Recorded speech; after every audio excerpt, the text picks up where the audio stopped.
My name is Inspector Chetinikman. I can be formidable. Meet our newest recruit, our man from London. Detective Mehmet Suleiman. I think we can safely call this a murder. We will find who was behind this.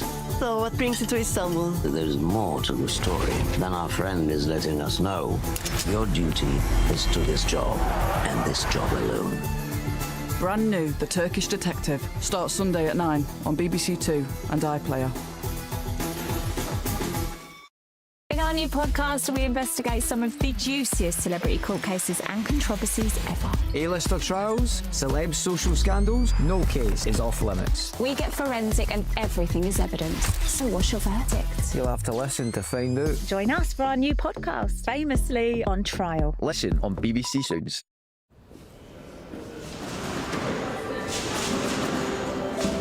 Good evening from us at BBC One. Matthew watching with you live. So now, with decisions made and results awaited, only one question remains. How long are you staying up for? It's 5 to 10, and with millions of you having cast your votes, the polls are about to close. The arguments of the campaign are over. The counting is about to start. So, let election night begin.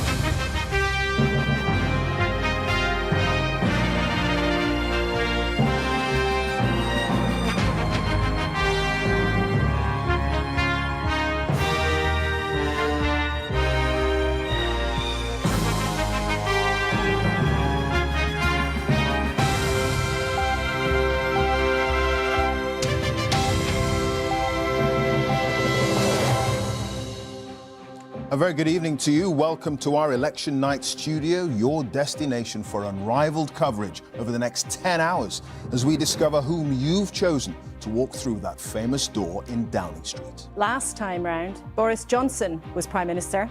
Jeremy Corbyn led the Labour Party. We were still in the European Union and no one had heard of coronavirus. Today, of course, the political landscape is very different and the leaders of all the main parties have changed. Sir Keir Starmer cast his vote this morning. Only 4 Labour leaders have ever been elected Prime Minister. Has he done enough to seal the deal with the British people? And can he lead Labour to its first victory in nearly 20 years? Rishi Sunak is the 5th Tory Prime Minister in quick succession. He surprised the country with a snap election and has been fighting hard to hang on to power after the Tories' 14 years in charge. But can he cross Jeremy Vine's winning line outside number 10? Every paving stone a parliamentary seat. You remember 2019 when Boris Johnson won all these seats and paved a path to the door of number 10. This time, can Labour turn the blue seats red and send Keir Starmer through that historic black door, or will the Conservatives hold them off? This is the engine room of our election coverage, where we're keeping an eye on all the election centres right across the UK with an army of reporters. Fiona Bruce and Victoria Derbyshire are with the Labour and Tory leaders. And the race to deliver the first result is always fiercely contested. So we have our earliest risers on the hunt for the early declarers. Hello, I'm in Blyth, where a recount in 2019 stopped them winning. But this time, this team is even more determined than ever. Do we think we can beat Sunderland this time? Well, let's just see, shall we? Sunderland has won this race many, many times, and they're not giving up without a fight. Here in London's Broadcasting House, our teams are poised, ready to gather and then verify every single result as they begin to come in. And of course, at the heart of it is Professor Sir John Curtis, who's been hard at work already all day with the exit poll team. And in just a few moments, we can legally reveal the results of all of those calculations. That exit poll will indicate who will be heading here to the Commons, and Rita Chakrabarti will be checking all the numbers. We're feeding all that data into the giant screen now, and in a few moments' time, I'll be able to tell you which seats are most likely to be changing hands. If neither Keir Starmer nor Rishi Sunak win the magic 326 seats, could one of the smaller parties back them up? Ed Davey's Liberal Democrats would love to become the third biggest party once again. Nigel Farage is back in frontline politics with Reform UK. And Kirsty Wark is watching the battle in Scotland. I'm here in Glasgow, where we're expecting a night of high drama, with politicians using the results in Scotland to argue for or against independence. I'll be joined by the country's senior politicians, advisers and commentators to react to the big stories right through the night. Ready for an avalanche of information and reaction? Our political editor, Chris Mason, is with us here in the studio. So, we're seconds away from 10 o'clock and the exit poll, a first indication of how the night might unfold. More than 20,000 people took part on behalf of the BBC, ITV News and Sky in this first July election since 1945. 326 seats are needed to win. So, here we go.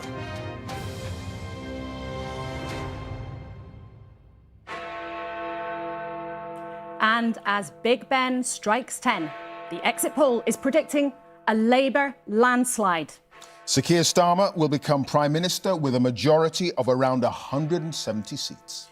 The exit poll predicts that Labour will have captured 410 seats, adding 209. It suggests the Conservatives will have lost 241 MPs, landing on 131. On to the other numbers. The Liberal Democrats up 53 on 61 seats. Reform on 13 seats. The SNP down 38 seats. According to this exit poll, on 10. Plaid Cymru are on 4, they're up 2. And the Greens are up 1 on 2. All the pointers tonight are that Sir Keir Starmer is taking Labour back to power. Only the 5th Labour leader to win a general election. These are the first indications of what may unfold, but a moment of history beckons. Chris.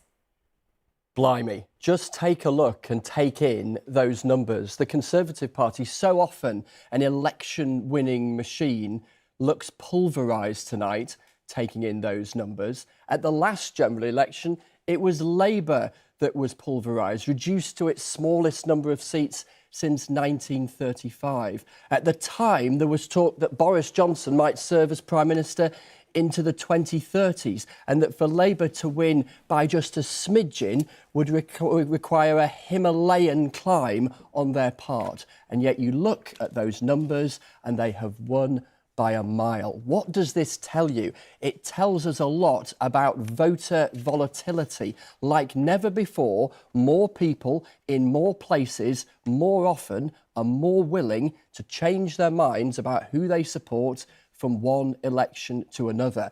That's why it looks like we went from a landslide last time for the Conservatives to a landslide for Labour this time. It is going to be quite the night. And Chris, we should remind viewers there's a high degree of scepticism we should apply to this exit poll. They have a very good track record, but it's only over the next few hours that the results will come in and will tell us the real verdict of the British people.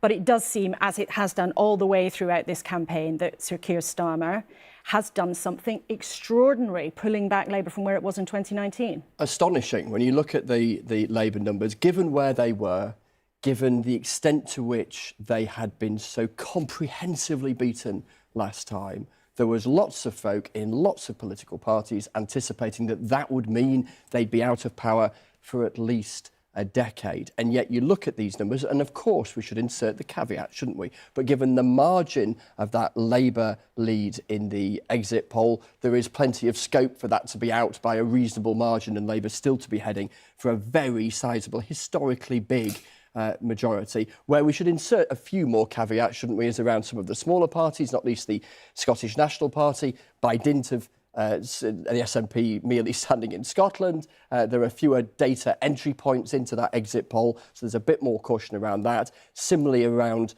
Reform as well. So some things to sort of mark our card in terms of caveats, but in terms of the big story, it looks very clear, and we overuse words like historic, don't we, occasionally in journalism. I'll plead guilty to that. But these numbers, if they are broadly in line with where we find ourselves by breakfast time, warrant that label. Yeah, historic, seismic, Yeah. What a shift in the political tectonic plates.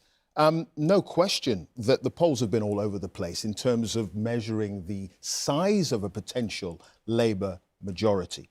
But if this exit poll, for early indication, if it is right, we're talking about potentially Labour being in power into the 2030s. Well, or not, because who knows if the equal and opposite might happen at that Exactly. at the next election. And the recent electoral history tells you that things can swing in all sorts of directions remarkably quickly. But to answer your question the other way, if you like, Clive, if you're a Conservative tonight absorbing these numbers, clearly they are bleak and point to a long, long way back if that's how the numbers stack up as the hours come. You know, the number of Conservative seats worst in a century, Labour broadly similar in terms of where they are majority-wise and indeed seats-wise, according to the exit poll from 1997. So to just give you some sort of historical metric, that's the zone we're in. OK, Chris, thank you. We're going to be getting much more from you throughout the night, of course. We will, and through the night we'll be joined by a parade of political guests. Some of them will be in jubilation. Some of them will be very much at the other end of the scale. We're joined initially by Lord Mandelson, who is, of course, one already, of the architects of the 1997 New Labour victory. And Steve Baker, the Conservative, who doesn't know yet whether or not he is held onto his seat in Wickham. And we will come to them in just a couple of minutes. But I want to remind you of these numbers as they have been revealed by the exit poll, showing Labour on 410 seats, having gained 209. The Conservatives crashing down to 131, losing 241. 61, the Liberal Democrats, an incredible performance for them if they are correct, on 53 seats. The SNP crashing down to 10, Plaid Cymru gaining 2, the Greens gaining 1, and the Reform Party gaining 13. You can just about see them coming onto the glorious prow of Broadcasting House here in the heart of London. But as Chris was saying, particularly when it comes to the smaller parties, we will insert lots of grains of salt at this stage. Small errors, small margins of errors in the exit poll could end up with very, very different tallies for them by the end of the night. So bear that in mind. Yeah, health warnings will be the order of the night until we start getting the real results coming in. Hopefully the first result, possibly in the next hour, hour and a half. Who knows? Fingers crossed we'll be able to get that to you. Of course, if you're going to have a majority to Labour, according to the exit poll of 170, then that means a number of Labour gains, quite clearly. Right around the country, we're going to have a look at some of those that our psephologists suggest could be changing hands to Labour with a 95% level of certainty. Swindon South, Darlington, Rutherglen from the SNP. We already had the exit poll suggest the situation in Scotland there. Wrexham, Conservative, now potentially gone, according to our exit poll. Leon Atherton, Middlesbrough, Swindon North as well. And it's going to be very, very interesting indeed. Well, let's go straight to one of the people who it looks like is heading for government. Angela Rayner is with us tonight from Ashton-under-Lyne. Thanks very much indeed for joining us. Do you believe these numbers, Angela Rayner? Well, the numbers are encouraging, but of course the exit poll is a poll, so we haven't had any results yet. I think Keir Starmer has done a tremendous job of transforming the Labour Party and putting forward a programme for government that I'm hopeful that people have got behind. The numbers are a bit more than encouraging, though, for the Labour Party. I mean, you will have had thousands of activists out on the stump today, banging on doors, doing their own research with their clipboards, getting busy. Do your numbers at Labour HQ broadly match with what we've seen tonight? Well, if you look at where we were in 2019, just to get a majority of one, we'd have had to have a swing greater than Tony Blair's in 1997. So we know a number of seats were on a knife edge from our own data. But I also know that all of our activists and our candidates have been going out there, not taking anything for granted, and speaking to the electorate about what they believe matters to them and the concerns that they've had. And I think that the thing that kept coming back to us was that the 14 years the Tories have been in power and the chaos that they've had to tolerate is that they wanted that change. We'll understand tonight why you're at this stage a bit reluctant to crack a smile. It's been Keir Starmer's watchword all the way through, is to tell you all you must not be complacent. And yet you might be able to hear Peter Mandelson chuckling along in the studio here as you are nobly emphasising that it still may be uncertain for you. So do you think that you are going to be Deputy Prime Minister by the end of the weekend? Well, look, it'd be an absolute honour and a privilege to be re-elected, first of all, as the MP for Ashton-under-Lyne, but then to be in government as the Deputy Prime Minister. And the 9 years I've been an MP, I've not been able to effect change because we've been in opposition. So the ability and the opportunity to serve the British people and to bring about that change that they're desperate for would be an absolute privilege for me. But I'm not counting my chickens until we've got those results coming in. Angela Rayner, Clive Myrie here. You're saying you're not counting your chickens. What kind of chickens might they be? What kind of chickens would you like to see in terms of a future job description in a Keir Starmer government? Well, look, I've been dealing with the New Deal for working people. I want to see secure jobs for people. I want to see those 1.5 million homes that we've promised to be built. I want to support our local government colleagues and our communities and bring them closer together. And I want to serve in whichever way I possibly can, hopefully in a Labour government that can bring about that change they desperately need. And it will be a team effort. The Shadow Cabinet have been working well together, and the Labour team are very keen to make sure that we put country before party and that we serve in whichever way that Keir Starmer would like us to. Angela Rayner, thank you so much. Bravely standing in the rain there in your own constituency. Thanks very much indeed for joining us. Bit of a smile at the very end. At the very end. We all caught that. We all caught that. It is an exit poll. It's an early indication, but it is suggesting a landslide for Labour. We're waiting for the results to start coming in, and we have correspondents at more counts right around the country than any other broadcaster. So stick with us. And analysing the results, getting a sense of how the evening is going to progress, is my colleague Rita Chakrabarti, who'll be feeding all that statistics and all the evidence into her giant screen there. Exactly so, Clive. And I can bring you some of those forecasts. They are forecasts at the moment because it's an exit poll, but it is based on a balance of probability using data from the exit poll that we can calculate the probability of victory or loss in individual seats. And there will be some very well-known Conservative faces who are faced with a brutal night. They include Ian Duncan Smith, former Conservative leader, of course. We calculate his chance of hanging on to his seat in Chingford in East London as less than 1%. Steve Baker, who is in the studio here with us. Steve, I'm sorry to be putting you up here on the screen like this, but, you know, we are giving you a less than 1% chance of hanging on to your seat there in Wickham. Also, Grant Shapps, Defence Secretary, a 6% chance of winning his seat in Welwyn Hatfield in Hertfordshire. Let me bring you some more well-known names with a slightly better chance, but they're not going to be very happy looking at this. Jeremy Hunt, the Chancellor, a 19% chance of winning his seat in Godalming and Ash in Surrey. Another way of saying that is an 81% chance of losing it, of course.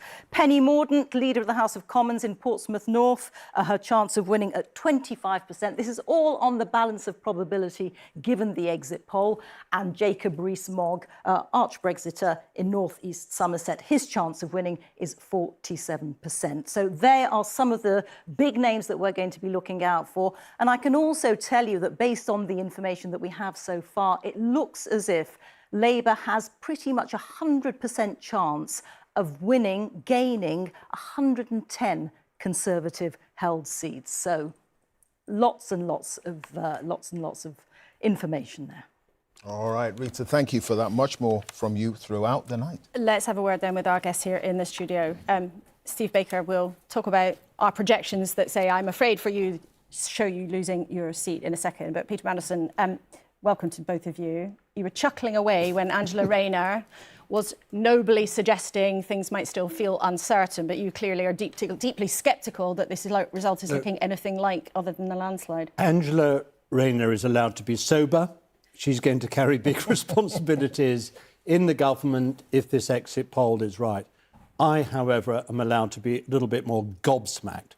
I think that an electoral meteor has now struck planet Earth. In a sense, it's not surprising, given everything the country's gone through over the last 10 years. I think it would have required sort of Superman as leader of the Conservative Party to lead them back to some sort of victory, and Mr Sunak is not Superman. But I would have to say this. This is an extraordinary achievement for Keir Starmer and his team. Nobody in 2019, nobody would have imagined that this was possible. And they and the team and all the people who have run this campaign deserve absolutely every piece of credit that's coming their way. Steve Baker, do you think you've lost? Well, I came into this campaign knowing I was widely expected to lose. I do think the dynamic in Wickham is slightly different to what's generally expected in the polls. I know how the constituency works. Happy to talk about it if you like. So I think my chances are quite a bit better, but I could easily have lost very heavily. It is just possible that there's a path to winning narrowly, but we'll see in the morning. But yeah, I absolutely do accept that the polls indicate that very slim chance. But it's going to be an incredibly difficult night. You know, if it's the range between, I think, 110 and 241 Conservative MPs losing their seats, that's going to be an extremely painful night, not only for them, but also for all their staff. And do you accept that you've lost as a party? Oh, yeah, I think that to sit here, I mean, I think Angela was being far too coy. I am certainly expecting Angela to be Deputy Prime Minister within a few days, and I think Peter's showing his political experience by sitting here, being able to accept that Labour have had a landslide. It's a pretty devastating night for the Conservative Party. And what went wrong, then?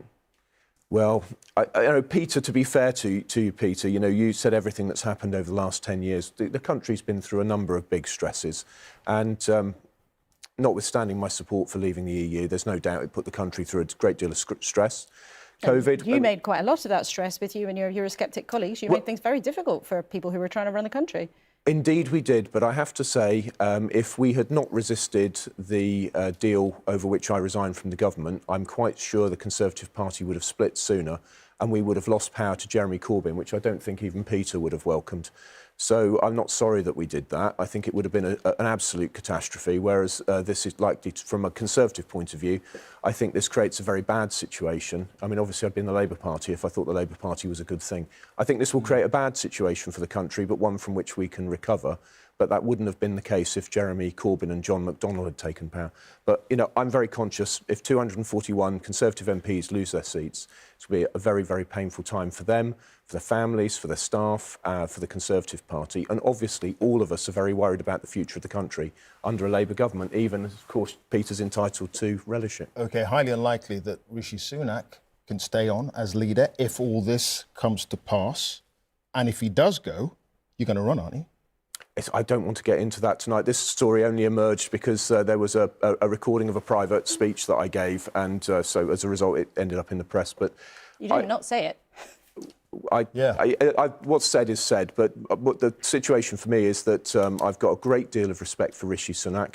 I think he's a man with a brilliant mind, a great heart for our country. D-Day, announcing this thing in the rain. But, you know, when that happened, Sky TV. I understand from my own... gambling. My own colleagues and some in the press that it took a while before even journalists realised that D-Day was a mistake. Now, with the benefit of hindsight, obviously it was. I think for those of us with a background in the armed forces, it was plainly a mistake and he had to stay to the end. But the mistake was made. But, you know, when you look at his capacity to execute and grip detail, it's terrific. And I saw that up front with the Windsor framework. So I've got a great deal of admiration for him. I think he will do what he believes is in the national interest. Peter, briefly, Peter Mandelson, the transformation of Labour under Keir Starmer from 2019 to now, that is actually more transformational, potentially, than what you were able to do with Labour from 92 to 97, when you think about it. It's a lot more. It's a lot more. Yeah.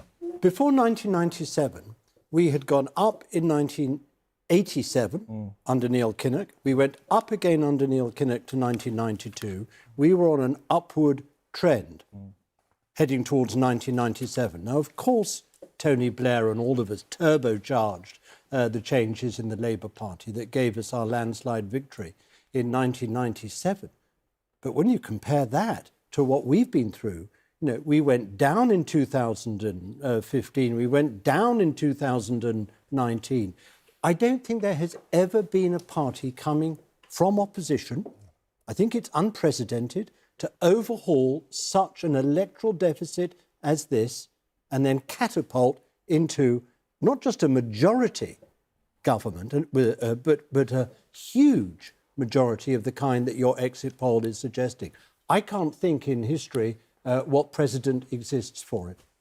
All right. We're going to have to end it there for now, but do stay with us. Peter Mandelson, Steve Baker. I know you're going to go off to your own count, but stay with us for a while. Now, as we've said, we are right around the country. We're at every count, I believe. We can show you pictures of where things are getting busy already. There's Newcastle and Sunderland. Forgive me, Blyth and Sunderland. Now, they are very eagerly racing each other to be the quickest count of the night. They are actually running with those ballot boxes. Look at them there. It's a fierce competition, very, very fierce.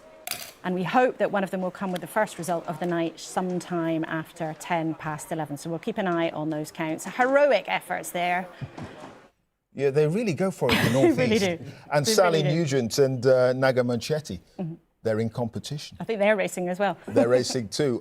We're going to go to Victoria, Derbyshire, who I understand is in Richmond, in Yorkshire there, with Rishi Sunak's camp.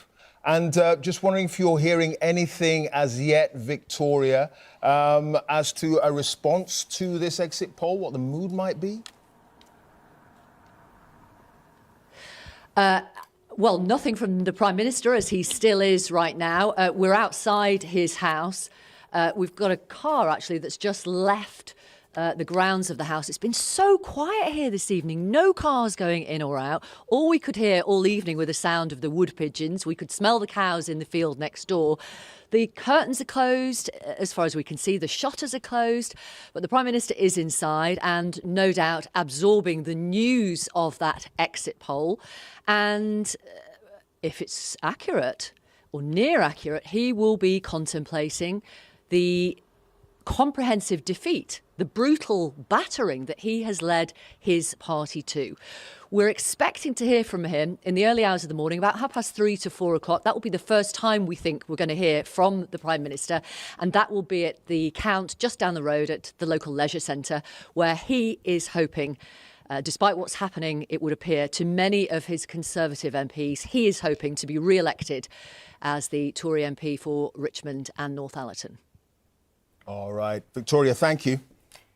Let's look then, we've been showing you some of the forecasts of how the Tory vote has fallen away in different parts of the country. Look at that. In the north, their vote is forecast to have dropped by 24%. Forecast to have dropped by 29% in the Midlands. So there you can see Bridget Phillipson. Now, she looks very happy. She's been the Shadow Education Secretary, one of Keir Starmer's close allies, smiling away at her account in Sunderland. And if the poll is anything like right, she will be the Education Secretary shortly. She's inside at Sunderland while they continue to run around outside. Right, let's cross to the other big camp tonight. Let's speak to Fiona Bruce, who is at Camp Starmer. Perhaps a very different atmosphere there. We're going to stay on these pictures. But Fiona, have you seen height nor hair of the Labour leader who's on the verge of becoming Prime Minister, according to the poll? Not hide nor hair yet. I mean, the contrast of the atmosphere here compared to what we just saw at Victoria and Richmond could not be greater. Huge sense of anticipation here, feverish activity. They're counting the votes. Keir Starmer, I'm told, was watching the results of that election poll with friends and family. There are all sorts of caveats around the poll, as of course you both have already said, but I'm sure he was delighted to see that result. So this is clearly a very important count, and this is where he is coming to, Holborn and St Pancras. We're expecting the result about between 2 and 3 in the morning. He will arrive probably 45 minutes before then. He'll have a chat with the people who are already counting the votes, wander around, see what's going on, and then, of course, we will hear from him. I'm not expecting to hear from him before then.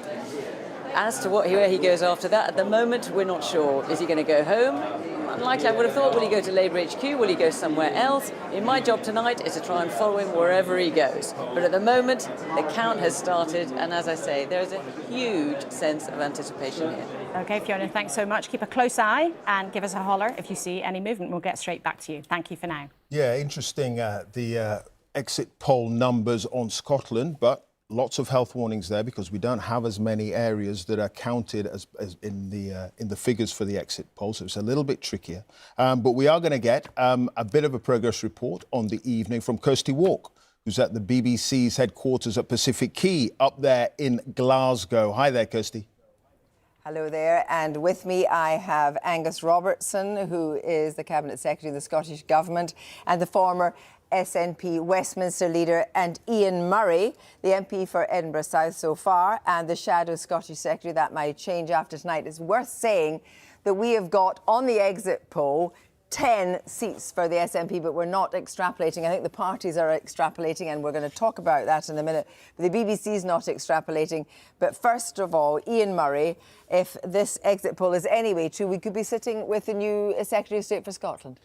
Well, let's underline in bold if. But what we've seen over the last 6 weeks of this election campaign is a changed Labour Party offering change to the public, and the public, I hope, have responded to that. And if the exit poll turns out to be correct, and it is just a poll, but it does chime with what we've seen in the other polls in recent days and in recent weeks, and therefore that's the kind of thing we've been getting back on the doorstep. But we used to be very, very cautious because a lot of these seats, of course, were very, very big SNP majorities, and therefore they could all be very, very tight indeed. And look, we're coming from the worst election results since 1935, and therefore the hill is steep to climb. And it looks as if we're climbing some of it tonight, but let's not get too carried away this early in the night. This is a very Starmer-esque reaction. No whooping, no jumping up and down. Well, you know, we've always been confident but not complacent, and we won't be complacent until such times as all those votes are counted and they're in the bag. Angus Robertson, there's no extrapolation for the SNP. The SNP is just a, obviously, Scottish party, and you have gone, if this is correct, you've lost 35 seats. Now, the former leader of the SNP, Nicola Sturgeon, tonight says this is the grimmer end of expectations, expects the exit poll to be profoundly right. What's your response to the exit poll? Well, obviously, I'm disappointed, and congratulations to Ian and colleagues. I think it's in line with recent polls over recent weeks that was predicting a Labour victory both at a UK level but also in Scotland. And of course, I'm disappointed. I was the leader of the SNP in the House of Commons for 10 years, so that's a lot of my colleagues who it looks like will not be holding their seats. And that is obviously disappointing. But I will agree with Ian, I think it's important. I think the public has just been so sick of Conservative UK governments that they have wanted them out. And I think the Labour message of vote Labour, vote Keir Starmer for change, I think that has resonated. And I think the Scottish doorsteps. And on the Scottish doorsteps as well. With the idea of soft SNP supporters vote for Labour to get the Conservatives out. However, it could just be a straightforward verdict on actually what the SNP has been doing in government in Scotland, because after all, you've been there since 2007. That's a very long time. And people, by and large, the support for independence is kind of sticking where it often is, in the late 40s. But actually, maybe they just feel that the SNP hasn't delivered for them. Well, if it was as simple as that, the SNP would be getting nearly 50% of the vote. It's not the way that Scottish politics work. This was a UK election where people had the opportunity of kicking out Rishi Sunak, getting rid of the Boris Johnson nightmare, getting rid of the Liz Truss government, and the record of total Tory incompetence. And I think the change message chimed. We know that it's a very powerful message, and I think voters in Scotland decided in a UK election to vote to change a UK government, and the Labour Party managed to land the message that they were the principal vehicle to do that. But if this exit poll is in any way right, and you are in government with an extremely comfortable majority, it still means that you're going to have to deliver for Scotland in the next 2 years, because there's Scottish parliamentary elections in 2 years' time.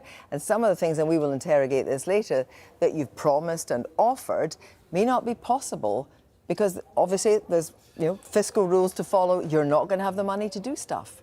Well, the work will start on that first thing on Friday morning, tomorrow morning, if we're lucky enough for these figures to be correct and Keir Starmer becomes Prime Minister. But I think it's really important, particularly for viewers across the whole of the UK, to realise that people in Scotland were demanding change, but they were demanding change from 14 years of the Tories and 17 years of the SNP. It was about NHS and the huge waiting lists in Scotland. It was about the state of the Scottish economy. Yes, a lot of that was to blame on the Tories and 14 years of incompetence and chaos at Westminster, but 17 years of failure in Scotland. And if the SNP take from this message that the voters are wrong, they might end up in an even worse position come the Scottish elections in 2026. Angus Robertson, Myrie, thank you very much indeed. Kirsty, over to you now. Kirsty, Yes. quick question. I mean, it is an exit poll, and it's even trickier predicting these things early on in Scotland. But if the numbers are anywhere near where they are now, where does that leave the SNP and potentially pushing for a second independence referendum? Nothing. First of all, there is no extrapolation in Scotland. The SNP 10 is disputed in here, but actually, just say it is 10. It certainly sets the cause of independence back, but you've also got these Scottish elections for the Scottish Parliament. People vote in different ways. This could be it could, as Angus Robertson said, be a protest vote against the Conservative government. It could, as Ian Murray says, be a verdict on what the SNP's record in devolved things like the NHS, like education is. So actually, it's a much more complex Rubik's Cube in Scotland. It's not just one chamber of power, it's a second chamber of power as well. Great. OK. Kirsty, thank you. I think we could hear them in the background arguing over the numbers and whether they really believe the poll. But tonight, there will be no arguing with Jeremy Vine's numbers. He's in Cardiff for the night, and we are going across to him now. Jeremy, let's see what you've got. Thank you, Laura. Yes, welcome to the headquarters of BBC Wales. And you can see this map here. You see the blue areas. They're Tory seats and the most marginal ones we put first. So we've got a board. Let's call it a battle board.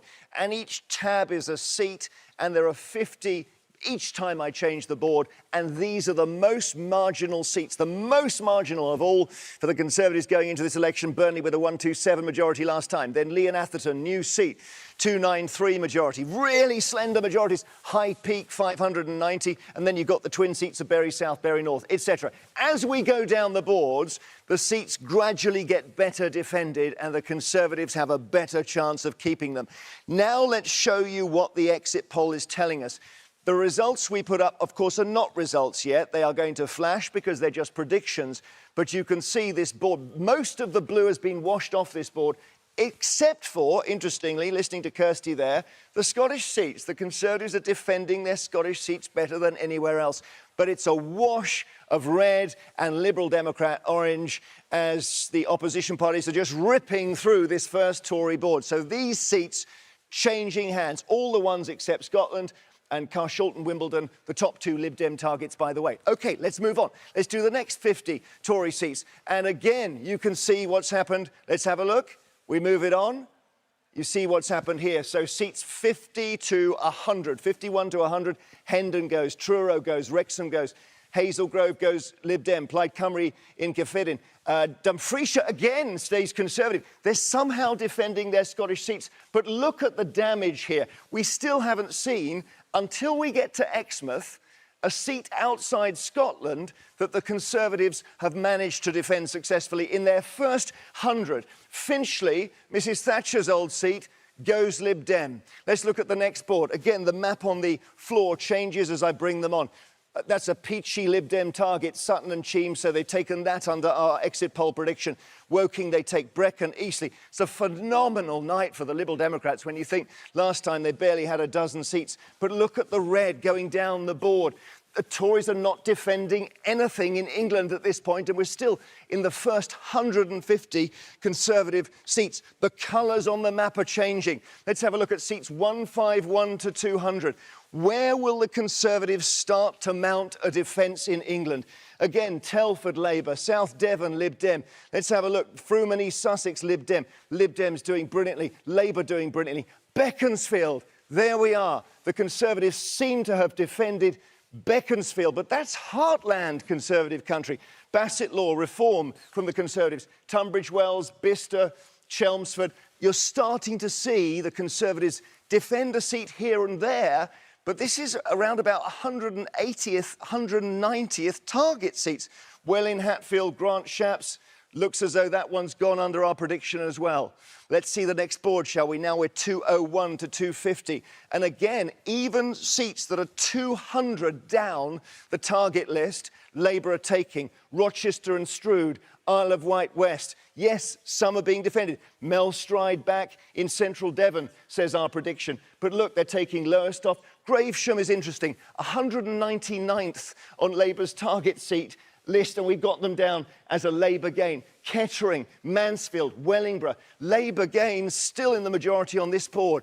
You're seeing the Conservatives can't defend their own seats until you get to seat 251, right? So we're way down. We're in safe Tory territory now. Salisbury, Reigate, Tewkesbury, Cambridgeshire, North West, Beverley, Windsor. Even here, Labour are taking seats. Staffordshire Moorlands, Sutton Coldfield, Amber Valley, Herne Bay, Old Bexley, Broxbourne, Chatham, Solihull West. Even here, in their safest seats. Great Yarmouth was the seat of Brandon Lewis, the former Justice and Northern Ireland Secretary who stood down. That's gone under our prediction. So it is a horrible, horrible night for the Conservatives. Finally, here we are. And they mop their brows. Seat 300.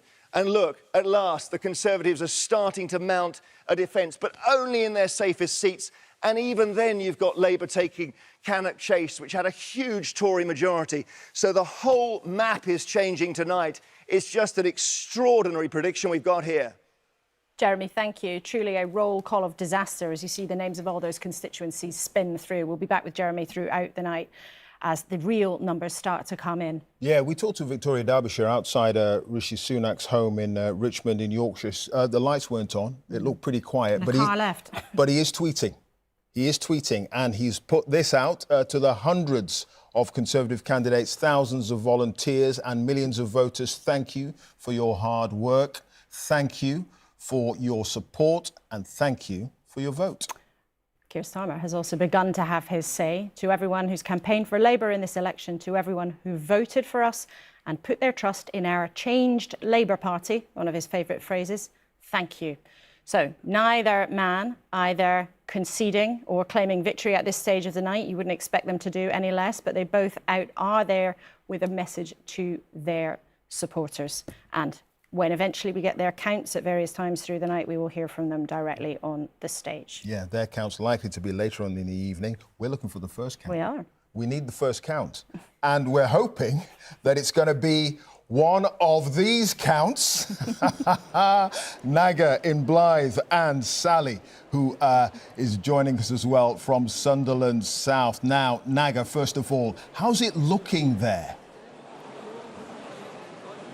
Hey, evening. It's looking really, really busy. A record's already been broken. I was here in 2019 and it took 38 seconds for the first ballot box to come in. It took 30 seconds today. It's a more streamlined operation here, I will say, but as it's been so strenuously pressed upon us, accuracy is key, not speed. I know you've seen the pictures of outside this leisure centre here in Blyth of cars coming in and people running in with boxes, but this is a really, really streamlined operation. There are 18 teams counting. They are prioritising the first constituency. There are 4 here, Blyth and Ashington. So that will be the first to be declared. And about 15 minutes ago, we were told, look, expect that in around an hour. But, you know, a little bit vague there because the expectation is that could come in at around 11:30. But it may be sooner, you never know. I know we're all waiting for the first results. 4 constituencies here, all new because of boundary changes. Blyth and Ashington, Cramlington and Killingworth, Hexham and Northumberland North. So the secret, what is the secret apart from the running that you are seeing? Well, the secret is lots of people, very little downtime to keep the operation streamlined, but accuracy is key. I've also managed to steal off one of the tables. I don't know if you can see, you might be able to see on the tables, a little thimble because I'm seeing the lightweight paper that's being used. That is very much part of the key as well. I'll tell you a little story. The man who masterminded this operation in 2019 was Bill Crawford, and he'd been poached from Sunderland, where Sally is, obviously, and he'd worked at Newcastle in previous years. And now his son, Mark Crawford, is masterminding the operation here. So we'll see if success runs through the generations. Just remember, in 2019, Blyth lost out from being the first count because there was one bundle that needed to be recounted. Everyone here hoping that won't be the case in 2024. All right, Naga, thank you. We're going to go over to where the head honcho was poached, nicked, in order to try to get the first account in Blyth. We're going to Houghton and Sunderland South. Sally, first of all, they're convinced they're going to be first there. But secondly, how are the Labour team there feeling about the night so far? Do you know what, Clive? At the moment, they're in such a huddle. They're keeping things very, very, very low key. So they're not saying a lot. But I can tell you, I have to give a very special mention to the sixth formers of St Aidan's and St Anthony's Catholic High Schools before I talk about anyone else, because they are the kids that you have seen on your screens running these boxes in for the last half hour or so. They've been having special training. There is a human chain from the car park up the steps to the back door here, and then we see a sixth former running. So these are 17 and 18-year-olds, maybe not old enough to vote yet, but definitely playing their part here on election night. And I know here at the moment we are perhaps the underdogs when it comes to timing. We are perhaps expecting to come in second, but I can tell you we have a secret weapon in this room. Here in this room is Jackie, one of the bank tellers from the original super fast counts all those years ago. She's brought back the A team, and they are at the back of this room now, counting right now, and I can tell you they are confident. Jackie told me they're going to win. Well, it could be down to Jackie. Thank you, Sally, and to you, Naga, as well. We will. Naga's looking daggers there. It's great to see you both. Thank you. I was actually one of those. Sally was talking about those kids who were helping win the boxes in. I was one of those. Oh, well, there you go. Yeah, up in Bolton, Lancashire. Well, there you go. Well, we hope you put in a good shift. Well, we see a long time. Peter Mandelson's impressed by that, ladies and gentlemen. Well, St Aidan's, we salute you, and those two aren't normally up this late, so we'll be going straight back to them when there is actually a result. As the night goes on, so much is going to come in. One of the things that will come in, Steve Baker, is your own result in Wickham. Yes. We need to let you head off to that count shortly. But before you go, before you were diplomatically saying you were sure that Rishi Sunak would do the right thing by the party. No, by the country. And by the... Well, I just want to be clear. What did you mean by that? Do you mean he was going to have to resign? Well, so I think obviously this is an extremely difficult moment for the Conservative Party. Clearly he'll be handing power over to Keir Starmer, but how he behaves as leader of the Conservative Party is something I'm sure he'll weigh extremely carefully. You know, we've just had a torrid time, a dreadful result. There will be undoubtedly recriminations, there'll be shock, there'll be anger, denial. We'll go through a grieving process, then we'll have to, at some point, earn the right to be heard again. But would it be credible for him to be the man at the helm when it looks like he's just led you to your worst ever defeat, or one of them, if the exit poll is revised a little bit? I'm sure he will be reflecting on whether his role might be to be there for a while to get us through the recriminations phase. But as I say, it's a matter for him. And knowing him reasonably well, I believe his heart and his mind will be set on what is right for the country.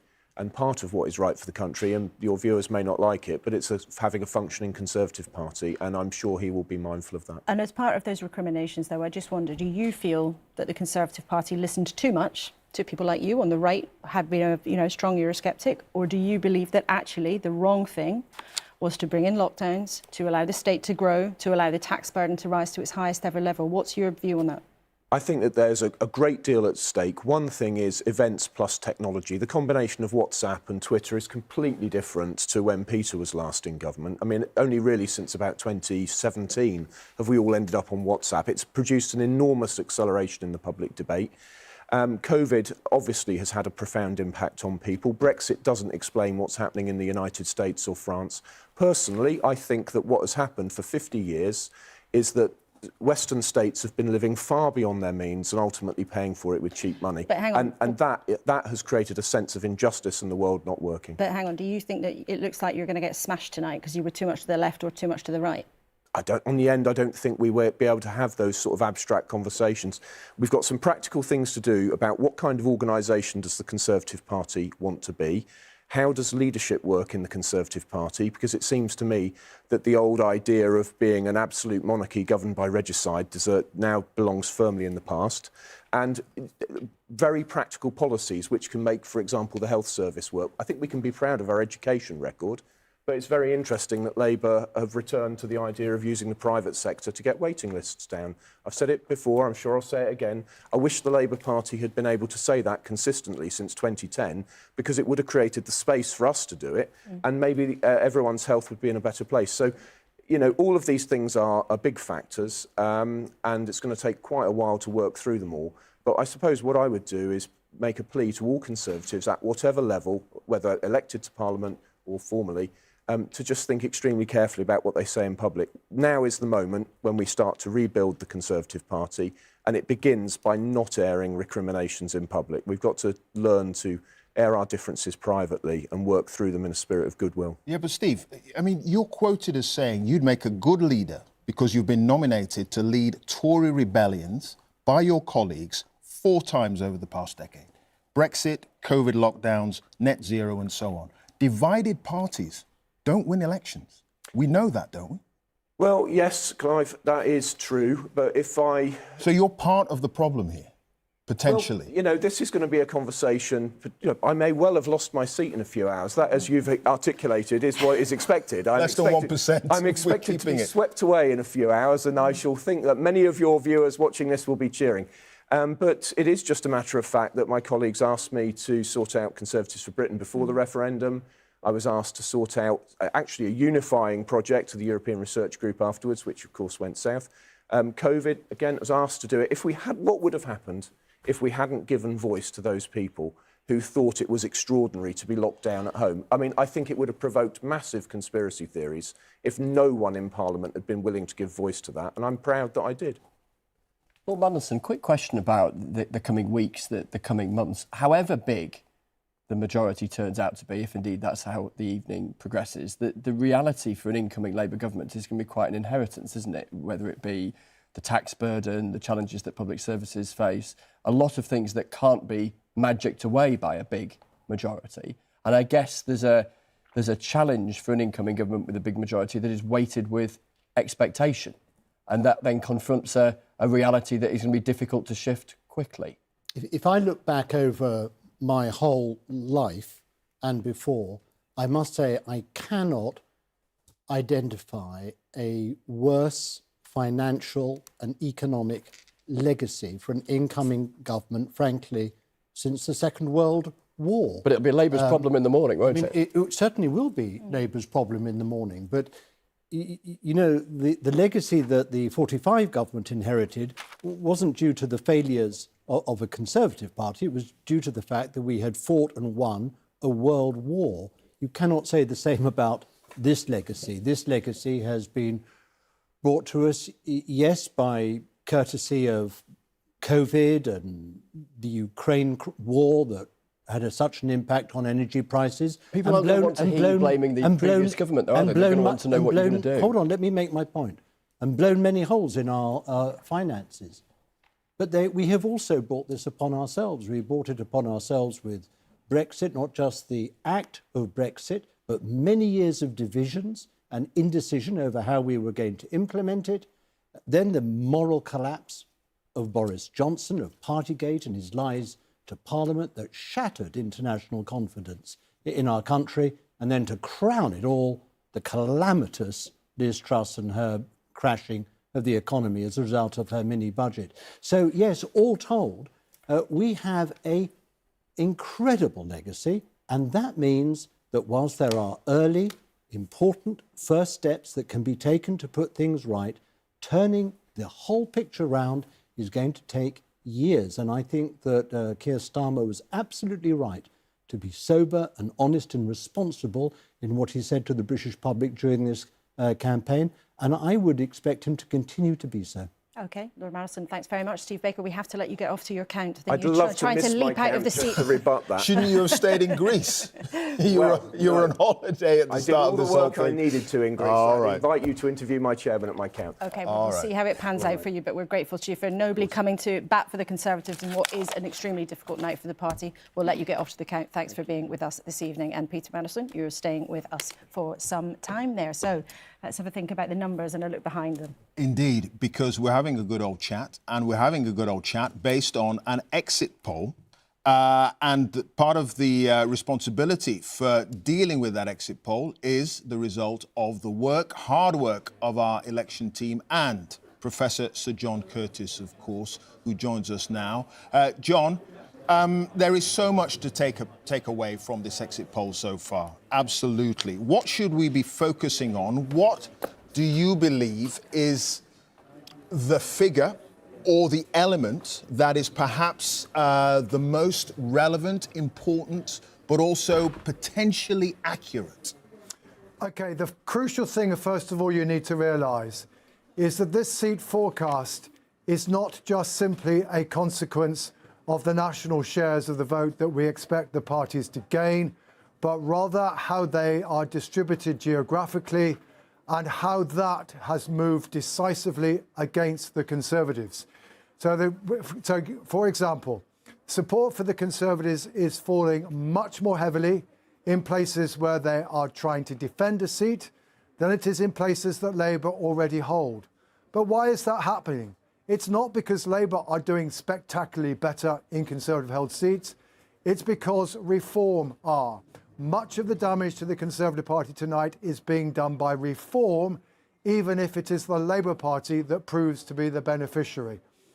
That point two, then, however, the second thing that's making life difficult for the Conservatives is where are Labour doing best? Well, they're doing better in places where they're starting off second to the Conservatives. Oh, and by the way, also places they also seem to be doing quite well in the battle with the SNP, which I'll come back to that. But equally, why is the Liberal Democrat figure so high?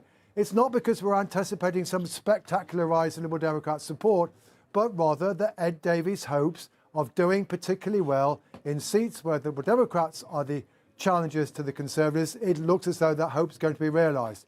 So there are two things that flow from that. First, an obvious health warning. While we are pretty convinced that this pattern will exist by the end of the night, whether we've got it exactly right is much more uncertain. Whether we've slightly overestimated or underestimated these patterns could make quite a lot of difference to the seat outcome. The second thing that flows from this is that although this looks like an election in which Labour are going to get a landslide in terms of seats, it does not follow, I will repeat, it does not follow that this necessarily means that Labour have got a landslide in terms of votes. So that's point number one about the broad picture we're presenting this exit poll, the health warning that goes with the estimate, but also the implications for how we might end up interpreting this result at the end of the night. There are then two other things to say. The two figures that I think has probably caused most surprise, most discussion, perhaps most controversy, are one, Reform at 13, and two, the SNP at 10. Those are the two figures about which we are least certain. Basically, what we have got in the exit poll is a lot of places where there is a small chance that Reform will win the seat, but we're talking about 20, 30% chance. And the question, and you know, we add up these probabilities, and that's how we get to the figure of 13. But to be honest, the figure could end up being quite a lot less than that, or indeed rather more, just depending on how the cookie crumbles. I mean, more equally, it's already been emphasising from the beginning of the night, inevitably we have fewer sampling points in Scotland than elsewhere. It does look as though the SNP have done particularly badly. But remember, there are lots of seats in Scotland which are marginal between Labour and the SNP. And we have just, even if we've just underestimated the SNP's performance relative to Labour by a little bit, then that SNP number will go up. So those are the health warnings. Of course, behind all of this, it does look as though, yep, Sir Keir Starmer is going to be the Prime Minister tomorrow. He's probably going to have a very substantial overall majority. And that, of course, is the crucial thing we're trying to find out. But there is still inevitably plenty of uncertainty in an election, which in many ways looks as though we're going to come up with all sorts of historical records in terms of shares, seats, and also the change in the geography of support. This is, in a sense, is going to be one of the most interesting and unprecedented elections in British psephological history. It certainly is, John, and you've given us the appropriate bucket of salt to be very careful about these early results, even though, as you've clearly explained, the seat numbers might be very different from those smaller parties. That very significant suggestion that Reform might be on 13 seats, and that equally significant suggestion in the other way that the SNP might crash to 10. You've been very clear that those numbers might change. However, are you telling us tonight that the exit polls suggest that those broad movements of voters, massively up for reform and massively down for the SNP, are there, even if they don't translate into seats? Yes, and inevitably, well, certainly so far as reform are concerned, we are very confident that they are doing something not a million miles away from what the final opinion polls were estimating in terms of vote share. It's a question of how that translates into seats, and that's much more difficult to estimate. In the case of the SNP, because we have fewer sampling points, it is just possible that we might have underestimated the SNP support. Though that said, we're pretty confident that the Labour Party is going to end up with most seats in Scotland. Is just exactly what is the gap between the two parties is going to prove to be. I thought it was interesting that Angus Robertson, at least on air, didn't seriously dispute our figures. It sounds as though the SNP are willing to accept that they're not going to remain the largest party in Scotland, but of course there's still that still leaves a possibility for the SNP to be, say, at 15 or 18 rather than at 10. Who knows? That's one of the reasons why our viewers should be staying up through the night, because the exit poll gives us a guide, but in the end of the day, it's only the ballot boxes that will tell us the truth. And I was going to say that. That's exactly why you have to stay up all night with us. But John, a very significant point there. If the SNP does look like it will be the smallest party, that suggests if they don't have a majority in Scotland anymore, that their push for another independence referendum will be significantly harder to make. Yeah, John keeping us honest there. No question about that. But the front pages, they're telling their own story, even from the exit poll. Look, the Daily Mail. Labour set for historic landslide there. And we've got the Sun. Britain sees red. Exit poll gives Labour huge 170-seat majority there. So the Sun actually sort of coming out and endorsing Keir Starmer yesterday. The Daily Telegraph is also suggesting on its front page that it's going to be a Labour landslide. So the front pages clearly reflecting the views of that exit poll. And we'll show you them when we can. For some reason, they weren't firing, but all the newspapers so far, the front page is predicting a Labour landslide indeed. All right, OK. Daisy Cooper has joined us here from the Liberal Democrats, Deputy Leader. Hello, it's good to see Andrea Leadsom as well, standing down in South Northamptonshire. But it's good to have you both, and Wes Streeting from Labour with us too. Daisy Cooper, first of all, the exit poll is suggesting that you're going to be up 53 seats. So falling off pedalos, cycling, at great speed down hills in Wales, swimming in sewage. That all makes sense.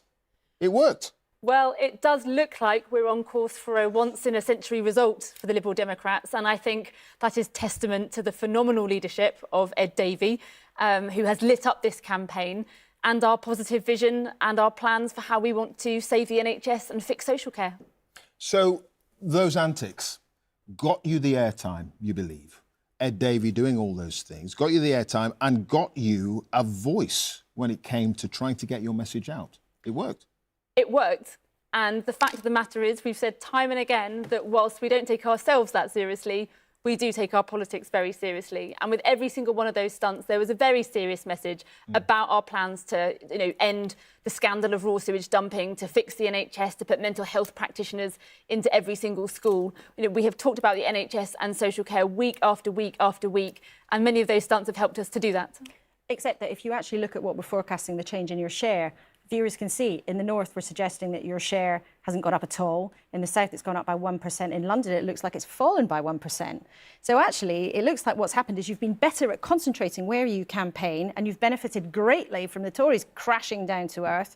But actually our numbers so far don't suggest that all those pedalos and kayaks and water slides made a big difference in persuading voters actively to go to you.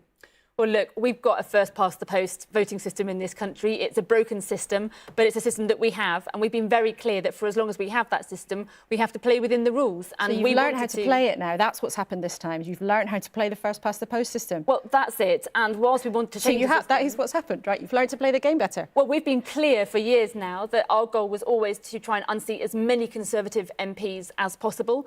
Up until this evening, we said we were in second place to Conservatives in around 80 seats around the country.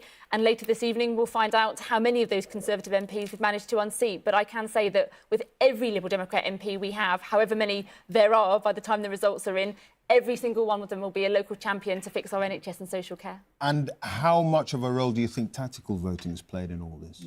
Well, I think tactical voting is critical for every political party, and it is in every single election. There's no doubt, as I say, that for as long as we have this broken voting system, there will always be some people who vote positively for a particular party, but there will always be other people who want to vote tactically. And there's no doubt that in those areas where Liberal Democrats have been the key challengers to the Conservatives, we did ask some people to vote tactically for us, as well as to vote positively for our vision on the NHS and social care. All right.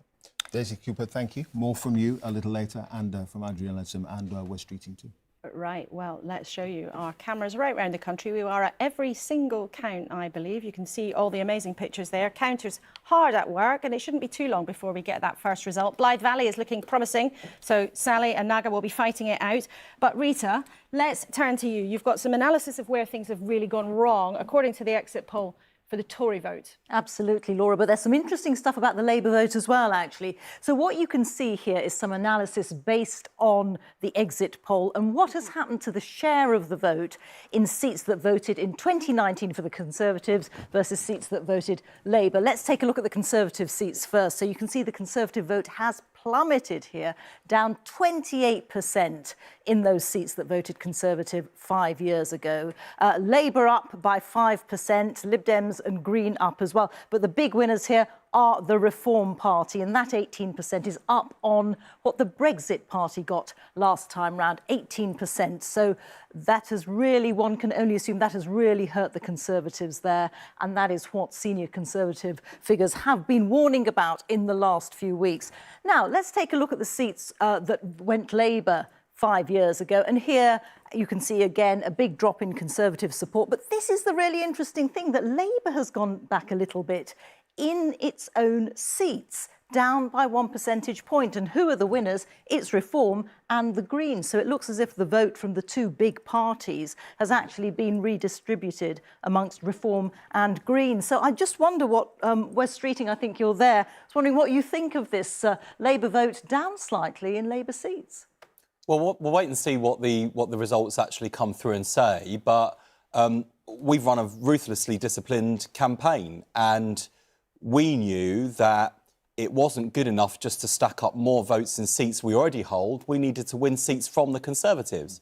And gone are the days where Labour Party leaders make excuses for poor results and pretend that defeat is really a victory, like in 2017, where you'd almost have thought it was just benevolence that led to Theresa May going back into Downing Street because we didn't want a forced eviction on our hands.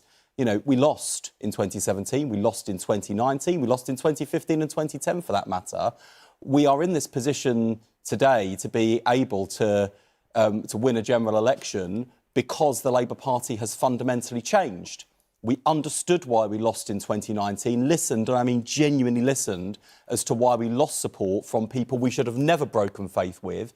And as well as rebuilding trust with those voters, we also built a big tent that enabled millions of disaffected Conservative voters to look at Labour and think, well, I might vote for these guys, and we'll soon find out how many of them actually did. But this is a remarkable exit poll. They're not results, it's an exit poll. But in 2019, we were on the brink of extinction and told that in order to get a majority of one, we would need a 1997-style swing. This exit poll shows a 1997-style majority. So, well, you know, I'll believe it when I see it. But this is a remarkable exit poll and a testament to the change that Keir Starmer has led in the Labour Party. I don't think that guy's had nearly enough credit for the steel, the determination that he has shown to really grab the Labour Party by the scruff of it. Wes, I wonder if I can force it to learn why we lost. I wonder if I can just jump in. I mean, nobody's taking away from you the things that you are saying again based on the exit poll, but these figures do suggest not a resounding enthusiasm for the party in those seats that voted for you 5 years ago. We'll wait and see what the results said, but I think I've said on the BBC before, I think it was on another election night, that Keir Starmer could literally be on his way to Buckingham Palace to be made Prime Minister, and pundits would be saying, oh, it's still a disappointing night for Labour. I mean, come on, give me a break. I've had enough of this now after 4 years. 4 years ago, I don't mind saying, I would never have imagined that Labour could do this in one term. Never have imagined it. I thought it was impossible. I thought at best a two-term project. And yes, the implosion of the Conservatives and the SNP has put wind in Labour's sails. But the only reason we've got sails on the ship, and the ship is ship-shape, is because Keir Starmer took the vessel from the shipwreck in 2019, rebuilt it, and made it ship-shape and seaworthy again. And Wes, just as you've been speaking there, Wes Streeting, you seem to have a little bit of a flicker of a bit more excitement about what happened rather than your early message of, oh, this is an exit poll. Are you ready to say you're sure you've won? Well, I used to watch the 97 results back and thought that the Labour spokespeople who were on then sounded kind of crackers, really, when the exit poll came in and they were still saying, we'll wait and see the results. I now know exactly how they felt. Like, honestly, it sort of looks and feels too good to be true. We will judge the results by the results and not the exit poll. Of course, I'm delighted by the exit poll. I have seen many exit polls over the years. They don't tend to look like these ones. And if we have won this general election, that is historic for the Labour Party, but even more importantly, it's an opportunity for the country for us to rebuild our economy, rebuild our public services and rebuild trust in politics. Wes Streeting, thanks for now. Daisy Cooper, I think you have to go in just a few minutes, so thank you very much indeed for joining us. Now, we've talked a little bit about the projections for reform, seemingly a very significant result for them, according to the exit poll, getting 13 seats. Their deputy leader, Ben Habib, has just tweeted, this is a huge bridgehead. This is politically seismic. I hope that we can show it to you, but we can show it to you. This is the beginning of the fight back for the nation state of the United Kingdom. So a very forthright and victorious message from the Reform UK Deputy Leader, Ben Habib. Let's find out then what the mood is like in the Reform camp. That's given us a taste of it. Our colleague Alex Forsyth is in Clacton, where, of course, the leader of the party, only lately rejoining in that role, Nigel Farage, is hoping at the 8th time of asking to be heading to Westminster himself. Alex, what is the mood there? Remarkably calm at the moment, Laura, if I'm perfectly honest with you, but it is very early in the evening, and I suspect the mood within Reform UK more widely is less calm, having seen that exit poll. One of my colleagues tells me that Nigel Farage is having a meal somewhere in town. We're not expecting him to turn up until the early hours of the morning, because that's around the time that we're expecting the declaration here in Clacton. But like you say, remember, Nigel Farage has attempted to get a seat in Westminster 7 times before and failed, and I suspect with all of the caveats around the exit poll, particularly when it comes to smaller parties like Reform UK, it would have really just given a huge confidence boost right the way through what was already a pretty confident Reform UK campaign. So I think a little bit later we're going to go from calm counting to something potentially more chaotic, and I suspect the mood within Reform UK right now is pretty confident. So there is confidence then, and Nigel Farage is going to take that seat. Well, I think this is his best chance, many people think, because of the wider political picture that he's had in the 7 times of standing. But you have to remember that in the previous parties that Nigel Farage has led, for example, UKIP back in 2015, they had a high vote share. They polled 4 million votes, but that translated to only 1 win in terms of seats. And the seat that they won then, this one in Clacton, with the former MP Douglas Carswell, who had, of course, defected from the Conservatives, triggered a by-election, won it as UKIP, and then retained it at the 2015 general election. So when you take all of that into account, and the fact that Clacton has been at the centre of Nigel Farage's campaign for the past few weeks, he's been here a lot with rallies out in the town, making himself very visible. It feels like it's the best chance for Nigel Farage to get what has proved elusive for him so far, which is a seat in Westminster. But of course, for the party more widely, Reform UK, what will be really important is, yes, how many seats they get, but also the impact that party has in terms of the number of votes it gets, and what that might mean for the Conservatives, the damage potentially that Reform UK does right across the country, as well as any seats they win themselves. Alex, thank you so much. It could be much worse than any of the Conservatives had imagined, but we will see how it develops. Yeah, now, if you're out and about, what are you doing? You should be at home watching us. But if you are out and about and you happen to be in central London, around Oxford Circus, and you go past the glorious building of the BBC, you will see there The results of the exit poll. Now, remember, this is a first indication of what we think will happen tonight. We still haven't had a single result yet, but the Conservatives down to 131 seats. Labour, we are suggesting, with the exit poll, will be on 170 seats, going up. Liberal Democrats on 61. Reform Party on 13 there.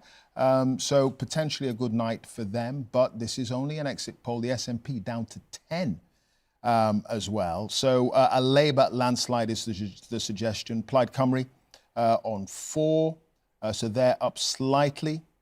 And we go through the figures there with the Greens only making 1 gain, according to the exit poll. So these, as I say, still figures that have to be confirmed by a decent result, and we still haven't got one yet. But the suggestion is a landslide for Labour of 170 seats. But we think there is only one box left to count in Blyth and Ashington, so we might have our first result of the evening very shortly. But Andrea Leadsom, Conservative former Cabinet Minister and MP who's been standing down, thanks for coming in tonight. If Labour ends up with a majority of 170, as the poll predicts, and you end up crashing down by 241, the decision of Rishi Sunak to call the election now may prove to be one of the worst political mistakes in history, surely.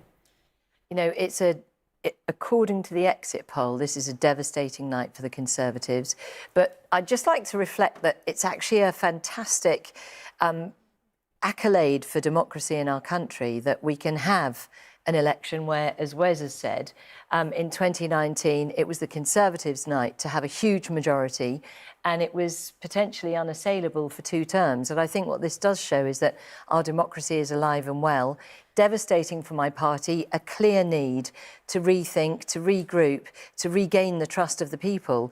But at the same time, we do need to wait for some proper results and not just look at the exit poll. And I think, as John Curtis said earlier, there's quite a lot to be looked at in terms of how many votes were cast and what the impact is on tactical voting and, of course, voting for reform. But Andrea Leadsom, you're a very experienced politician. You're in the Cabinet for a long time, doing lots of different jobs. You know that exit polls have a margin of error, of course, but they are pretty much near as, you know, they're very, very good. They're showing a clear picture tonight, not just for Labour's success, which you seem to be, in a sense, praising for what they've achieved, that volatility of voters, but reform.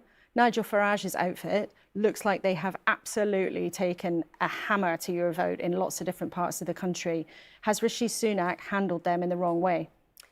You know, it's never easy when you are the Prime Minister to decide when to call a general election. You know, we saw that with Gordon Brown back in 2010, where he was slated for not calling the general election, and we've had months and months and months of opposition politicians saying, call a general election.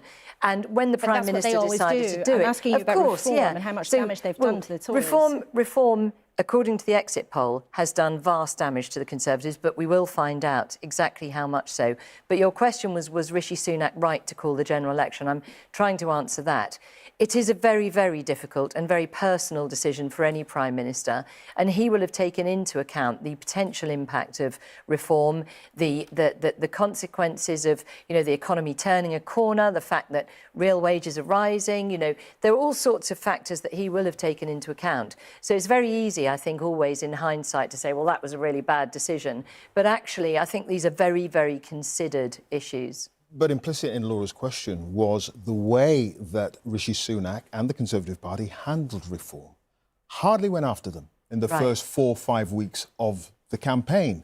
Only really getting stuck in after those dreadful comments, allegedly, from one of the supposed workers for Nigel Farage in Clacton. The kid gloves. Because you were hoping, obviously, to get some of the voters who might be leaning for reform. That didn't work. It's completely backfired. Well, we'll see. But absolutely, I would accept that potentially in hindsight, you could have gone after reform much more. But the Conservatives actually have some very strong achievements to their name. And I think genuinely the desire was to highlight what the Conservatives in government have done. You know, 4 million more people in work, low unemployment, real wages rising. We turned the corner. We got through the COVID pandemic. We're recovering fast. We're equally joint first in the G7 in terms of growth last month. You know, there's a lot, all of the net zero achievements and so on, plus what we considered was a very real concern about what Labour will do, as continues to be the case, a very real concern about what Labour will do with people's taxes. And so, you know, yes, maybe it was wrong not to go after reform straight away. But again, all of these things are very carefully thought through as to what is the right approach. And what we wanted to do was to focus on what Labour would be doing with people's taxes. We're just going to cut in there because we've got a declaration. Acting Returning Officer, hereby give notice that the total number of votes for each candidate for the Horton and Sunderland South constituency is as follows. Richard Peter Bradley, 1,723. Chris Bernicle, 5,514. Paul Edgeworth, 2,290. Bridget Phillipson, 18,837. Sam Woods Grass, 11,668. The number of rejected ballot papers was 101. The turnout was 51.2%. And that Bridget Phillipson has been duly elected to serve as member for the said constituency. So a delighted Bridget Phillipson there, who can now expect not just to stay as the MP at Sunderland South, but who can expect to become the Education Secretary, having done that job as a shadow for Keir Starmer for the last few years. She receives more than 18,000 votes, but Reform have beaten the Conservatives into second place. Let's listen in to Bridget Phillipson's victory speech. She's likely to be in the Cabinet by the end of the weekend. Tonight, the British people have spoken. And if the exit poll this evening is again a guide to results across our country, as it so often is, then after 14 years, the British people have chosen change.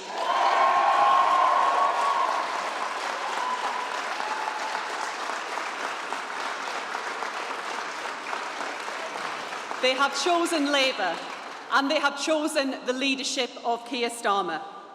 Today, our country, with its proud history, has chosen a brighter future.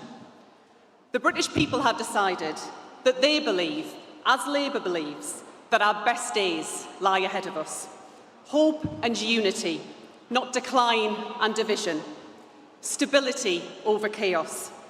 A government powered by hope, by the belief that tomorrow can not just be different from today, but better. A government of service, a government with purpose, above all to change our society for good. A government determined to build a Britain where background is no barrier, no matter who your parents are or where you are born. Determined to tear down the barriers to opportunity which hold back too many of our children. That is Labour's purpose, and the result today speaks to the trust the British people have put in our changed Labour Party. And after 14 years, as your Labour MP in opposition, I am so proud to be part of a party which has tonight not just won the trust of people here in Horton and Sunderland South, but of the people across Britain. Labour will honour the trust that you have placed in us. I will honour the trust that you have placed in me. And I will work every day to deliver the promises that Labour has made and the better future that we, each of us and all of us, deserve. From the bottom of my heart, thank you.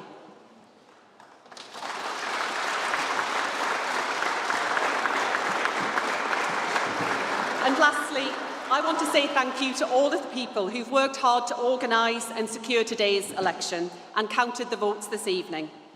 You are the people who deliver our democracy, and we are grateful for your contribution. My thanks to the fellow candidates here in Holborn and Sunderland South for a good-tempered campaign. To my fantastic local Labour Party for your unwavering support, and to my wonderful agent, Les Scott. Thank you. Bridget Phillipson there, delighted, beaming away, not just having won her seat, but expecting now to be in the cabinet. And in her speech, she said, the British people have decided. Labour will return government to service of the people and create a country where background is no barrier. Bridget Phillipson there very decisively saying that Labour has won the general election. We'll discuss that a bit more in just a sec. Yeah, and Labour's vote increase there in line with our exit poll. And that's the first result we've had all night. Jackie, the bank teller. The first MP I think she did it. And the first MP elected into the new parliament, yeah. Let's talk to Jacob Rees-Mogg, who can join us from North Somerset. Hello to you. Thank you for being with us. How would you sum up the evening, given the exit poll, given what looks like could be a terrible night for the Conservatives? Oh, well, you've said it. I mean, it's clearly a terrible night for the Conservatives. We're down supposedly at about 130 seats from having a majority of 80. There is no way of describing this as anything other than a bad night for the Conservative Party. Where did it go wrong? Where did it go wrong? I think that there were issues with changing the leader, that I think we do have an increasingly presidential system, and that people vote for a Prime Minister rather than for an individual Member of Parliament. I know the strict constitutional position, but that voters expect the Prime Minister they have chosen to remain the Prime Minister, and for it to be the voters who decide when that person is changed, rather than it being done by a small cabal. And I'm afraid I think the Conservative Party took its core vote for granted, which is why you see so many people who may have voted Conservative previously going off to reform. So the original sin was getting rid of Boris Johnson? Well, original sin is a very interesting theological question, which I'd be happy to discuss on another occasion. Maybe so not I'm not tonight, quite sure I'd put Jacob. it that Maybe not strongly. tonight. Not tonight, no. On another occasion. We do have 10 hours. But yes, I think that people do vote for a leader, and that new leaders actually need an election pretty quickly. Gordon Brown made that mistake in not seeking his own mandate. The mandate is increasingly personal, and it looks as if this is a very strong mandate for Sir Keir Starmer. And actually, if that's the case, I wish him well in that, because we want good government for this country, whoever is in high office at any individual time.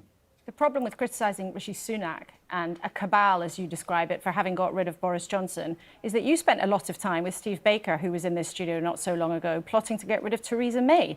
And that, she managed to stay in office just about, despite your best effort. Boris Johnson then had, Boris Johnson then had a very quick election after he'd become Prime Minister to get his own mandate. Bingo. But in terms of that reality... You need your own mandate. The mandate is personal. But that's exactly why Rishi Sunak called it an election, isn't it? I mean, do you think it would have been impossible for him to win because of the kind of politician he was? I'm not entirely clear about whether or not you think he should have called an election sooner in order to have that personal mandate, or that if you had lost the country because you got rid of Boris Johnson, because he was followed by Liz Truss, who you backed. I think the fundamental problem is that in this election we were taking our base for granted. And that is always a problem, and our base was peeling off to reform. And we have no divine right to votes. We need to win voters at every single election. And if you take your base for granted, if you don't manage to stop the boats coming over, if you don't manage to control migration, when that's what your voters are concerned about, your voters will look to other parties. So I think failing to deliver on Conservative core principles did us a lot of harm. Could there be a return of Boris Johnson in some regard, that if you think that removing him was the problem, might him coming back be part of the solution for the Tory party after this election? You'll need to interview Boris and ask him what his plans are. I can't act as a spokesman for him. He's a very big and powerful figure. And as we see from Nigel Farage's success, as far as one can tell from the exit polls, big figures in politics make a difference, big charismatic figures. We are, in spite of the constitutional niceties, which I think are very important, and our system of individual MPs has strong resonance, we are nonetheless an increasingly presidential system, and the charismatic individual leader is very important, and Nigel seems to have shown that in this election. Should Nigel Farage find a place in the Conservative Party then, perhaps? It's been a discussion among some of your colleagues in the run-up to this. You might have avoided disaster if you'd welcomed him in earlier along. Well, we are where we are, and the disaster doesn't seem to have been averted. Again, you'll have to ask Nigel what his plans are. I think he looks for and seeks a realignment of the right of British politics, and be interesting to see whether he can achieve that. Do you think that you are safe in your own seat just before we let you go, Jacob Rees-Mogg? Look, I see what you've said about it on your programme earlier. I will wait and see that the votes are being counted, or at least verified while we speak, and we will know in the early hours. So, as the Earl of Oxford and Asquith used to say, wait and see. You must have an inkling, though. I wonder just what's on your mind tonight. I think behind you there's perhaps a picture of Winston Churchill and Margaret Thatcher looking on. Maybe I'm incorrect, but I think just spying that, is that who they are? And what do you think? You're quite right, so there is, yes. I recognise Mrs Thatcher's hairdo there, even from this distance. Excellent. Well, Jacob Rees-Mogg will let but no, I have no inkling at this stage other than your exit poll. OK. Well, Jacob Rees-Mogg, thanks very much indeed for joining us. And of course, we'll bring everybody watching the results from his count much later on in the evening. Yeah, Andrea Leadsom. Should you have stayed with Boris Johnson? It is an unknowable question at this point, isn't it? I do agree with what Jacob just said, that we are becoming increasingly presidential. And I do think that that is a challenge for Keir Starmer. He is not a presidential big character. He's obviously done incredibly well this evening, can't take that away from him at all. But I do think that the shine wears off very, very quickly. And actually, as I said at the start of the interview, we do see change much more quickly now. It's fantastic that we have an alive and kicking democracy in this country, but people do need to look to the very quick turnaround. And, you know, where Sir Keir's concerned, we had the issues with Sue Gray, who did for Boris, arguably, the permanent secretary, who wrote the Boris Partygate report, did for him. Next thing we know, she's Keir Starmer's chief of staff. These are all things that come into the mix, and people will be putting a spotlight on those in the weeks and years to come. We're keen to get to counts around the country, but I have to bring in Wes Streeting. You are making faces as Dame Andrea is making those claims. No offence, Andrea, but I think the suitcase is full of wine did for Boris Johnson. I think the vomit on the carpet in number 10 did for Boris Johnson. I think the habitual lying did it for Boris Johnson. And then you guys made the mistake of calling in Liz Truss, the spectacularly worst Prime Minister in modern British political history, then crowned this other guy to come in, Rishi Sunak, who was meant to clear up the mess. And you didn't, you know, it's the worst thing you can do to a leader. You didn't back him and you didn't sack him. He was too weak to lead the Conservative Party. You've got the foxes in the hen house of the Braverman wing of the Conservative Party, who actually kind of, you know, the provisional wing of reform in the Conservative Party. And what were the One Nation Tories doing? You know, plotting in the corner, saying, oh, don't worry, after the election, we'll sort it out.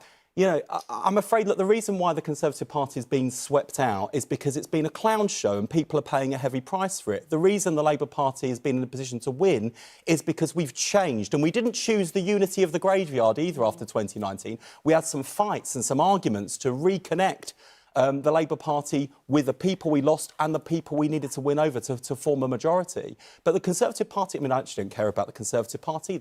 Their problem, not mine. We've got to clean up the mess of the Conservative Party, just like the Downing Street cleaners who had to clean the vomit up after Boris Johnson. I feel like you two are just starting to warm up. More from you shortly. And it's a long night, so we're all looking forward to it. We're going to go to Darshini David now, who is in Hazelmere, which I think is going to be the count for Godalming and Ash, and the Chancellor, Jeremy Hunt. How's it looking there?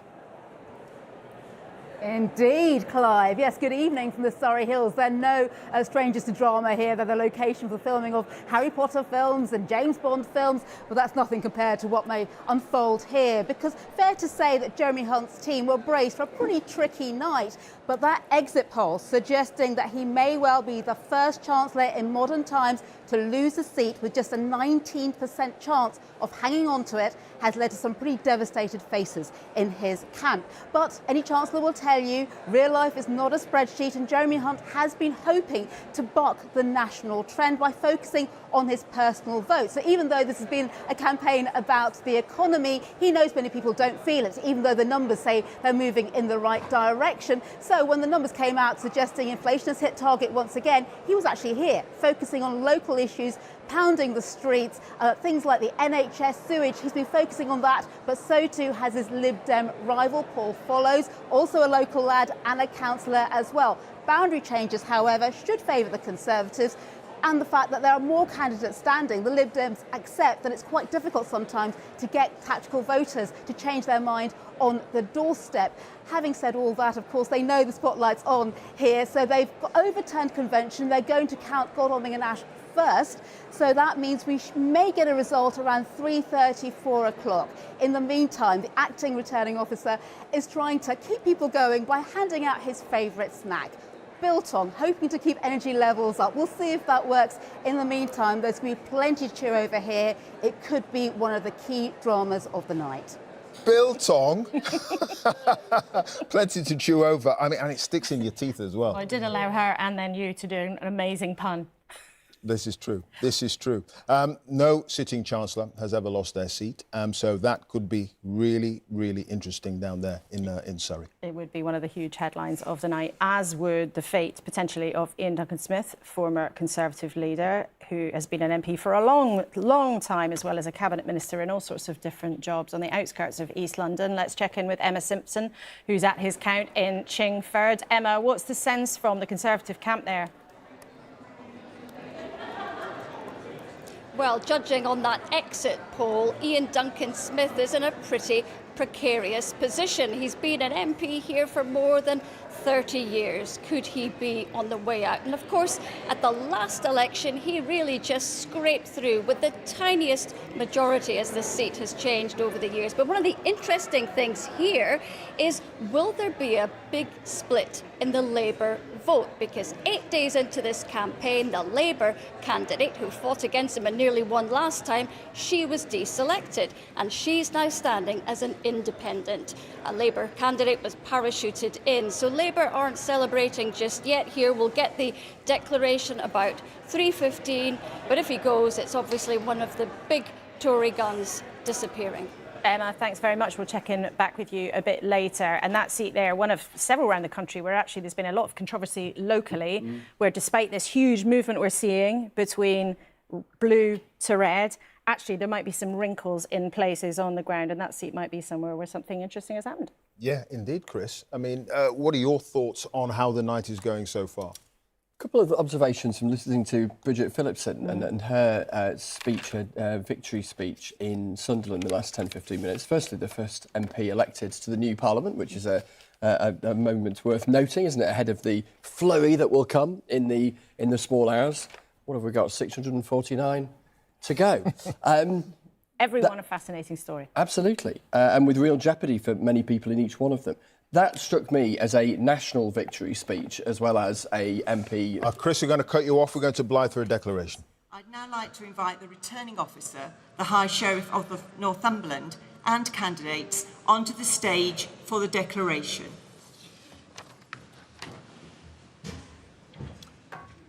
So the candidates go up to the stage there. Sunderland South. Houghton and Sunderland South beat them to it, so this will be our second result of the evening. Up there in Northumberland. And here's the acting returning officer.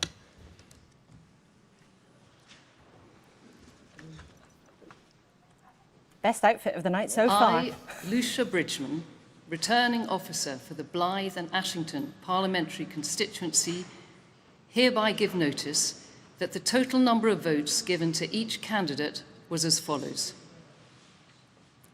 Ian Lavery, Labour Party, 20,030. Maureen Levy, the Conservative Party candidate, 6,121. Steve Leyland, the Green Party, 1,960. Mark Peart, Reform UK, 10,857. Stephen Anthony Salidas, Liberal Democrats, 1,433. And that Ian Lavery is duly elected as the Member of Parliament for the Blyth and Ashington constituency.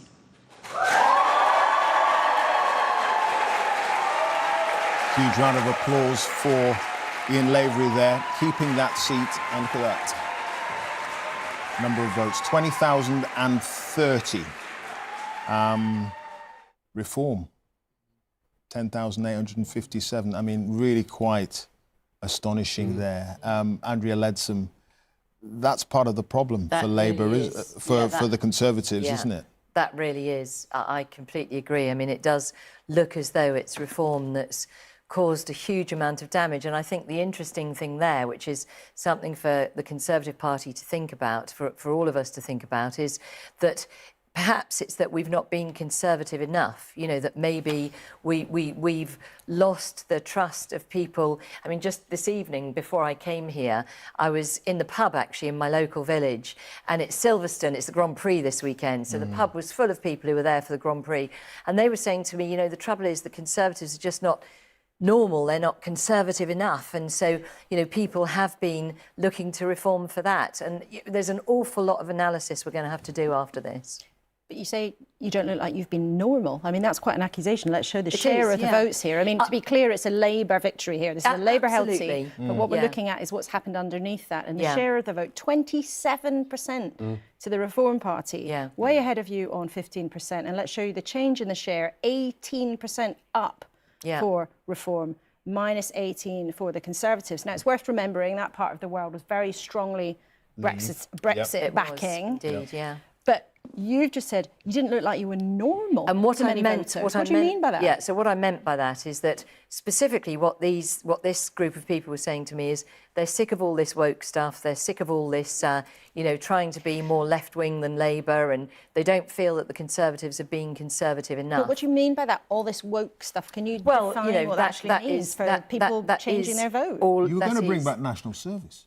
Yeah, well, national service in the sense of supporting young people to be able to do something worthwhile to put into their community, not national service in the sense of going around shooting people. So I think that was misrepresentative, I can say that.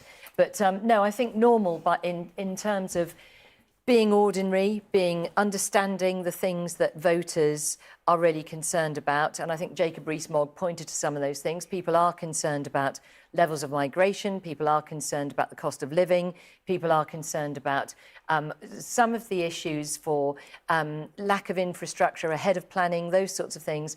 And of course, having been a government for 14 years, it's very difficult to get away from being accountable for all of those things. I think what it evidences is government is extremely difficult. And I don't personally think Labour has the answers. What I do think is that clearly people are choosing to vote for reform in the hope that there's another third party out there that can have some of those answers. OK, Andrew, just a quick question, if I may. There'll be people looking at the exit poll tonight and anticipating that there's going to be a government with an awful lot of power, a big majority, and we'll be looking to your party and indeed others to provide a viable opposition. Yes. Can you be certain, after all of the turbulence in the Conservative Party in the last 6-7 years, that there isn't going to be a descent into civil war within the Conservative Party, making it even harder to be that viable opposition in the coming months and years? I mean, no one has a crystal ball, but I certainly know that a lot of my colleagues have been very concerned. I mean, we've all seen the polls over a long period of time not moving. And so it is very much recognised that we're going to have to regroup and rethink. And the Conservative Party is the natural party of government and has been in this country for many long years. And so we will be very ruthless about it. We will certainly be very forensic about it. And I hope and expect that we will be regaining the trust of the public. And as potentially the shine comes off the Labour Party, because there hasn't been that enthusiasm necessarily, I think we will start to see people coming back to us. OK, well, a promise of ruthless recriminations there, Andrea Leadsom. Thanks for now. We're just hearing, as part of those recriminations may perhaps come from Sir Robert Buckland, former Cabinet Minister. We're hearing on the ground in Swindon South, his seat's a classic bellwether. We're hearing that the Conservatives are conceding defeat, but we'll bring you that as soon as we know for sure. That would be fascinating. Let's go to Professor Sir John Curtis. John, I just want to check. The results that we've had, are they in line with the exit poll, particularly what seems to be on the surface success for reform? Yes and no is the answer, Clive. So far as Labour is concerned, the 2-point rise in Blyth and the 7-point rise in Sunderland South is pretty much in line with what we were expecting. The rise in reform support, although quite substantial, up 13 and 18 points, is actually a little bit less than we were expecting, and therefore, conversely, the decline in Conservative support is rather less. Now, the truth is, although these are both Labour seats, and therefore, normally we're not expecting the Conservative vote to fall that heavily in Conservative seats, or relatively not so heavily, but these are also heavily Leave areas, and we were therefore anticipating that perhaps Reform would put in a strong performance and push the Conservative vote down to rather a greater extent than we expect in other Labour seats. So we'll have to wait and see. But broad message, Conservative votes down very heavily, Reform is up a lot, and Labour are making a modest advance. So that broad picture, at least, is there with the exit poll. It's just the fine detail. We've still got to see where we end up at the end of the night. And turnout has been down as well. How much has that been a contributing factor? Well, we don't know whether it's a contributing factor, but I think there has been a widespread expectation that turnout would fall, and these first two results are at least consistent with that expectation.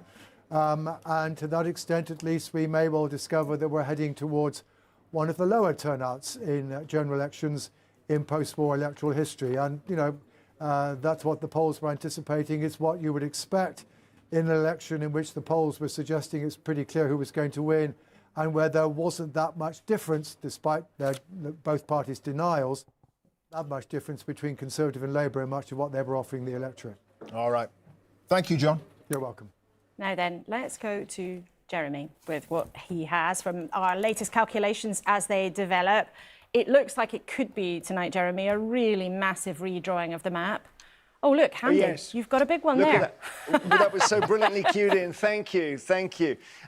Yeah, look, here is our map. This is from last time, though, crucially. So this is the 2019 map. And you see, don't you, the wash of Conservative blue from Boris Johnson's 80-seat majority. And I'll switch it now to what the exit poll is showing us. And we stress again and again, just predictions. But look at the way Labour red spreads out from the urban areas to cover so much of England. Bear in mind, a lot of the Conservative seats are larger geographically. That one I'm just stepping on there is Rishi Sunak's, for example. So this kind of map can give you a false impression that there are more Tory seats than there are. I will just say, though, it's very interesting to see maybe Reform less strong in Scotland and the Conservatives here in the south of Scotland and the middle of Scotland as well. Scotland and the Conservatives is going to be an interesting subtext in this story of the night. Now, let me do something that'll help us understand what the map is looking like, and it's this. If I change every single seat and make it the same size, make them into hexagons, it then shows you really clearly what we're looking at. So we're back in 2019 here. Back in and you can see the scale of the Boris Johnson victory, can't you, with so many of these blue hexagons. I'll now change this to the exit poll, so just have a look at the change here. OK, this is 2019 still, and I'm showing you the majorities. The majorities are shown by the height of the hexagon. The taller the hexagon, the clearer the win for the party whose colour the hexagon is. So you can see an awful lot of 2019 big majorities here for the Conservatives, particularly in the south of England. So now let's change to 2024 and let's have a look and see what the exit poll is showing us. And look at those hexagons lowering. The Conservative seat majorities going down, being replaced by red ones. You've got, for example, Portsmouth North, Penny Mordaunt's seat just over there. Leader of the House of Commons has gone from quite a sizable Conservative hexagon to a red one. So that is what we're looking at. It's an amazing map, that, isn't it? Because when you make the constituencies all the same size, you get a real sense of just how much Labour red is covering the UK. And of course, the interesting thing as well is that you're seeing some marginal Conservative seats, which have been blue for a long time, turning into safe Labour. Back to you. Jeremy, thank you very much indeed. He's got all sorts of new snazzy toys, but it does show you what might happen in really, really vivid detail. OK, so we've had a few results in. Chris? Reform UK. It's quite a standout. I know we've reflected on it in the last couple of minutes. Sorry, I was just typing something away there for the BBC News app. But given what I've just typed, I might as well say it out loud as well. You're moonlighting already. But yeah, a bit of, you know, exactly. You know, those first two results, seeing how well Reform were doing, as we were reflecting a few minutes ago, yes, in parts of the world in the northeast of England that significantly backed Brexit. But here is a party that, I mean, I'm exaggerating mildly, but was sort of, you know, came about a week last Wednesday. It's a new entity on the political stage. One of the standout moments of the election campaign was Nigel Farage's decision to come back in, be the leader of the party, be a candidate too. And one of the big questions was how much difference would they actually make? And the early evidence, both from the exit poll, but with the caveats around smaller parties, and these first two results, is they are making one heck of an impression. More than a quarter of the vote in those first two results, and how that maps out through the night. And then, crucially, particularly if Reform managed a number akin to what we're suggesting in the exit poll of 13, the dynamic in the House of Commons of the Reform with potentially around a dozen MPs and a rump of a Conservative Party thrashing around trying to find out who it is, what it wants to be and what went wrong, is a very interesting kind of conversation that we're going to see alongside a period, as it would seem, that a new Labour government is taking office and getting its head around what it's going to do. All right. Chris, thank you for that. Well, let's have that conversation then right now with Dr. David Bull, who joins us from the Reform Party. You are looking extremely chipper, I have to say. Yes. Do you think, from your own data, that actually achieving 13 seats is something that looks realistic? Yes is the short answer. If you look at this, and if that exit poll is right, this is an historic moment. As Chris said, we're 4 years old. We're an insurgent party. This has come out of nowhere, literally. I remember talking to Richard Tice 4 years ago about how we were going to do that. And of course, I think what you're seeing is actually the shy reformers coming out in droves. You know, we saw this with Brexit, didn't we? The shy Brexiteers. So the pollsters were caught off guard, and once again, they've been caught off guard. Now, if that is true, and we get 13 seats, that is extraordinary. And Nigel has made this very clear. This is the beginning of a much bigger movement. And it is a movement. It's from the ground up. Chris mentioned something else, which is actually in the northwest, in the northeast. We're taking votes not just from the Conservatives, we're taking them from Labour as well. People who say this country is broken and they want it back. I mean, where do you feel you have been picking up? Is it a uniform picture, or is it, as you might expect, from areas that were very strongly Eurosceptic, voted Leave in large quantities? Because you say it's come out of nowhere. It hasn't really. You had UKIP, then the Brexit Party, then the Reform Party. This has been, it's a development in an existing movement, right? Yes. So what's interesting is if you look at vote share, we believe our vote share is twice that of the Liberal Democrats. Twice. We believe that to be true. And if that is the case, and we only get a quarter of the seats, then that says something about the parliamentary system and why first past the post, I think, is broken, and why we need to move to something like a proportional representation, which, of course, we had in the European elections, and that's how we became the biggest party in... I know, I can see you shaking your head next to me. But we became the biggest party in the European Parliament because we had the D'Hondt principle, and that's how we had so many. The Conservatives don't want it, Labour don't want it, but actually I think people in Britain do want it. It's quite early in the night for a discussion about the D'Hondt system. Well, yeah, maybe. I like to elevate the conversation. But, and I want to get a reaction from the other parties as we will through the night. But just many people watching, though, David Bull, will think actually what they saw from Reform, aside from people like you and people like Nigel Farage coming out and giving interviews publicly. What many people will have seen, however, is a revelation almost daily of truly vile and offensive remarks and views that had been shared by a significant number of your candidates. Some of them were condemned very quickly by the party's leadership.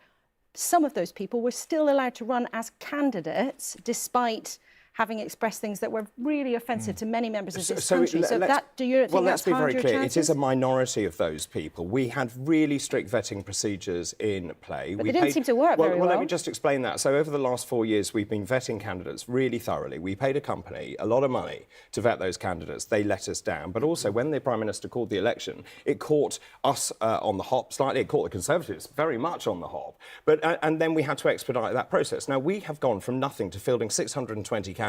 And we have said, and I have been very clear about this, we will not tolerate homophobia, Islamophobia, anti-Semitic behaviour or anything like that. And if any of us find out that that is the case, they're out. But why do you think that kind of unsavoury character is so attracted to reform? Well, I think it's it's in every party. If you look, there were 20, weren't there, in the Green Party accused of anti-Semitic abuse. So it is in every party. The Conservative Party has a similar problem to a lesser extent. But not after they were formally nominated. But remember, but also we're 4 years old, so we had to literally sprint to get those candidates. And I think anyone who looks at the rise of reform will see that actually what we're doing is breaking political history. I said this before. Everyone said in that Brexit result, you won't do it. We changed history. We're about to change history once again. Do you know where your 13 seats, if you get that far, will be? I mean, you hinted earlier, you say you're picking up everywhere, but do you have a clear view of where you're likely to take? Was Nigel Farage likely to take? I don't want to bet on it, but Clacton, I hope with Nigel, I hope Richard Tice, I think Rupert Lowe, Great Yarmouth would be a very good bet. Ben Habib in Wellingborough. Let's see. Look, I'm standing in West Suffolk. It has a majority of 23,000, which should be a safe Conservative seat. I'm against Nick Timothy, who was Theresa May's Chief of Staff. Matt Hancock had that seat, of course. That was in the height of the COVID pandemic. That hasn't played very well. I think it's about local candidates with local issues. Is there a personal vote there as well? I don't know. We'll find out in the middle of the morning. OK. Thank you for now. Thank you. Thank you. And Angela Letson, you are going to be leaving us quite soon. But I just wonder, we've talked about reform. They seem to be doing the most damage in some of the seats that you are likely to lose, according to the exit poll. Was there enough of an attempt at the beginning of this campaign to try to win over their supporters? So, obviously, the exit polls suggest not, and we will be careful to analyse that at the end of the night. But at the same time, there's no doubt that the Reform Party has been a party of protest against people not being Conservative enough. I mean, I've had a lot of people saying to me, join the Reform Party. I'm a Conservative voter and I want you to join Reform. That makes it a protest. And we've just heard that it's only been around for a short period of time. And that can happen. And obviously it's been a great result for Reform, according to the exit poll. A terrible night for the Conservatives. But what it does mean is we need to regroup, rethink, regain the trust of the population in order to come back fighting next time around. Dame Angela, thanks very much Thanks. indeed. Relieved that you stood down rather than having to go through all of this. Yeah. Devastated. You knew this was going to happen. Yeah. Well, no, not necessarily. My passion is early years, as you well know, and I want to go and do some of that before I'm too old. OK, well, not a bit of it. We thank you for coming in and spending some of the evening with us. Thank you. All right, we're going to go back to the northeast where we had our two results this evening. Blyth and Ashington and Houghton and Sunderland South. Naga Munchetti and Sally Nugent are standing by. Naga, I'm sorry, it was Jackie from the bank who did it for Sunderland. They got in there first. I heard Sally say that was their secret weapon, and there were lots of kind of indications here at Blyth and Ashington that we were just about to declare, a few minutes to go, and then it kind of went quiet. Sally and I were messaging each other, actually, just going, who do you think it's going to be? But yes, we had our declaration for one of the 4 constituencies here that are having results. Ian Lavery from Labour winning, as you've been discussing. And interesting that Reform came second here too. A little point, there are 4 constituencies, as I said, which are going to be declared. You saw Maureen Levy on the stage there when the declaration happened, who is Conservative. She obviously didn't win, but her husband, Ian Levy, who's also up for the Conservatives, is also waiting for his declaration. That will be for Cramlington and Killingworth, which will happen around 12:45. So we're still waiting for more results here. But yes, Sally won. Sunderland won. Congratulations, Sunderland. Yeah. Doesn't mean that. Sally 1-0 over Naga. And it sounds as if it was Jackie. Jackie from the bank who did the damage. What won it? What won it? I tell you what, when I walked in here tonight, Jackie took me to one side and she said, "We are going to win," which is what I told you earlier on in the programme. And I believed her. But I tell you, there's something else about this count here that was quite interesting, was that I think they quite liked being the underdog tonight. I know they weren't the favourite to take back the crown of being the first count to declare, but there was a quiet confidence. There was a little bit of underestimate us at your peril. Jackie and everybody from the bank who had been here as the A-team all those years ago and had all those years of experience of getting the result out quickly, of course, they did the job. And, you know, I was going to make some kind of joke about Sunderland and football and getting used to not winning, but I can't make it now because they won. Oh, my word. You're smiling gamely there, Naga, which is good to see. Good to see. All right, Sally, Naga, thank you from Blyth and Sunderland South there. See, that's friendly rivalry, but I'm afraid that elections aren't all about friendly rivalry. Some of the battles are absolutely as bruising as they come. I was going to say, actually, Peter Mandelson just picked me up on my pronunciation of Houghton. He says Houghton. Houghton. Well, this is going to happen tonight. Houghton the Spring. Exactly, Chris? I think it's Houghton. You see, Thank you. Thank you. The reason I say... So I started my career in the northeast of England and was pointed out on day 1 to me how to pronounce that particular part of Wearside. Well, these anecdotes should normally come at about 4 in the morning. I know, but we're starting early. What time? It's not midnight yet. We've got serious business to get on with because Rita has got some really interesting analysis, because we've mentioned that the results coming in from the northeast were from areas where there were very strongly Leave backing, and you've been looking at what's going on in terms of the difference between Leave and Remain seats. Absolutely, Laura. And given the conversation you were just having with Dame Andrea Leadsom as well about what sort of damage Reform might have done to the Conservatives. So this is based on the exit poll information that we have. And we've done some analysis of what we think has happened to the vote share of each of the parties compared to 2019. Now, in Remain seats, you can see, I mean, the Conservative share of the vote is going down everywhere. Down 15% there, Labour up 4%, Lib Dems flatlining, Reform up 9% and Greens up 6% in Remain seats. Compare that to Leave seats. Conservatives down very sharply, 28% compared to 2019. Labour and the Lib Dems up a little bit. Reform up 18% and the Greens also up 5%. But look at that. And one wonders whether that big rise in the Reform vote in those seats that voted to leave the European Union, whether that is because people feel that they have not got the dividend that they were expecting from the Conservatives, and whether that has hurt them in those sorts of seats. I suspect that is something that we will be discussing in the hours, days and weeks to come. Laura. Rita, thanks so much. Interesting, isn't it? Because 2019, Brexit was the overt divide, but it's a long time ago now, that vote in 2016. So we'll be looking for all the patterns in the woods. All right, OK, we're going to go to Welwyn. And Regina Vaidyanathan is there, standing by. Grant Shapps, the Defence Secretary, his seat, of course, at the beginning of the night. Our exit poll suggested he had a 6% chance of hanging on to his seat. How are the Tory camp feeling there? Clive, I've just had a message from someone close to Grant Shapps. It reads, underdog but alive. So I think the Shapps camp is remaining optimistic but realistic, because it would be a big hill to climb for Grant Shapps to retain his seat, one that he's held since 2005, and a majority of around 11,000 last time. Now, the Labour camp here aren't really giving much away, Clive. They're just saying that they've had a good polling day and that we should wait until around 3:30 when the result is called. It is worth as well mentioning that the exit poll put Reform in third place here, and Reform have been saying that they are feeling positive here as well. Now, of course, you may remember that it was a certain Defence Secretary in 1997 that delivered one of those election night moments. Could this current Defence Secretary deliver another one today? OK, Regini, thank you.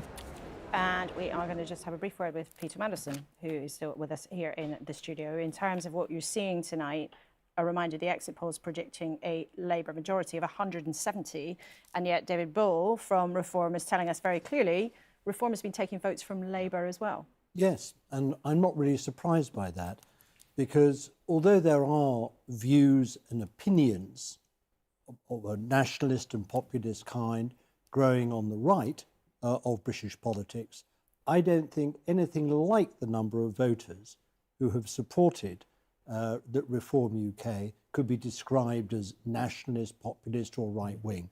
They're looking for a very handy protest party to support, because they are furious with the Conservatives. And I have lost count of the number of people who have told me, indeed I've knocked on doors myself and found voters saying, I just cannot decide. I hate the Tories. There's no way I'm going to vote for the Conservative candidate, but I can't yet make up my mind who to protest with, either Labour or Reform.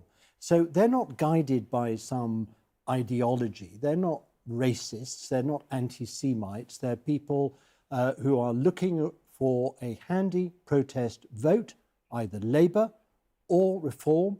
Some have gone, the bulk of them, of course, have gone to Labour. Some inevitably have gone to Reform. But why didn't they go to you then? If all of the things that Most you've of them said... did. Most of them have. But in terms of, they're not a party that existed in that kind of force a few years ago. So why didn't you think you were able to get them across? No, Laura, they've existed for some time in various guises with different names. And of course, Nigel himself, Nigel Farage, you know, is the sort of running thread through all this. Now, look, at the core of Reform UK, there are a whole number of extremely unpleasant people with views who would be rejected by the overwhelming mass of the British people. But those views held by those people at the heart of Reform UK are not known to the general public. The general public are looking for parties to back or candidates to support in order to lash out against the Conservatives, and Reform have been the beneficiary. With the greatest of respect, that's absolute nonsense. These are a We've seen your candidates. There are a very small... We've seen your candidates. Let me finish, please. We've seen your candidates. There are a very small number of candidates, and we have removed them and dealt with them. Let me just make one thing very clear, which is that we stood down. We gave Boris Johnson an 80-seat majority because he said he was going to get Brexit done. He did not get Brexit done. We have put a border in the Irish Sea. We've annexed the United Kingdom, annexed Northern Ireland. Now, that is unacceptable. Tell me another country that goes around purposely annexing parts of its own territory. I think it's unacceptable. And actually, what people want around the country, they see Labour, you're going to put taxes up enormously by £15 billion, it seems, and people are against that. They want low tax, low regulation and high growth, and that's what we offer. I'm not sure that people voted Reform because they want less protection and more exposure to market forces, quite honestly. People voted for Reform because they're patriotic. Nor do I think people voted for Reform because they objected to some notional border down the Irish Sea. I think you're living in a fantasy land with respect. No, people, of course people have voted for an insurgent party, but I would not describe this as a popular insurgency, and I would not flatter Nigel Farage by describing Reform UK as a movement. Peter Mandelson, how do you hang on to those voters now who were disgruntled, some of whom have come back to the Labour fold, voted Conservative in 2019? How do you hang on to them, given that you have signed up to the fiscal rules of the Conservatives? How do you hang on to them when you have decided that you are going to get debt down in relation to GDP by 2028? You haven't got any money and you're not going to borrow. You've made that clear. So how are you going to give these people hope who've moved towards you? Well, Clive, let's not sort of rehearse all the arguments of the election campaign. Yeah, no, let's not do that. Let's not do that. And all that, da-da-da-da-da-da-da. Look, you make an important point, however. We not only want to hang on to those who have voted for us in the election, we want to win over people who have voted for for Reform UK. We want to demonstrate that we are a party of all the people, not just people who live in inner cities, who have college degrees, who are young and have good, reasonably well-paid positions in good professions. We want to retain and or win the votes of non-graduates, non-college leavers, people who, frankly, who work in the everyday economy and feel quite disrespected and quite disempowered. Now, that is something that has grown over a number of years, and it's something my party has got to understand, come to terms with, and engage with, and make sure that we're delivering for those voters. But you see, when you go around the country, people see Labour. It is a metropolitan party for people in Islington. It does not represent people in the north. It doesn't represent their views and values. And that is what Reform UK does. This is. But David, how do you account for all the seats that we've won in the northeast and northwest of England? But do you not think that for a small party, a new party? By the way, let me be very clear. We are a new party, completely new party, new structures, and we have done extremely. If that poll is right, and it may not be right, but if that poll is right, then we have done extremely well. Also, what are you going to do with regards to the European Union? You're going to take us closer and closer to Europe, and that is not what people want. We've got a declaration coming in. Let's listen in to what's happening in Sunderland. The result for Sunderland Central. I, Patrick Melia, Acting Returning Officer, hereby give notice that the total number of votes for each candidate for the Sunderland Central constituency is as follows. Lewis Malcolm Atkinson, 16,852.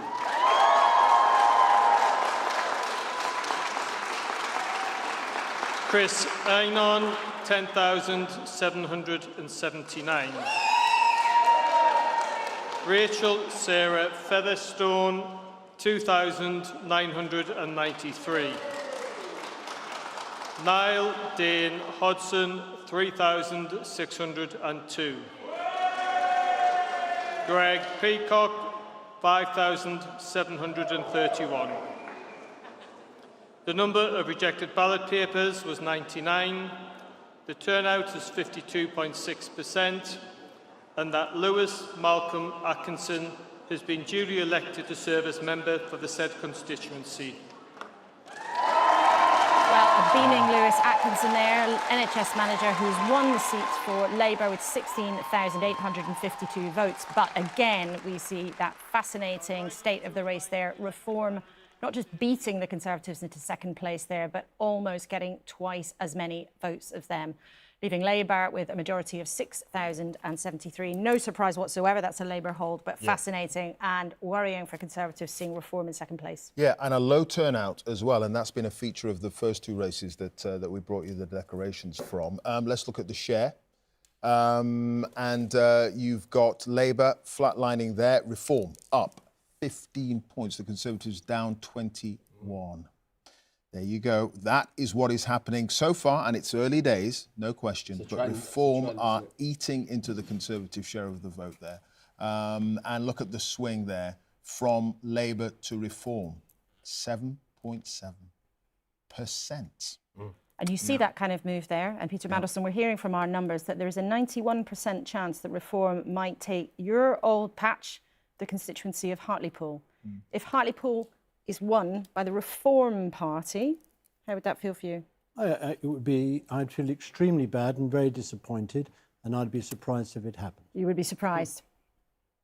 I would. David? I think you are about to be surprised. This is where I've been to Hartlepool. I've campaigned in Hartlepool. And when you knock on doors, people say they are sick and tired of the two main parties that don't represent them. That, you know, in terms of the offering you're putting forward, it doesn't represent the people of Hartlepool. It doesn't represent the people of, say, Clacton either. And I think this is very much a people's revolt. And you can call it a protest vote if you want, but actually it's not. It's an uprising. It's saying to the political classes, enough is enough. I mean, Peter, I was talking to a Labour activist before we came on air. He was saying that on the doorstep the response was very much, you're all the same. You're all the same. And in that kind of atmosphere, it is going to be the insurgent party, potentially, that gets the nod. Clive, I think people over the last 10 years in all parts of the country have almost literally had the hope beaten out of them and their trust in the whole political system beaten out of them by one disaster after another. You know, the country feels so broken. It is hardly surprising that people are very, very angry. And now what the Labour Party has to do, should it form the government, as your exit poll would suggest it will, is prove them wrong, that they can see hope restored in the future of the country, and they can see a political system which is working for them. And that is the great challenge for an incoming Labour government. All right. Peter Mandelson and Debbie Bull, thank you both very much indeed. Thank you. Right, well, just let's remind you of what the exit poll predicts, an enormous Labour majority with 410 seats, up significantly. The Conservatives crashing down to 131 seats. That's what the forecast is. Will one of them be the seat of Penny Mordaunt, who's been leader of the House of Commons? She's been the MP in Portsmouth North. Mark Easton, our colleague, is there tonight. Mark, are you seeing glum faces or relief in Penny Mordaunt's camp? Well, very interesting, actually. Most of the candidates are here. Penny Mordaunt is not here, and we're told that she may not turn up until very close to the declaration, which is expected at around 3:30 this morning.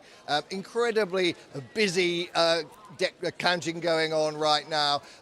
This would be, I think, a very significant shock if Penny Mordaunt was to lose. I saw Jeremy Vine earlier saying it was a blue hexagon that was going to go red. The exit poll says actually too close to call, but at the same time says Penny Mordaunt has just a 25% chance of holding on here.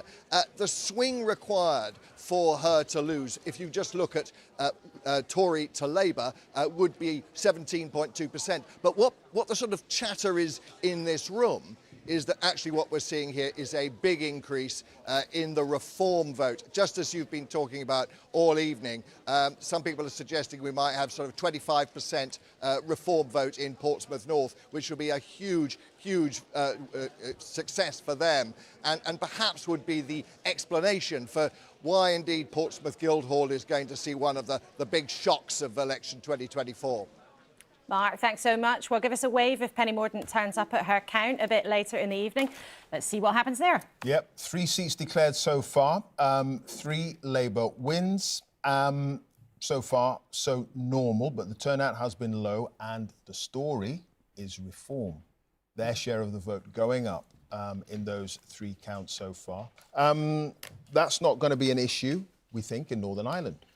Because Andrea Catherwood joins us now from Belfast. Hi there, Andrea. Just paint a picture of the scene where you are. Yes, very different here in Belfast, of course, because the people of Belfast and Northern Ireland vote for Northern Irish parties. Now, traditionally, the DUP over the last 20 years has been the party that's been the biggest Northern Irish party in Westminster. It is the party that is under the most pressure tonight, because there is a chance that that could change. There's always been either the DUP or another unionist party having the most seats at Westminster. However, the DUP have had a really torrid time of it recently. Just at Easter, Sir Geoffrey Donaldson, who was the leader, was charged with historic sex offences. They're charges that he denies. He resigned. His seat is vulnerable, but even more importantly, behind me, Belfast East is being counted. That is the new leader's seat, Gavin Robinson, and that is a really tight race up against another leader, the leader of the Alliance Party, Naomi Long. So you've got 2 party leaders, just 1 seat at Westminster, and that's going to be a really tight race tonight. An easier night here for Sinn Féin, the other major party. They had 7 seats at the last election. It looks like they're going to hold all 7 seats, although 1 is very tight. If they hold all 7 seats and the DUP lose a couple, then Sinn Féin could be the biggest single party from Northern Ireland at Westminster. It would be the first time ever that the Nationalists have held that position, that a Nationalist party held that position. It would be a significant milestone, and it could happen tonight. That'll be fascinating. Andrea, thank you for that. Well, history will be made tonight, potentially in all sorts of different ways. Let's go to James Cook, our Scotland editor, who's in Glasgow for us tonight. James, we've talked about this suggestion from the exit poll that the SNP might crash down to 10 seats at Westminster, which would be an absolutely phenomenal result for Scottish Labour. But from what your sense is of the way things are going, what's the mood in the various camps there? I think, Laura, good evening, or in fact, good morning. It's the morning. Is it good already? Morning to you. No, it's after midnight. It is, I know, time's flying on, but we do not have any hard facts from Scotland yet. I mean, you're right, the exit poll would be an enormous blow for the Scottish National Party. The Labour Party would be delighted if that were to be proved correct. I think there's some doubt on both sides about whether that exact scale of the victory for Labour is likely to be the case. Indeed, Sir John Curtis, to be fair, has been pointing that out, that there is a caveat relating to those numbers. So perhaps putting them to one side and looking at the bigger picture here, both the SNP and Labour are accepting that this is Labour's night, that Labour are roaring back in Scotland. It had one MP, let's not forget, one MP at the last election in Scotland, and they ruled this land effectively. I don't mean they literally ruled it, but they were in charge. They were the biggest party from 1959 in every general election through to 2010. A decade or so ago, around the time of the independence referendum, Scottish politics, Laura, as you know very well,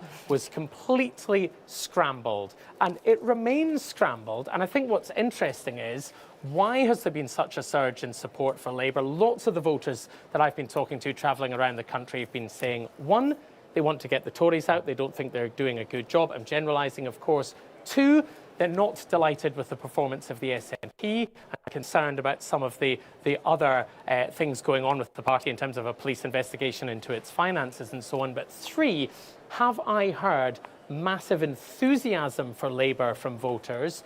Not necessarily, and I think that will pose a challenge for the Labour Party to prove that they can deliver meaningful change for the people of Scotland, because the key thing to remember here, you know the figure, 45%. At the last general election, the SNP won 45% of the vote. In the independence referendum in 2014, people voting for independence were 45% of the electorate who voted. And what we've seen this time, we don't know the share for the SNP in this election, but it seems likely that what we're seeing is evidence at the ballot box of a detachment between support for the SNP and support for independence, which remains round about that 45% mark, according to some polls. So, of course, this will not be, if the result is as we expect, the mandate for negotiations on a second independence referendum that John Swinney, the new SNP leader, had suggested it might be and had certainly hoped it would be. But it doesn't mean the issue has completely gone away. It does mean that there is no obvious vehicle for supporters of independence to jump on at this moment to deliver what they ultimately want to see for Scotland. James Cook in Glasgow, thank you very much indeed. So many implications from the results as they come in. But of course, the biggest implication, of course, at this stage is that Keir Starmer is heavily on track to become the next Prime Minister. Partly because, as James was saying, there may be Labour gains in Scotland, but also potentially Howell Griffith is in Wales. Labour potentially making gains where you are too, particularly in the north. Yeah, absolutely. If you remember, Clive, back in 2019, it was a Tory story, taking 14 of the 40 seats there. Best result in decades.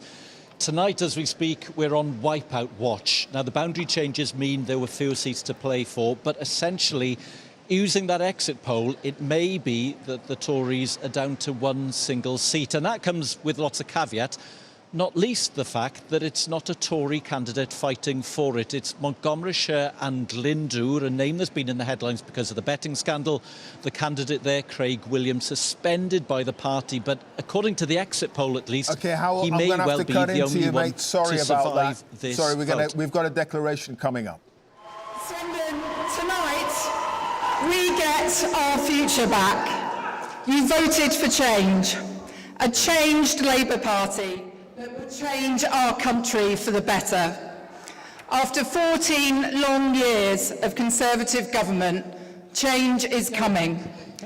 This is the moment we press the reset button for the country, to get our economy firing on all cylinders, to invest in our schools and our NHS, to restore honesty, decency and integrity to politics. Now, as some of you may know, I'm a Swindon girl, born and bred, and I can tell you this, I'm on a mission to restore pride and opportunity to my hometown, a mission to ensure kids growing up here today don't have to move out to get on, a mission to build a high-wage local economy where hard work is rewarded and the contribution of all is valued. It's the honour of my life to have been elected to represent my hometown. Together, we are going to put Swindon back on the map for all the right reasons. I'd like to thank everyone who has made this election run so smoothly, to the returning officer, to everyone counting here tonight, and to the police. I'd like to thank my incredible campaign team. You know who you all are. There is not a door in Swindon South that we haven't knocked on, and there are plenty we've knocked on many times. I've had to tell some people I'm not stalking them. I can't thank you and them enough. To my agent Patrick Herring, to my local party chair Jo Garton, and to the leader of the council Jim Robbins, thank you for your unwavering support and good advice. I'd also like to pay tribute to Robert. Robert, you've been a gentleman in this contest. You've been a hard-working servant of Swindon, a senior government minister, and an ardent campaigner on the issues closest to your heart. The political winds of change may be blowing tonight, but I hope your contribution to public life continues. And finally, I'd like to thank my family. To my dad, who has been my hero from day one growing up in Colebrook Road, thank you for painting my office, putting up my garden stakes, and putting out my bins when I forget them.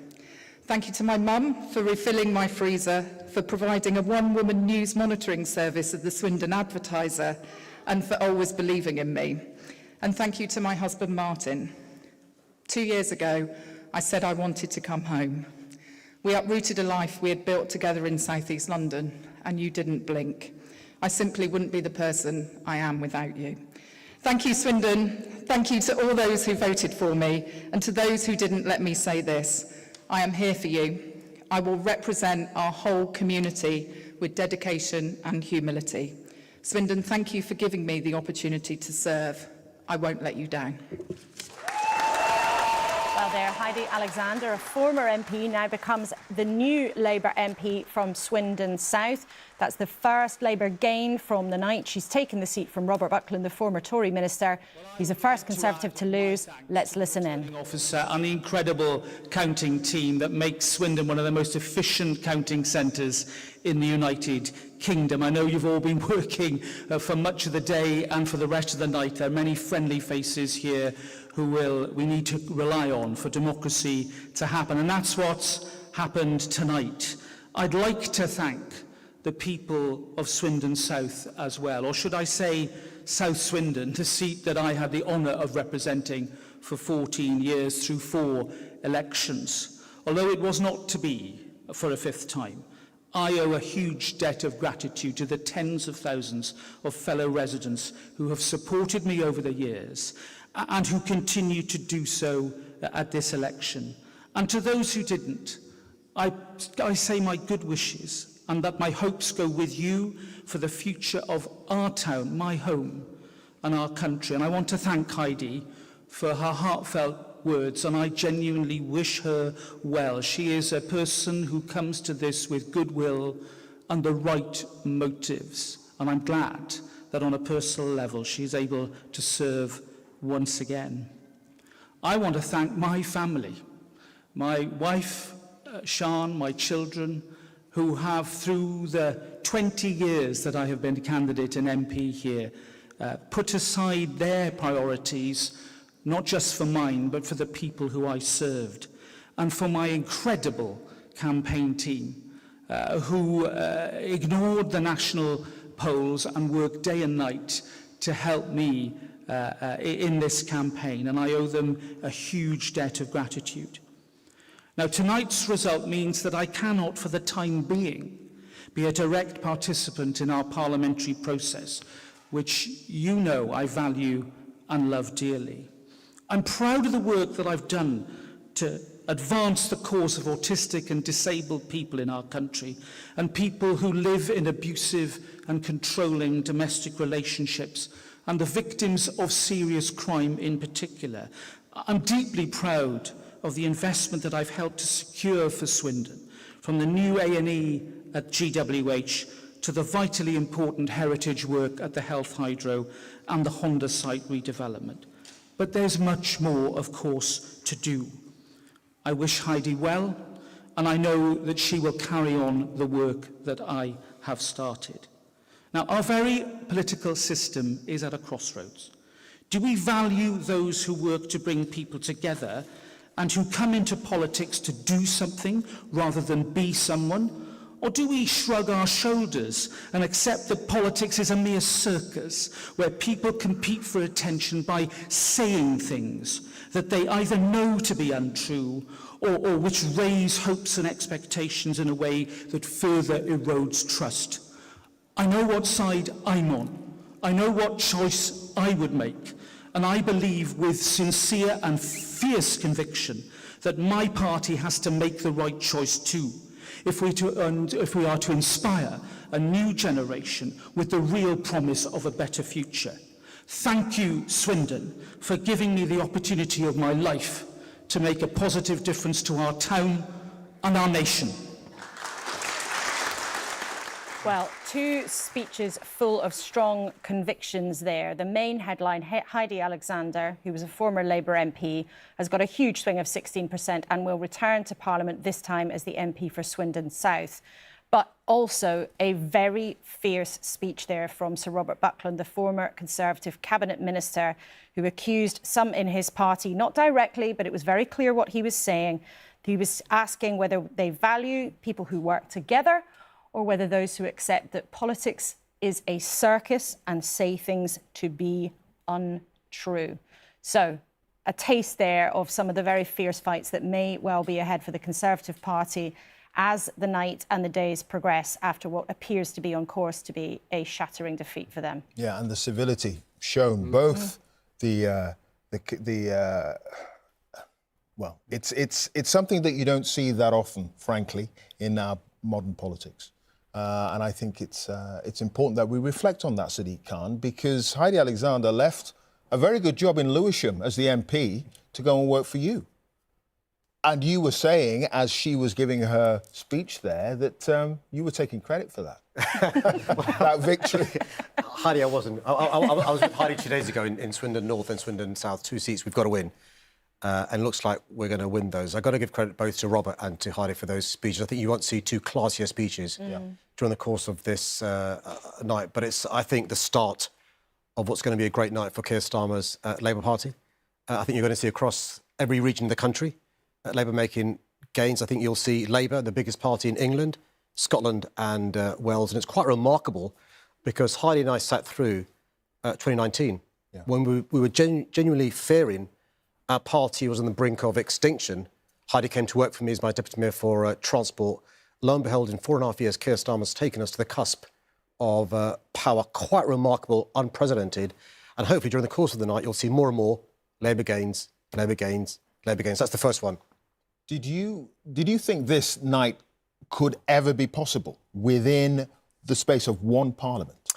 And remember, we are still talking about an exit poll here, but it seems to be going a certain way with the results. So I've known Keir for almost 30 years. We were both lawyers together. When he first told me 4.5 years ago he wanted to be leader, I wasn't clear whether he could go on to be the Prime Minister. I was unclear what his motives were, bearing in mind how difficult the task was. But he had a sense of conviction and confidence that made him think he could do it.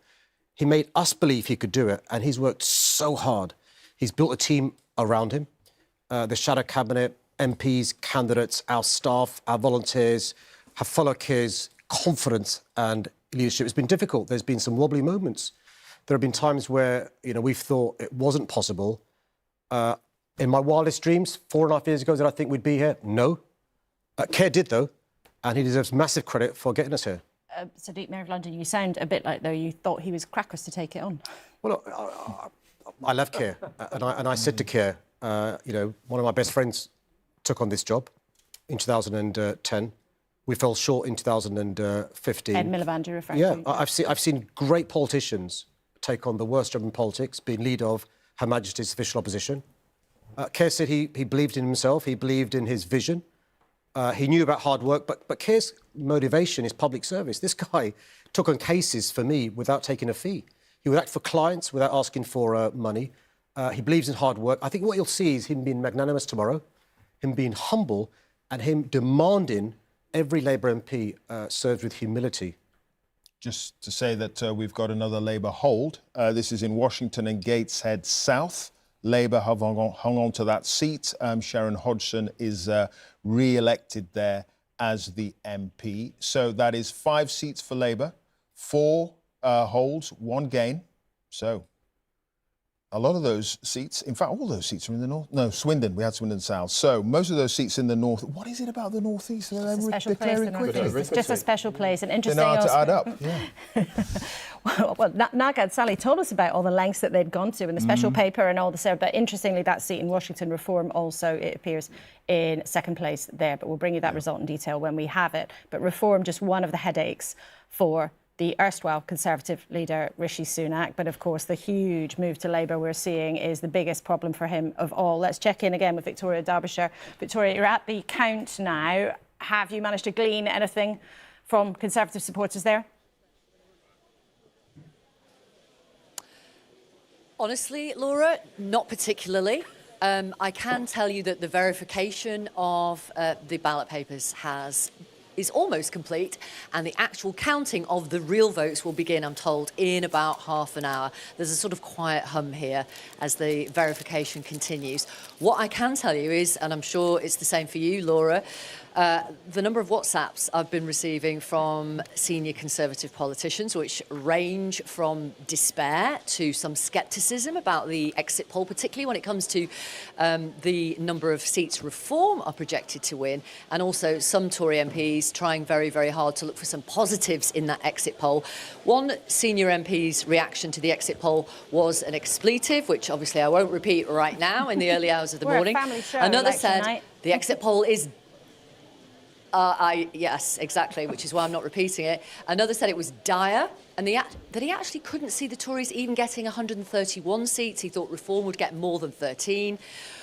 Somebody else who's standing down was a senior cabinet minister. On a much more upbeat note, said, look, if Labour can turn the worst result since the 1930s into their best result, then we, the Conservatives, have it all to play for over the next 5 years. Just been chatting to the Reform candidate here, one Lee Taylor. He says he is hopeful of, quote, making a massive dent in Rishi Sunak's majority. The first time we are going to see the Prime Minister, as he still is, we're expecting at about 3:30, so in about 3 hours this afternoon, he will arrive with the other 12 candidates here, and we're expecting the result in Richmond and Northallerton at about 4 a.m.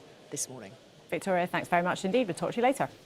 Also with us here in the studio is Gus O'Donnell, former Cabinet Secretary. And it looks as if we're going to have a new Prime Minister.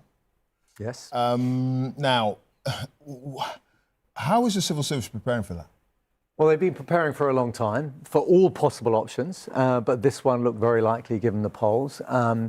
So, yes, it will be quite a dramatic time. They'll be sorting out the details of what happens tomorrow. If the polls are right, Keir Starmer will be clapped into 10 Downing Street about an hour after Rishi Sunak's been clapped out of Downing Street. Rishi goes to the King, offers his resignation, then Keir goes, and then the work starts. I mean, that's the thing, you know, the Cabinet Secretary is the ultimate wet blanket, right? They come through that door and they are on a high like no other high. They've just been clapped in and it's amazing. And then I have to say to them, well, actually, now it gets really tough. Yeah, I mean, they've got to sort out a whole cabinet, you know, appointing all the cabinet. They've got to read the briefs for all these, you know, like President Biden's on the phone, you know, what am I going to say to him? President Macron, you know, he's got all of those things going on. There's a NATO summit next week as well. NATO summit, Yeah. you know, it's a minor matter of that. 9th to 11th of July. Then he's got the EPC, this European leaders all coming to Blenheim Palace towards the end of the month. He's got a huge amount on, and this is nothing to, as Cabinet Secretary, I'll be talking to that Prime Minister about minor things like, actually, we've got certain terrorist issues that I need to talk you through, certain intelligence issues, and there's the whole nuclear coding, you know, how many millions of people do you want to wipe out if we're wiped out? Those, you know, there are big issues. And remember, he's a human. His family are coming through that door and they're moving home. And so that's for his wife and children. You know, it's a massive event in their lives. And believe me, it's a very stressful job. And suddenly, whereas when you're in opposition, as you say, it's probably one of the worst jobs there is in politics, being leader of the opposition. When you're Prime Minister, it's relentless and it starts tomorrow. And so, Keir, please, if you're listening, go to bed, right? Be ready for tomorrow. He hasn't had his count yet. There's no way he's going to do Holborn that. and St I know, Pancras hasn't called but yet. it's going to be a big day. Yeah. Oh, look, it's going to be a huge day, whatever happens. And, you know, it looks very, very clear, the direction of travel, but the result and the scale of the result is still kind of, I know, well, Sadiq Khan, you're sitting there with a twinkle in the eye. You're not going to let me get to the end of the sentence that reminds our viewers that there still is a sprinkling of salt with all of this. But if the exit poll does give Labour a majority of this scale, what kind of government do you think that Keir Starmer is going to run? You know, Gus O'Donnell's just given us a horror story of all of the very serious issues. Chris has reflected already the tightness of the budget. Yeah. There ain't much cash. What kind of government do you think he'll run? I think what we're going to get at last is a grown-up government, a grown-up Prime Minister. He's going to under-promise and over-deliver. He's going to be magnanimous tomorrow. He's going to reach across to colleagues from all sides of the House to bring the nation together. He's a Sounds unifier. a bit like you've talked to him about his speech. Sounds like you've got a preview. He's a unifier. He will bring people together, and you know he's not sleeping tonight because he's working hard. He's a workaholic. He's getting ready for tomorrow, big day tomorrow. That sets a tone in relation to managing expectations, but also making clear Team Labour knows what's expected from us. High standards, public service. You heard what Buckland said about the consequences of bad leadership. We've had 5 since 2010. Can be very different. It's interesting, though, you say he's a unifier. Actually, not everybody in your party feels that way. Quite a lot of people feel in your party that actually he's booted out people who didn't fancy his agenda. Some of his colleagues also would privately boast about how ruthless he was to do that, and he had to make those decisions in order to be in a position to win. So I'm not sure that Keir Starmer, unity candidate, is what everybody in the Labour Party would say. Yeah, you speak to those 410 Labour MPs tomorrow, and they'll tell you how united and well, unified we are. any new MP is going to say nice things about the leader on day one if that's what comes to pass. We are a united party. We've worked incredibly hard under Keir's leadership. We are not, doing somersaults to celebrate this victory. We get one night to enjoy it. Tomorrow, back to work. OK, Sadiq Khan, thanks. I know we have to let you go, but it's been great to have you with us here in the studio. Right, we're going to show you in graphic form what has happened so far this evening, and that is that Labour have 5 seats there, 4 holds, 1 gain.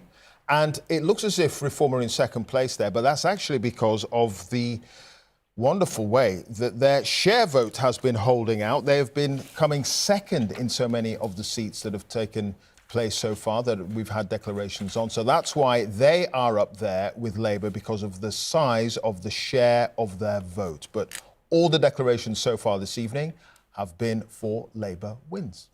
Now, let's take you back to Swindon South. That result there, which was the first Labour win of the night, the first of them taking a seat from their opponents. We can speak to Sir Robert Buckland, who gave that very strong speech from the stage. Robert Buckland, like many people who will be losing their seats tonight from different parties, commiserations to you. We say that to all of the candidates who may lose out. But in your speech, you gave a very strong warning. It was clear to your party not to carry on behaving in the way that it has, and not to go into some kind of circus in the way that you clearly feel they have done in recent years.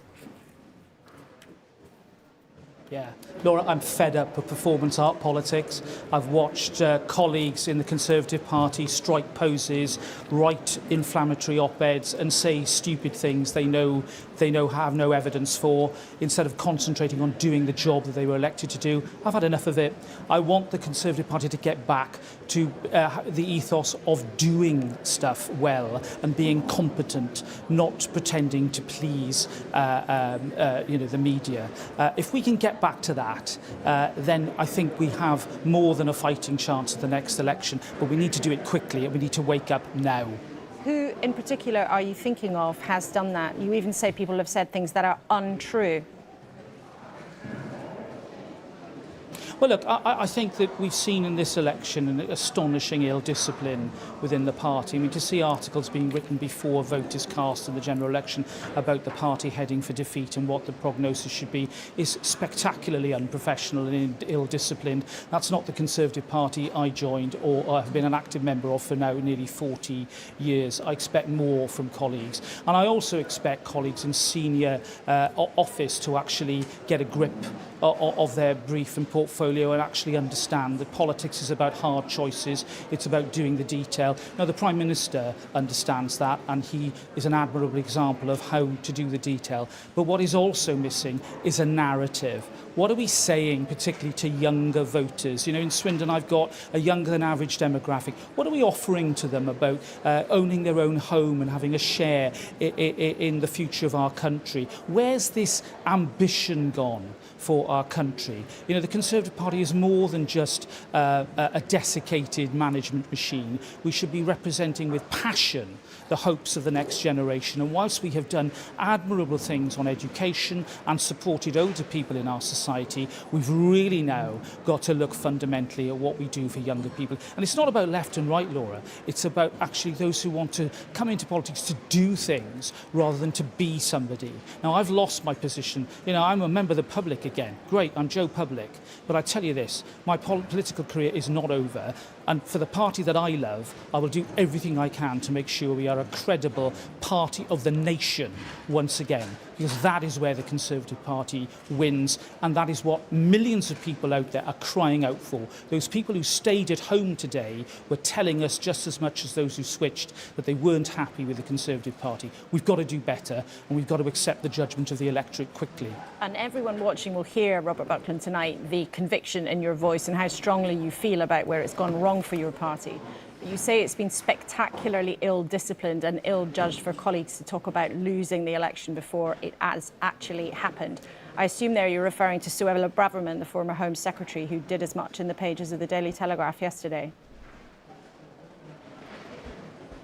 Yeah, and I'm afraid that's not an isolated example. You know, I'm fed up of personal agendas and jockeying for position. You know, the truth is now, with the Conservatives facing this electoral Armageddon, it's going to be like a group of bald men arguing over a comb. You know, I came into politics to actually do government and to responsibly exercise power in order to make change in this country. I did that in office for many years. I'm proud of my legacy. I changed the lives of victims of crime, victims of domestic abuse and autistic people. I wanted the chance to do more for the people I care about. I've been denied that because the party around me just can't get its proverbial together, and I'm not going to use a four-letter word even though we're well after the watershed.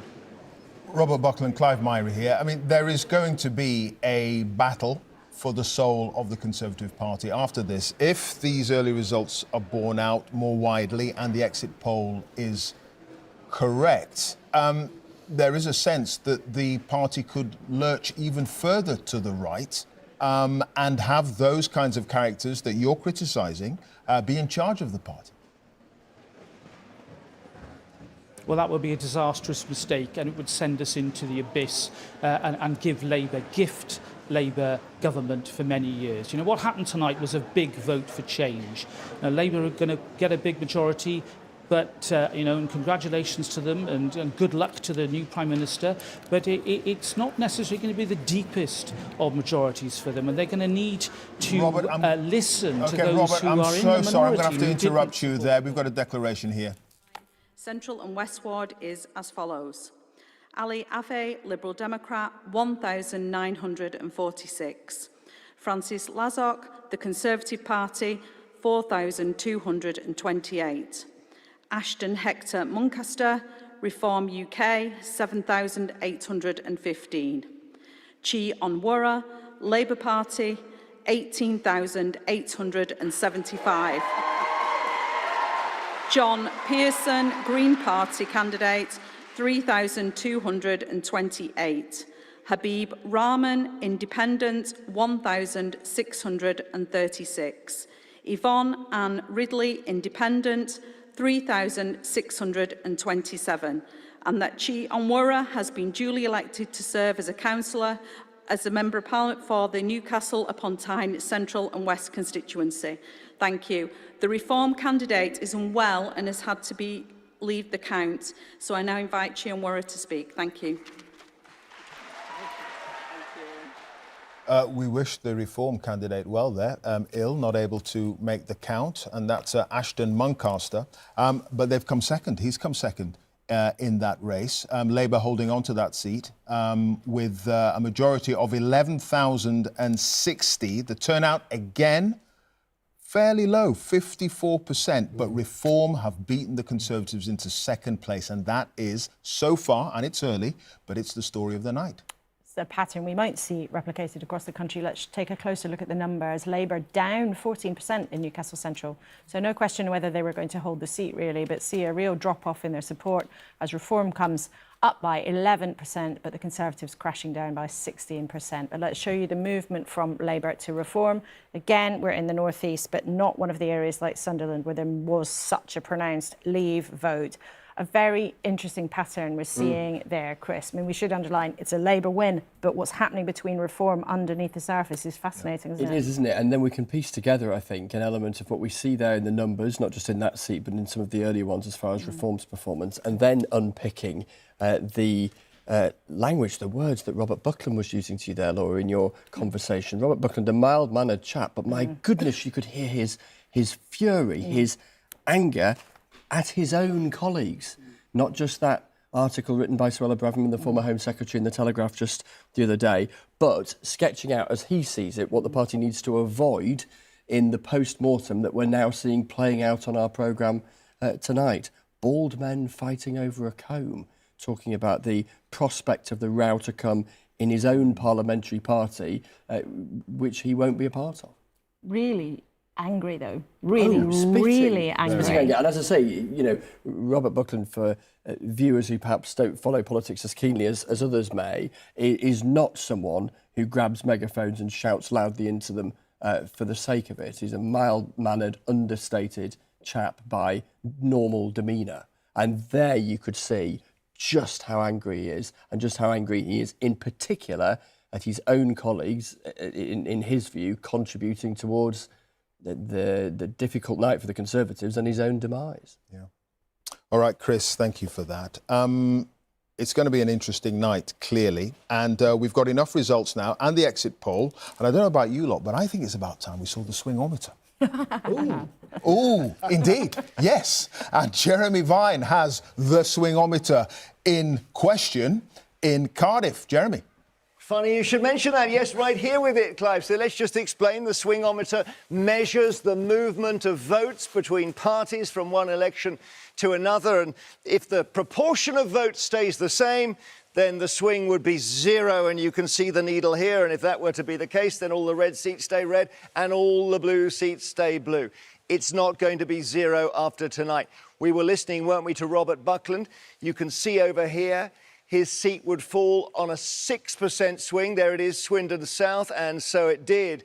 But Labour are going beyond that. I could put the half-dozen results that we've had into the swingometer, and we can measure the actual swing. Not the exit poll now, this is the actual swing. So let's just move it and see what's happening. Before we look, 12.7% is the swing required for a majority of one. If you have 12.7%, Labour have it in every single seat, they get a one-seat majority. Where are they now? Just slightly shy of 11%. So that would have them, if it was 11% swing in every single seat, on an extra 98 seats. So you're thinking to yourself, how come this is an extraordinary night for Labour with what seems to be a fairly modest swing so far? Now, OK, as we get more results, the swing may go up. At the moment, if it's 11%, if you simply paint them in logically, these seats are all Labour and these seats stay Conservative. But here's what's actually happening. In places where they need a bigger swing, Labour are getting it. So have a look at what our exit poll is projecting. And I'm just going to wash the red across the right-hand side of the screen here, and you will see. This is the remarkable thing about Labour's performance, is that where they didn't need a very big swing, for example, in their own already safe seats, they haven't got one. Instead, they've targeted seats they desperately need. Maybe they're in second place to the Conservatives. And it looks like, from our exit poll, predictions only, at 13%, they're taking all the seats. At 14%, they're taking nearly all of them. At 15%, and you know what? We should move it round a bit more. Where does this very targeted Labour swing stop? This is the secret of Labour's victory, if victory it is. This, remember, is our prediction, it's our exit poll, but it shows them possibly in Romford, Redditch, Herne Bay, getting seats on a swing of 20%. Now, part of what's happening is the targeting of the Labour vote. The other thing is that the Conservatives seem to be hemorrhaging most in places where they're stronger. So for them, it really is a perfect storm. All right, Jeremy, thank you for that.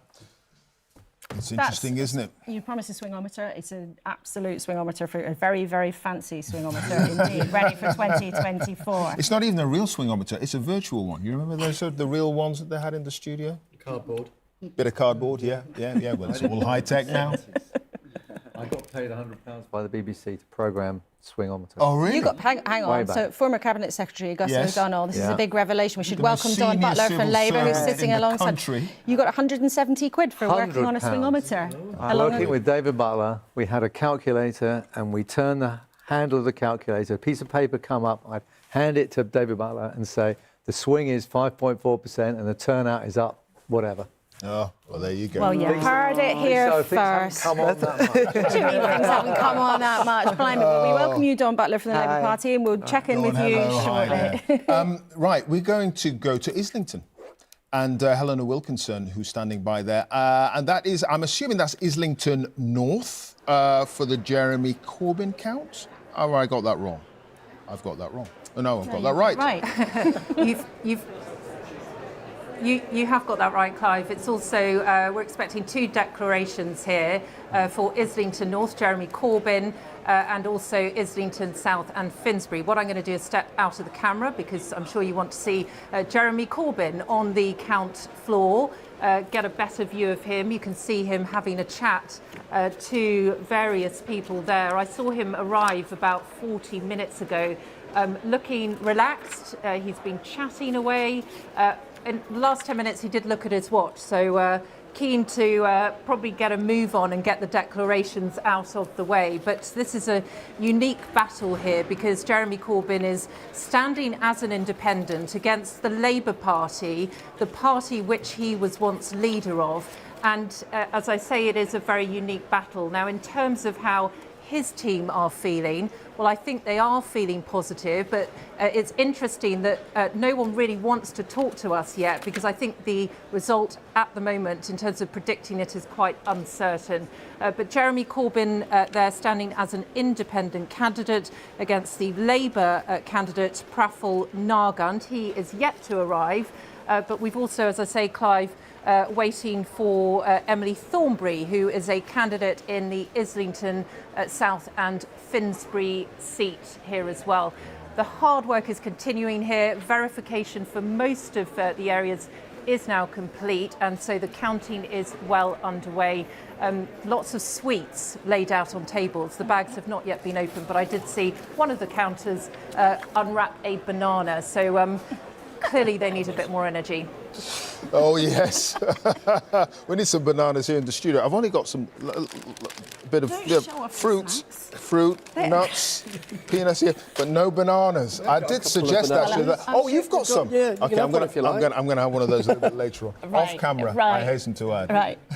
We need to crack on with the serious business of the evening. You two are enjoying it still. It's far too much. I want to take us to our colleague Aleem Maqbool, who is in Rochdale. Good evening to you, Aleem. Now, lots of people watching tonight will remember that in February, in that by-election, George Galloway, veteran left-winger politician, came blasting back in and won the by-election there, trying to hang on tonight, but facing competition from a former journalist, actually, Paul Wall, who's standing there for the Labour Party. So what's your sense of the way it's going tonight? Well, recent polls have shown that it's pretty close. Labour Party members who are looking at a bit of sampling seem a touch more relaxed now than they did at the beginning of the evening, but it is close and extraordinary, given the national picture that you've been talking about over the last few hours, that we are talking about Labour nervousness in seats which are long-time Labour strongholds, like Rochdale. But about 2 weeks ago, they actually called for more help canvassing in other seats they considered battleground states. Again, a similar profile, where in some cases they won in 2019 by more than 20 points. What do all these places have in common? Well, they have high Muslim populations, and the feeling is that there will be, in a lot of those constituencies, a protest vote against the way Keir Starmer and the Labour Party have handled the Gaza crisis, the fact that they abstained from that November ceasefire vote, for example. So, as well as Rochdale, where you rightly say George Galloway's looking to hold on to the seat that he won in February, there are other seats to look out for later in the day. Some in Birmingham, Ladywood, Perry Barr, Leicester South as well, the Bradford seats as well, and other Lancashire seats in Blackburn, for example. So, as I say, interesting that given everything that's going on, that potentially the Muslim vote from 2019 could have gone down from around 80%, according to a lot of research, to perhaps 60%. But that has also led to a lot of apathy among Muslim voters, if research is to be believed. Elaine, thank you so much. It's one of the really interesting patterns we're going to be looking out for, not just as he was saying there in Rochdale, where there was that enormous impact with the Galloway by-election earlier this year, but in lots of other pockets of the country, something that Labour has been nervous about. Yeah, in those early declarations that we've had, the Reform vote going up their share of the vote, beating the Conservatives into second place in a number of those seats, all of them so far being held by Labour, or one, as in the case of Swindon, by Labour from the Conservatives. And one of those seats that they're keeping their eye on, Reform, is Ashfield. And Sean Dilley is there for us now. That is where Lee Anderson is standing. Local boy, a minor, started out as a Labour councillor, then he went to the Conservatives, then he was an independent, now he's standing for Reform, and they clearly are hoping, Sean, that they should be able to win this. Yes.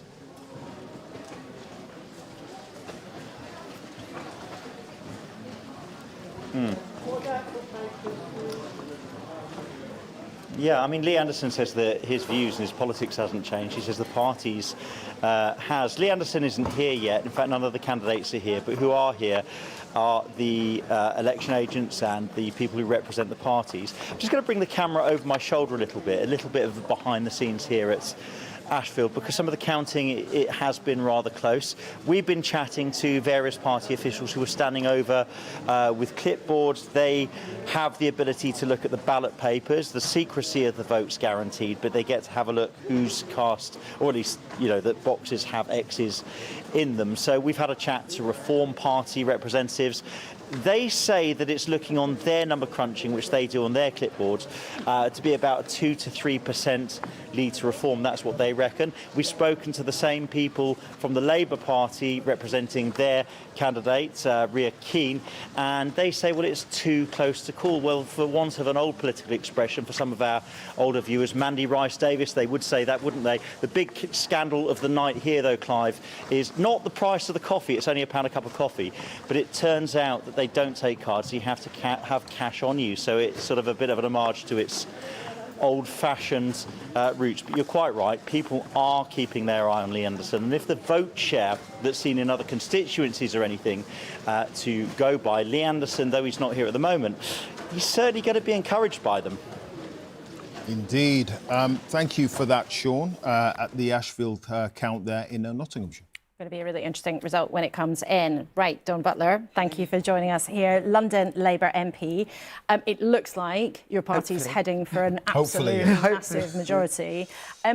If Keir Starmer has such resounding support from the country in the shape of a majority of 170 or so, you're a prominent figure on the left of the party. You've not always been content with how he's handled things. Do you think the left would have a responsibility, basically, to fall in line?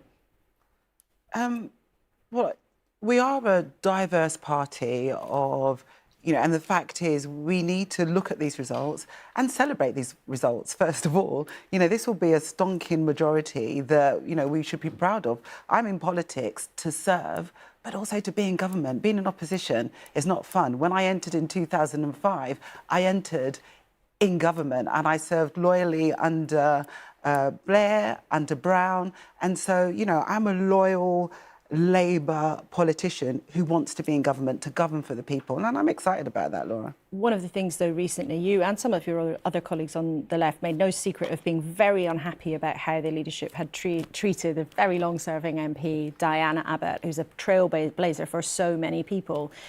And yet sometimes Keir Starmer's people, they might use this result tonight as a sort of vindication to say, yeah, we were right to be ruthless. We were right to hold the line. We were right to boot out people like your former London Labour MP colleague, Jeremy Corbyn. I don't think it's about being ruthless. I think it's being in politics and doing the right things. How Diane was treated was wrong. And in the end, obviously, she had the whip returned and hopefully she will be returned as a Labour MP. And I think what's really important, actually, and what these results are showing, is that the country rejected the Tories resoundingly, and they rejected the politics of hate. They rejected all of the culture wars. They rejected all the stuff around the PPE scandals. Mm-hmm. And so what we need to do is govern very differently from a government that's been roundly rejected by the public. And that's what we have to take from this. What do you make of what we were just hearing from our colleague Ali Makboul in Rochdale, where George Galloway won in that by-election back in February, but also suggesting there might be quite a few seats where actually some voters, particularly voters who are concerned about the party's position on Gaza, may have turned away from you because of that? Are you worried that Labour might actually lose out in some places where otherwise you might have walked it because of the party's position there? Well, I think that that's something that really has to be considered. If we're lucky enough to serve in the Labour government, if these exit polls are to be believed, and they are the most reliable polls of all the polls, how we do business and how we do international business and how we approach that needs to be truly considered. And I think the party's current position is the right position. It took a while to get there. We just see Rachel Reeves there at her account in Leeds. You can just see the side of her head. She's well on track to become the first female Chancellor. We'll see by the morning if that comes to pass. But there she is at her account in Leeds. It's going to be interesting. She'll make a great Chancellor, Rachel will. We'll see if that comes to pass. What is interesting about the share of Labour's vote so far, and according to the exit poll, is that it could well be that Keir Starmer has a whopping majority of 170. But actually on a lower share of the vote than Jeremy Corbyn. What are your thoughts on that? I think really you need to compare it to the Tory share of the vote, right? I mean, at the last election, what did the Tories get? Was it 37%? The lowest share of the vote in, I think, 23 years, and they served in government. So what I think we need to talk about is, they had a right to govern with that. So let's look at where we land at the end of this and what Labour's share will be. And at the end of the day, we will hopefully be in government. But given that share for Jeremy Corbyn in 2017, does that potentially mean that even with a majority of 170, people on the left are going to feel that they have a right, they do anyway, but have even more of a right to make their voice heard from the backbenches? I think what the discussion will be about is PR, proportional representation. I think there'll be lots of people talking about PR. I think if you look at... But you're not talking about that.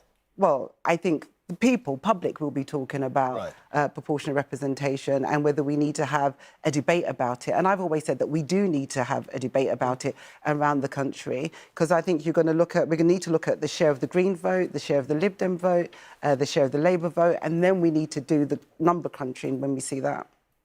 Just one quick stat. Conservatives were 43.6% of the vote last time round, a bit higher than you were suggesting. I don't mean to just put that into the conversation. Do you think that's going to come then, a conversation about the voting system after this election? Oh, I think so. I think there's already. But if you think about it, there's already a debate around PR, and I think that there's always has been a debate around PR, but I think even stronger now there will be a debate around PR.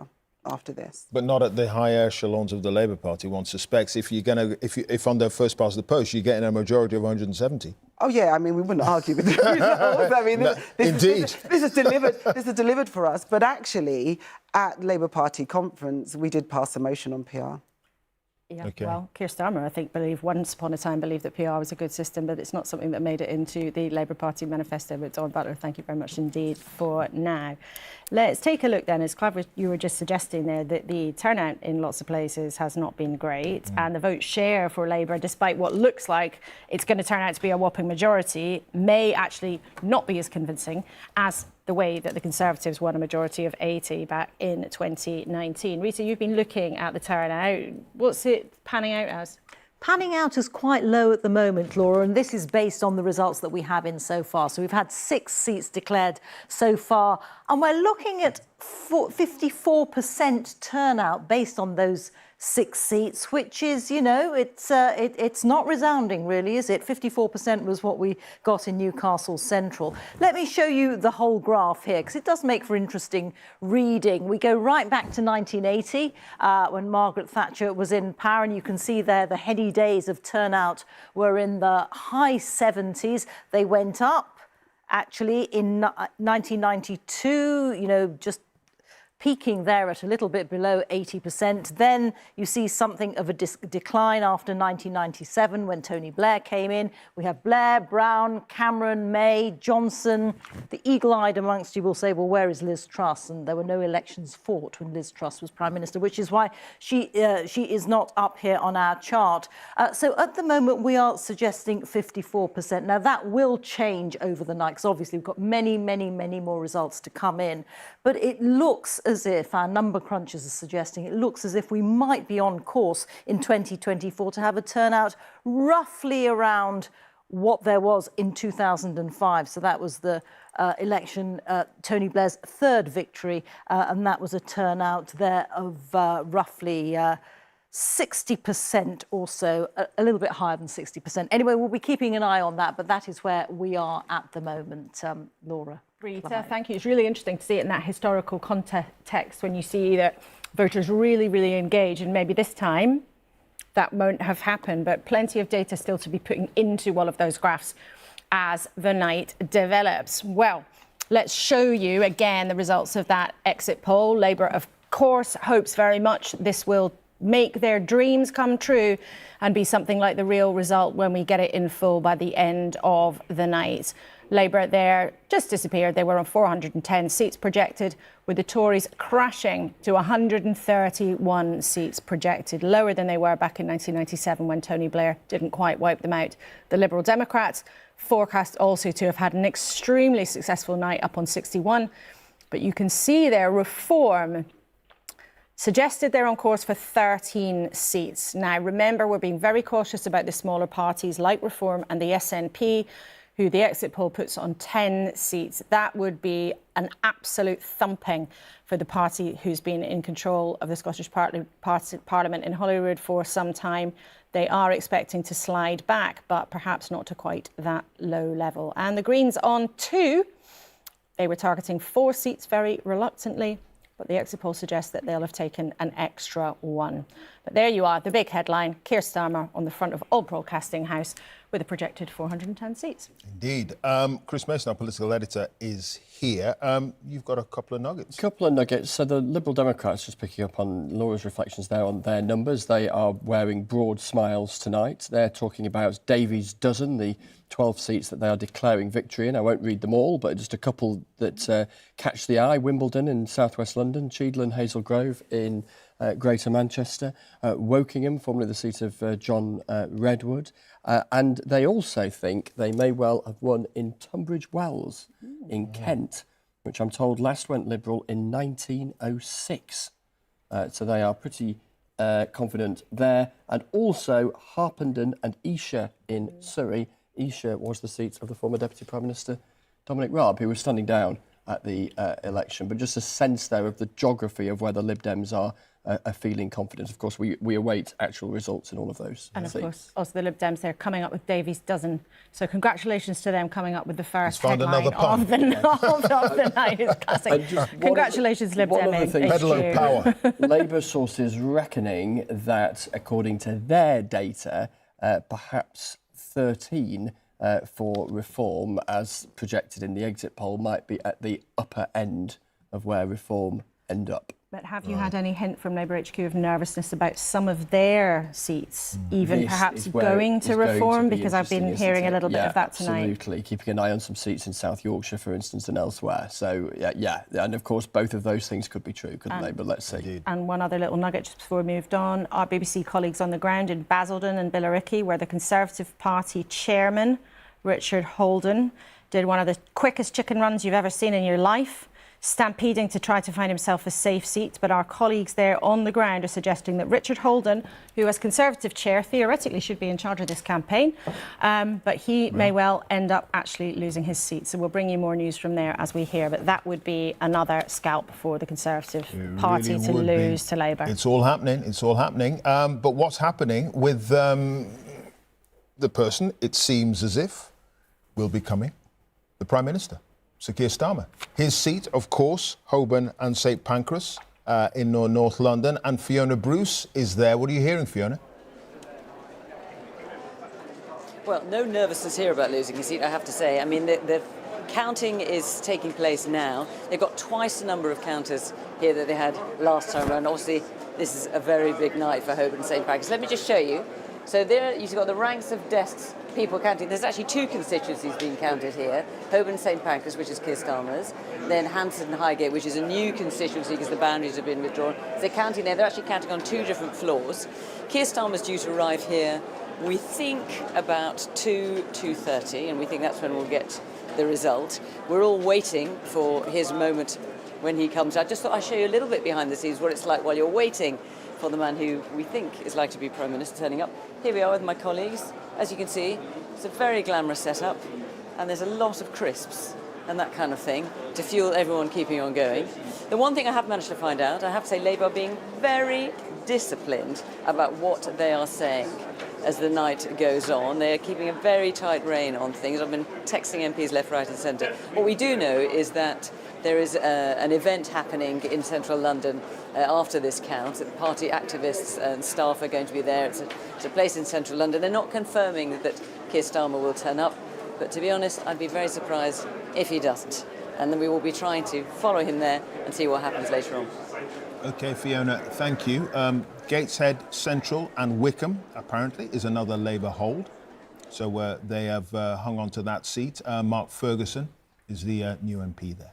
OK, we'll bring you that result in more detail just as soon as we get it. But let's say hello to Dehenna Davidson, former Conservative MP, one of the standout victories of last time round. It's good to have you with us in the studio here, and we're rejoined again by Lord Mandelson.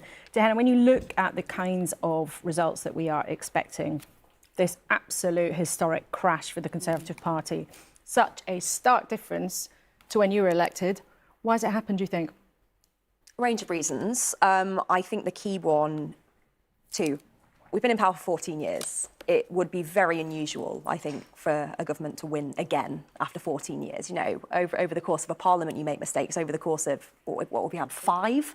You're bound to make mistakes and tick off a lot of people. So I'm not particularly surprised that the cycle was due to come back around.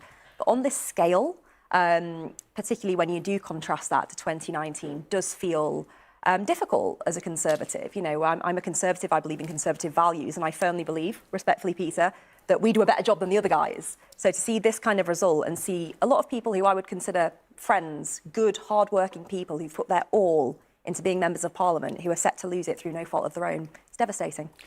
What do you think the mistakes were? So you cited the natural pendulum swing. Some people might think, and maybe that is part of what is going on tonight, but you also mentioned mistakes. So what were the mistakes, do you think? I think the biggest mistake that our party has made over the past probably 3 to 4 years is getting too used to being in power and forgetting who the true opposition is. You know, we are supposed to be a united force fighting against the other guys, fighting against opposition parties, putting forth a united Conservative front. And I think we lost sight of that over the past few years and have found so many factions within our own that the infighting has begun, and we've been, frankly, airing a lot of our dirty linen in public in a way that I don't think is dignified for any party. And I think that's what's led to the scale of the defeat that we're seeing tonight. I don't know if you heard the comments from your former colleague, Sir Robert Buckland. I did. He was talking about a political circus. He was talking about people not telling the truth. And you say it's the last 3 or 4 years when things have appeared to be divided and voters don't really like it. But actually, maybe it happened a long time before that. You know, 3 or 4 years ago, it's only 2021. Before that, you'd already got rid of 2 prime ministers. David Cameron had to quit after the referendum. Theresa May was then had out by Eurosceptics plotting against her to install Boris Johnson.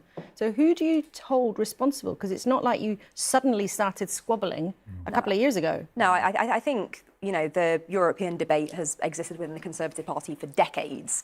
And as soon as that one was to some extent settled, it felt like we just had to find a new squabble, a new thing to fight over.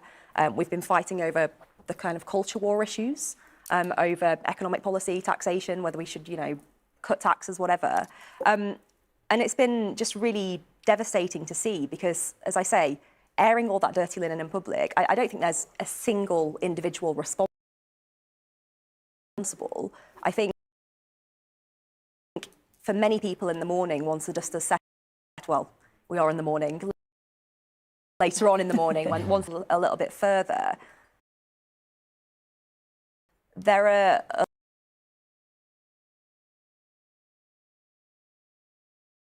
a lot of us who have to take a long, hard look in the mirror, and I think all accept a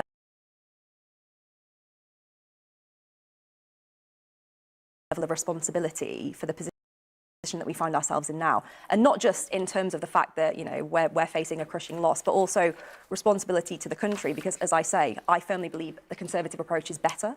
I think the Conservative government would do a better job than a Labour government. So I feel like in that sense... This is really interesting because you say that 14 years is a long time and, you know, no government could recharge itself after that length of time and it's probably inevitable that you lose power. Do you think the rot set in back in 2010? The charge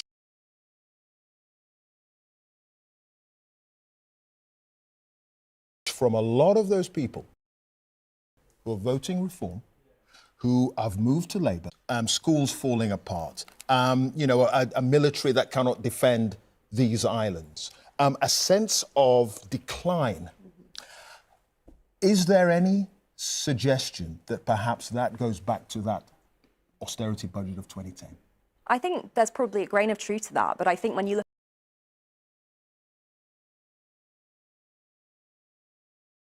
at the wider infrastructure problems around sewage, around our trains infrastructure, I think it goes back generations.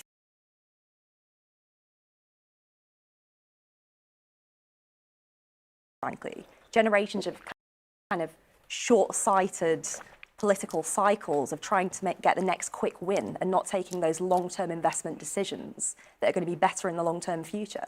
I mean, we look at our sewage infrastructure as one example. There has been decades of underinvestment in that, so you can't pin that just to a Conservative government.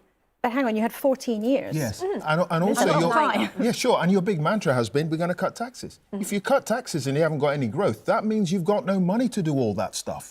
Well, you're right, but that's why growth is so important. It's about getting the right framework. But that takes time. Of course it takes time. Isn't the problem that in the austerity years of Mr Cameron and George Osborne, the capital spending, the investment in our infrastructure was cut to shreds? I mean, there's a lot else that went on, a lot of spending on all the normal sort of everyday welfare spending and all the rest of it. But it left the infrastructure, the sort of fabric of the country and of our society and economy so much more weakened. So that when we did experience COVID and when we did have the unexpected outbreak of war in Ukraine, which took another sort of sway through our finances, the core of the country was just not strong enough to withstand this endless battering. And I think Clive may have a point here that it does go back to those early decisions. Those cuts in capital spending, in infrastructure, in railways and just buildings and all the rest of it. That's what weakened us so early on, isn't it? But the point I would push back on is we cannot simply keep borrowing to exist. We can't keep borrowing at every opportunity. And the big mission of that early Conservative government from sort of 2010 to 15 was to try and cut the deficit and start to get our debt down. Because as we know right now, our debt repayments monthly is currently larger than... I know, but our debt repayments monthly is currently larger than our entire education budget. At some point, we have to take responsibility for that. That's interesting. That's really interesting because John Curtis made the point a few days ago that the polls suggest that the public aren't interested in tax cuts if the NHS is falling apart. So it feels as if the argument from some is completely upside down. But I'd go back to the point I was just making there about that point around we cannot just keep spending on the nation's credit card long term because ultimately we are setting ourselves up for a catastrophe. Right. So I think it's right that difficult decisions were made. I would have some sympathy for that point of view. But even Conservatives now say that during the austerity years, the cuts were unjustified and excessive. And yes, we do have to grow our economy in order to pay for our public services. But the difference is that during the last sort of 14 years, we've had growth at between 1% and 2%. That contrasts, I have to say, with the New Labour record, which was of growth between 2% and 3%. Okay. Now we have even less. Okay. We have like 0 and 0.5%. We just had 0.7, which was the fastest in the G7. 0.7? In a quarter. Diana, in a quarter. We need more than 0.7% no, but that's growth. 2.8% a year if you extrapolate it, which is a very good level of growth indeed. OK, well, it's a debate that's been... It's not a great record. Well, it's a debate that's been running through the campaign, and it's a debate that is going to continue to run and run and run, the elusive search for growth. Indeed, and there were plenty of arguments in favour of austerity, it has to be said, back in 2010. So let's get that. Chris, you want to come in there? Just a quick nugget. I'm hearing from Labour sources that they think Islington North, where their former leader Jeremy Corbyn is standing as an independent against Labour, Labour are saying that that seat looks challenging for them, which challenging suggests... for Labour? For Labour, right. Which suggests that at the very least it's close. So we shall see, but that's a fascinating kind of subplot in the grand evening of many, many stories, but something to keep an eye on. And that would be if Labour was to lose that seat to Jeremy Corbyn standing as an independent, that would not be just bad news. It would really take the shine off some of this enormous victory that Labour is now expecting, according to the exit poll. We're just watching the pictures there of Northumberland, and the returning officer with an incredible hat is back at the lectern, and she's just putting her glasses on. Let's listen in, because we're going to get the declaration for the seats of Cramlington and Killingworth. For the Cramlington and Killingworth parliamentary constituency, hereby give notice that the total number of votes given to each candidate was as follows. Tom Campion, Liberal Democrats, 1,898. Gordon Fletcher, Reform UK, 9,454. Emma Foodie, Labour and Cooperative Party, 22,274. Dawn Furness, Independent, 322. Ian Jones, the Green Party, 2,144. Scott Lee, Independent, 573. Ian Levy, the Conservative Party candidate, 8,592. Matthew Wilkinson, Social Democratic Party, 137. And that Emma Foodie is duly elected as the Member of Parliament for the Cramlington and Killingworth constituency. Well, Labour wins that constituency, Cramlington and Killingworth. Her supporters cheering there, a beaming smile from the Labour candidate. Like lots of parts of the country, most seats, in fact, they're affected by changes to the boundaries, which means some seats have got new names. People with good memories might think, oh, where is that? But this is one of these new seats, Cramlington and Killingworth. Labour takes that. But again, crucially in that result, Reform beating the Conservatives into second place. Quick reminder of the numbers. Emma Foodie there at well over 22,000. But look, very, very tight. Only around 100 votes in it between Reform and the Conservative candidate, Ian Levy, who was formerly an MP for Blyth next door, with a majority of 12,820 for Labour. Yeah, and the turnout, again, not great, 60%. But just look at the share of the vote here. Labour up 5 points, but look at Reform. Up 13 points, and the Conservatives down 21. That has been the story of the night so far. The Greens up just 2, Liberal Democrats down 1. And look at that swing from Labour to Reform, 4.1%. Reform Party, they're not winning any seats, but their share of the vote is creeping up, and that's been the story so far this evening. We were talking about the Liberal Democrats a little bit earlier. We're going to go to Jeremy Vine, who's going to paint more of a picture, given the results that we've got and the exit polls, of how the Liberal Democrats could fare this evening. Jeremy. Well, it looks like being an absolutely brilliant night for the Liberal Democrats, doesn't it? And let me just, you mentioned just a moment ago boundary changes, and I guess we need to start from that point, because I just got to explain this key issue of the boundary changes and how we actually set the starting point for these comparisons. A lot of this map has changed since last time. In order to make comparisons with last time, we've fed the 2019 vote through the new boundaries. And on that basis, the Lib Dems are defending just 8 seats, basically, from the last election. Just 8. But this was their target list. So let's have a look at the Lib Dem target list with the most juicy target, Carshalton, the narrowest Conservative win on the list, North East 5, Wimbledon, Sheffield, Hallam, Nick Clegg's old seat, South Cambridgeshire, Cheltenham, etc. So there's 50 seats on this board here, all won by other parties. Carshalton, the easiest for the Lib Dems to take. And we'll look now at what we think under the exit poll will happen. And once again, underline, this is just a projection. So have a look at that. That's why I say a great night for the Lib Dems, great day for all those water sports Ed Davey was doing in the campaign. Carshalton goes, North East 5, Wendy Chamberlain back there, Wimbledon, Sheffield, Hallam, back with Nick Clegg and his party, or Nick Clegg, the former MP. Finchley, Mrs Thatcher's old seat, would be Lib Dem under our exit poll. And the rot only stops from the Conservatives' point of view at Tunbridge Wells, where our exit poll suggests it stays blue. But we'll see as the night goes on what actually happens. Next board. At what point does the Lib Dem advance stop? The late Paddy Ashdown would have enjoyed seeing Yeovil back in the orange column, North Norfolk, North Cornwall, Epsom and Ewell, the old seat of Chris Grayling, who's gone into the House of Lords tonight. That's gone Lib Dem. Surrey Heath, Michael Gove's old seat, Mid Dorset, and then basically Torbay. Torbay. Let's have a look. Just down here in the southwest, Torbay is that point on the map there in orange. So what you're seeing with the Lib Dems is this onrush of advances across the southeast and southwest, taking back seats that they would have had in years past, but they haven't had this many for a very, very, very long time. As somebody said earlier, it's a once-in-a-century result for them. It's really extraordinary, and it's caused by one thing and one particular thing, which is the crash in the Conservative vote. And if you're a Lib Dem and you're in second place last time and the Conservatives melt down, it's your seat. OK, Jeremy, thank you. Continuing the theme of the Liberal Democrats, we're going to go to Kingston and Surbiton. Ed Davies' seat, and Nick Watt is there for us.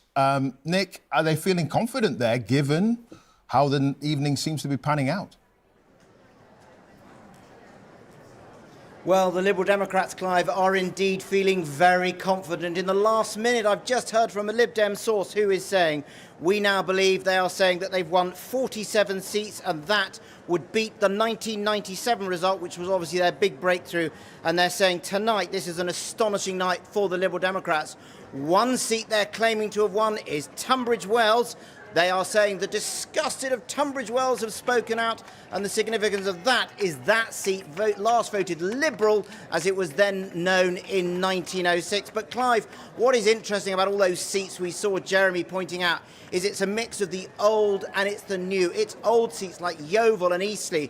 Those were the seats that took them into coalition, and new seats like Wimbledon and Woking that have not been Liberal Democrat in recent memory. And what the Liberal Democrats overall are saying is they think this is their best result since 1923, because their view was that all they need is to make 29 gains, extra seats, and then they're doing better than they've done since 1923 in terms of gains. And obviously they're saying that it's 47 they've won. Well, the exit poll is talking about, I think, 61. All right, Nick, thank you for that. Just pictures of Ed Davey there looking pretty chipper. It's cock a hoop. It has to be said. Let's talk to Chris, who's with us. That strategy, Chris, of trying to get headlines, of trying to get at least the public seeing what the Liberal Democrats had to offer, it does look as if, possibly, according to the exit poll, that might have actually worked. And we were hearing that from Daisy Cooper a little bit so I think that there's two elements to the Lib Dem strategy that are interesting. There's the very visual one. I was stood on a windy hill in a field in Hazel Grove about 10 days ago as Ed Davey was painting a bit of pottery with a bee on it, which was one of his more sedate activities of the last 6 weeks. Didn't quite match the bungee jump that was to follow a little later. So, yeah, firstly, there was that kind of visual strategy. Here is a party that gets squeezed the whole time by the big beasts at Westminster of the Conservatives and Labour. How do you capture attention? Ed Davey does this kind of midlife crisis for 6 weeks on camera. But there's a more interesting element, I think, to the Lib Dem strategy of the last couple of years than that. And it is this. They have, in the past, been punished by the electoral system. In other words, they've had lots of supporters in lots of places, but not enough in enough places to win many seats. They don't like the electoral system. We heard Daisy Cooper saying as much a couple of hours ago. But they thought, if we're going to win at Westminster, we've got to work with the system we've got. In other words, focus ruthlessly, geographically, on places where they can assemble enough voters in a particular place to win the seat, and, to put it bluntly, to heck with a lot of other places. Yes, you put up a candidate, but you don't really make a massive amount of effort. And it would look like that is bearing fruit with them. They're also conscious that in an election where perhaps the overriding sentiment has been one of anger at the Conservatives, that they could be the vessel for that anger, the recipients of that anger, if you like, in parts of the country which are rarely enamoured by Labour, even on a good night for Labour, particularly south-east of England, south-west of England. The other thing that's changed, though, over time, hasn't it, is that the Lib Dems used to try to face both ways, really. They were trying to take Labour votes in some parts of the country and take Tory votes in others. They've recently, ruthlessly put their money and their resources and their political efforts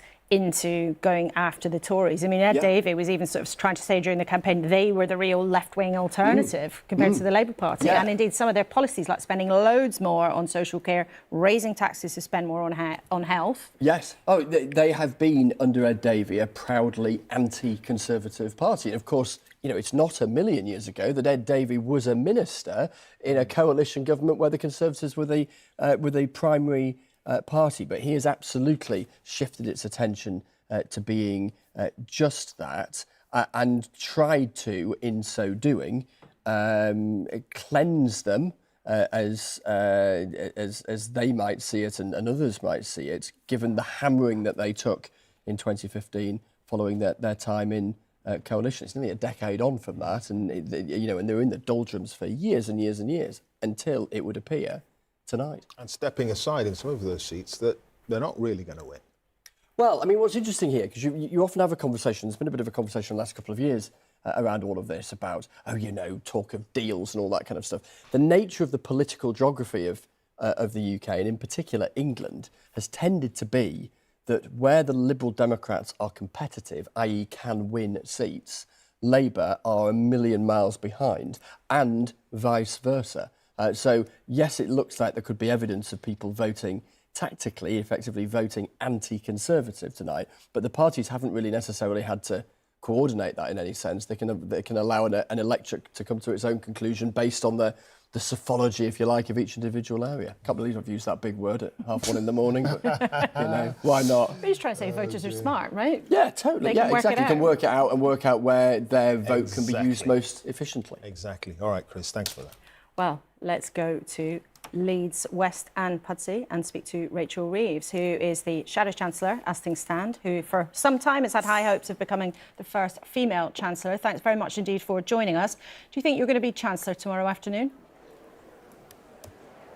Well, that would be Keir's decision, but if the results unfold in the way that the exit polls suggest, this will be an historic victory for the Labour Party, and Keir Starmer's leadership turning around the Labour Party, putting it back in the service of working people, has put us in this position now where we are in touching distance of forming the next government. I very much hope to play my full part in that. Why do you think the results are panning out the way they have? We've heard a lot in the studio already tonight about voters' unhappiness with the Tories over the last few years. Perhaps less optimism about the message that you put out there. Which was it, do you think? People are crying out for change. That's the message that I heard loud and clear during the course of this election. You know, after 14 years of chaos, division and decline, 5 prime ministers, 7 chancellors, people wanted change, and people have voted for that in huge numbers. And I think the overarching theme of this election is the seats that Labour are winning and the seats that Labour look to win, including some seats potentially that Labour has never won before, that we are on course to pick up this evening because of the change that Keir Starmer has brought to the Labour Party. It does seem, though, that more Conservative voters may be switching to Reform rather than moving their votes across to you. I mean, if that comes to pass, and actually Nigel Farage's party was more attractive to voters willing to move than Keir Starmer's Labour Party was, what kind of verdict do you think that would be? Well, look, let's see how the night unfolds. We haven't had that many results yet, and so far it's been Labour that's been picking up seats, including directly from the Conservatives, for example, in Swindon. That is good news for Labour, and we are on course for being able to provide the strong leadership that this country needs, with a strong mandate to deliver the change that we set out in our manifesto, to bring stability back to the economy, to create those 40,000 additional appointments every single week in our National Health Service, the recruitment of 6,500 new teachers in our state schools. So that's what we sought a mandate for, and we very much hope tomorrow to be able to start getting to work on that job. But in terms of the enthusiasm for the Labour Party, I mean, as you point out, it's just an exit poll. It is still early in the night. We haven't had that many real results. But the exit poll does point to an absolutely thumping majority for Keir Starmer, and yet it also suggests that Labour's share of the vote is up around 1%, and the Reform share of the vote appears to be up around 14%. Are you confident that Labour will not lose seats to the Reform Party tonight? Well, look, let's see what happens on that seat-by-seat basis. But if the results unfold in the way that it looks likely, this is going to be an almost unprecedented landslide majority for the Labour Party.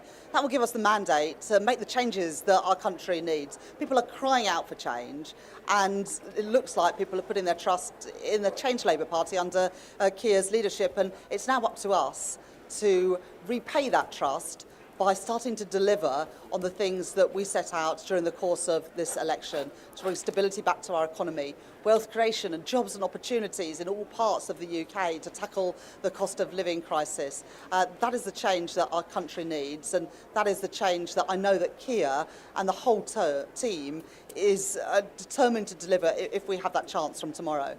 Rachel Reeves, is Clive Myrie here, but are you confident that you're going to be able to deliver in the way that you would like to, given that you've signed up to the fiscal rules of the previous government, if you do win eventually this evening?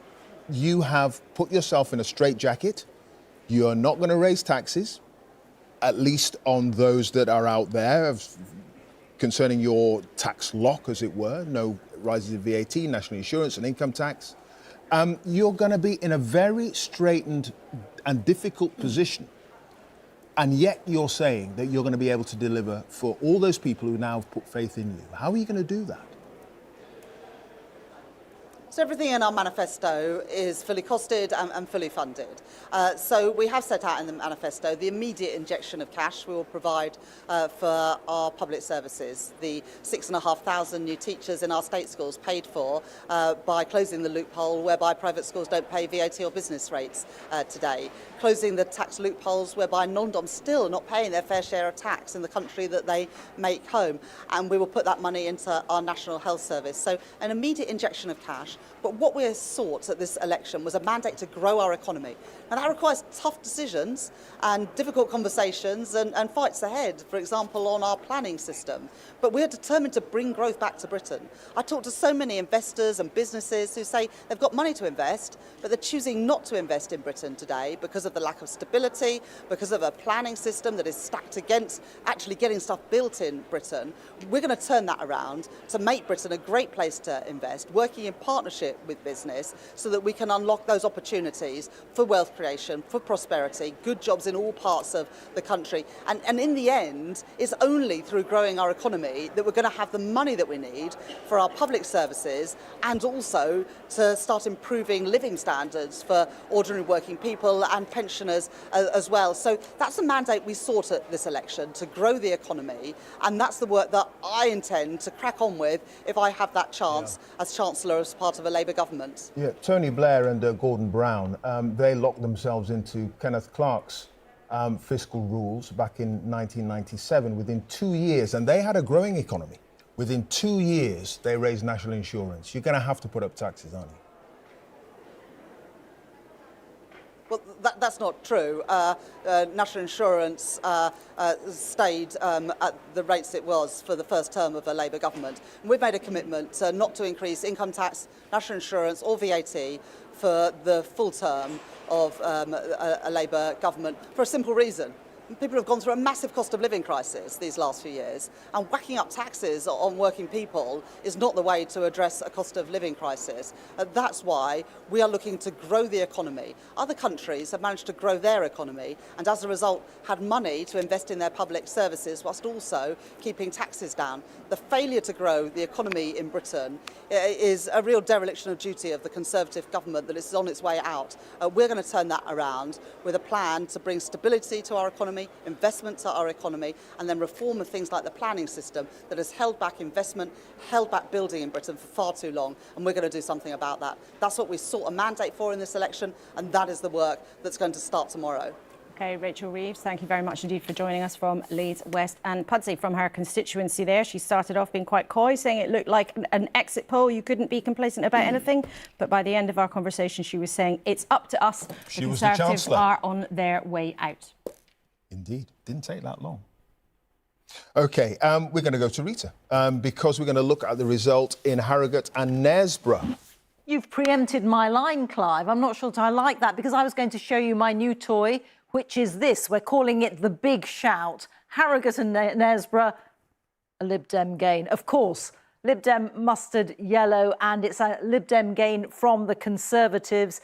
Tom Gordon is the new Lib Dem MP for Harrogate and Knaresborough, Harrogate in Yorkshire, of course, and he's got a majority of 8,200 plus. And it's the change in the vote share that's always so interesting, isn't it? Because the Lib Dems have put on 10% since 2019, the Conservatives right down on 22%, and the Reform Party actually coming in on an increase of 11%. And you can see here the swing from Conservative to Liberal Democrat is 16%. So that is the Liberal Democrats' first gain of the night, their first seat of the night, Harrogate and Knaresborough for Sir Ed Davies, Liberal Democrats. Laura, Clive. Thank you, Rita. Wow, let's go to another big seat where some people have been predicting, expecting or speculating about a big headline. We're going to go to our colleague Ross Atkins, who is in Norfolk, southwest Norfolk to be more precise. The seat who has been held by somebody all of us got very familiar with not so long ago, Liz Truss, her ill-fated time in Downing Street. But of course, before that, she'd been a cabinet minister for many years. But Ross Atkins, what is the mood at the count there? There's been suggestions that her seat might be in danger. Does it feel like that on the ground? Evening, Laura. Evening, Clive. Well, as you can probably hear, there's a hive of activity behind me here in the Lynn Sport Leisure Centre in Kingsland. We've actually got 2 counts going on for North West Norfolk and South West Norfolk. South West Norfolk being Liz Truss's constituency. She's one of the several candidates standing for election, and there's no sense that this is something which is a done deal. Talking to a number of people involved in the different parties who are watching the vote count going on, they're all noting that Reform seems to be performing well or above expectations. That doesn't mean they think Reform is going to win, but that could be part of a complex electoral equation for Liz Truss, because she's under pressure from a number of directions, from the Labour candidate, from Reform, but also from an independent candidate who was a supporter of the Conservatives, but according to one of his team, they are now consciously targeting disgruntled Tory voters. So we'll have to see how many supporters of Liz Truss from previous elections come across. And just to put this in context, both of these constituencies would have till very recently be considered rock solid for the Conservatives. Both the MPs standing for re-election have majorities of well over 20,000, and yet when we look at the exit poll, North West Norfolk is projected as being 66% likely for the Labour Party, and as for Liz Truss, her victory is described as possible. So neither of these two things are settled. In terms of the practicalities, you can probably see the stage just behind me where the results will be announced. We're expecting North West Norfolk at 4:30 in the morning, South West Norfolk, Liz Truss's constituency, at 5:30 in the morning.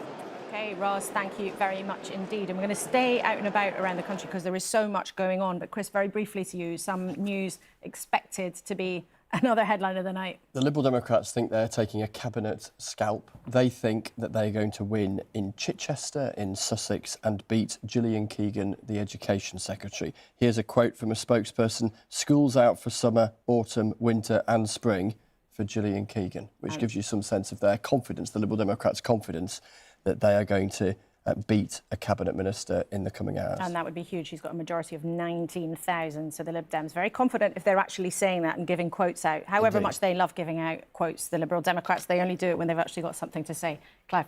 Interesting as well, the vote down in Basildon and Billericay, where the Tory party chairman, Richard Holden, is fighting, and he chicken run. He was parachuted in there. Catherine Biorahanga is there for us tonight. Catherine, just bring us up to date. Yes, Clive and Laura, I was just about to tell you that the count is all over here. But just in the last few seconds, we've seen some ballot papers being brought out. Several of the counting staff are busy recounting some of the ballot papers, it seems, from where I'm standing here. This really is an indication of just how close the vote is here in Basildon and Billericay. And the reason, of course, there is a national focus, as you mentioned here, Clive, is the fact that you have the Conservative Party chairman, Richard Holden, standing in this seat. There was controversy around it. Some Conservative Party members feeling he was parachuted in.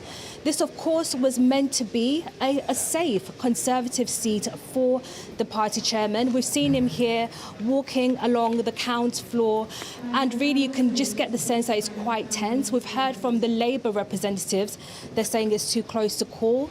Reform UK, their candidate, Stephen Conley, was actually speaking to the BBC. He says he's quite confident about the results. As we've seen with the exit polls, Reform has been doing well across the country. They're optimistic that that result can be repeated here. But this really is a shock for the Conservatives. They had a notional majority of over 20,000 votes. This was going to be a safe seat for the party chairman. Right now, it seems that if he does win this seat for his party, it's going to be a really tough call. So we're just going to keep an eye on this recount coming in. I was speaking to a Conservative Party official who told me that if it's only a difference of about 2,000 votes, 1,000 votes, the Conservatives might want a recount. So we'll continue to keep an eye on this vote that's coming in at Basildon and Billericay. OK, Catherine Biorahanga will keep an eye on that seat. Very interesting. Very interesting. Let's go to the other side of the country. We can talk to Katie Razzle, who's in Bristol. And one of the really interesting things in Bristol, Katie, is that real fight between Thangam Dagabanair, who is the Shadow Culture Secretary, who would be very hopeful of being in a Keir Starmer cabinet, and the Greens, who have been pushing very hard. What's the mood? Well, the mood here, I'm in the Oasis Academy. Hello, Laura. Hello, Clive. You can see Bristol East, which is one of the counts happening here, but way down the end of that corridor, that is the key one for us and for many people watching this count. That is Bristol Central, where, as you say, Thangam Debonair, Shadow Culture Secretary, she has a huge majority last time, 30,000 around that. But I've been in there pretty recently, having a look round as the people are counting, representatives from all the parties are watching as those votes are being counted. And I have to say, there is only one set of party representatives in that room looking happy, looking confident, and that is not the party predicted to win a landslide at this election. It is, of course, the Green Party.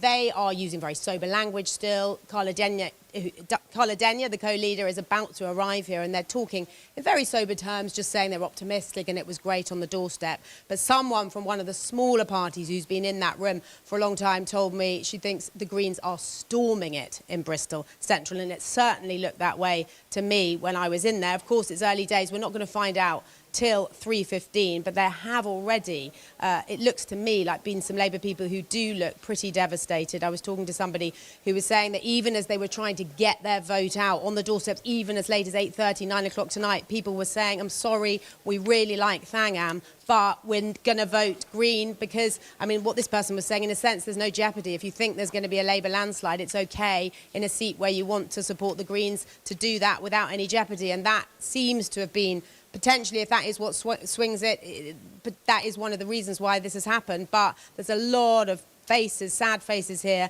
but we're going to wait for at least another hour and a half until we know what's happened. OK, Katie, thank you very much indeed. And in the context of what looks like a really resounding result for the Labour Party, to lose that seat in Bristol Central, Thangam Debonair, close ally of Keir Starmer, that would be a disappointment amongst it. Just while we've been chatting, two more results have come through. Rayleigh and Wickford is the first Conservative victory of the night. That seat held by Mark Francois, prominent Eurosceptic there, holding that seat in Essex for the Conservatives. But Labour has taken Stroud in Gloucestershire from the Conservative Party too. So, a couple of results, and when we've got the numbers in full, we'll bring them to you just as soon as we can. Chris, you want to come in here? Full recount taking place in Basildon. So Right, the seat being contested by the Conservative Party chairman suggests it is very close. Which is just where we were talking to our reporter there on the Yeah, ground. Huge tension there. And now a full recount underway, as Catherine was hinting at, might be coming, but now confirmed. Confirmed. All right, OK, we'll bring you the results of that and all the others in a few minutes. But the BBC's newscast is hosting an all-night watch party in the Radio Theatre here in central London. Adam Fleming. Yeah, we're left here. Billy No Mates. Adam is hosting. Hello from the newscast all-nighter, which is in the BBC Radio Theatre at BBC HQ, but we've turned it into a giant living room and filled it with politics and podcast fans who've been watching tonight's election results as they come in on this absolutely massive television and these very comfy sofas which we've had installed. Let's see how people are feeling. We're joined by David and Annabelle. Hello. Hello there. Hi. And Adam. Hello. Hello. Two Adams are better than one. Right, so how do you feel about things so far? Yeah, really interesting. Yeah, personally very pleased. Because? In particular because of the swing in Eastleigh, which is where we're from, in Hampshire. So really keen to see Lib Dem take that back. Okay. How about you? Family agreement? Yes, definitely. Very pleased about the Labour majority, probably, but scared too. What, scared about what? Well, looks like Reform's going to get quite a few new votes, which is... Why would that be such a bad thing? I just don't agree with a lot of their policies. I think they're quite scary as a party. Well, that's slightly awkward because, Adam, you're a supporter of Reform. Oh, well. Yeah, it's a little bit awkward, yeah. Yeah, how do you feel then? I mean, the story of the night is... well, the number of seats that Reform end up getting, but I think the thing that's really struck me is just those amazing second places they've been getting in the seats that we've seen so far. Yeah, I mean, the big thing is obviously if you get second all night, you're not actually going to get any seats. But I think Reform will be very pleased, the leadership will be very pleased with how it's gone. And I mean, they said from the start, even just one seat would be amazing. And so I think that overall they'll be very pleased with seeing 13 come up. And I think it really gives, given how much proportion of the vote they have, maybe it's not reflected in the seat count, but they will be really pleased being government and really have a mandate from the people. I mean, Reform is often talked about as a kind of one-man band, the one man being Nigel Farage. Do you think there are 12 other good quality Reform people out there to be in Parliament? What are these 12 other people going to be like if there are 13 Reform seats? I mean, I think everyone is, you follow the party line. And I think the politics of the party, they're addressing the concerns people actually have. I think the issues people see Conservatives, and Conservatives fumbled the bag, really. They were given a massive majority in the last election, completely wasted it, I think. And with Labour, I don't see change. I'm sorry, they say they stand for change. I don't think that is the case at all. Lib Dems... I'm going to ask David about the Lib Dems, because he seems pretty pleased about the Lib Dems. They're not getting a lot of attention tonight on the programme because of the bigger stories are going on. But how do you feel about if there's 53 Lib Dems again? That's kind of back to the good old days, as they would see it, kind of pre-coalition. Yeah, no, I think it's going to be a good thing. I'm voting tactically, or have voted tactically in my constituency. But yeah, going those numbers, back to before the bad times, as it were, when they lost an awful lot of seats, didn't they? But yeah, I think it was the obvious alternative to the Tory situation in our constituency. And to be honest, people have just had enough. So many lies, so many things going wrong. The economy wrecked. It's been awful. Right, thank you very much, you three. I hope it's not too awkward now sitting next to each other for the next 12 hours. Recorded for each candidate at the said election is as follows. Peter Gibson, Conservative Party candidate, 14,323. Laura McAvoy, Labour Party, 16,621. Matthew Snedker, Green Party, 2,847. Simon Thorley, Liberal Democrats, 1,735. Michael Walker, Reform UK, 6,852. I've got to deal with the rejected ballot papers. 121 ballot papers were rejected. There were no rejections for want of an official mark. There were 21 rejections for voting for more than one candidate. So Labour have taken the seat of Darlington from the Conservatives. They took it in 2019. And it is Lola McAvoy who has taken it there from the GMB union rep. 16,621. The Conservatives in second place. Michael Walker for Reform UK in third place. The turnout, again, disappointing, 60%, but the majority, 2,298. So Labour taking back Darlington from the Conservatives with that majority of 2,298. So the headline in Darlington, a seat that turned blue in 2019 has turned red again. But let's look at the numbers in more detail. You can see there what happened to the Conservative share, crashing by 16%. Labour barely going up at all, hardly noticeable, 0.3%. And the Reform Party up by 13%. Now, Reform didn't do enough to beat the Tories into second place, as we've seen in some other seats tonight. But if Reform hadn't been around, then the Tories would have held it on those numbers. Let's look at the swing from Tories to Labour, 8.1%. So Darlington is once again in Labour hands, part of the country they used to, their critics would say, take for granted that they lost in 2019, back in Labour hands tonight. Yeah, Labour are winning seats, there's no question about that. And the exit poll projection was for a majority of 170 seats, a majority. So they are doing well. That is the story. But Reform and their percentage share is also part of the mix this evening. And one of those seats that Labour have taken this evening is from the Conservatives is Stroud.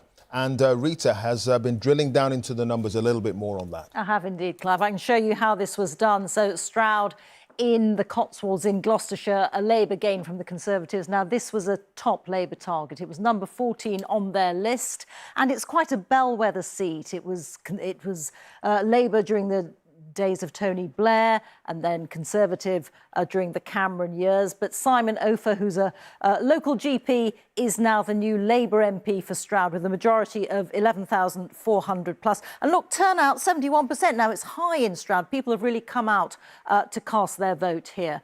Take a look at the vote share. Labour up by 5%. The Conservatives right down 20% of their vote lost since 2019.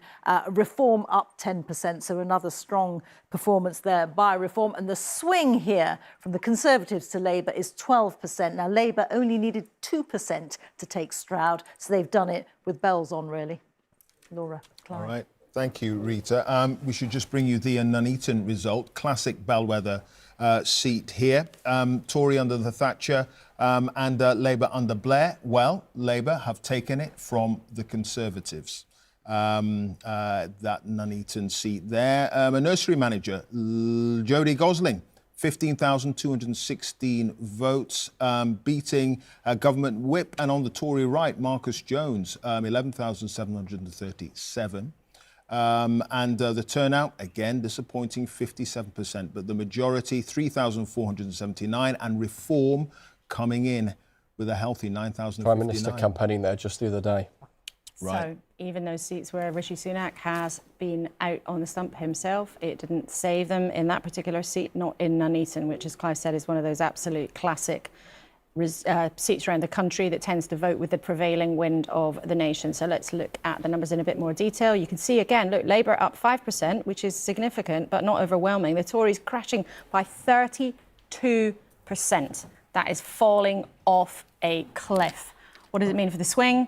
Tory to Labour, 19%. So a very, very significant swing there in Nuneaton, which is exactly the kind of seat where Labour had to be making significant progress. Signs so far tonight showing that that is absolutely what they're doing. Quick nugget from Basildon and Billericay. We're talking about the recount there involving the Conservative Party chairman, the Labour leader of the local council, saying there are 20 votes in it. Ooh, a nail biter. 20. Nail biter. Yeah. Well, we'll see. All right. A quick tally of where we are so far this evening. It is coming up to 2 o'clock. In the morning, Labour are on 13 seats, up 4. The Conservatives have a single seat and they're down 5. The Liberal Democrats up 1 with 1 seat. Reform, no seats, but we've talked a lot this evening so far about their vote share, and the Greens on no seats yet so far. There's a long time to go. There is. Lots going on, and you've just... I think I've got a mouthful of bananas. Mouthful of bananas. Well, Yeah, we need our energy. We need our energy. Right. We can welcome a new duet to the table while you two muck about and talk about your snacks.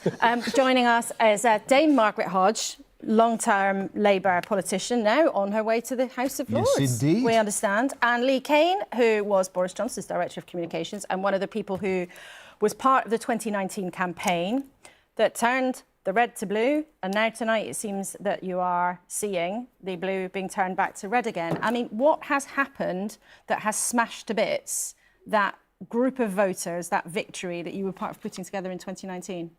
So, I was with Boris Johnson when he wrote and delivered the speech where he told that new coalition, thanking them for lending us the vote. You lent us this vote, and he went on to saying that the people here want change, and we cannot, and we must not let them down.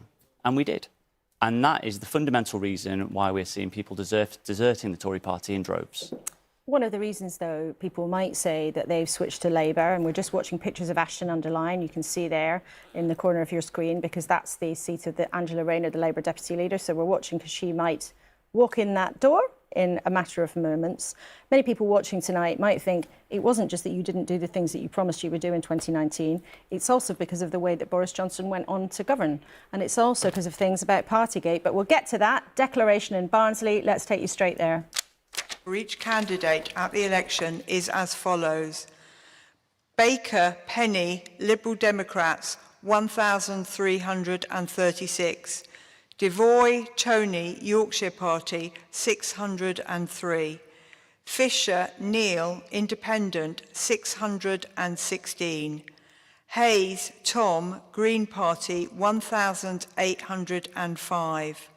Jarvis Dan, Labour Party, 18,610. Kovacs Tamas, the Conservative Party candidate, 3,083. Lomas Robert, Reform UK, 10,799. And Palencius Yanis, English Democrats, England's National Party, 42. And there were 114 spoilt ballots. So I therefore again, duly you see declare there, in a Dan seat in the north Jarvis of England, elected Barnsley as a North, Member which of has been Parliament for held the by the Barnsley Labour North MP and constituency. Shadow Minister Dan Jarvis, a former military man. He has beaten Reform into second place. They're on 10,799 votes. That was one of the seats where Reform had hoped to make some progress, where there were some... 133. We're going to go straight to another declaration. Lee Anthony Farmer, the Conservative Party candidate, 6,584. Anne Christine Forsyth, Green Party, 3,794. Darren James Longhorn, Yorkshire Party, 404. Rachel Reeves, Labour Party, 18,976.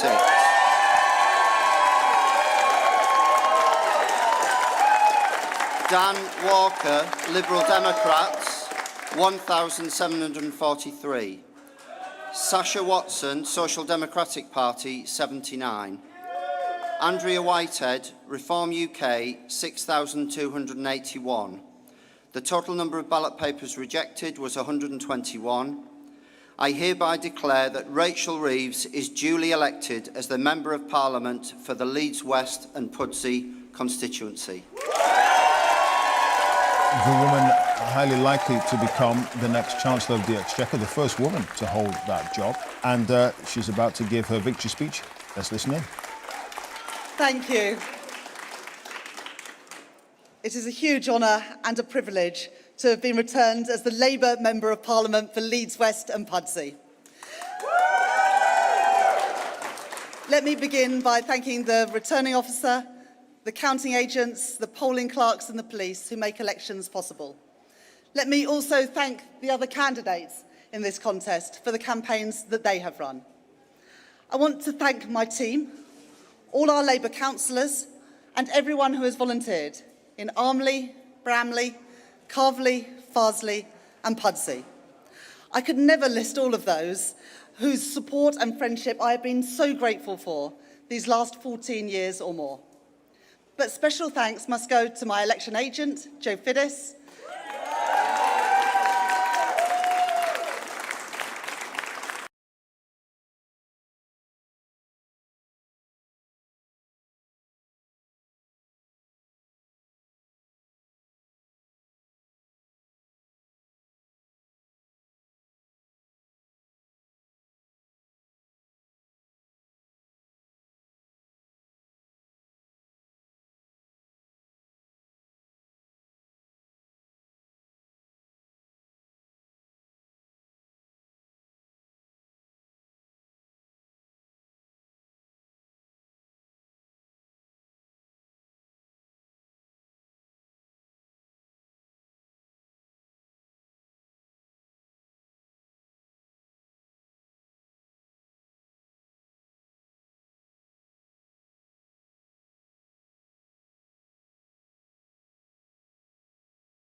Debbie Solomon,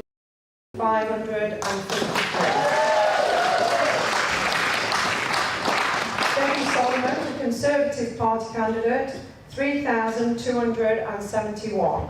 Well done, Debbie. Jason Zadrosny, the Ashfield Independent, putting people before politics, 6,276.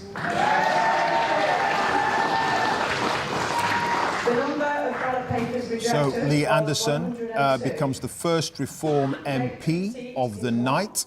He, of course, defected to Reform from the Conservatives. His majority there, 5,509, and again, a relatively low turnout. But the Conservatives, and an ex-Brexit Party representative there, beaten into 4th place, and Labour into 2nd place. So that Reform's first MP and first victory tonight. We're going to hear Lee Anderson now. Thank you. First of all, just a massive thank you to all the staff that's been here tonight helping. They've worked incredibly hard, and all the people who've worked throughout this election campaign. Special thanks to Ashworth District Council. But the biggest thanks of the night goes to my wonderful team over there who have stood by my side and watched me being grumpy over the past 6 weeks.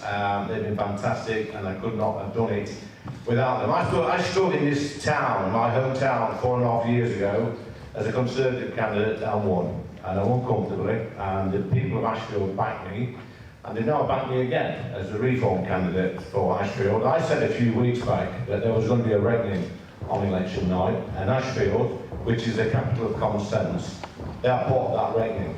Now, this wonderful place which I call my home is going to have a massive say in how this country is shaped in the future. I want my country back, and Ashfield can play their part in that. Thank you.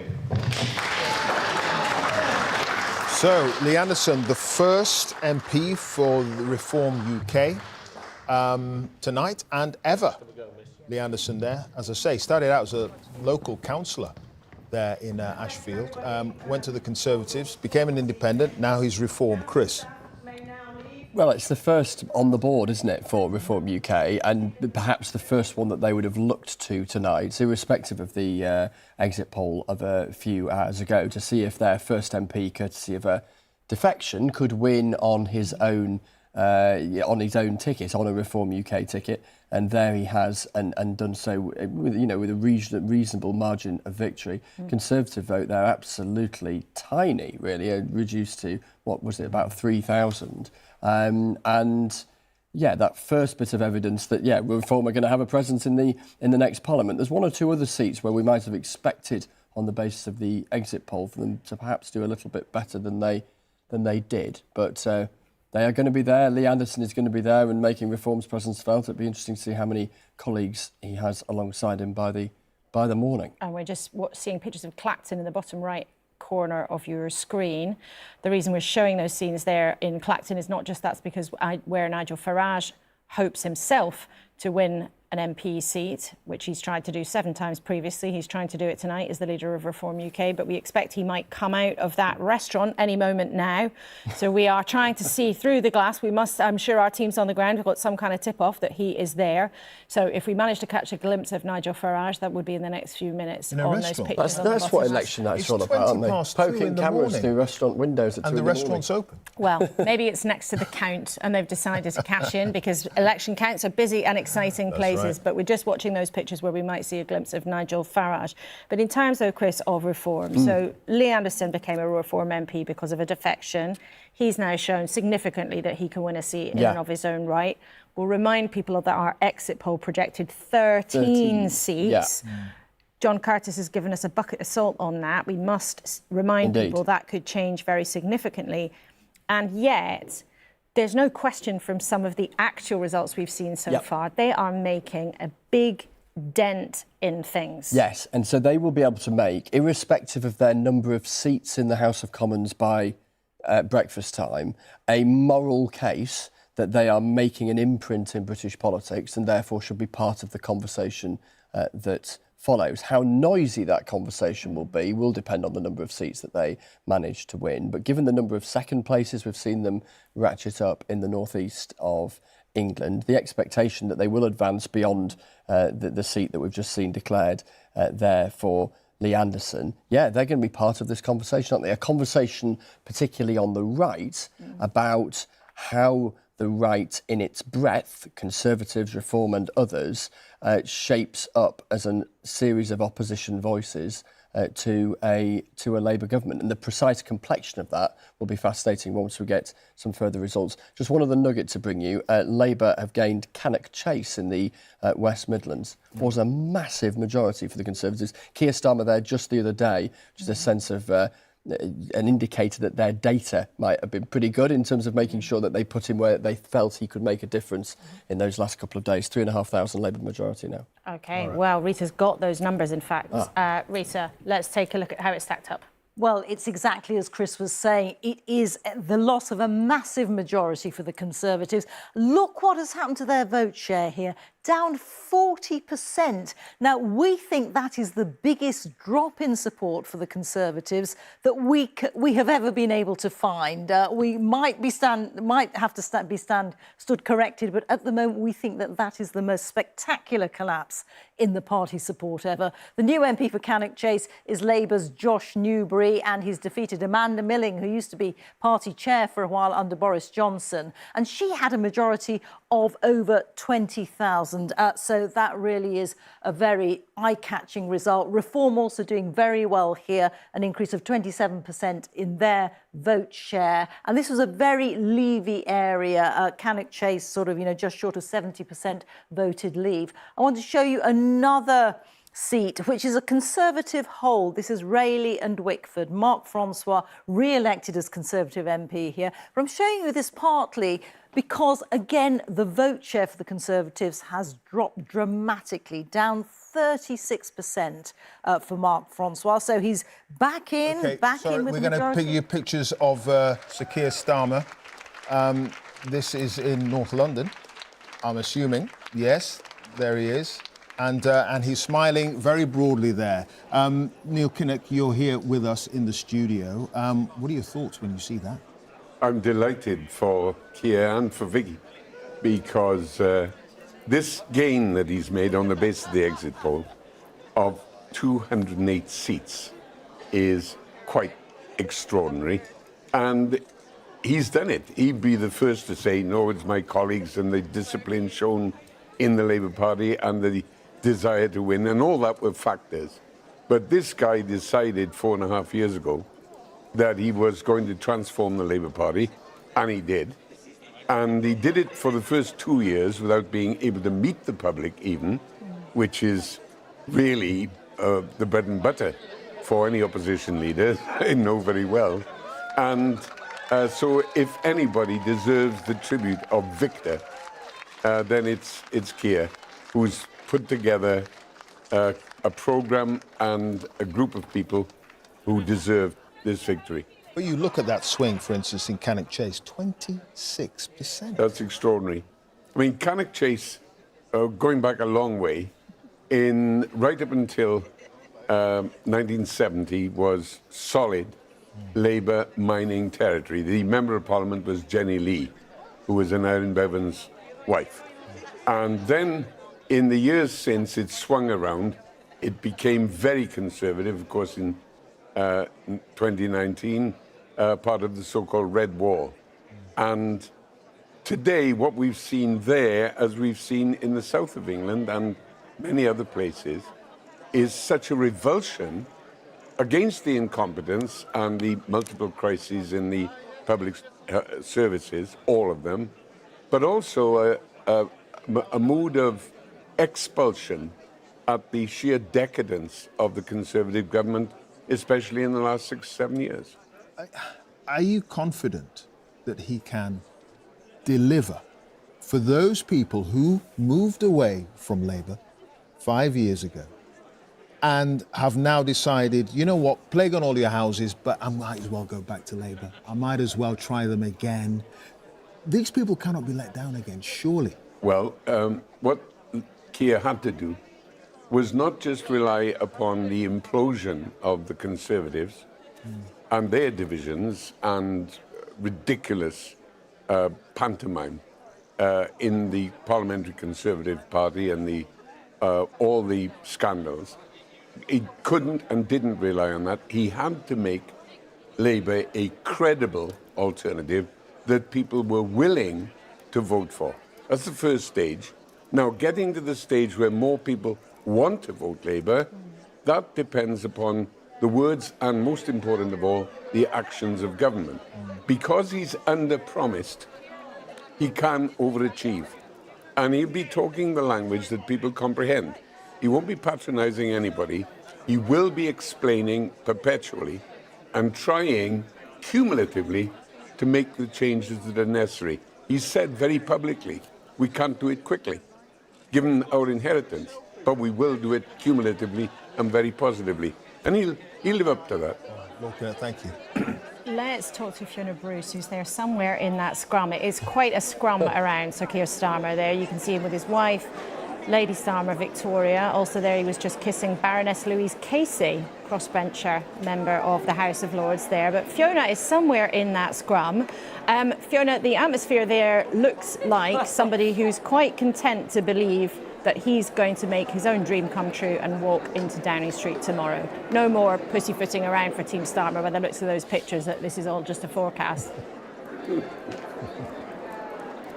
It certainly looks that way, I have to say. I mean, when he arrived in the building, he took us all by surprise. He came in a different entrance. This huge cheer went up as he entered the building. I mean, all around me, all the counters, they've all finished counting now. They're all looking down, waiting to see the man as he arrived. And he, as you saw, he was also not only saying hello to Baroness Louise Casey, but also to Tulip Siddiq, who is another local MP here. Her count is also happening here, Hampstead and Highgate. But yes, so many people, of course, want to see their man tonight here in Holborn and St Pancras. I mean, interestingly, the share, the turnout here, with that information we have had, is lower than it was at previous election. In fact, it's the last time it was this low was 2005, and I know John Curtis was talking about that. So huge enthusiasm here for the man, but the turnout has been relatively low. It's something like 54%, and we're waiting now just for the actual results to be announced. They're all the photographers are all waiting, but Keir Starmer's very keen, clearly, to make sure that he thanks all the people who've come here and volunteered till the small hours to count the votes, all the party activists, all the staff who've dedicated so much of their time. He wants to show that he is here for them, as well as for us, and of course all of you watching at home. And we're just going to keep showing everybody at home all of those pictures as Keir Starmer makes his way through a very, very busy scrum there at King's Cross in central London. And Neil Kinnock, I can't imagine what must be going through your mind and going through your heart as you watch these pictures. But I just want to put to you a slightly trickier point. So our number crunchers under Sir John Curtis have discovered on this point, looking at the first three declarations in your beloved Wales, Labour support has gone down by 5 points. So what's gone wrong there? I'm not surprised in many ways, because there has been an organised and very deliberate and completely understandable, even though I don't agree with it, campaign against some of the policies of the Welsh Labour government in the Senedd in Cardiff, specifically and particularly the 20-mile-an-hour speed limit. And that is in the process of changing, but nevertheless, I know that people wanted to register resentment and opposition to that. So that's part of the story. The difficulties encountered by the First Minister, Von Athens, who got into trouble over some donations. Yeah, taking a donation which was legal and within the rules, but nevertheless alienated people. There's no doubt at all about that. There's a third factor, and it's difficult to audit it at this stage in proceedings. That'll come a bit later. And that is, I anticipate that partly because Labour's been in power in South Wales in the Senedd for 25 years, a proportion of those votes going to reform will come from the Labour Party. Most of them will come from the Tories. Some of it will come from the Labour Party, because reform in South Wales, as in the North East, as in parts of the former Yorkshire coalfield, as in parts of Lancashire, is offering very simple answers to desperately complicated questions, and that always has a magnetic effect on a certain proportion of the electorate. And that phenomenon will be seen in South Wales. And just as we've been talking, there are some pictures there of Sir Jacob Rees-Mogg. We spoke to a short while ago on the programme. He was blaming the results partly on the removal of Boris Johnson. We can see him there at his count in Bath with his wife there, and I think one of the mini-Moggs is there known, one of his many children. But Jacob Rees-Mogg, very prominent Conservative who might be in trouble tonight in his seat in Somerset.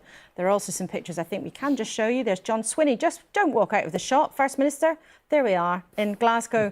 Well, we'll keep an eye on that and we'll try and bring you that. We've got the First Minister, John Swinney. Declaration coming up, Rochdale. They're wandering Here around. it is. Do hereby give notice that the recorded is as Okay, a few Paul problems with the Simon feed there. Oh, Harris, here it is. The Conservative Party, 4,273. George Galloway, Workers' 11,587.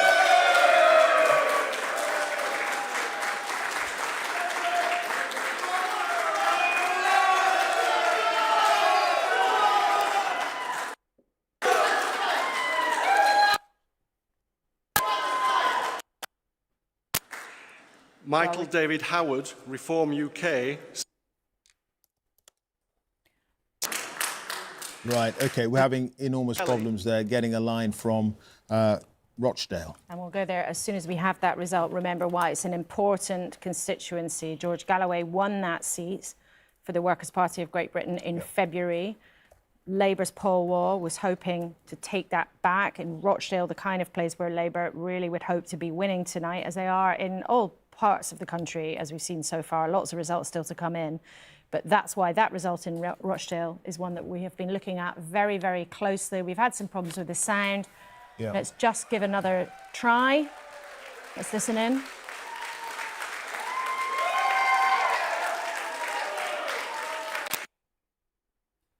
Oh.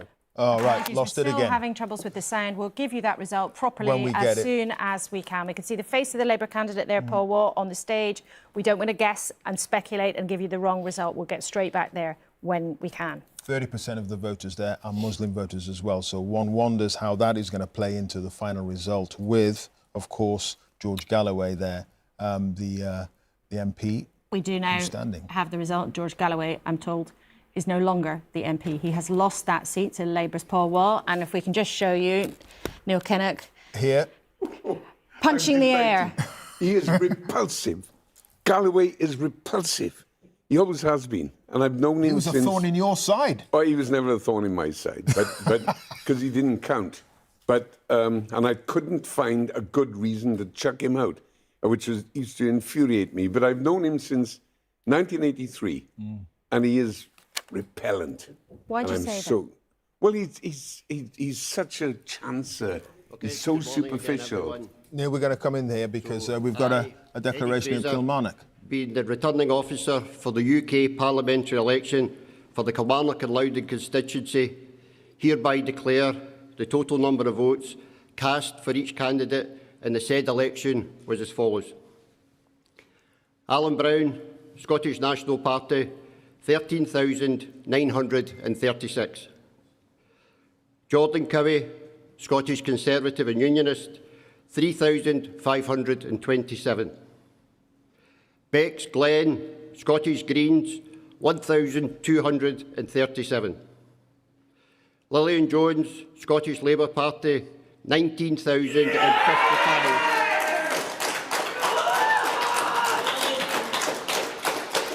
Stephen McNamara, Independent, 401. William Thompson, Reform UK, 3,472. Edward Thornley, Scottish Liberal Democrats, 850. And that the said Lillian Jones has been duly elected to serve as Member of Parliament for the Kilmarnock and Loudoun constituency. So Labour taking that seat, Kilmarnock and Loudoun, our first seat and declaration in Scotland there, with a majority of over 5,000 from the Scottish National Party. Is that, Chris Mason, something that obviously Labour will cheer. But it is, and it's one of many seats, particularly in Scotland's central belt, those towns and cities in and around Glasgow and Edinburgh that Labour have been eyeing for at least the last couple of years, seen as absolutely crucial to them, not just in assembling a majority, perhaps less crucial given their performance in England, but being able to make an argument that says that they can govern for the whole of the UK because they can point to representation in England, Scotland and Wales in sizable number if results like that are replicated. I think also the psychological impact, Neil Kinnock, of Labour taking its first seat in Scotland, going from third to first place in that constituency, so leapfrogging. I mean, they've done that. Imagine what the scene will be like in Labour HQ. Paint a picture for us when they see that seat. A dram or two will be taken. I should imagine. But the wonderful thing is, this has been a gradual process of rebuilding of the Labour Party in Scotland under a terrific young leader. He's young, but he's very experienced. And the quality of the candidates that we've got, the absolute eradication of complacency and condescension, and the fact that there's a freshness that appeals to people in Scotland. And that's why we're making gains of this kind. I'm just going to show our viewers, explain, we're seeing Richard Holden, because he's not necessarily the most recognisable politician in the country. Right. He is the Conservative Party chairman, staring down at his phone. We know there is a recount in his seat, which should be solid, true blue, rock-solid Conservative voter. He is in trouble there, and it is written all over his face. I don't know if that's a hug of consolation. Yes, maybe that's a hug of consolation, and he might have lost his seat. That would be a huge humiliation for the Conservative Party chairman, somebody who attends cabinets. But there's another declaration coming in. Let's go straight there. Ed Davies' seat. I, Councillor Liz Green, being the returning officer for the Kingston and Surbiton constituency election held on the 4th of July 2024, do hereby give notice that the number of votes recorded for each candidate at the election is as follows. Ali Abdizai Abdullah, Workers' Party, 395. Jason Chinnery, the official Monster Raving Looney Party, 230. Thank you. Deberji Das, the Green Party, 3,009. Edward Jonathan Davey, Liberal Democrats, 25,870.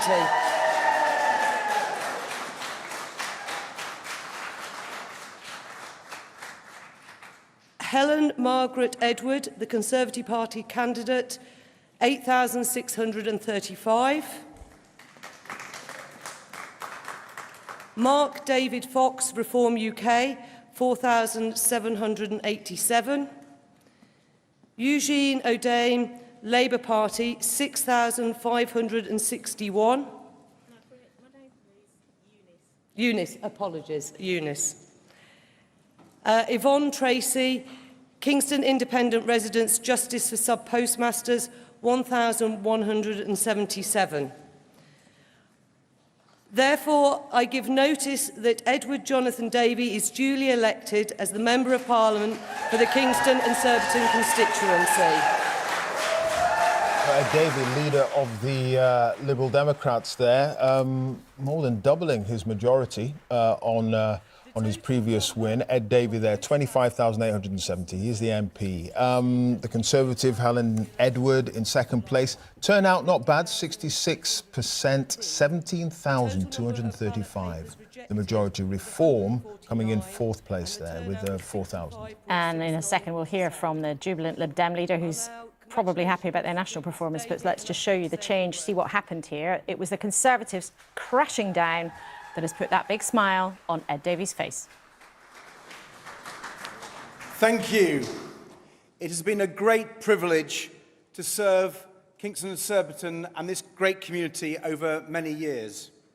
And I'm humbled that you've given me the chance to serve you again. So let me start by saying a big thank you. And thank you to Sarah and all the returning officer team, and to all the staff and police who've worked so hard through the night. You are the unsung heroes of our democracy. It simply wouldn't work without you. And thank you to my fellow candidates for making this a campaign we can all be proud of. I wish you all well in the future. Now, I don't know if you could tell, but I've rather enjoyed this campaign. But what I've loved most hasn't been the paddleboarding or the bungee jumping. It's been speaking to people here in Kingston and Surbiton and across the United Kingdom about the challenges they face and their hopes for the future. People who are working hard, raising families, caring for loved ones, playing by the rules, but finding it harder and harder to make ends meet. People who've had to wait hours for an ambulance, weeks to see a GP, or months for urgent cancer treatment. People who are angry at the filthy sewage being pumped into their rivers, lakes, and onto their beaches. People who feel let down and taken for granted and are desperate for change. Many of them have turned to the Liberal Democrats, in some cases for the first time at this election, and we want to be your champions. We've listened to you, and we've heard you loud and clear. We've put your concerns at the heart of our campaign. Number one amongst them, fixing the health and care crisis, so that you can see a doctor or find an NHS dentist when you need them, and so your loved ones get the high-quality care when you need it, where you need it. And that's what Liberal Democrat MPs will fight for every day in the next Parliament. I've shared my own caring story during this campaign, and I've been overwhelmed by the response, especially from fellow carers. People looking after their loved ones who've got in touch to say, that's my story too. And I'm grateful that we've been able to bring caring out of the shadows in this campaign. And we will continue to stand up for a society where we value care and properly support carers, because we cannot afford not to. Let me finish by thanking my wonderful family, even though I hope they're sound asleep. Emily, I love you, and I could not have done this without you. Ellie and John, I love you so much. And to our fantastic team, thank you so much. This would not have happened without you. My election agent, Simon Drage, organiser, Cosmo Lupton. Sir Ed Davey there, thanking all those who supported him. We want to be your champion, he said in that victory speech, holding his seat there, Kingston and Surbiton, with a vastly increased majority. So, from the outskirts of southwest London, we've seen a nervous-looking Jacob Rees-Mogg in Bath, and underneath that, Emily Thornberry, another member of Keir Starmer's shadow cabinet, likely to be heading for cabinet, speaking at her account in Islington. But while Ed Davey was making his speech, the deputy leader of the Labour Party, Angela Rayner, held her seat in Ashton-under-Lyne, and she's been speaking too. Let's hear what she had to say.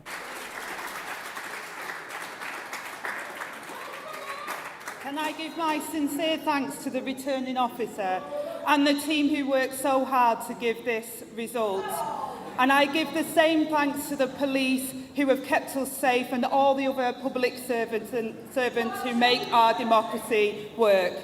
I would also like to thank the other candidates, because democracy only works when people put themselves forward for office. I want to also say a few words of thanks to my family, my friends, the whole Labour team, and all those that have supported me, especially my agent, Jed Cooney.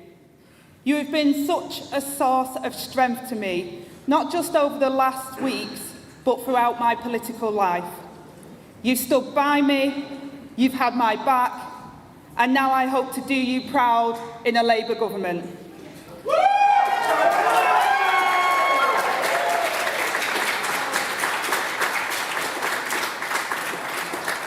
Finally, most of all, I'd like to thank the people of Ashton-under-Lyne who have elected and re-elected me as your Member of Parliament these past 9 years. From the first day you placed your trust in me, it's been a great privilege to represent you in Parliament. I'm proud to have support right across our community, but I'll never take it for granted. So let me say to all those parents doing the most important job there is, raising the next generation, to the small businesses who tirelessly toil every day in the engine room of our economy, to the working people who are the bedrock of our country, there is no greater honour than to serve you. Throughout my life, I have faced challenges, but I've also seen the power that comes from our community. The people on Bridgehall Estate who have always known me as our Ange, the teachers who have had faith in me, the carers who I worked alongside, and the trade unionists I stood alongside. From all of them, I learned that by working together and never taking no for an answer, we can make change and make a difference. As they helped me when I needed it, I am now humbled to have the opportunity to make the difference for others. Because to represent this constituency is a privilege, but it is also a duty, one that I intend to fulfil. Ashton-under-Lyne, Greater Manchester. Let's go to Clacton. These are live pictures. To an end to division and to... Which is actually leader of the Conservative Party now, Mr. Conservative Party? What a terrible idea. Just stay down. Come out, folks, please. Come out, folks. Stay down. Thank you. A real huddle there around Nigel Farage. He's just left the local restaurant to go to his count. He has seen Lee Anderson become the first Reform MP of the night in Ashfield, Nottinghamshire, and he's certainly hoping to be at least the second Reform MP this evening.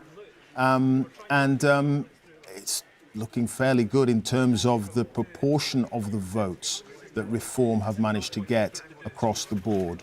But they only have the one MP. This is Labour's night so far. And there again, we can show you pictures of Keir Starmer there, laughing and joking. Now, that is not a face that many people would have seen until fairly recently of Keir Starmer in public. Labour has just taken Stevenage in Hertfordshire from the Conservatives. They've also just taken Bishop Auckland from the Conservatives up in the northeast, one of those seats that turned blue last time round but has gone back. Labour has also just in the last couple of minutes, it's coming thick and fast now, taken Barrow and Furness from the Conservative Party up in Cumbria. They'll be delighted to take that back. So the pattern so far tonight is that Labour seems to be winning pretty much everywhere, but Reform taking chunks out of the Conservative vote, but also putting pressure in kind of every kind of seat that we've seen so far. Keir Starmer there. Oh, and... Yeah, look at Basildon. Cutting a lonely figure, the Tory party chair. He looks even more despondent than he did the last time. Yes, I remember. Yeah, indeed, yes. He looks as if he was sitting on the floor a little bit earlier, actually. But he wasn't. He was on a chair. They had a recount there, and it was very, very close indeed. And we're just wondering what the result is. His aide or colleague shrugging. We don't know if they're shrugging to say, we don't know what's going on, or if they're shrugging to say, you're sorry. What a contrast there. Richard Holden looking despondent, Keir Starmer tucked on the side of the stage, looking absolutely delighted, shaking of heads there. And Richard Holden cutting a very, very lonely figure. Remember, the Conservative Party chairman, who traditionally in that role should be leading the campaign, should be out on the airwaves, defending and making the argument. We've seen almost nothing of him until tonight. And remember that there was a lot of controversy about him being the prospective parliamentary candidate there because the local party were unhappy. He was parachuted in. Pacing up and down. He's actually making a moral judgment because he abandoned a seat up in County Durham. Well, it was scrapped, wasn't it? It was scrapped as the boundaries were redrawn. But I know that the neighbouring Conservative, who is retiring, asked if he wanted to appear in that seat. He was invited, I was told, 8 times by the constituency party. And don't forget, he was chairman of the Conservative Party. to be their candidate, and he went south to this seat, and he might squeak it, he might lose it. But I think the electorate have made a moral judgment about it. Just tell us, though, Neil, because you can see the Labour candidate there also looking anxious, looking at those bundles of paper. Yeah. What's it like at a recount? Well, the only recount I ever experienced, and it gave my mother-in-law chickens, because she was up there in Anglesey, and there was a recount announced in my constituency. It was actually about the Tory deposit, and which they lost. And she was very relieved because in those days, without mobile phones, she had no means of communicating. Right. So she did the intelligent thing and called the police station. and the police were very kind. We had lovely coppers. And they phoned her back and told her what was going on. Well, just while we are watching these pictures, another few results coming in for the Labour Party. They've taken Thurrock from the Conservatives. That's something they'll be delighted about. Thurrock in Essex, the Labour Party has taken that in the last couple of minutes. I also think that they have just taken Scunthorpe as well. The new MP, Nick Dakin, who used to be in Parliament some time ago, they've taken that from the Tories with another whopper of a swing of 15%. So we are getting into the part of the night. We can see Richard Tice, senior member of Reform there, but we are starting to get into the night where things start to come in thick and fast. We're going to start getting a flood of results. Yeah, the sort of night of 1,000 stories really kicks into gear, doesn't it? At, nearly 3 o'clock in the morning. I'm hearing the Lib Dems have won in Bicester and Woodstock in Oxfordshire. A little detail there is that the Conservative candidate is Rupert Harrison, who used to be a senior advisor to George Osborne when Mr Osborne was Chancellor. Did you say the Lib Dems think they've won it? Yeah. Oh, interesting. Yeah, very interesting. Let's go back to Clacton. Alex Forsyth is there. It looks as if, with Mr Farage having left the local restaurant and turned up at the count, we may be getting a result soon, Alex?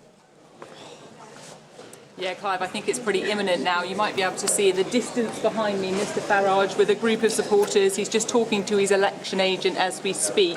As you say, he's been at a local restaurant this evening.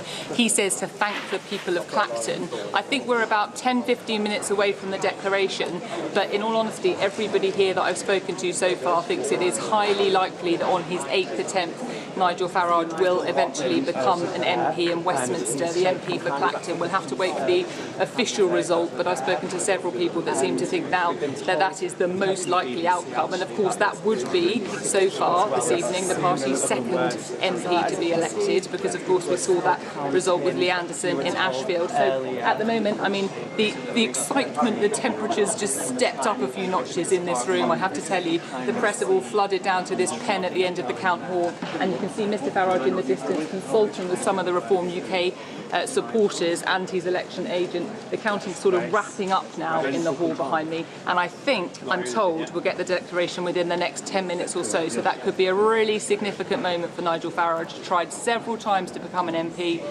This could be it. We're also looking at pictures on the screen there of Richard Tice, chairman of Reform UK.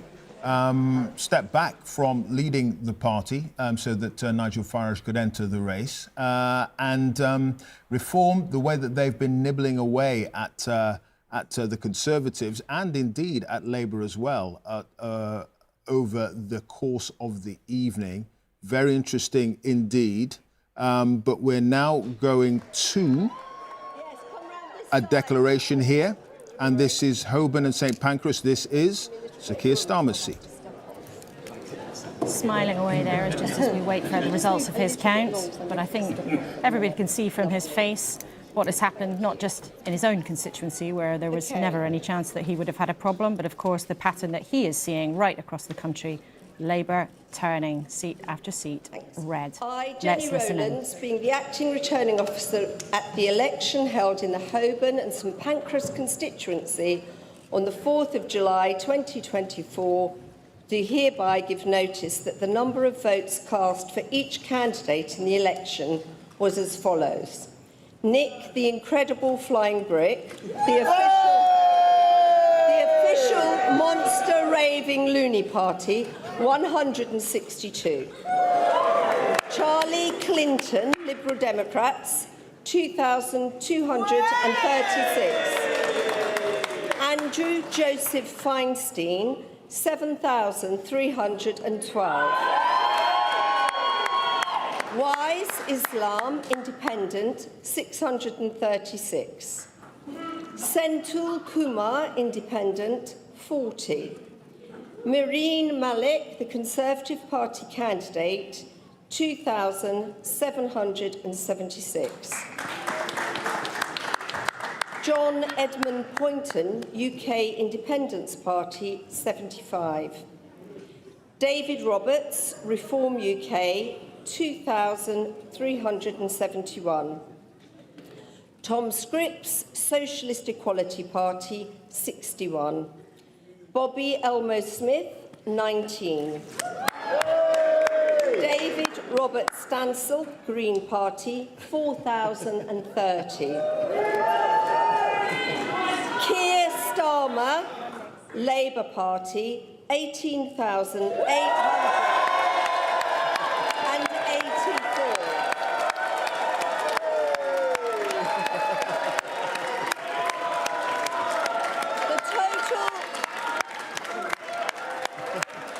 The total number of votes cast across Holborn and St Pancras constituency at the UK parliamentary election on the 4th of July 2024 was 38,602. The total number of ballot papers rejected was Keir Starmer 223. keeping his seat there and quite possibly the becoming the next Prime Minister. 18,884. The majority is 11,572, which looks as if it's down, way down actually on the previous result, and the turnout again very low, 54%. So what's fascinating about this result, you can see Labour's vote, Keir Starmer's vote, dropped significantly by 17%, up 19% for an independent candidate. So Andrew Feinstein is a pro-Gaza activist who made a big play of that in the campaign, and he didn't come close to beating Keir Starmer, but he got a big result. Here he is. It is a huge privilege to be re-elected to serve this constituency. The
because tonight people here and around the country have spoken, and they're ready for change, to end the politics of performance, a return to politics as public service. The change begins right here, because this is your democracy, your community, and your future. You have voted. It is now time for us to deliver. Thank you very much. So Sir Keir Starmer there at his own count, his majority eaten into by a conflict many miles away, an independent candidate pushing the cause of Gaza. But he talked there, Sir Keir Starmer, about public service, about change, some of the watchwords of what has been an incredibly disciplined campaign by the Labour Party.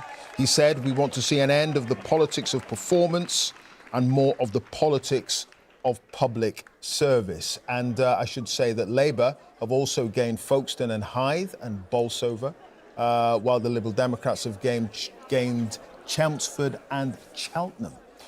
So Labour, according to our exit poll, heading for a landslide, a majority of 170 seats, and some of the swings that we've been seeing is pointing to that.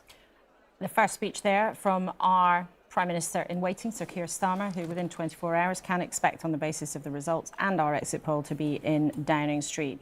We're going to keep showing you these pictures of Billericay, where the Tory chairman looks like he's in deep trouble, and Nigel Farage in the bottom right-hand corner of your screen, who's waiting for his declaration, hoping to take a seat for the first time in Essex. But while we do that, I want to bring in our guest, Henna Davidson, former Conservative MP, has joined us again. Lord Kennett's still here, and Lord Peter Mandelson is here. I mean, this is like Labour history, round the table in the studio. Labour history. Back a long way, I'm afraid. Yeah, and you haven't always agreed on everything, have you? You no, two? You have not. But we've just we do now. Oh, you do now? We do know. OK, so we'll write that down. Write down at 3:10 in the morning. I worked for and served him. What are you talking about? Well, so it's interesting. So we've just seen Labour history there, haven't we, tonight? The first speech from Sir Keir Starmer, the Prime Minister in waiting. And he returned to his theme we've heard so many times in the campaign. He wants to return politics to public service. One of your slogans, of course, in New Labour was being servants of the people, not masters of the people. Peter, what goes through your mind when you see him on a platform looking kind of like a different man, looking smiling, relaxed, looking like all this work has got him where he believed he could, when many people said he couldn't? I'm sorry that he's become such a lightning conductor for the conflict in Gaza. That was absolutely inevitable, I'm afraid. In a seat that he holds in Camden, where there was a massive and orchestrated campaign undertaken mainly through social media in order to target him personally over Gaza. So that's inevitable.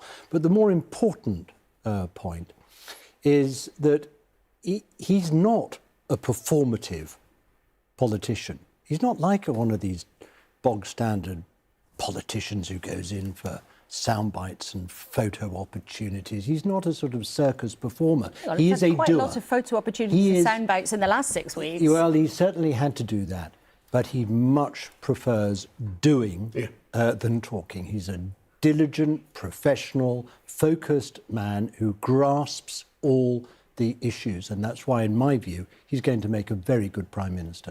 I wonder, Peter, what your influence has been on him, because you have been advising behind the scenes. And we'll hold that thought. We're going to go to Welwyn and Grant Shapps' declaration there. Let's listen in. Another impressive part. Results of poll. Election of a Member of Parliament for Welwyn Hatfield on Thursday, the 4th of July, 2024. I, Annie Brewster, being the returning officer at the above election, do hereby give notice that the number of votes recorded for each candidate at the said election is as follows. Aaron Jack Oliver, Reform UK, 6,397.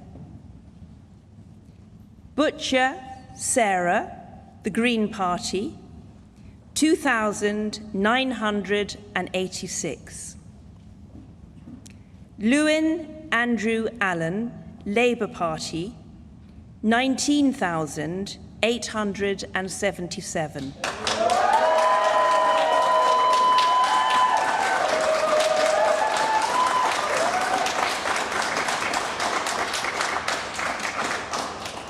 Munro John Peter, Liberal Democrats, 3,117. Shapps Grant, the Conservative Party candidate, 16,078. The number of ballot papers rejected was as follows: want of an official mark, 0. Voting for more than one candidate, 46.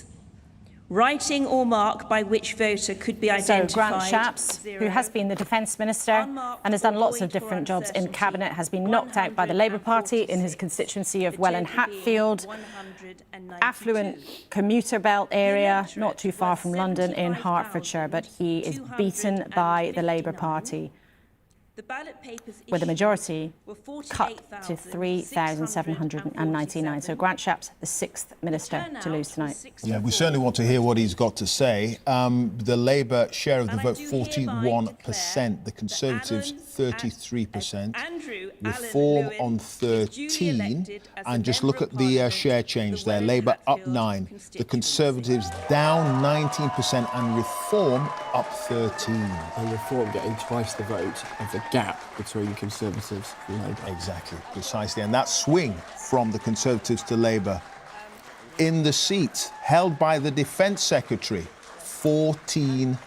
14%. So there'll be the speech from the winning candidate there, of course, the Labour candidate and new MP, Andrew Lewin. But we'll come back to Grant Shapps when we hear from him. But let's take you to another declaration in Chingford. Will Ian Duncan Smith be the latest senior Conservative to lose out? Let's listen in. Green Party, 1,334. Ian Duncan Smith, the Conservative Party candidate, 17,281.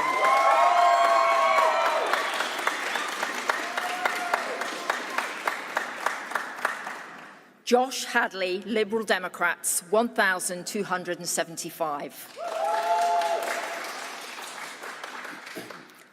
Paul Lugery, Reform UK, 3,653.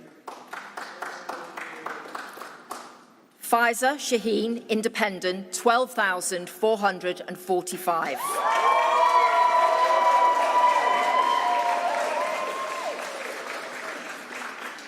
Sharma Tatler, Labour Party candidate, 12,524.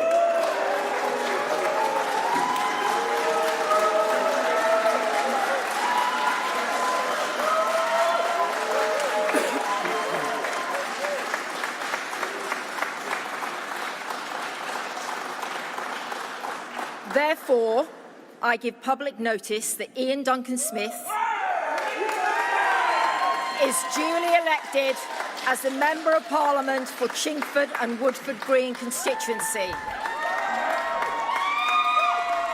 1,555 votes.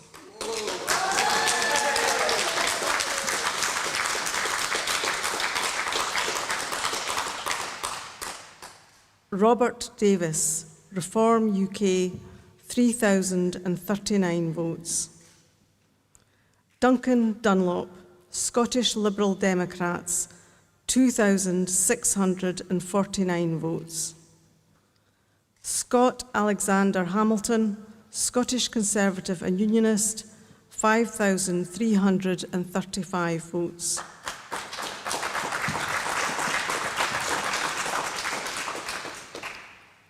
Lynn Ann Jardine, Scottish National Party, 10,290 votes.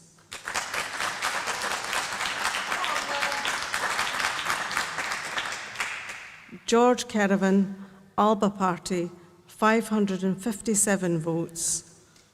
Shona McIntosh, Scottish Greens, 2,477 votes.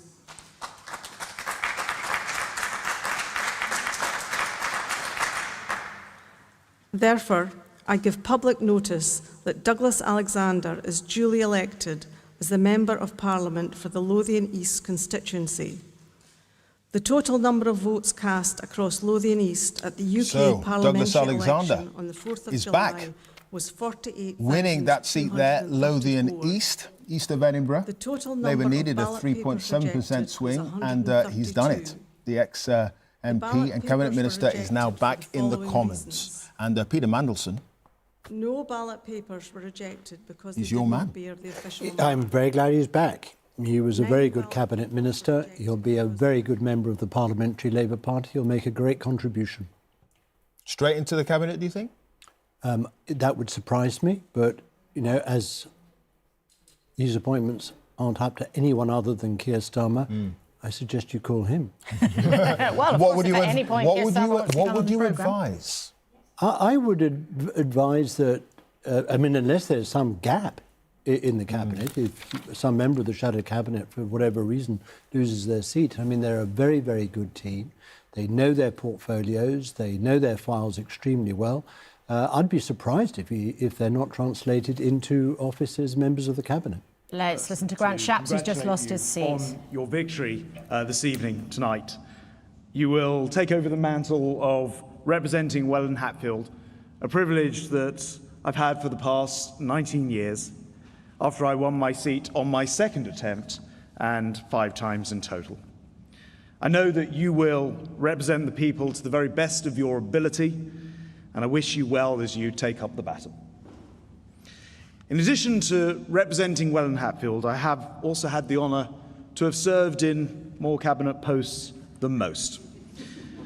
From party chairman to transport secretary, home secretary, briefly, to business secretary, energy secretary, and of course, currently defence secretary. I want to pay tribute on that last one to the selfless courage of the men and women of this country who served in our armed forces. I've had the privilege to work with them. And there's no more important task for any government than to defend the realm, and my proudest achievement in government has been to secure that very large multi-billion-pound additional funding to increase our armed forces spending. It's clear tonight that Britain will have a new government in the morning, and I am extremely concerned that unless it quickly commits to spend 2.5% of GDP on defence, our armed forces may suffer, and so will our friends in Ukraine. If there's something that I'm incredibly proud about in Britain today, it's our staunch and unwavering support for Ukraine and its democracy. And that must never waver, even through a change of government here at home. What is crystal clear to me tonight is that it's not so much that Labour won this election, but rather that the Conservatives have lost it. On door after door, voters have been dismayed by our inability to iron out our differences in private and do that and then be united in public. Instead, we've tried the patience of traditional Conservative voters with a propensity to create an endless political soap opera out of internal rivalries and divisions, which have become increasingly indulgent and entrenched. Today, voters have simply said, if you can't agree with each other, then we can't agree to vote for you. We forgot a fundamental rule of politics, that people do not vote for divided parties. Now, for the sake of the United Kingdom, I very much wish this new government well, but for the sake of a strong democracy, the Conservative Party needs to play its part too, by recognising what has gone wrong and using its time in opposition to refresh and rebuild. The Conservative Party should have a natural advantage, that of being at our best a party that mirrors the aspirations and hopes of the hard-working British people. But there's a danger that we now go off on some tangent, condemning ourselves and the public to years of lacklustre opposition that fails to hold the government to account effectively. We must not let this happen. We should be clear about what went wrong, put it right, and create a plan to present to the public And then we must ensure that we present it to them in a way which means we can return within 5 years, not 15 years or longer. And finally, I just want to say that politics is not a solo affair. So I want to thank all of the staff and advisors who've worked for me over the years in my constituency, in Parliament, and in my many different ministerial offices. To my agent, Nat Chapman, and all of those who've filled his role before him, to the thousands of voluntary party workers who've helped me over the years, and of course to my family, my wife, Belinda. A visibly shaken Grant Shapps there, sometimes seen as one of the very reliable, strong communicators in the Conservative Party, looking really quite shaken by what has happened to him tonight. He's lost his seat of Welwyn Hatfield, one of those kinds of seats that was Conservative for a long time under him and has now been captured by the Labour Party. They'll be delighted with that scalp there, but a strong message from him, the first losing Cabinet Minister to publicly say, we have lost it. There will be a new government in the morning. Grant Shapps, of course, not helped by Nigel Farage. You can see waiting for his result in Clacton there, but also pointing the finger at colleagues who failed to agree in public, whose indulgent, to use his words, squabbling, put people off. Now, while we wait for Nigel Farage's declaration, let's take a look with Jeremy at where those Conservative losses are stacking up. In what corners of the country? Jeremy. Well, Laura, we've actually put all these Conservative seats as they went into the election into a kind of wedge shape. So smallest majorities at this end near the door of Downing Street, and come on down with me and you'll see the wedge get bigger as the seats get safer. So down the far end, some of the safer Conservative seats, the high hexagon means there's a big majority. OK, so what we shall do now is combine a bit of exit poll and all these real results that are coming in, and let us now have a look at what this wedge of seats has become. So, if you start at this end, you've got the smaller Conservative majorities, very vulnerable seats here, like Lee and Atherton there, just at the end, old majority 293. That went Labour, pushover for Labour in these circumstances. Stroud just here, old majority 2,400, now a Labour majority of more than 11,000. We head on down here, we've got Vale of Glamorgan just here, and Bridgend, which have gone to Labour. So those were relatively vulnerable. As we head down, let's just have a look. Right at the end here, where you had safe seats, Cannock Chase, you can see here, old majority, 19,800, now a Labour majority of 3,500, a 25% swing. So right down the bottom here, where the seats were safest, they still aren't completely safe. And you're seeing here the damage to the Conservatives going all the way down this wedge of seats from the top to the bottom, and it hasn't stopped yet.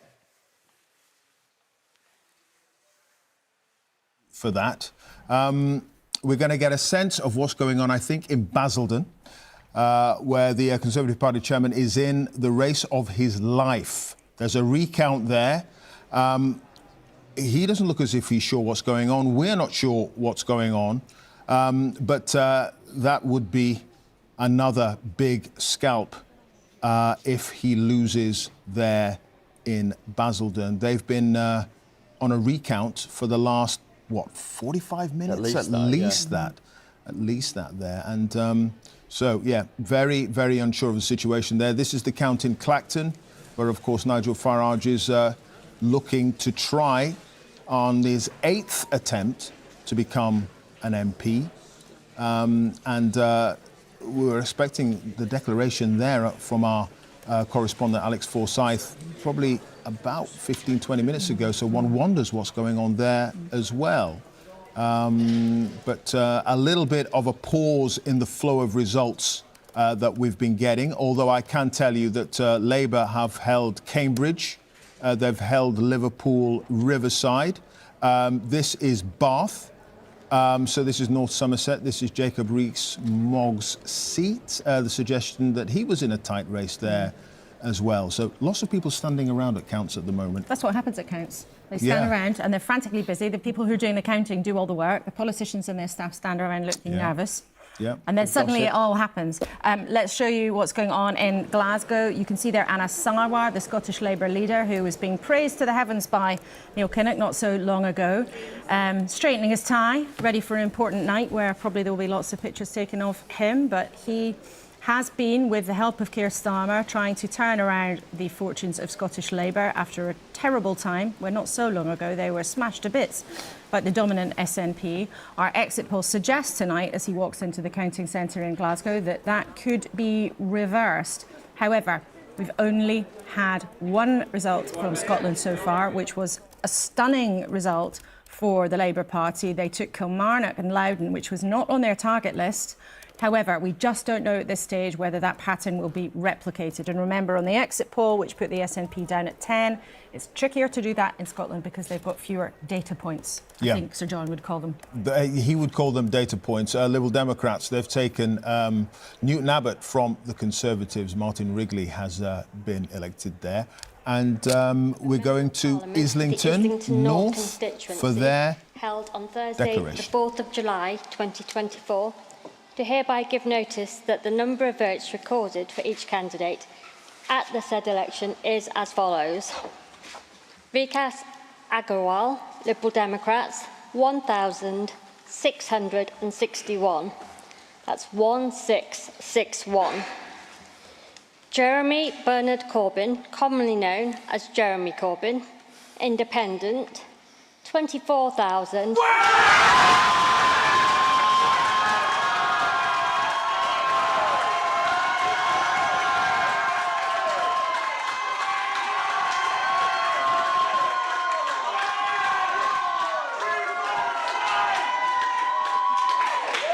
That's 24,120. That's 24120. Karen Ann Harries, the Conservative Party candidate, 1,950. 1950. Paul Dominic Jostling, 32. 32. Sheridan Virginia Cates, commonly known as Sheridan Cates, Green Party, 2,660.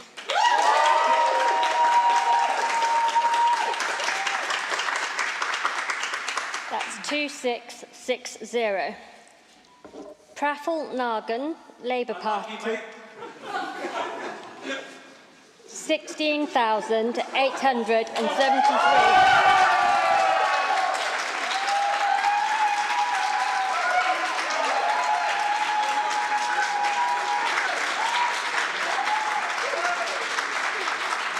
That's 16873.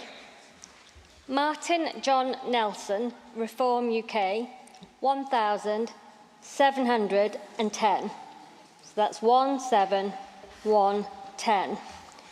Total number of ballot papers rejected is as follows. Want of an official mark. So, Jeremy 0. Corbyn hanging on to that seat there, but not as a Labour MP. He's been the MP there for over 40 years for Labour, but now he's standing as an independent. The Labour candidate coming in second, Peter Mandelson. I would have much preferred to see Praffel Nagan, the Labour candidate, be elected because he would have been an excellent MP for Islington North.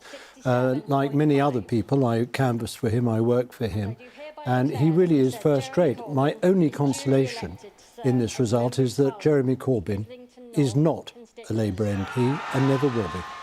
What went wrong here for Labour, though? What went wrong was very clear to anyone who knocked on any door. You kept on knocking on the door saying to people, can I ask you how you're going to vote? And they said, yes, we're going to be voting Labour. We've always been Labour, we're backing Labour. Therefore, we're going to be voting for Jeremy Corbyn. We've now got a declaration, indeed, at Clacton.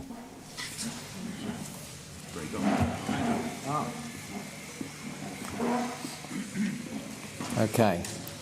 I am now going to declare the result of the Clacton constituency Member of Parliament.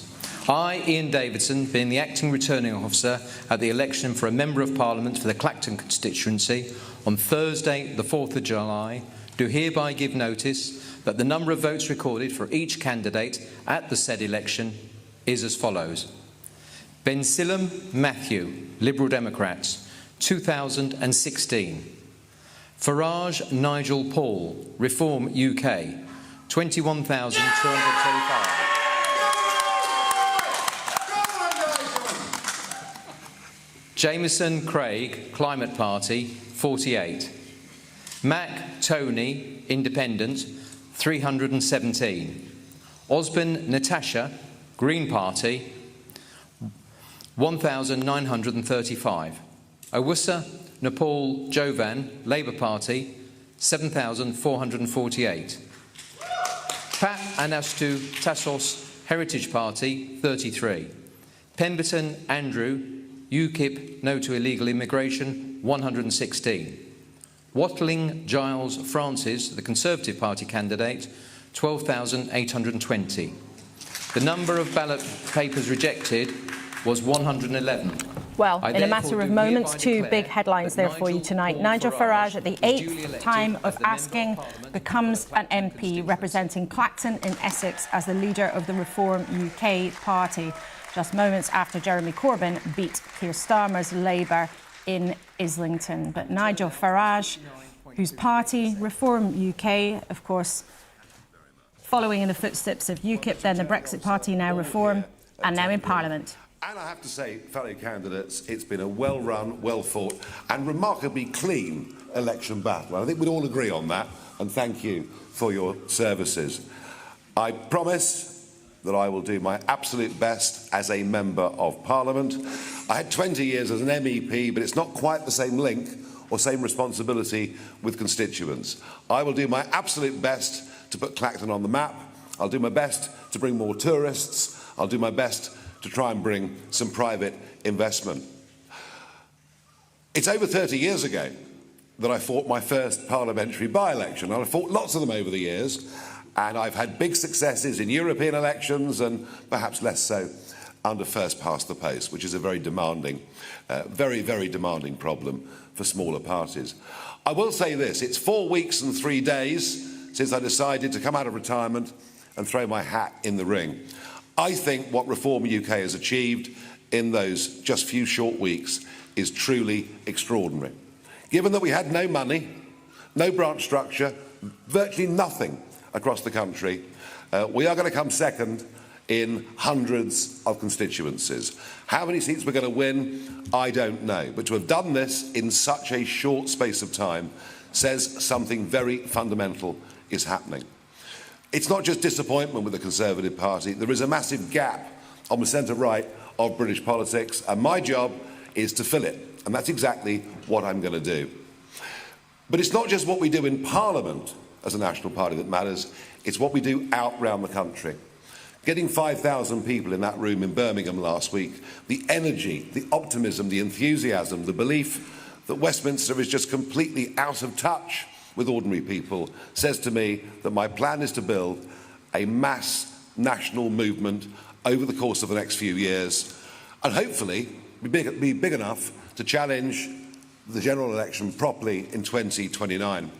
What is interesting is there's no enthusiasm for Labour, there's no enthusiasm for Starmer whatsoever. In fact, about half of the vote is simply an anti-Conservative vote.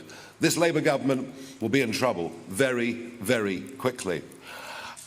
We will now be targeting Labour votes. We're coming for Labour, be in no doubt about that. I want to thank the team that have helped me do this over the last few weeks, my fellow candidates for behaving as impeccably as they have.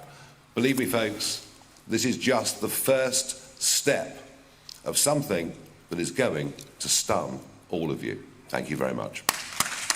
The first steps of something that's going to stun all of you. Nigel Farage with a thumping win there in Clacton. He's been trying for a long time to become an MP. He's finally done it. He plans to build a mass national movement. He's been saying that for a while, but he's made it clear that he's targeting Labour. He's coming after Labour. And it is an achievement for him.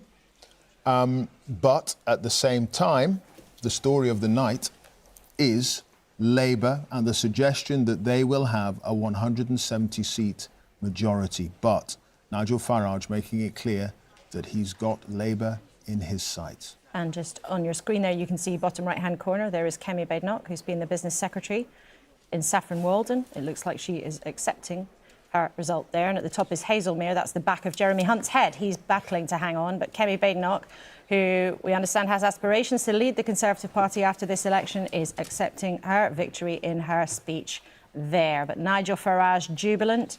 Jeremy Corbyn, also jubilant. Interesting, two of these well-known politicians, both household names who've been around for decades, both will be in the House of Commons. One of them a thorn in the side of Keir Starmer, one of them a thorn in the side, most definitely, of the Conservative opposition. Yeah.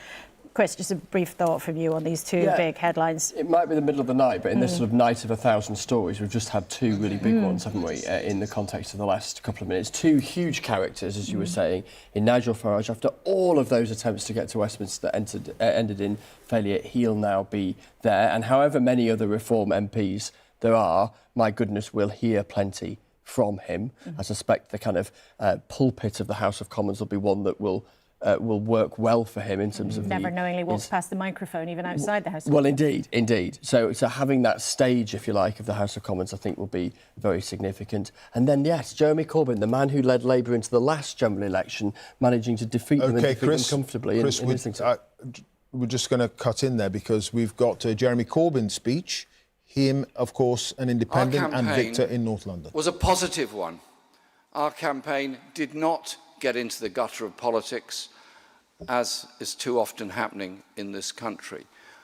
Ours is a positive campaign trying to bring hope to people who are in housing stress, who are homeless, who are going through mental health difficulties, who are worried about their future. And the political system has to produce answers to those concerns and those worries. Demonising refugees, demonising people from other countries won't solve those problems. The only way we solve the problems of our community is by uniting our communities. And our campaign was utterly determined to bring that degree of unity to it. And so this result is, to me, a resounding message from the people of Islington North that they want something different, they want something better, and in the new government that's coming in, they're looking for an end to things like the two-child benefit policy cap. They're looking for regulation of the private rented sector. And if I may say so, they're also looking for a government that on the world stage will search for peace, not war, and not allow the terrible conditions to go on that are happening in Gaza at the present time. So this was a grassroots campaign that isn't going to disappear, isn't going to go away. It's brought together people from all walks of life, from all ethnic communities, from all languages and all ages, in a determination to get something better in our society. My job in Parliament will be, as it's always been, to deal with the individual problems that many of our people face, but to speak up where necessary in criticism in order to bring about the social changes that this country needs and my constituency needs. And I'm humbled and proud and very grateful to the people of Islington North, who I've represented for so long and have taught me so much. I owe my life and my learning and my abilities entirely to the people of Islington North. This victory is a dedication to them, and steadfastness in the face of opposition, steadfastness in the face of abuse. We have shown what kinder, gentler, more sensible, more inclusive politics can bring about. I couldn't be more proud of my constituency than I am tonight. I'm proud of our team that brought this result. Thank you very much, Islington North, for the result that we've achieved tonight. Thank you. Jeremy Corbyn, his voice cracking there towards the end, seen by many as a very good local constituency MP, and that probably helped carry the day against the official Labour candidate there, and Jeremy Corbyn winning that seat with a thumping majority. Well, who'd have thought in 2019, as he crashed to defeat, that in actual fact he would have fought his seat as an independent and would have managed to take it off the Labour Party. But look, it is about 3:30 in the morning now. We're getting to the point of the night we are really being able to update our initial numbers. Let's go to Jeremy. the other Jeremy Vine, not Jeremy Corbyn. Jeremy, we are making some new calculations. Can you take us through them, please? Yeah, so we had our exit poll. We now have some real results. We put the two together. These aren't quite the numbers we started with, but they're close. Let's just see, first of all, of course, Labour moving to the government benches from the opposition benches. We're forecasting now 405 Labour MPs, so they will have gone up from the last election when Mr Corbyn was their leader by 204 seats. So 405. They'll be a bit squeezed in there on those benches, those MPs. It's quite close to Tony Blair's total in 1997 as well. Let's have a look at the Conservatives now on the opposition benches with room to spread out. 154. Again, they got 165 in 97. So we're looking at something like this the Blair landslide all those years ago. 154 Conservative, a crushing defeat for them. Other parties now. Liberal Democrats, we're forecasting 56. Then we have SNP, actually 6 MPs, so that's a terrible night if that's the case. This is our forecast, remember. Plaid Cymru, a very good night, gaining 2 seats if you take boundary changes into account. So they started with 2 and they gained 2, go to 4 in Wales. Reform Party we have now on 4. Then we give Greens 2 seats under our forecast. And then finally we have others, and one of those would be the independent Jeremy Corbyn and the Northern Ireland parties as well. So because we don't have the forecasting in detail from Northern Ireland, we put them in with others. Over time, we'll see all the parties there take shape. But that's it. There we go. Labour 405. And I'll show you the majority here is a majority for Keir Starmer's party of 160. Thank you, Jeremy. So an important update to our forecast there. It's still showing an extremely healthy, big majority from Labour of 160, but it has been revised down slightly. And Jeremy's just taken us through some of the numbers there. Just in all of the hubbub of the last 10 minutes or so, another big story. Labour's Jonathan Ashworth, who was a very prominent member of Keir Starmer's shadow cabinet team, has lost his seat to an independent in Leicester South. He's lost that with a majority only of 979 to the independent candidate, but we'll talk more about that in a few minutes. As we will touch on Ian Duncan Smith holding on because a Labour independent who was shoved out as a candidate managed to split the vote between them and the official Labour candidate. And Ian Duncan Smith is a senior Conservative who's bucked the trend and held on tonight. But shall we get John to take us through the numbers? Yeah, John Curtis, we're updating the figures now as we get more real results in. What is it you can tell us now? Well, basically, most of what we told you at the beginning of the night at 10 o'clock has indeed proven to be the case. So we are finding not only that the Conservative vote is going down so heavily across the country as a whole, but where's it going down most? In seats that they are trying to defend. We've seen some pretty spectacular swings in some of those seats. Where are Labour advancing most? Yep, it's where they started second to the Conservatives. Where are the Democrats advancing most? Yes, it's where they were starting second to the Conservatives. Now, the truth is, our forecast for the Conservatives is not quite so bad as it was at the beginning of the night. Then we were saying 131, now it's 154. Well, that's essentially because we're saying that the Democrats might not take quite so many seats off them. And you will have noticed that our number for Reform has now come down quite markedly. And that was one of the things that we said at the beginning of the night we were very uncertain about. That said, north of the border, where we were also nervous about suggesting the SNP might only win 8, well, actually, we've now dropped it down yet further, with more results to come. But so far, if anything, the swing from the SNP to Labour in Scotland has been rather greater than even we expected in the exit poll. So broadly speaking, the story we told you at 10 o'clock looks as though, unless the later results are spectacularly different, to be roughly where we're going to end up at the end of the night. Though, of course, the numbers won't be exactly there. So you're saying, John, that at the moment, a Labour majority is about 160? Correct. But just bear in mind, as we've been saying throughout the night, the party that's advancing in terms of votes, the party that's going up most in Conservative-held seats and thereby ensuring that the Conservative vote falls most heavily in the seats they're trying to defend are Reform and not Labour. Labour's advance in this election is relatively modest. I think we have to say that on the evidence of these results so far, this is an election that the Conservatives lost much more than Labour won. Interesting. OK, we'll see what happens throughout the night. Thank you, John. Well, it was interesting. We were already hearing that narrative from Grant Shapps saying this is something the Conservatives lost rather than Labour winning, which is what John Curtis says the numbers do suggest. However, I think Labour will probably try to robustly try to reject that if they're saying they've got a majority of 160, which absolutely is a majority that any party trying to run the country... Especially coming from where they were at the start of the night. Absolutely. But there have been, however, some disappointments along the way for Labour. As we told you just before we started speaking to John, quite a surprise result. Jonathan Ashworth, Shadow Paymaster General, I think was his official title, but he used to say, well, you can call me either attack dog or pussycat, he once said in this studio, but I think he's somebody because he was very often much put out there, wasn't he, as a spokesman? Very much at the forefront of this campaign, somebody who's been heavily involved in the back room of the campaign and also involved very much in preparing for government. But Rita now is not going to be part of that because he's lost his seat in Leicester tonight. Just talk us through what happened. It's a surprise, isn't it? It's a big surprise. He's just been pipped to the post by this independent Shaukat Adam by 979 votes. And this is what has happened to the vote share. I mean, it's just, you know, a straight swap, isn't it? Independent up 35%, Labour down 35%. I mean, you wonder what is going on in Leicester South. It has a population that is a third Muslim.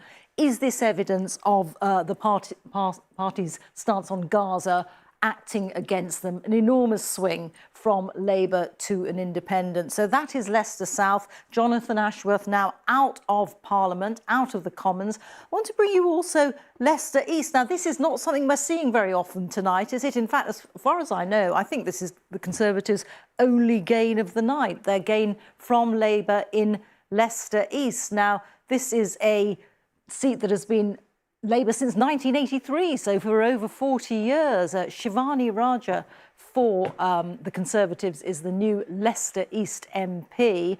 Again, another very interesting seat. It's 2/3 Asian, about 1/3 are Hindu. Has that meant that that has beefed up the Conservative vote here? Perhaps. There's also a sizable Muslim population. Has that depressed the Labour vote? Possibly. And there are a couple of names here. Might as well just show you under Leicester East who will be familiar to you. Keith Vaz, Claudia Webb, both former Labour MPs here, both standing as independents. Anyway, that is a Conservative gain from Labour.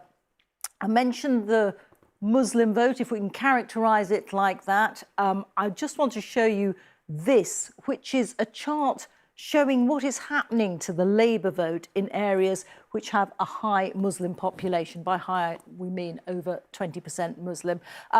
Overall in Great Britain, Labour vote up by 1 percentage point, but in significantly Muslim areas, Muslim constituencies, it's down by 19%. So that does make it feel as if their Gaza stance is having an effect on their vote.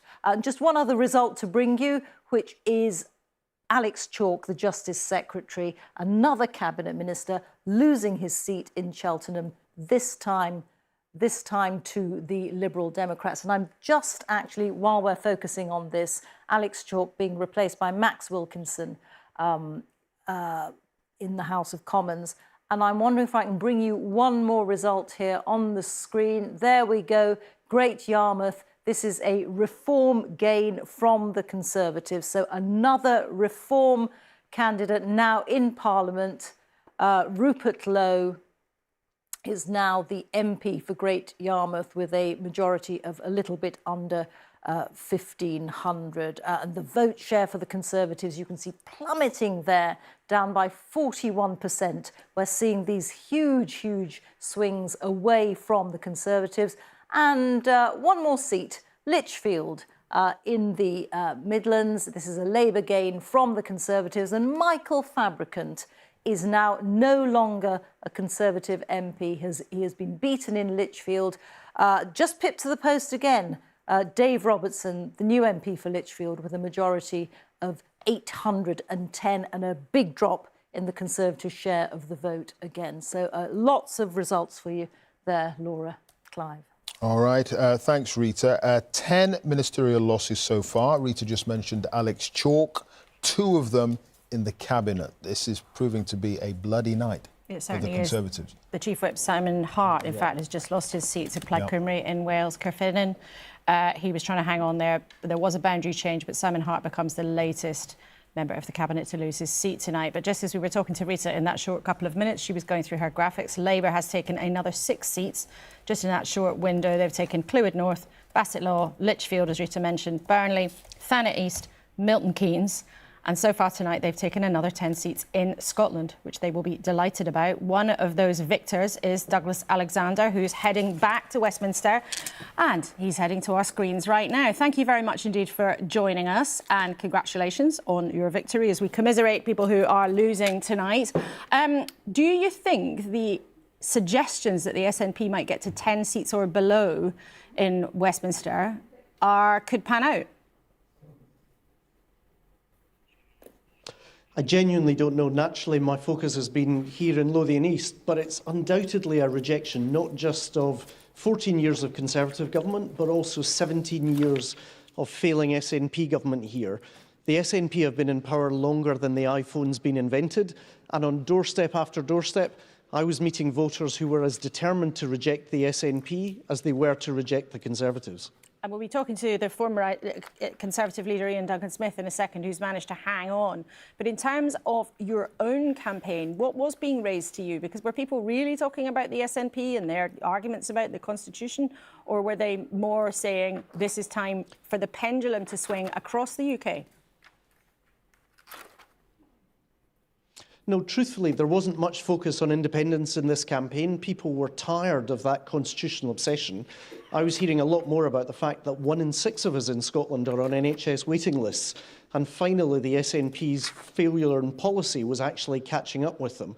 My sense is here in Scotland, just like right across the rest of the country, people were actually keen not just for change, but for the kind of programme that Keir Starmer and the team were setting out.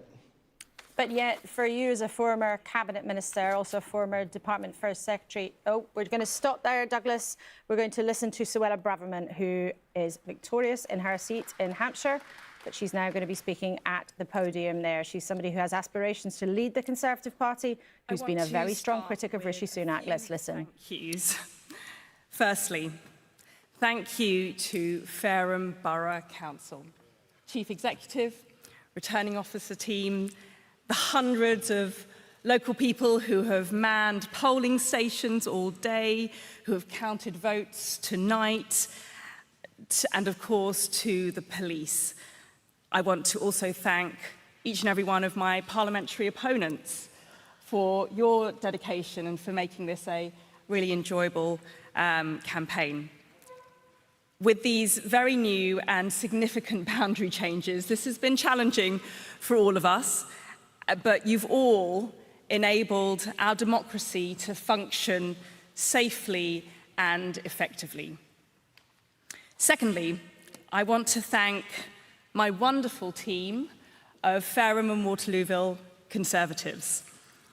Agent Tom Davis, Councillor Tina Ellis, Donna Jones, Tom Fife, Will, Freya, Neil, Gwen, Patricia. There are too many to name right now this evening, but I am profoundly blessed to be part of your team. You have thrown everything at this campaign, in rain, in sun, in wind. We didn't get any snow, but there was a variable British climate that we had to deal with. The leaflets, the canvassing, the support. You even got me to join TikTok, which was quite an achievement. So thank you for going the extra mile and for always remaining cheerful and professional.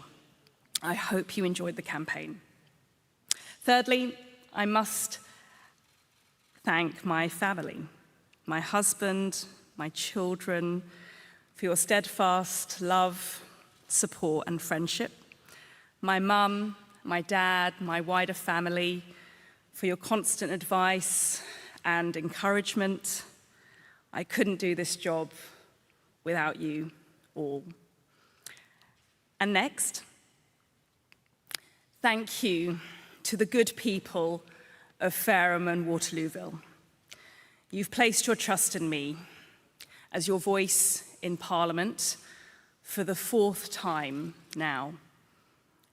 The people of Fareham and Waterlooville are the best of Britain, patriotic, common sense, kindly, dedicated, enterprising. And I'm humbled to continue as your servant in Parliament. I will endeavour to work for you, to speak for you, and to deliver for you, time and time again. Now, finally, I want to briefly address the result in the rest of the country. And there is only one thing that I can say. Sorry. I'm sorry. I'm sorry that my party didn't listen to you. The Conservative Party has let you down. You, the great British people, voted for us over 14 years, and we did not keep our promises. We've acted as if we're entitled to your vote, regardless of what we did, regardless of what we didn't do, despite promising time after time that we would do those things. And we need to learn our lesson, because if we don't, bad as tonight has been for my party, we'll have many worse nights to come. The country deserves better, and we've got to do better. And I will do everything in my power to rebuild trust. We need to listen to you. You have spoken to us very clearly. Thank you. So, Suella Braverman, former Home Secretary there, making it clear that she believes the Conservatives have let people down. Let's hear the Basildon result. Stewart, the Green Party, 3,133.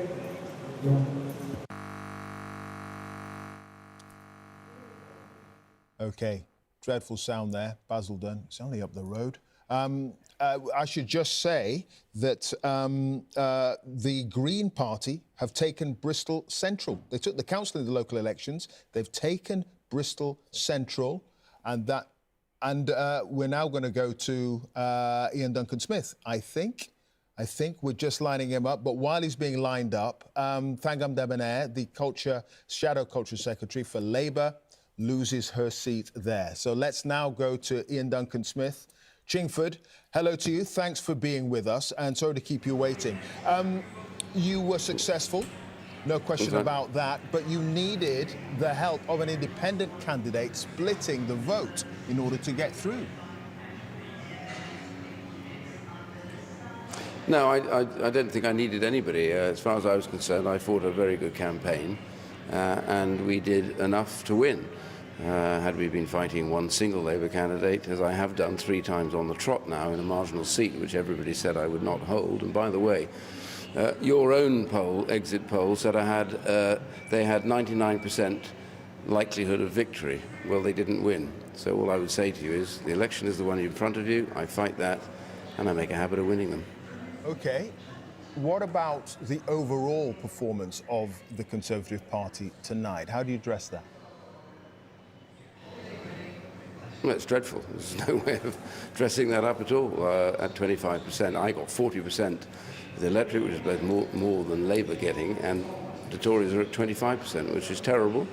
The fact that we are taking a battering, we're going to have to get together again and figure out what it is that we've done wrong, and we're going to have to earn the right to actually comment on what the Labour government will do. And I'm sure a Labour government with this large majority will very quickly start to begin to show elements of arrogance and of determination to have their way.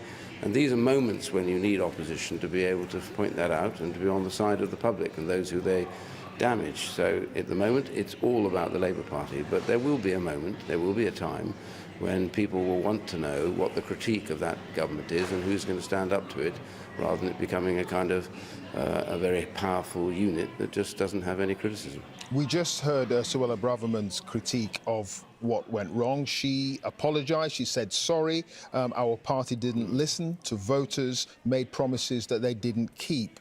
Where do you think it went wrong for the Conservatives? Well, I think one of the major things that we got wrong is we took constituents for granted. I've done nothing but relentlessly campaign and act on behalf of people in my constituency, and I think that's what got them out, because at the end of the day, they want to know that they can trust their MP. And I think the problem when you get too bogged down over a long period of time in government in Westminster is, if you're not careful, government becomes the sole purpose of your life, and it shouldn't be. At the end of the day, the constituency is a vital issue, and you need to learn from that exactly what the problems are. And from there, you take those up to central government, not the other way round. And my worry is, in too many seats that we have been defending, we have rather lost touch with the public that we are meant to be defending on everyday issues. And here we have real issues, because I've got a Labour council, I've got a Labour mayor, and now looks like a Labour government. So they need somebody to fight for them, and that's the point. First of all, be a good constituency MP. Second, be a good Westminster MP, not the other way round. OK. Ian Duncan Smith, thank you. Ian Duncan Smith, the man who knows a few things about being the leader of the opposition. We can see pictures of Sunak arriving at his count. There he is, the Prime Minister, just about to go through a door. That's the first glimpse, though, we've had of Rishi Sunak, who, as things stand, is leading his party to a historic defeat, having, in 2019, won a very, very healthy majority indeed of 80 under Rishi Sunak's leadership. In the last 20 months that he's been in office, he has completely found it impossible to turn things round after the significant drops under Liz Truss and drops under Boris Johnson's leadership. Rishi Sunak has not been able to turn that round, and after nearly 2 years in office and his decision to call an election this summer rather than wait for the autumn, he has found that it may turn out to be one of the worst political mistakes of all time. We're just staying on those pictures because that is Rishi Sunak's count. We may well see a glimpse of him coming into the hall for the count any moment now.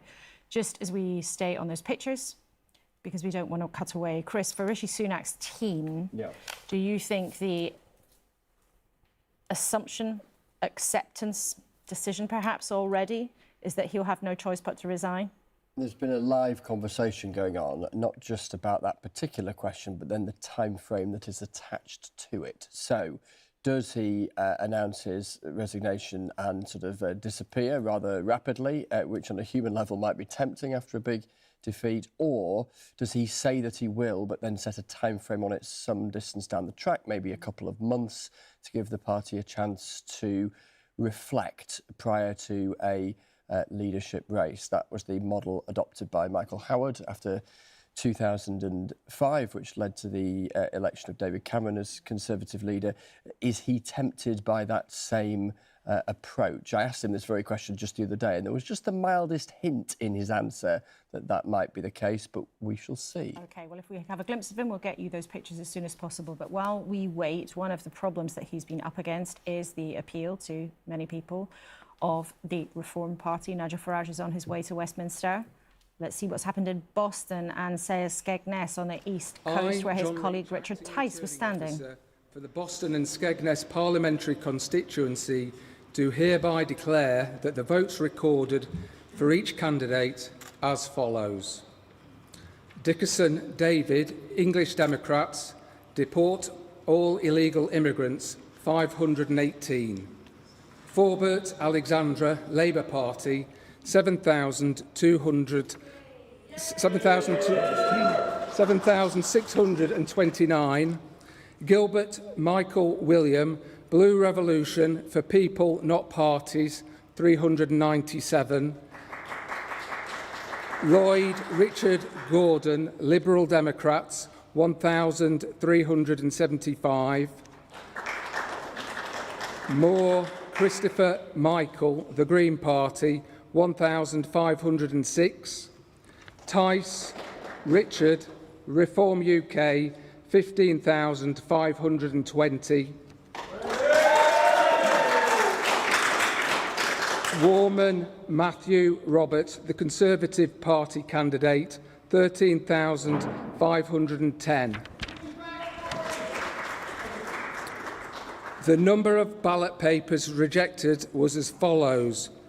Unmarked or void for uncertainty. Okay, so Richard Tice, 121. Chairman of Reform UK, takes that seat. Boston in Lincolnshire, heavy Leave voting area. In fact, the most Leave voting area in terms of votes during the referendum.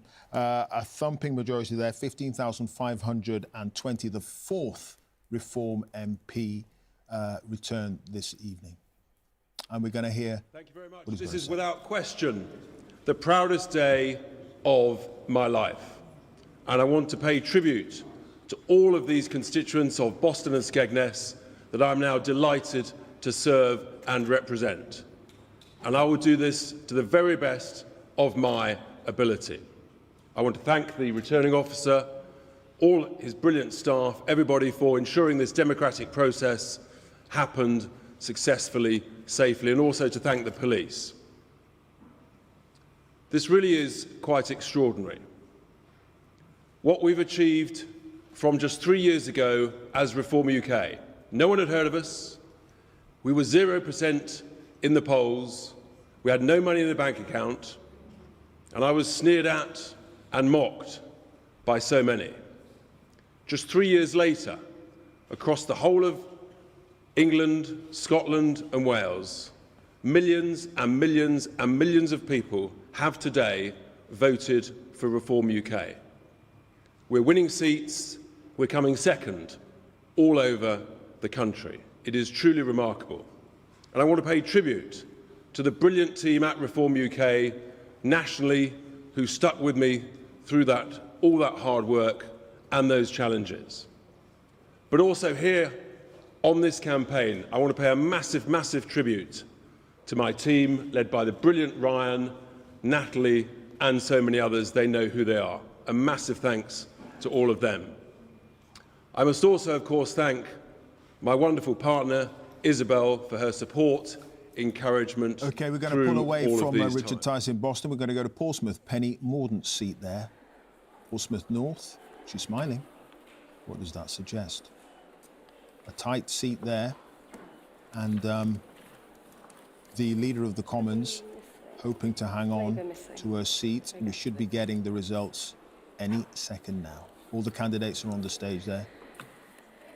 We're waiting for the returning officer to decide. I mean, we've had so many ministers, 10 so far. It's gone up to 15. It's 15. 15 ministers. It's now 15. So a real bloodbath for the Conservatives tonight. The BBC forecast officially is that we're on course for a Labour landslide with a majority of something like 160 seats as we wait for Penny Mordaunt's count there to be declared.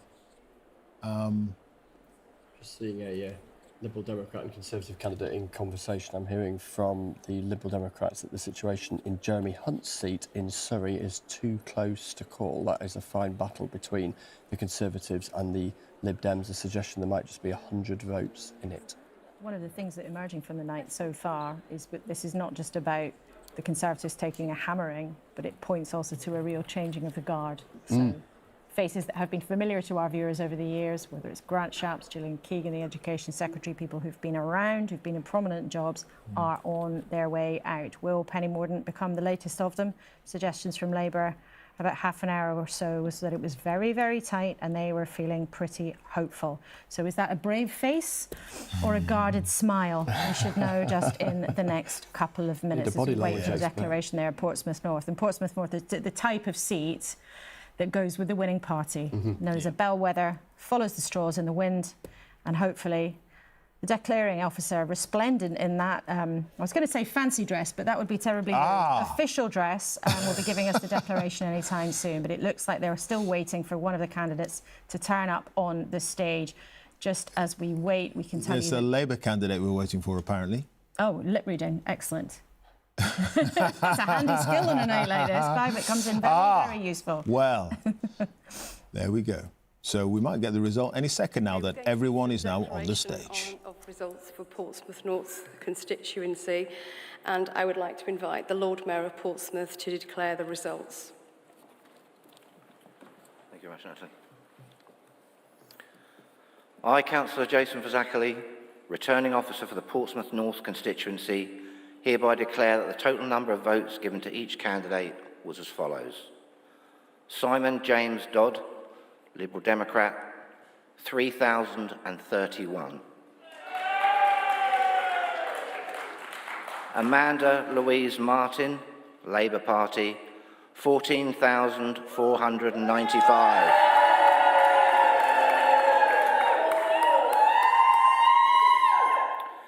Penelope Mary Mordaunt, commonly known as Penny Mordaunt, the Conservative Party candidate, 13,715.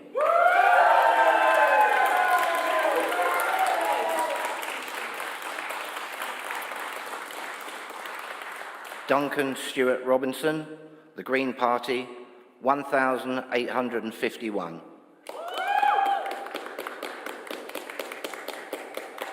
Melvin Stewart Todd, Reform UK, 8,501.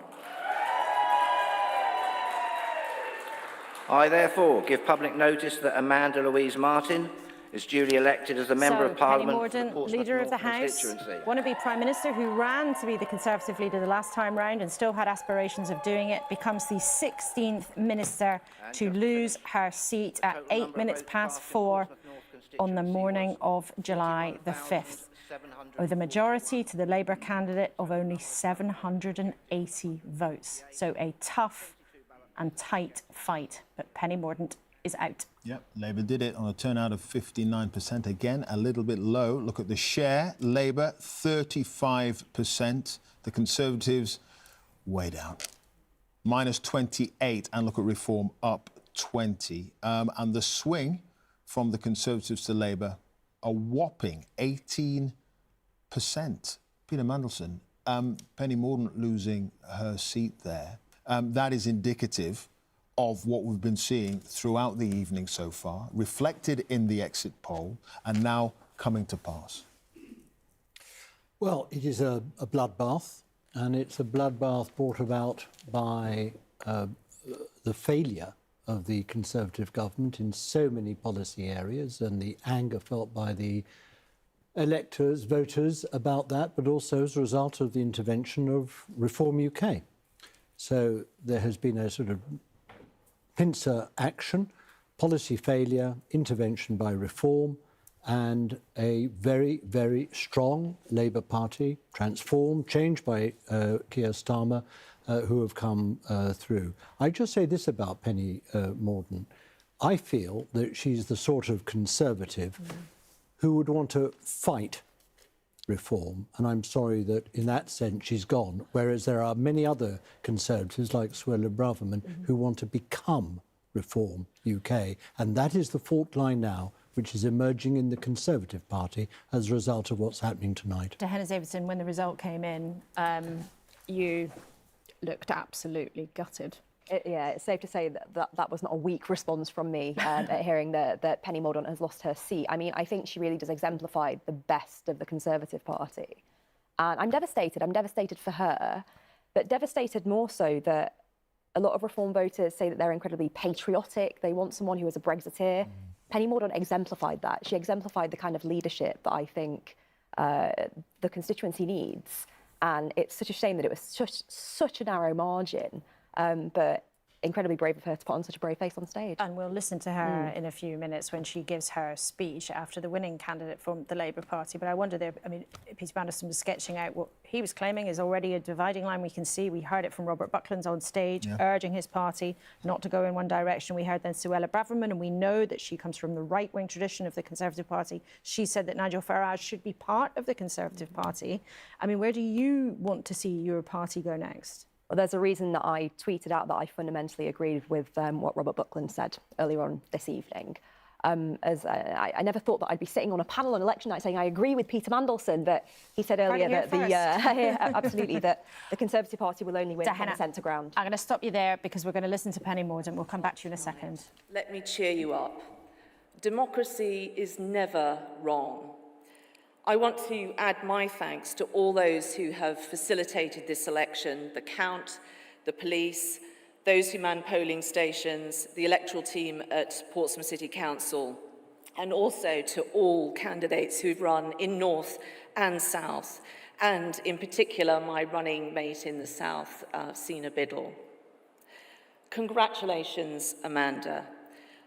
You have my assurance that I and my team will do everything we can to assist you in setting up your office and having a smooth transfer of our casework so that the people of Portsmouth have a good service throughout that period. Amanda, you will know that you are now working for the best employer ever. The people of Portsmouth are wonderful, hard-working, big-hearted, and anything that I ever achieved was made possible by them, and I thank them for the opportunities they have given me. I will never stop caring for these people or this place, and in all things I've been guided by them, their common sense, their determination, their ambitions and hopes, their pride in our city and our nation. Tonight, the Conservative Party has taken a battering because it failed to honour the trust that people had placed in it. You can speak all you like of security and freedom, but you can't have either if you are afraid. Afraid about the cost of living or accessing healthcare, or whether the responsibility you shoulder will be recognised and rewarded. That fear steals the future, and it only makes the present matter, and that is why we lost. Our renewal as a party and a country will not be achieved by us talking to an ever smaller slice of ourselves, but by being guided by the people of this country. And if we want again to be the natural party of government, then our values must be the people's.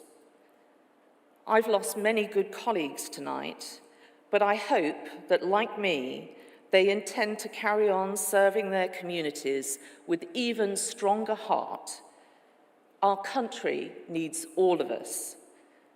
And finally, I want to thank my campaigners, my team here in Portsmouth, led by Rob New, my parliamentary team, those who supported me, including other political parties, particularly the independent group under George Madgwick, but also the thousands of activists across the country who, in the darkest of times, not of their making, fought like hell for what they believed in and a better future. I've never been prouder of you all. And now each of us has even more reason to fight on, so we must. Good luck to all of you, in particular Amanda, and thank you, Portsmouth. Penny Mordaunt there, seemingly, unsurprisingly perhaps, looking very upset, having fought very hard to keep her seat, but with a warning to her party very clearly. We must not, she said, talk to an ever smaller circle of ourselves. We must have the British people in mind. So clear frustration, one of the many Conservatives to have lost out, and lost out big. One of those big names, Therese Coffey, Simon Clarke, Johnny Mercer, other former ministers who have gone in the last few minutes, all three of them important results in their own. But Richard Holden, the party chair, and this may seem ironic to some Conservatives watching tonight, has managed to hold on in Essex, in Basildon and Billericay by 20 votes. Incredible. Some of the faces on the opposition benches when Parliament resumes in a couple of weeks after the King's speech, they're going to be unrecognisable. And some of the most familiar faces that we've been seeing, certainly over the last Parliament, are gone. What a, as Peter Mandelson was suggesting a little bit earlier, what a bloodbath it's been for the Conservatives tonight, and what a success it has been, it seems, for Labour. Thank you very much indeed for being with us. Can I just say before I go, I'm very, very sorry that Jonathan Ashworth has lost in Leicester and that Thangam Debonair has lost in Bristol. They are two outstanding members of the Shadow Cabinet. They're not going to be lost to British politics. OK, well, Peter, thank you very much indeed for being with us. Let's refresh you on where the numbers have got to, because at this time of the night, things do come through very quickly. So on our Tower tally, the numbers have gone up quite significantly since we showed you last. Labour has gained an extra 108 seats. They've hit 234. The Tories are still under 50 seats. They've lost 119, but they are on 42. Very interesting, though, to look at the smaller parties. Reform there in the turquoise with 4 seats. The SNP also only on 4, having lost 20, although it's early in the night for the counts in Scotland. We should remember that. The Lib Dems have gained 22 seats so far. They're on 26. Plaid Cymru have gained 2. Oh, and look, see, it happens in real time. Labour gaining 2 seats right in front of your Before eyes. your very eyes. The Tories getting another one and another one. Well, we could just stay on that, but we've got plenty to do and to go around the country and hear from people on the ground. We do, and we didn't actually see on that rather moving graphic the Green tally, and they were successful. As Peter was talking about a little bit earlier, actually, Thangam Debonair, the shadow culture minister, no longer the MP, Bristol Central, and the Greens, Carla Denyer. Rita has more details. That's it, yes, absolutely. I've got this up here for you, Clive. This is how Carla Denyer did it. She overturned a 16,000 Labour majority, and it means that Thangam Debonair, to Peter Mandelson's sorrow, is no longer in Parliament, and Bristol Central is a gain from Labour. This was their top target, and they've done it on a swing from Labour to Green of 28%. I'm going to whip through a few other results for you because they're coming thick and fast, as Clive and Laura have been saying. Suffolk Coastal, this is a Labour gain from the Conservatives, and the Conservative MP was Therese Coffey, who you'll remember was briefly Deputy Prime Minister in the days of Liz Truss. So Therese Coffey is out, and there is a new Labour MP now for Suffolk Coastal. I want to bring you another result. Plymouth Moorview, this is a Labour gain from Conservative, and Johnny Mercer, the Veterans Minister, I think Laura mentioned that he was out, another of the many names, the many senior Conservative names who are now out of Parliament, replaced by Fred Thomas as Labour MP for Plymouth Moorview. I want to show you some of the people, the big names who have lost their seats that we brought you through during the course of the evening. Grant Shapps in Welwyn Hatfield has lost his seat, Defence Minister, of course. Alex Chalk, Justice Secretary, has lost his seat to the Lib Dems in Cheltenham. And Gillian Keegan, this came through just a short while ago, has lost her seat in Chichester. Gillian Keegan, the Education Secretary, and this is a Labour gain from the Conservatives. So how the political map is being redrawn tonight. And I just want to show you one more thing, which is what we're calling our horse race to number 10. And the closer that each of these gentlemen get to the door, show you how likely they are to be walking through. And you can see that Sir Keir Starmer is considerably closer than Rishi Sunak. We'll keep updating that for you. Laura, live. Rita, thank you. The winning post, 326 seats, of course. Labour are heading there pretty quickly. And we've got, what, more than half of the seats declared so far. So there's still quite a way to go. Yeah, 328 gone, 304 to go. So we're more than 50% there. And at this point of the night, things happen quite fast. Let's check in on one part of the country where there's been very important things happening. We've talked about Scotland. Let's look at the state of the parties there. Now, Labour is well on their way. They've gained 20 seats in Scotland so far. They'll be delighted at that. The SNP has lost 21 seats. They're down on 4. So at the beginning of the night, the exit poll that put the SNP way, way down seems like it might be well out of line with reality. However, as the results come in, looks like that might be where they end up. So let's talk about that with Alex Salmond, of course, former SNP leader, former First Minister, now leader of the Alba Party, an alternative independence group. Welcome to you. What's gone wrong? With the SNP, well, it's agonising because it took myself and others like Jim Sowers and Alec Neil and Margaret MacDonald, 25 years to dislodge the Labour Party from its position of preeminence in Scottish politics. Now it's been handed back to them with virtually no effort whatsoever.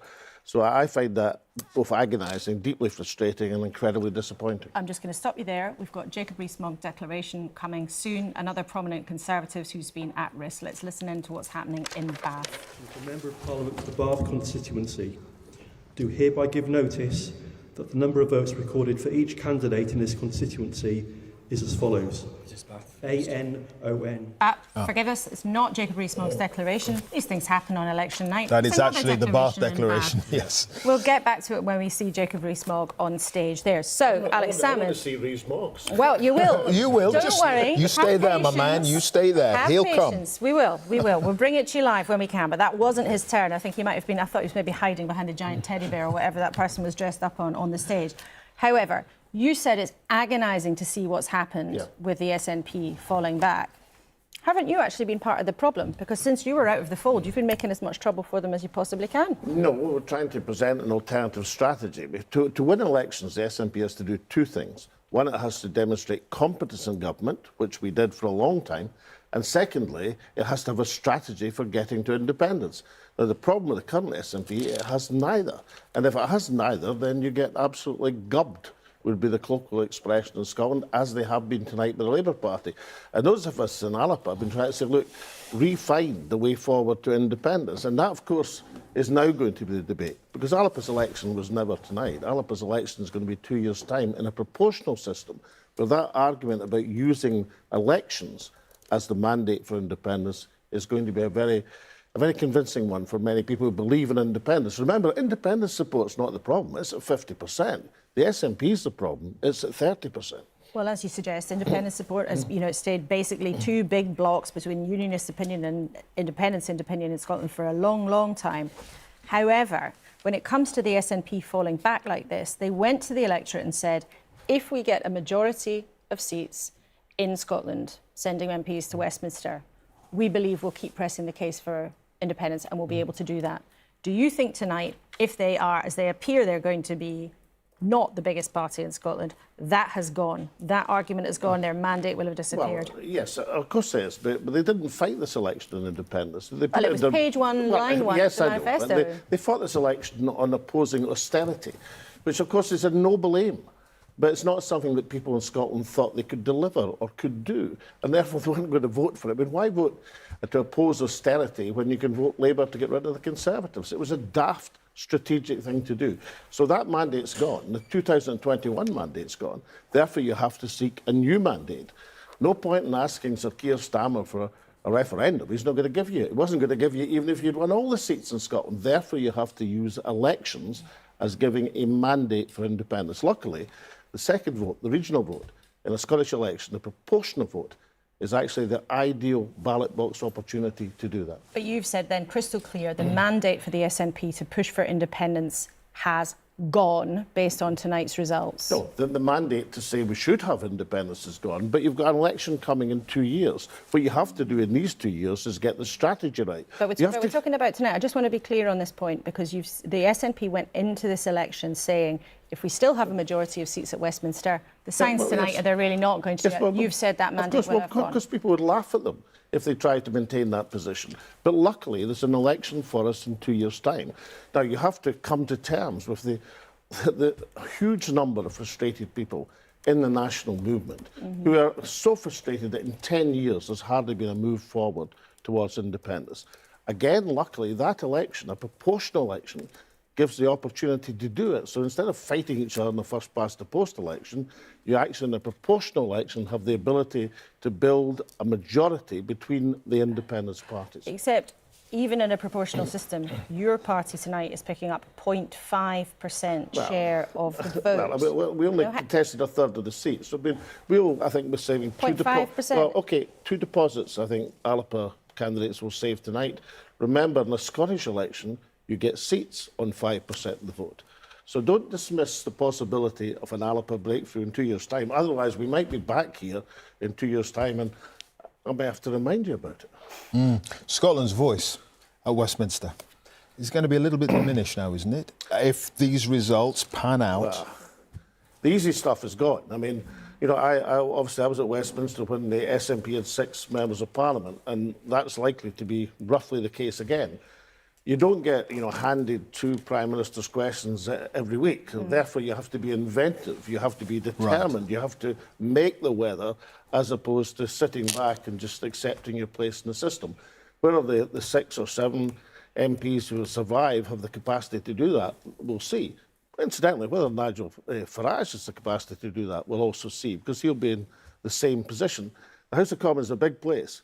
Small groups can be very lonely in that cavern of the House of Commons. Who do you blame? So you said the SNP's not made the case for independence and they've lost out for that, and they've also lost out because they haven't displayed competence. You were very close to Nicola Sturgeon once upon a time. She, of course, went. Then Hamza Yousaf had to go before that too long, the second First Minister in a matter of months.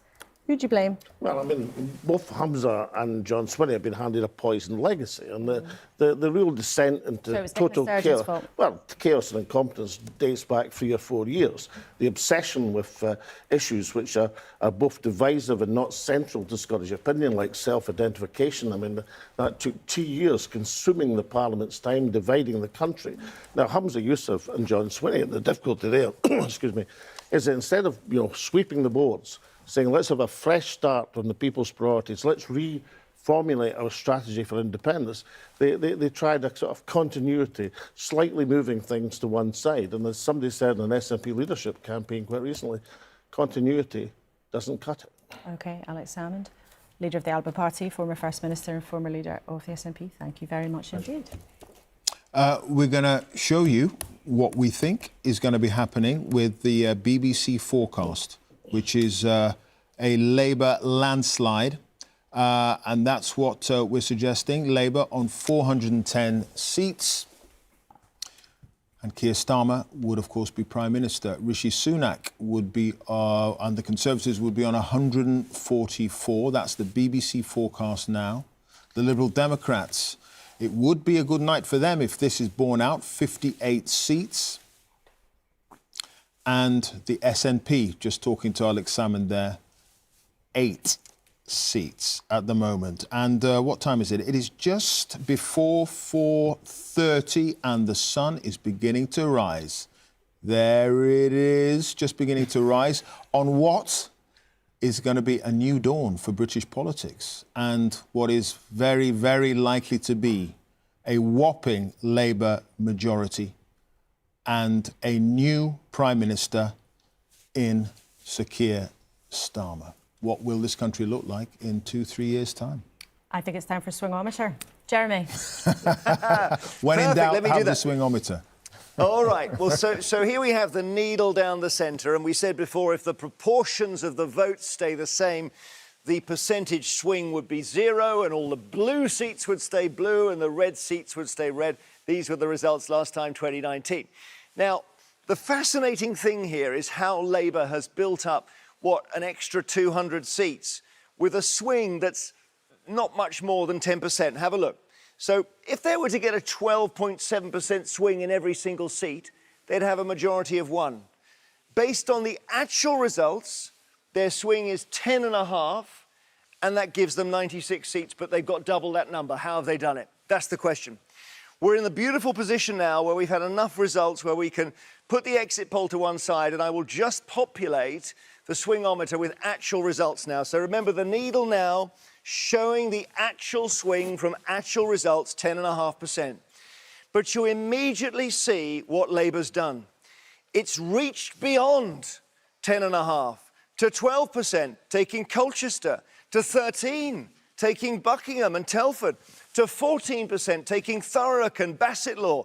It's got a swing of 15% in Nuneaton, classic bellwether constituency, Folkestone and Hythe. So it's gone beyond its average swing in the places where it needs to, and it doesn't even stop there. Let's roll it round a bit further. Let's have a look here. So 16, 17% gives them Gravesham. Gravesham 199 on Labour's target list. Harlow, South Derbyshire, 18%. Amber Valley on 19%.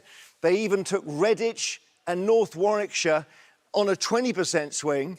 And at this point, the swingometer broke. We didn't think we were going to have to go beyond 20%, but somewhere around the back, we've got Lichfield and Tamworth and, let's think, Cannock Chase. Cannock Chase, somewhere, maybe it's even round the corner here, I don't know, 25% swing. in Cannock Chase. So this is what they've done. Let's show you a couple of graphs here, which will make it clear. On this side, these are Labour seats here. So Labour seats where they've held their own seats, look at that. Their performance is actually relatively modest. They're down 6% on last time. Conservatives down, but they didn't have a chance. Have a look now at the seats they're taking. Conservative seats. Look at what's happened to the Conservative vote here. And this is the story here.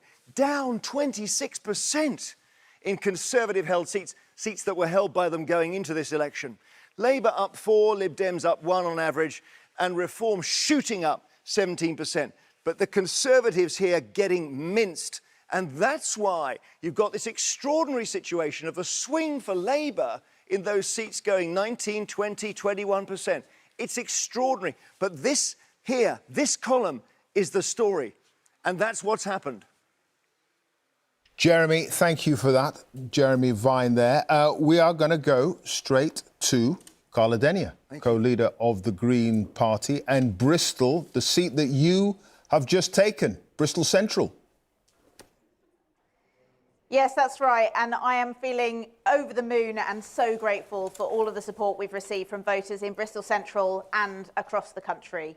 There's obviously a lot of results still to come in from elsewhere, but I've just been told that we've already surpassed 1 million votes, and we've got a number of very healthy second-place results in some of the constituencies that have already come out too.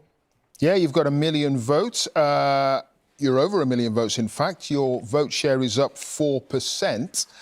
You did take the local council there in Bristol during the local election, so you had a good platform upon which to build to unseat Fancam Debonair.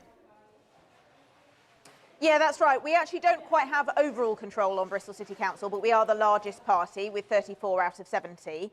And in the constituency, my constituency, I guess I can call it now, of Bristol Central, we got all 14 out of the 14 Green councillors elected this May. So it was a clear sign that the voters of Bristol Central wanted to see more Green politicians elected. And although local and general elections are very different, so we didn't necessarily take that for granted, it was a good sign, and that's turned into reality. So hugely, hugely grateful to everyone who's voted for the Greens. And I think it's because, well, to be honest, we know that voters like our policies. There's been some independent polling that has showed large public support for policies like an increased minimum wage, better investment in public services, and even support for increasing taxes if you're doing it in a way that invests in public services in the way that it's so obvious to everyone needs to happen. And so we know that people agree with Green Party policies. For some people, their hesitation was whether the Greens could get in, but we're demonstrating comprehensively over the last 5 local elections and now in the general election that if you want Greens, you can vote Green and you'll get Green MPs. The problem is, however, for you, that you're only likely to get 2, 3 seats maximum, potentially, and getting your voice out there, being heard in the Commons. We're still waiting for Brighton Pavilion, of course, which is the seat that you've had for quite a long time. It's still going to be tricky, isn't it? Despite your increased vote share. Yeah, the UK does have a very unfair voting system. The first past the post, the only other European country that uses it for general elections is Belarus, hardly a club that we should want to be part of. However, the Greens have been succeeding even under this unfair voting system in local elections, as I said, increasing our number of councillors nearly 5-fold over the last 5 local elections. And so we went into this election with an ambitious but realistic target to quadruple our number of MPs. Now, we stood parliamentary candidates right across the country, 574 across England and Wales, which is more than the Conservative Party even. But being realistic that we are a small, albeit rapidly growing party, we targeted our campaigning resources in the 4 constituencies where we had a good chance of winning. So I am going to be eagerly watching the results come in from those other targets to see how we do. We have had at least a couple of polls predicting a Green win in each of those, but of course the poll that matters is the one that happened yesterday. The voters have spoken. We now just have to wait a few minutes or hours longer to find out exactly what it was they said. But we've certainly seen a huge upswell of support. We've got record-breaking numbers of candidates, record-breaking vote share, and I think this is a direction of travel for the Greens from now on. All right, well, we know what the voters said in Bristol Central. Congratulations, Carla Denyer there. Let's Thank go you. straight to a declaration at the Chancellor's seat. Jeremy Hunt, Godalming and Ash. He's been the MP for that part of Surrey for many years.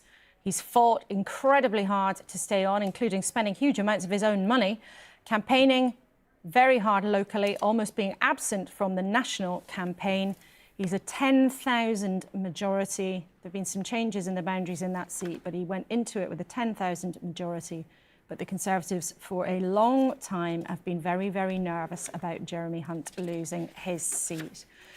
It's in Hazelmere where the count is, but the constituency is Godalming and Ash, and you can just see the returning officer there potentially making history, being the first Chancellor to lose his seat. But let's listen in. Oh, his microphone isn't on, so Chris Mason's microphone's on.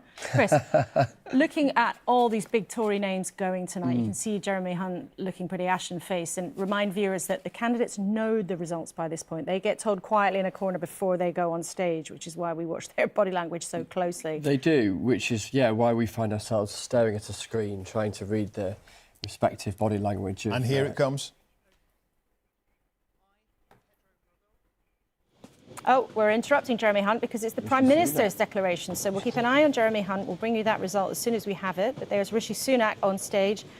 Now, it would be extraordinary, and the first time in history, if he were to lose his seat. It's an incredibly safe seat, Richmond, in a beautiful part of North Yorkshire. It doesn't seem likely that that will happen, and yet he must have on his mind parts of the country well beyond his constituency, because as things Good morning, stand, everybody. he's leading his Conservatives Can I get your to attention, their worst please? defeat I, for Barry many Khan, decades. being the Deputy Acting Returning Officer for the election of a Member of Parliament for the Richmond and Northallerton constituency held yesterday, Thursday the 4th of July 2024, do hereby give notice that the number of valid ballot papers for each candidate was as follows. Jason Barnett, Independent, 27. Daniel George Callaghan, Liberal Democrats, 4,322. Angela Eileen Campion, commonly known as Angie Campion, Independent, 33. Louise Ann Dickens, Workers' Party of Britain, 90. Kevin Foster, the Green Party, 2,058. Rio Sebastian Justin Goldhammer, commonly known as Rio Goldhammer, Yorkshire Party, 132. Jonathan David Harvey, commonly known as Count Binface Party, 308.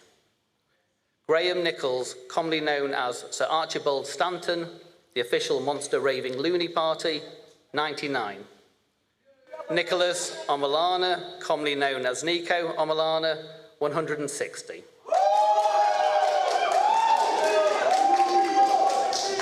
Brian Neil Richmond, Independent, 222. Rishi Sunak, Conservative Party, 23,059.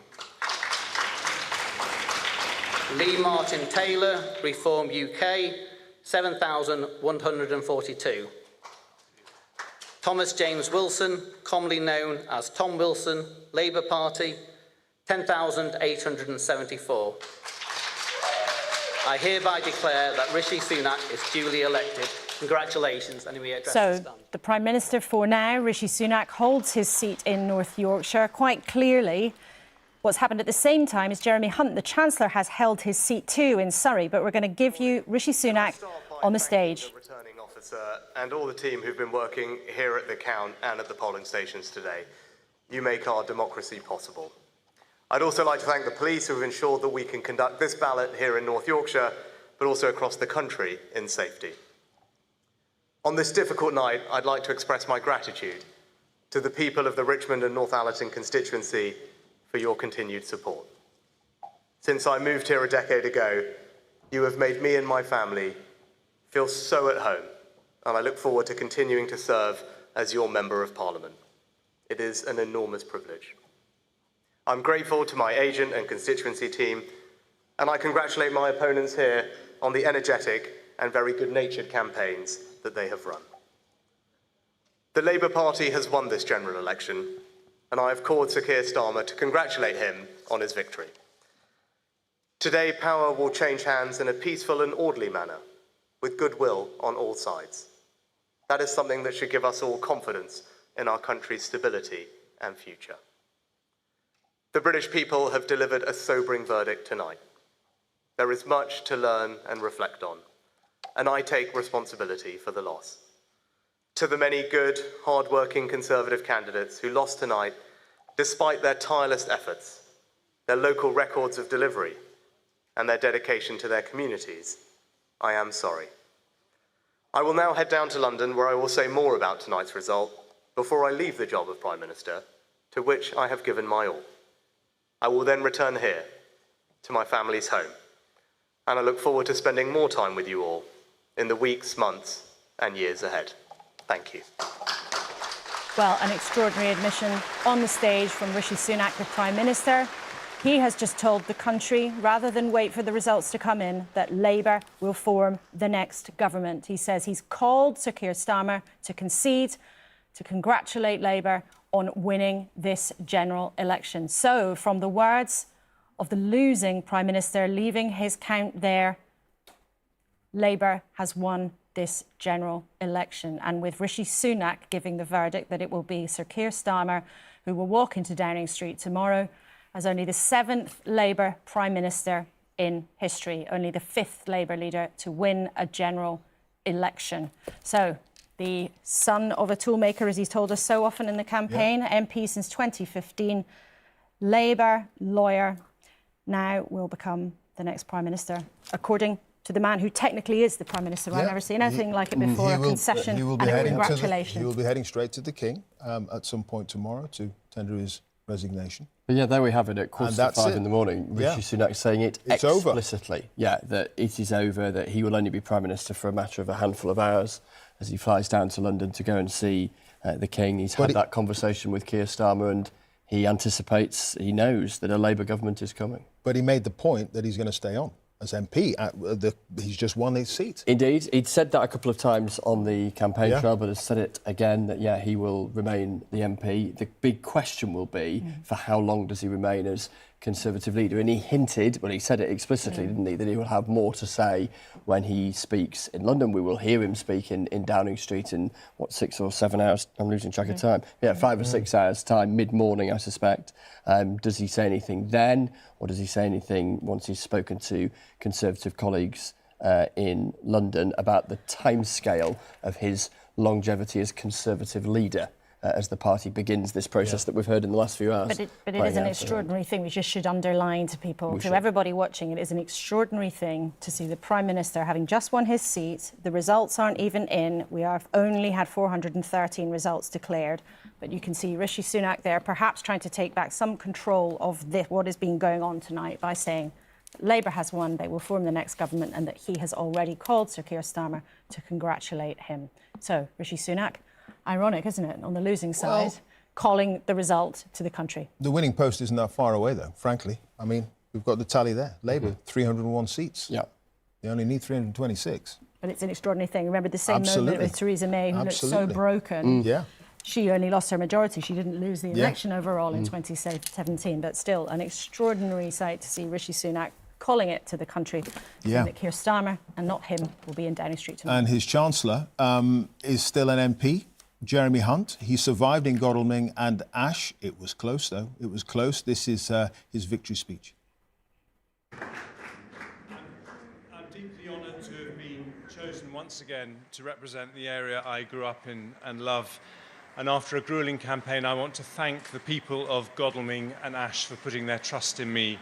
I won't let you down. I also want to thank my extraordinary supporters. I have been truly humbled by the amazing work we have done together under Adam's leadership. Thank you for keeping the faith when nearly every national opinion poll said we'd lost. But across the country, tonight is a bitter pill to swallow for the Conservative Party. We have achieved much in government and the economy is transformed from where it was post-pandemic. Some Conservatives will wonder whether the scale of our crushing defeat is really justified. But when you lose the trust of the electorate, all that matters is having the courage and humility to ask yourself why, so that you can earn it back again. I was incredibly proud to serve under Rishi Sunak, but I wish the incoming Labour government well. Keir Starmer and Rachel Reeves are decent people and committed public servants who have changed the Labour Party for the better. Whatever our policy differences, we all now need them to succeed. I hope in particular they use their majority to make much-needed reforms to the NHS in a way that is sometimes difficult for Conservative governments to do. To Paul Follows, I offer my congratulations on being a tenacious and determined adversary, and I wish him well, as I do all the other candidates. Finally, a message to my family. I'm so proud of my wife. Despite not being born in this country, she's turned out to be the most formidable canvasser I know, alongside Sue and Andrew and John, of course. And a message to my children, who I sincerely hope are asleep now. This may seem like a tough day for our family as we move out of Downing Street, but it isn't. We are incredibly lucky to live in a country where decisions like this are made not by bombs or bullets, but by thousands of ordinary citizens peacefully placing crosses in boxes on bits of paper. Brave Ukrainians are dying every day to defend their right to do what we did yesterday, and we must never take that for granted. Don't be sad. This is the magic of democracy. Thank you. Well, Jeremy Hunt, the Chancellor, has held his seat there, but only by the narrowest of margins. Interesting, though, not the only speech tonight to strike a very gracious tone. So Conservative Chancellor has managed to hang on to his seat, but he will not be Chancellor tomorrow. No. State of the parties. Labour on 305 seats. They only need a few more to be officially the winners of the 2024 general election. The Conservatives on 64, down 152. Labour up 137. The Liberal Democrats are on 40, up 35. Reform have 4 seats, the SNP on 4. And Sinn Féin there, they don't take up their seats at Westminster, but they have 5 as well. So that's the state of play. Not long now before Labour will be crowned winners. That's absolutely right. Nearly at the 326 magic finishing line. Victoria Derbyshire has been with the Sunak camp. He looked pretty dejected on stage, Victoria. Not surprisingly, perhaps. But what does it feel like there where you are? Well, you could hear a pin drop, actually, Laura. It was so quiet. He is obviously despondent. He was speaking seriously, soberly. He was pretty dignified. But, I mean, he looked broken. He knows that he has led his party to an historic defeat. And actually, in this leisure centre in North Allerton in North Yorkshire, we witnessed power transferring, didn't we? Because he called it. He said Labour have won this election. He said he'd already called Sir Keir Starmer to congratulate him. And he said it was a difficult night for the Tories. That's probably an understatement. But he took responsibility for the loss. He walked in with his wife 5 minutes or so, 10 minutes or so before you saw him address the room here. And they looked downcast, it has to be said. It was muted in this room. He's left now. He's, as you heard, he's going to London shortly, and as he said, he will have more to say about his future later. But he made it clear here that he would be staying as the MP for this area for the coming weeks, months and years, he said. And we've spoken to a couple of the other candidates tonight who said, oh no, we think there'll be a by-election, you know, before the next 5-year parliament is out. Not so, said Rishi Sunak to his supporters and to his activists here tonight. So, a huge story. He has retained his seat, which he was always pretty hopeful of doing, let's be honest, but he has overseen this comprehensive battering by Labour and others. Victoria, thank you very much indeed. We've got some new guests. Well, Deanna, you're still with us. I'm here. Deanna Davison and Aisha Hazarika joins us as well, from our advisor to Ed Miliband. First of all, how would you sum up how this evening has gone? I think if you're a long-term Labour supporter, I cannot convey to you just the maelstrom of emotions that are going through us right now. You know, Labour has had a long, tough, brutal period in opposition. We operate as a political party not just to make speeches and be in virtuous opposition. You're in politics to win power.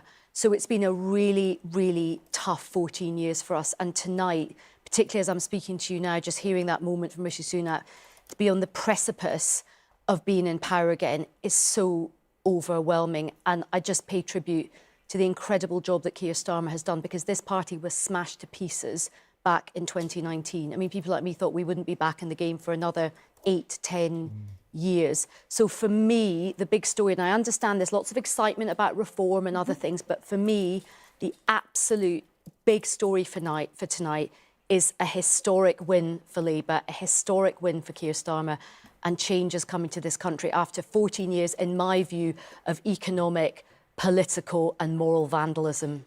Diana Davidson, for you as a Conservative, what did it feel like to see Rishi Sunak basically conceding there? I mean, for people watching at home, both of you, actually, your jaws dropped when he did that on the stage, but what went through your mind? I think it was a surprise because often there can be a tendency to kind of soldier on until things become clearer, but I think it's pretty clear. I mean, Labour only need a couple more seats, basically, to have crossed the threshold. So I think Rishi Sunak was right to concede at the point that he did. It felt more honest to do it that way than to wait. And I think his speech was incredibly gracious, you know, wishing Keir Starmer well, the fact he's already called him to congratulate him. And I agree with him. I mean, ultimately, we want a government that's going to serve the people well. Keir Starmer has won, and I sincerely hope that they're up to the task and really hope that they do well, until we can sweep back in next time around anyway. Well, see how long that takes. I mean, well, a big part of that, to be fair, is, and look, I know this myself, you know, having been part of the Labour Party for a long time, we've lost many elections.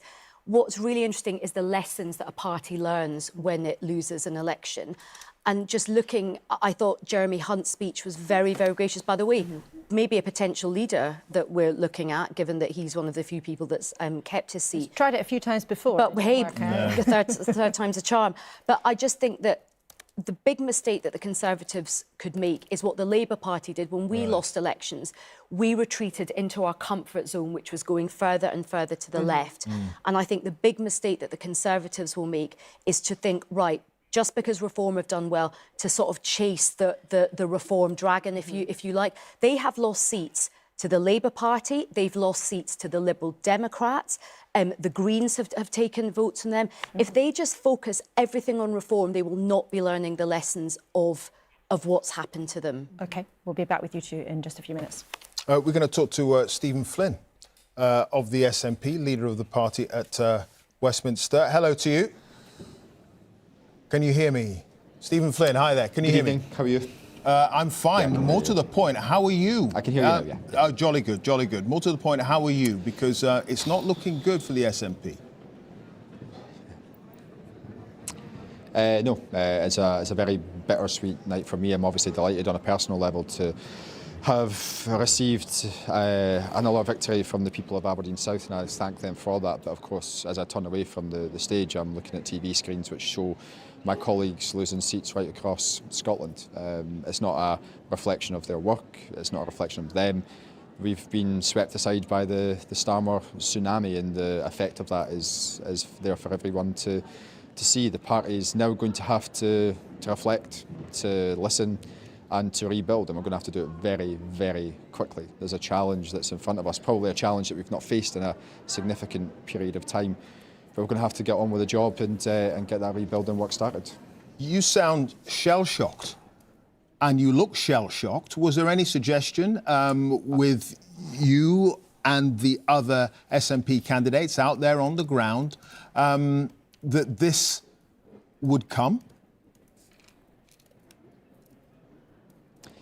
I'm probably looking a little bit shell-shocked. I've been awake for 24 hours, so forgive me for that.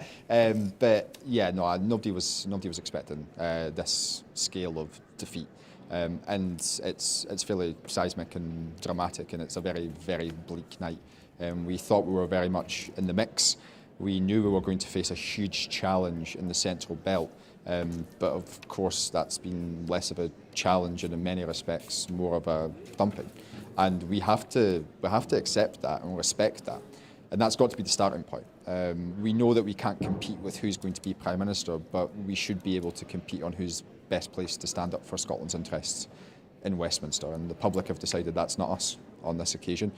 That's going to require the party as a collective. It's going to require individuals, it's going to require politicians, and indeed probably some of those who've been defeated as well, to all come together to look in to open the curtains and look at some of the stuff that we've perhaps shied away from, seen where the damage has been caused, see what we can do better, listen to the public, regain their trust, rebuild, and I'm no doubt that under John Swinney's leadership we'll be able to do that. But for now, it's tough. Yeah, it's absolutely tough.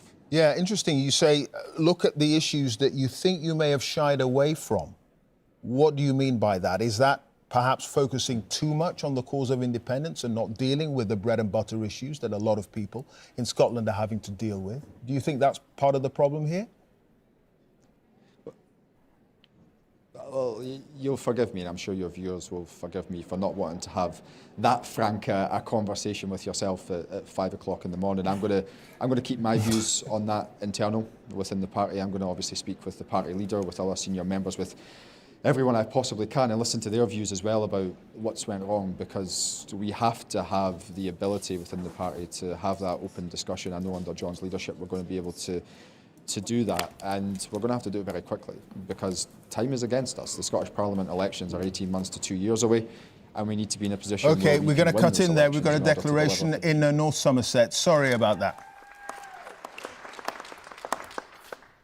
Jacob William Rees-Mogg, Conservative Party candidate, 15,420. Dina Romero, Liberal Democrats, 3,878.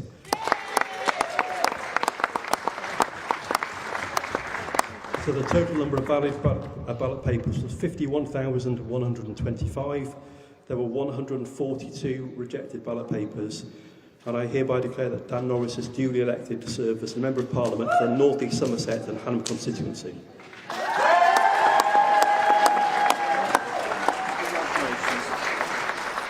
OK, Jacob Rees-Mogg losing his seat there, and it is coming up to 5 o'clock in the morning on this, the 5th of July. And we can now say with certainty that Labour have won the 2024 general election. As I speak, they have gained 326 seats. It's now 327. The size of the majority is still to be determined as the results continue to come in. But what a moment this is for Labour. And there is Sir Keir Starmer, who will become Britain's 58th Prime Minister. He's speaking in central London. He's the only fifth Labour Prime Minister ever to win a general election. A man who often presents a serious demeanour in public. But look at that grin from ear to ear as supporters behind him cheer.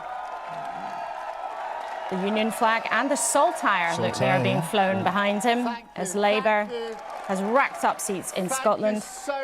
Let's listen in to the new Prime Minister of the United Kingdom. We did it!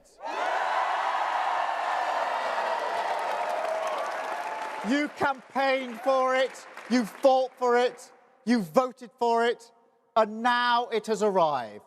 Change begins now.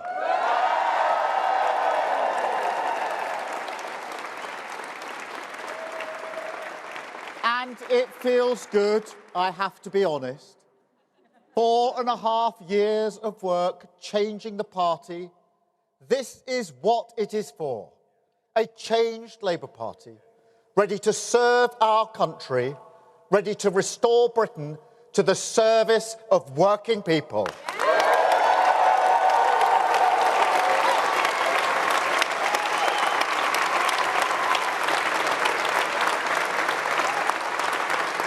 And across our country, people will be waking up to the news, relieved that a weight has been lifted, a burden finally removed from the shoulders of this great nation. And now we can look forward again, walk into the morning, the sunlight of hope, Pale at first, but getting stronger through the day, shining once again on a country with the opportunity after 14 years to get its future back.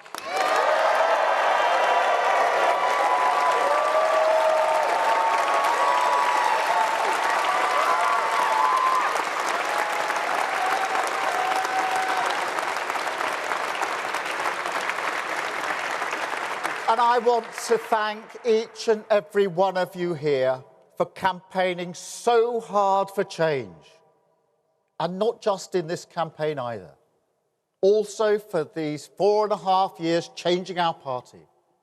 The Labour movement is always everything's achieved, past and future, down to the efforts of its people.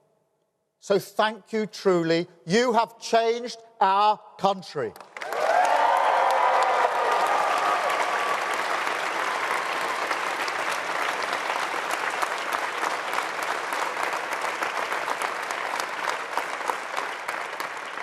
But a mandate like this comes with a great responsibility.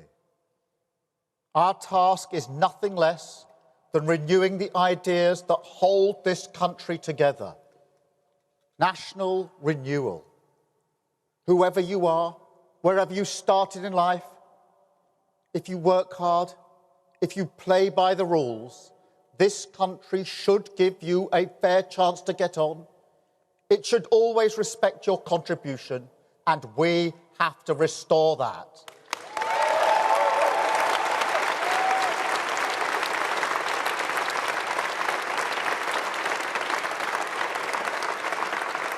And alongside that, we have to return politics to public service. Show that politics can be a force for good. Make no mistake, that is the great test of politics in this era. The fight for trust is the battle that defines our age. It is why we've campaigned so hard on demonstrating we are fit for public service. Service is the precondition for hope. Respect, the bond that can unite a country. Together, the values of this changed Labour Party are the guiding principle for a new government. Country first, party second.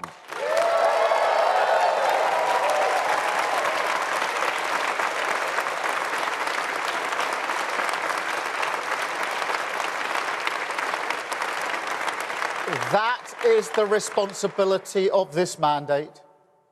You know, 14 years ago, we were told that we're all in it together. I say to the British people today, imagine what we can do if that were actually true. So, by all means, enjoy this moment. Nobody can say you haven't waited patiently. Enjoy the feeling of waking up on a morning like this, with the emotion that you do see the country through the same eyes. Hold on to it, because it is what unity is made from. But use it to show to the rest of the country, as we must, that this party has changed, that we will serve them faithfully, govern for every single person in this country.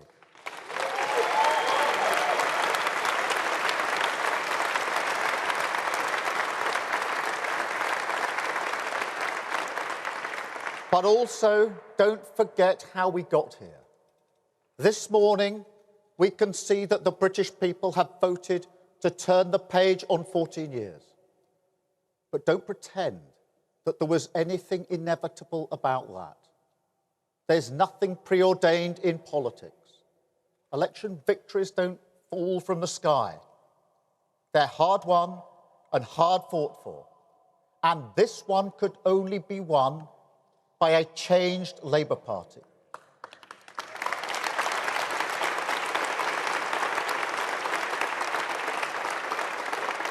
We have the chance to repair our public services because we changed the party. We have the chance to make work pay because we changed the party. We have the chance to deliver for working people, young people, vulnerable people, the poorest in our society, because we changed the party.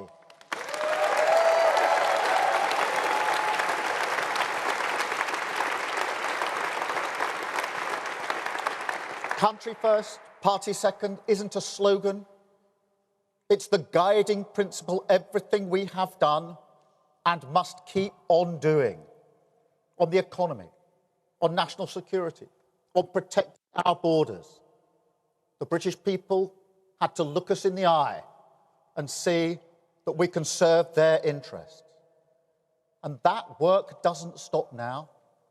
It never stops. The changes we've made are permanent, irreversible, and we must keep going. We ran as a changed Labour Party, and we will govern as a changed Labour Party.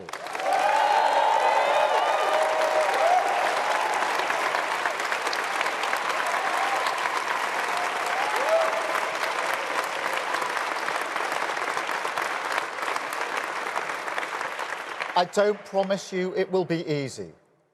Changing a country is not like flicking a switch. It's hard work, patient work, determined work, and we will have to get moving immediately. But even when the going gets tough, and it will, remember, tonight and always, what this is all about. Now, I may have mentioned my parents a few times in this campaign, once or twice. But the sense of security we had, the comfort they took from believing that Britain would always be better for their children, the hope, not high-minded, not idealistic, but a hope that working-class families like mine could build their lives around. It is a hope that may not burn brightly in Britain at the moment, but we have earned the mandate to relight the fire. That is the purpose of this party and of this government. We said we would end the chaos, and we will. We said we would turn the page, and we have. Today we start the next chapter, begin the work of change, the mission of national renewal, and start to rebuild our country. Thank you.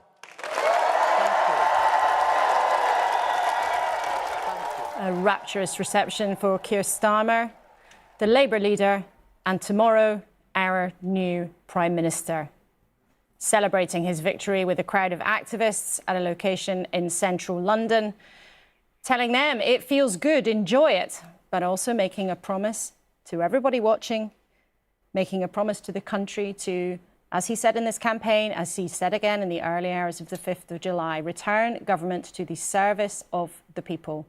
And that brings a close to 14 years of Conservative successive governments.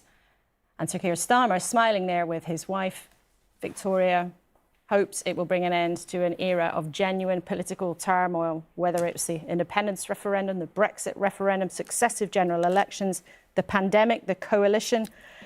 He's promising not just change at the top, but change for the country. But huge challenges ahead, which he's well aware of, despite tonight's smiles.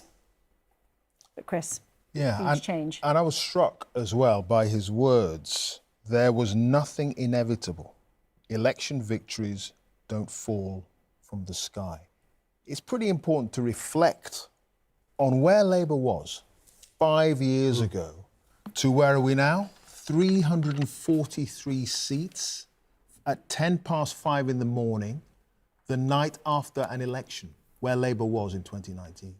It's an extraordinary moment, isn't it, that we've witnessed in just the last few minutes, looking as we are now at the man who will be the UK's Prime Minister by lunchtime, inheriting as he did the Labour leadership after its worst defeat in parliamentary seat terms since 1935 at the last general election, and where we've gone in two successive general elections in the UK from a landslide for the Conservatives to a landslide for the Labour Party, a volatile, fickle electorate willing to change its mind much more quickly in many more places than it's ever been willing to do so before, meaning that any incoming government, whatever the size of its majority, as the Conservatives have learned, can't be certain as to where that will lead if they are not seen by the electorate to deliver. It's been very striking following Keir Starmer in the last few weeks that he has never wanted to appear exuberant, never wanted to appear complacent. He's allowed himself a smile, as well as he might, really, Seemed a little relaxed there, the size of the majority he is heading towards. Those numbers ticking up frequently as we speak. But he knows two things, doesn't he? One is that the Labour share of the vote, given the size of the majority that they're going to have, isn't that large. And then secondly, to state the obvious, but it's worth stating, the challenges that the Labour government will inherit, whether it's the tax burden or the state of public services, many, many other things as well, not least the picture internationally, is huge and is difficult. And a lot of those issues aren't magicked away by a giant majority. And so those questions will come thick and fast, as he acknowledged, Sir Keir Starmer there, for an incoming Labour government, not least from a chunk of the electorate who might expect things to change rather quickly given the size of the mandate he's going to have. OK, we're going to stay on those pictures. I think it's the Turbine Hall, I think, at Tate Modern, but correct me if I'm wrong. I'm sure no, it you're won't right. take long. Am I right? Yeah? Yeah. I like a bit of art. Let's go, though, to one of Sir Keir Starmer's colleagues, somebody who's highly likely to be in the Cabinet before tomorrow is out, Ed Miliband, at his count in Doncaster. Congratulations to you, Ed Miliband. What's going through your mind? Huge joy, relief that the 14 years of Conservative government are over. And I just want to start by paying tribute to my friend Keir for the extraordinary job he has done in getting Labour to this point and becoming our next Prime Minister. I first met Keir in 2008.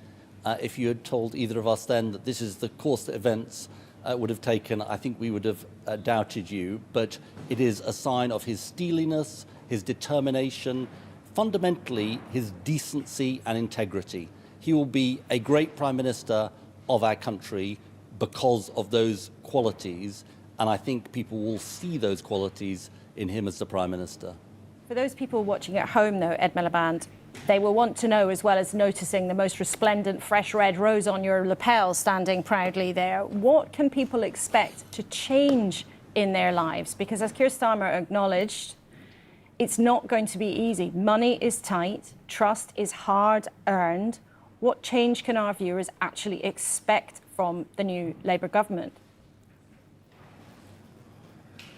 Look, I think, Laura, the truth about this campaign, and I've knocked on thousands of doors, is that people think the country's in a deep hole, and they would be right. And I think there is a sense of realism. I've had countless conversations with people on the doorstep where they say, well, look, we know you can't turn it round straight away. What can they expect? That we will start to turn the health service round, that we will start to put more police on our streets, more teachers in our classrooms, we'll set up a new publicly owned energy company, and we will hit the ground running doing that. I think there is huge realism actually among people about how quickly change can happen. Of course they want to see change, and this is a mandate for change, a seismic mandate for change, and an instruction to deliver that change, and we will take that mandate with the utmost seriousness that it deserves. And the overwhelming story for you tonight is this incredible achievement for your party, especially given where you were in 2019. I wonder, though, what you think of places where you have actually seen Labour lose out, often to independents or to the smaller parties, whether it's your colleague Tham Debonair losing in Bristol to the Greens, or your other colleague Jonathan Ashworth, a very prominent member of the Shadow Cabinet who's been intrinsically involved in this campaign, losing in Leicester. There are some cracks below the surface of this large victory. What would you say to that? Well, first of all, I feel deep sadness and sorrow for both Jonathan and Thangham, who are great people and incredibly decent colleagues. I think, look, the truth, Laura, is that you can take nothing for granted today in politics. There is a deep sense that politics isn't working, that Politics has not worked for 14 years under the Conservatives, and there is a looking around for how we can address the problems of the country. Now, Gaza poses its own challenges. The tragic situation in Gaza, which I think explains why Jonathan lost. I'm very sad to lose Thangham, who is a very dear colleague to me. But I think, look, we are in volatile politics. That is definitely true. That should not take away, though, from the overall truth of this night, which is, after 14 years, the country has put its faith and trust back in the Labour Party again in a way that nobody thought possible barely 4.5 years ago. And look, part of our job is not just to be a government for the people, as Keir said, who voted for us, but for those who didn't vote for us, for those who didn't vote at all, who say, nobody can really fix this. I heard that a lot of times on the doorstep. Nobody can really fix this. And we intend to show that actually government can deliver for people. That's our challenge, and that's the challenge we will get stuck into right away. Ed Miliband, Clive Myrie here. Are you going to be able, do you think, with this whopping majority, to restore some faith in government? So many people on the doorsteps have been saying that their faith in government is gone. And it's a responsibility that you have now, and it's a heavy one, to try to restore that faith in politics and in government and in public service that you've talked so much about on this campaign. You're totally right, Clive. And you are right to say that this doesn't just stretch back 14 years, it goes well beyond that. And if you look at all of the evidence there is on this, you know, that is part of our job. I mean, of course, our job, as I say, is to deliver on what we promised. But in delivering what we promised, we have to try and restore people's faith that government can be a force for good in our society and politics can make a difference. And, you know, that is in the interest not just of the Labour Party, but all political parties and our country as a whole. You know, as always, the most frightening conversations you have on the doorstep are not necessarily when people saying they're voting for someone else, they're bad, but it's when people say, I'm not going to vote for any of you, I've never voted for any of you. And, you know, look, I think his seriousness, his decency, his non-flashiness is actually a massive advantage in that respect. This is a serious guy for serious times. He's not running, as he said, to be the circus entertainer. He's a man of deep integrity. I know him very well. And he is the right man for this moment, as the British people have decided. Okay. Ed Miliband, thank you. Let's talk to Aisha Hazarika, now Labour peer, one-time aide to Ed Miliband. When Keir Starmer was speaking, when the result came in, you were, I hope you don't mind me saying, you had tears in your eyes and you look still now. I am really quite emotional, to be honest, because I think for so many of us who have just had this really long, difficult time in opposition, long-term Labour Party supporters, what Keir Starmer has done tonight is nothing short of performing a miracle. If you go back to what happened in 2019 at that general election campaign, if you had said to us that in such a short period of time we would not just be on the brink of power we would have taken a hung parliament, but to actually have this majority, it's so overwhelming. And I think the question that you asked, Clive, picking up on what Keir Starmer said, that there was nothing inevitable about this. Yes, of course, you can argue that there was some luck involved in terms of Boris Johnson, Partygate, Liz Truss, all of that stuff. But let me tell you something in politics. Luck, you make your own luck in politics, and luck comes from years of hard work and preparation, meeting a moment of opportunity and converting that into political advantage. And that is what Keir Starmer has done with his team. And I know people feel very disillusioned about politics, the absolute state of how broken this country is. But if you look what Keir Starmer has done in 4 years, I just think he will do really good things for this country because he is decent, he is hardworking, he is sober, he is committed, he's got something noble about him.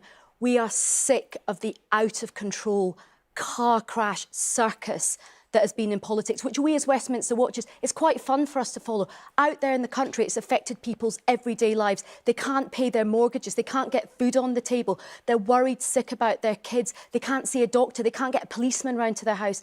This country needs fixing. And I genuinely say, with such hope that I do think Keir Starmer is the man to do it. OK, Aisha, well, thank you very much indeed.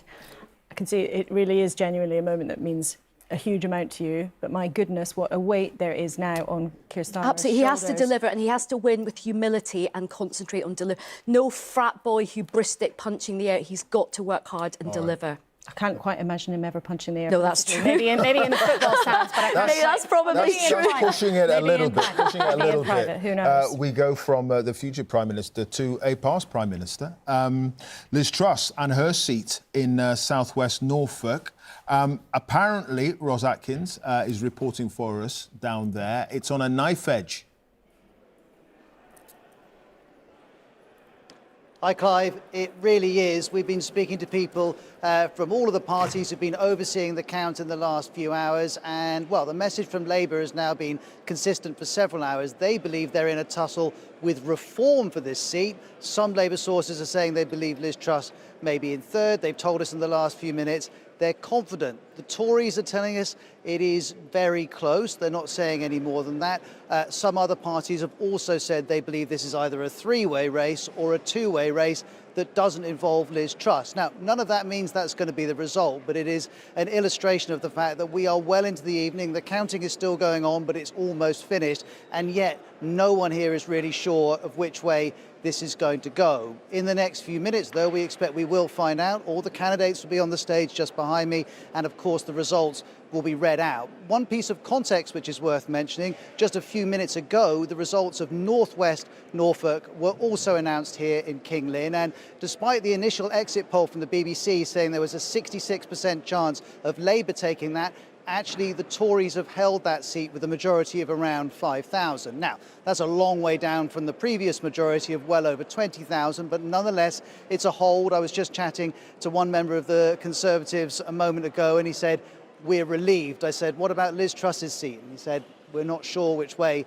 that's going. So all attention now is on southwest Norfolk here in Kings Lynn, and it's worth reiterating again and again, Liz Truss was Prime Minister less than 2 years ago, and yet here we are with the sun coming up in Norfolk, and we're not sure yet if she's going to hold on to her seat.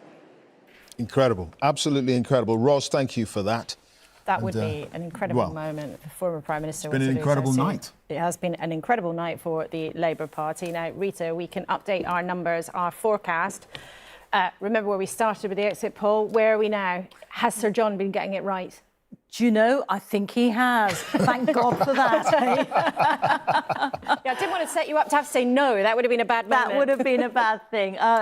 Sir John has delivered yet again. All right, we've still got 125 seats to declare. Our forecast now says Labour on 408 seats. And we started the night with the forecast saying Labour on 410 seats. So it's pretty good going. Conservatives, we're suggesting, will be on 136 seats once all this is over. And we started off saying they would get 131. So, you know, full marks to Sir John for that. Let me just take you to a little bit more analysis of the exit poll with the results so far. And you can see for yourselves the Conservatives down sharply in the exit poll on 23%. And actually, based on the results so far, they've lost 20% of the vote that they got in 2019. Labour, we thought on the exit poll, up by 4%. Results so far up by 2%. And that is really fascinating, isn't it? That on the one hand, we're saying Labour landslide, and on the other hand,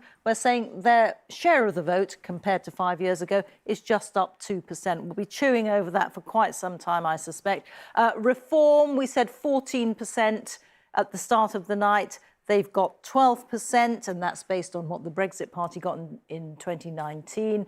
The Lib Dems, no change in the share of the vote, but a great big haul of seats for them. The Greens, roughly the same, and the SNP going down quite substantially. So, I mean, I think that's a gold star, an A+ for Sir John. I think it might well be, Rita, and I think we're going to talk to him now.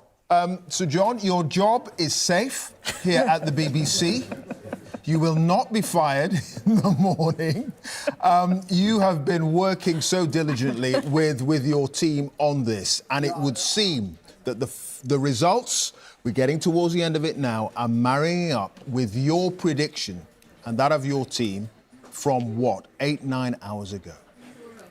Sure. I mean, I think what I have to say first straight away, it was very hard work yesterday, and absolutely every single member of the team made an absolutely invaluable contribution to what was a very difficult election to forecast. That said, we still John, I'm gonna cut across you because your microphone's not on. It was all going so well. It was the excitement of getting those figures so right at the beginning of the night. But we'll get back to John shortly. In fact, actually, he's going to be here in a couple of seconds. Okay, John, can you hear me now? I can hear you fine. You can hear me, and we can hear me. you too, which is the point. Sorry about that. It's all right. So you can do an exit poll of massive complexity and not stick a put the mic on. So the first thing I was going to say to you is we still have about 100 results to go. So we're not absolutely finally there. But what I was then going on to say is, look, this is not just me. This has been a very substantial multi-person operation. It was quite a hard election to model. It required a lot of work, much more difficult than most other elections that we've previously been involved with. And, fingers crossed with, as we said at the beginning of the night, we weren't quite sure about reform, and indeed we did somewhat overestimate them. In the end, we did say the SNP were going to do really badly, and I suspect most people didn't believe us. We weren't quite sure ourselves. That looks to be roughly right. But broadly speaking, yes, it does look as though it's panned out as we expected. That said, first of all, a couple of historical records, if our current forecast is right, and one really important caveat about Labour's success. So the historical records, if this forecast now is right, this will be the Conservatives' worst ever performance in the whole of their parliamentary history, so far as seats are concerned. And for the Liberal Democrats, it will be their best result since 1923, and better than anything that Charles Kennedy or Paddy Ashdown or Nick Clegg managed to achieve. The second thing I think what one should say is that actually, but for the rise of the Labour Party in Scotland, which has been truly spectacular, we will be reporting that basically Labour's vote has not changed from what it was in 2019. In Wales, it's actually down, and England, it is barely changed. One has to say, this does look like an election that the Conservatives have lost, and have lost primarily because of the votes they have lost to reform, which has cost the party seat after seat after seat. Around 2/3 of the seats that the Conservatives have lost are seats where if reform voters had voted Conservative, they would still have hung on to. So Labour have, in these early hours, acknowledged the difficult task that faces them.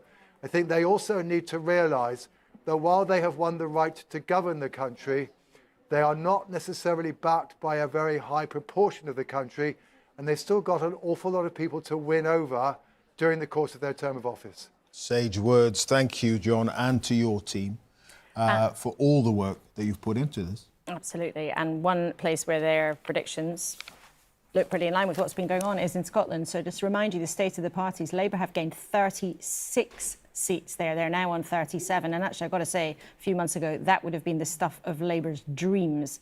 For a long time, things looked like they would be really even Stevens between them and the SNP. That is not what has happened at all. Alex Salmond, the former SNP leader, suggested to us about an hour ago that it meant the SNP's claim of a mandate for independence from this election would be laughed at. Let's see what James Cook, our Scotland editor, has to make of what's been going on. James, this is a disaster for the SNP, isn't it? It's a total disaster for the Scottish National Party, Laura. There's no question about that whatsoever.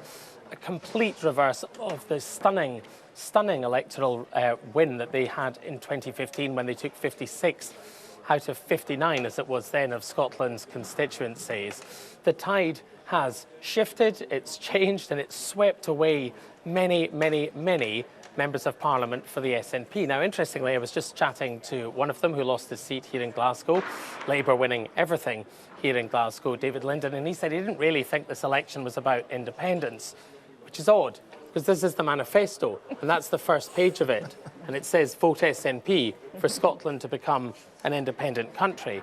So the SNP understand that they have to regroup. The Deputy First Minister, Kate Forbes, was saying that very early in the night. They need to reassess, they need to regroup, they need to rethink. but they're doing so from a much, much lower base. They're no longer the third largest party at Westminster. That means the loss of money that you get that's associated with that. So that's one issue for them. And Labour, on the other hand, absolutely cock-a-hoop here in Glasgow and across Scotland. Are they back for good? That is the big question.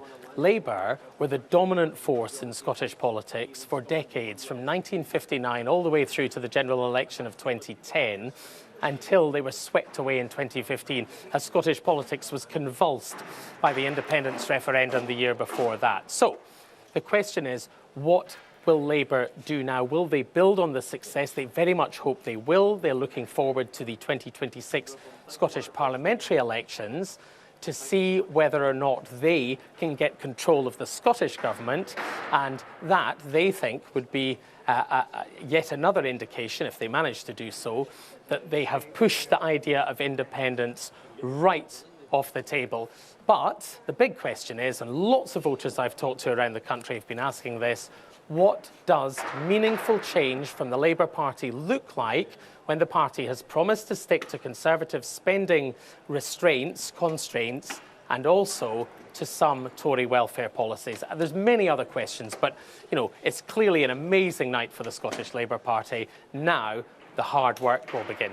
Absolutely. James, thank you very much indeed. Scottish Labour really winning every corner of the country. Naheela and Yar up in the Western Isles, and then all the way over, more than they might have dared dream not so long ago. Interesting note also, the Conservatives have won no seats in Wales. It's the first time that's happened since 2001. Yeah. We're going to go to Northern Ireland now. Andrea Catherwood.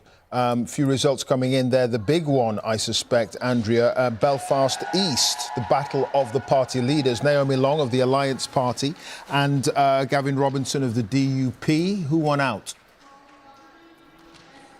Indeed. Well, actually, Gavin Robinson won this seat fairly narrowly, but he did win it, which is very good news for the DUP in otherwise a very difficult night for them.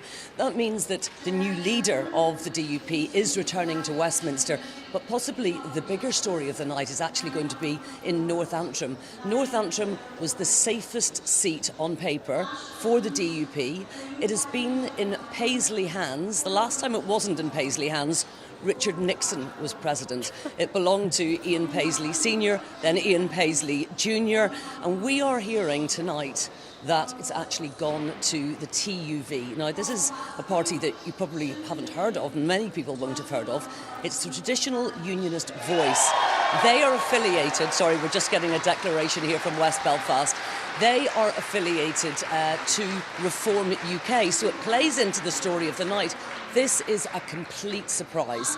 Ian Paisley had a 12,000 majority there, and it looks very much like that's been overturned. I'm looking at some monitors in front of me. I can see a smiling Jim Allister. I can tell you Jim Allister doesn't smile very often. I think he's won it.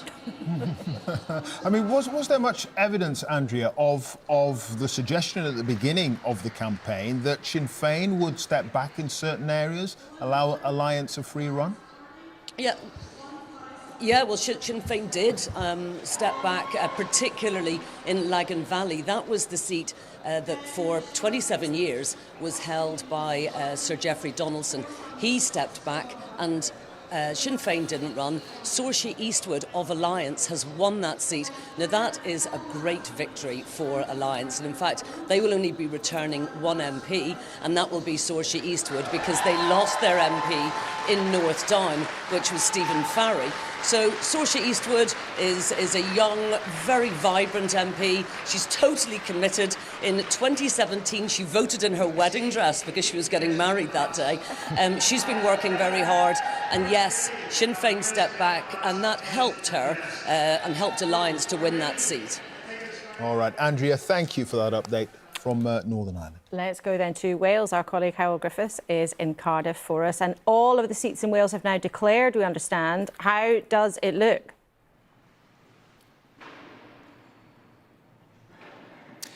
Wales looks once again like a Tory free zone. The first time in almost 2 decades that the Welsh Conservatives have failed to win any seat whatsoever.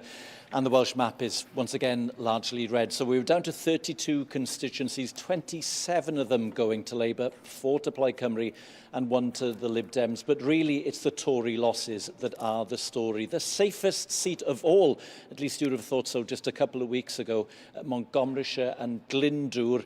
That was held previously by Craig Williams, the MP caught up in the betting scandal. He was suspended as a candidate. He was relegated to 3rd place behind Labour and then Reform. In fact, Reform doing well, coming second in several seats.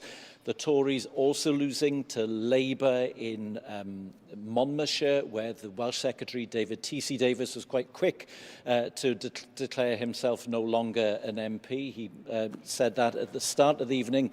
And over the course of the evening, some of his predecessors as Welsh Secretary, Alan Cairns losing in the Vale of Glamorgan, Stephen Crabb losing in Pembrokeshire, Simon Hart, also the Chief Whip, a key figure in the Sunak government, or what was the Sunak government. He's also gone, losing Caerfyrddin. That seat going to Plaid Cymru. They've had a pretty good night. Their expectations were low, talking about 2 seats. Actually, they got 4, and their vote share in several seats went up. Vote shares are pretty important in Wales, not so much for this election, but for next time. There's a Senedd election 2026, and that's where Reform may be very, very confident now. Coming second in several seats, doesn't get them anything tonight, but may well augur very well for them in 2026. Well, thank you. Let's go straight to another declaration coming in Brighton. The sound isn't great, but we're going to try to listen in and see what's happening there. Constituency are as follows. Sorry.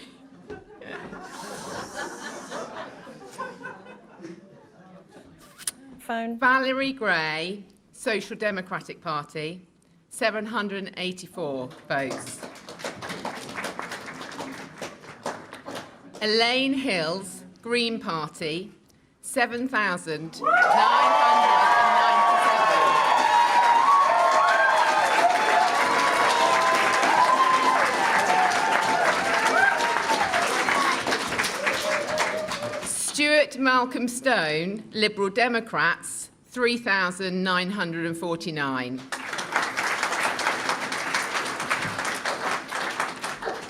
Kobe Ann Vallis, the Conservative Party candidate, 8,230.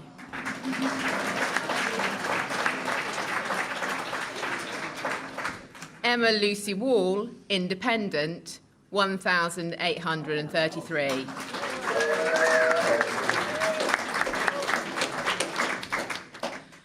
Chris Ward, Labour Party, 17,893.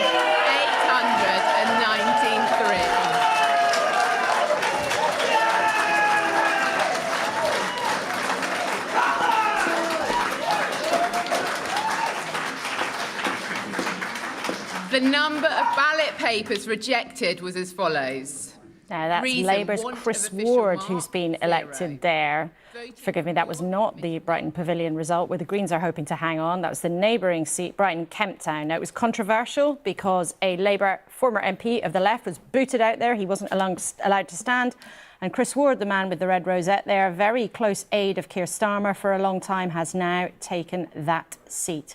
So Labour have held Brighton Kemptown, but with a new face there, Chris Ward. He becomes the latest Labour MP to take their total now to 374. You can see the numbers there changing on your screen. So at 5:40 in the morning, Labour is on course for an extremely handsome majority, having won the general election of 2024. Much of those seats happening in Scotland. Indeed, which takes us straight to Glasgow. And Anna Sauer, leader of Scottish Labour, joins us. Thank you for being with us. First of all, your response to the night. Look, it's an incredible and historic night here in Scotland and right across the UK. And I want to say a huge thank you to people in Scotland for putting their faith and trust in the Scottish Labour Party. We recognise their demand for change, and tomorrow that hard work begins in order to, yes, move away from the chaos and division of the Tories, but to start that journey for change. They have rejected the Tories after 14 years. They've clearly rejected the SNP, who are incompetent in government here after 17 years, and that's why we need change both right across the UK and here in Scotland. The biggest gains for Labour nationally were actually in Scotland. In Wales, they're down. In England, it's about even. In Scotland, that's where part of the real success has come. Well, it's incredible when you look at the national and regional breakdown that I think we have doubled our share of the vote here in Scotland. We had our worst result since 1910 at the last general election. We returned only one MP, coming fourth in the general election here in Scotland. And in 4 years to have turned that round to where we have won a clear majority in Scotland, won the election, is of course phenomenal, but we've still got work to do. And people have put their faith and trust in us. I want to say a genuine thank you to each and every single one of them, particularly those actually who may have voted for other political parties in the past, who may even have supported independence in the past. I recognise your desire for change, I recognise your demand for change, and we get to work straight away to deliver for you and your family. Anna Sarwar, as we're speaking, Douglas Ross, the Conservative sometime leader in Scotland, has lost his Westminster seat. Viewers might remember he was replacing a former MP in the battle there, which raised eyebrows locally, but he has lost his seat. But he's lost his seat to the SNP. I mean, could you say to our viewers tonight, hand on heart, that somehow the SNP disaster tonight means their call for independence can disappear? You still have a significant chunk of the electorate in Scotland that hopes for that to happen. Well, I think what's happened today clearly is people recognising that they want government to work, and they don't feel the UK Tory government has worked, and that's why they've rejected them so decisively. But actually neither do they think this SNP Scottish government is working for them either, and that's why the SNP has been rejected so decisively tonight as well. And I make no bones about it. People know my view. I don't support independence. I don't support a referendum, but I can understand why so many people have been crying out for change and may have looked for an escape route. Well, we have got rid of the Tories. They're done. They're out. The Tory government has come to an end after 14 years. We now have a Labour government that can start delivering for the people of Scotland. And I want to reach out to everyone right across that divide on the constitutional question to say whether you were leave or remain, whether you were yes or no, the Scottish SNP government's not working for you either. And I want to pull our country together to deliver that two-stage process of change. But that's interesting. You've said clearly that this election result, whether it's about the Conservatives on a UK picture or the SNP on a Scottish picture, you've said there this is about competence, not the Constitution. So you are not saying that this result shows the independence debate is over in any sense. Look, I've always said it's for the people of Scotland to decide, and they have decided tonight. They've decided they want the end of a Tory government. They've decided they want a Labour government, and they've decided that this SNP government also needs to change too, and they're not happy with its performance.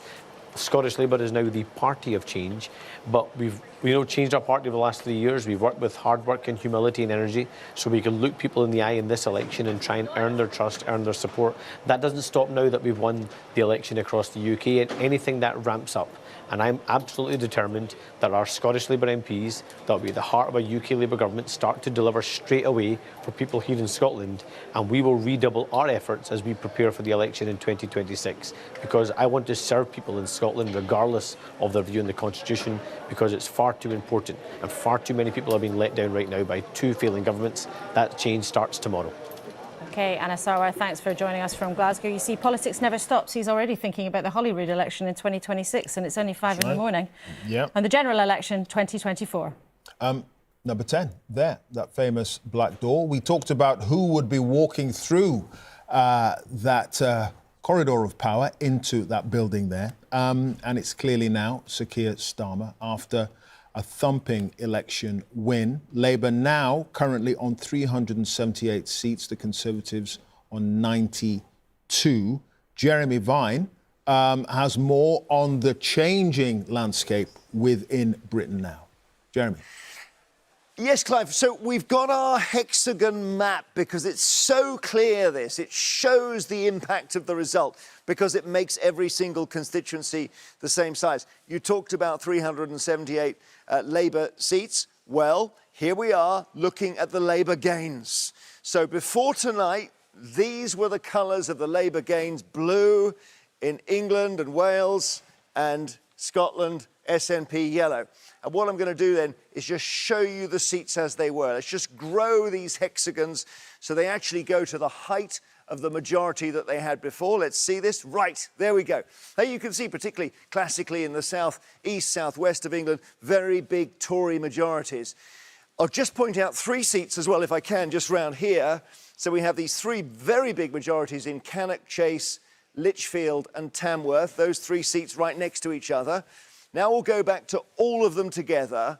And what I'm going to do now is animate the map so you see the seats change and you see the new hexagons come on, the red hexagons at the height of the new Labour majority. Let's have a look, because this is very dramatic here. This effectively is the 2024 election result here. All of those seats, blue in England, yellow in Scotland, replaced by Labour red, and some safe Tory seats becoming safe Labour. That's truly remarkable, isn't it? It is remarkable, truly remarkable. Thank you, Jeremy. Danny Finkelstein is here, long-time Conservative watcher and columnist for The Times. The Conservative scale of defeat, the worst ever in parliamentary history. Yes, I'm not surprised, though. I can't think that anybody who's watched what's happened should be surprised. If you end up having 5 prime ministers and you have 4 chancellors of the exchequer in a very short period of time, and you have a Home Secretary and then sack the Home Secretary and then get the Home Secretary again and sack her again, at a time when the country's in any case got significant economic problems, it's hardly surprising the party suffered a big defeat. And I think it lost votes to all parties for pretty much the same reason. I know everyone's considering the difference between Labour voters and Reform voters, but common to it all was people feeling the government wasn't mature or realistic, and as a result, a lot of, very good friends of mine, whom I admire a lot, have lost their seats, and I completely get why. Lord Finkelstein, we can just see Rishi Sunak about to get out of the car at Teesside Airport. He'll be about to get on a plane and make his way back to London. I just want to bring in Kelly Beaver, who's the Chief Executive of Ipsos Mori, part of the huge effort to put the exit poll together. And you spend your life studying all of these things. If people are putting on the telly at 10 to 6 to get up for an early shift and they haven't been following things overnight, Labour's won the general election. Yes. What's the scale of the change we've seen? Absolutely seismic, the change that we've seen from Labour in this election. But I would point to, as we heard earlier from Sir John Curtis, the Conservative defeat, which is probably a bigger story in this electoral contest today. You can see some of the issues like views on competency in government feeding through, and also they've been flanked by reform, as the Conservatives have also been suffering from this disillusion of politics, concerns amongst certain constituencies about peaky issues like immigration, where Reform have really been able to make progress and damage their share. So I think it's a sort of tale of 2 stories, if you will, but there's definitely a big incumbency impact here, both in the UK more broadly, but in particular in Scotland, where we're seeing that issue too. So essentially, if you were in charge, you're getting hammered. You are, you really are. And trust, competency, and one of the other big challenges, of course, is the overwhelming desire for change amongst the British populace. 8 in 10 want change in the country. That is what has been promised by a Labour government. Yeah, Danny Finkelstein, I mean, is that the point we've reached, or where the Conservative Party reached?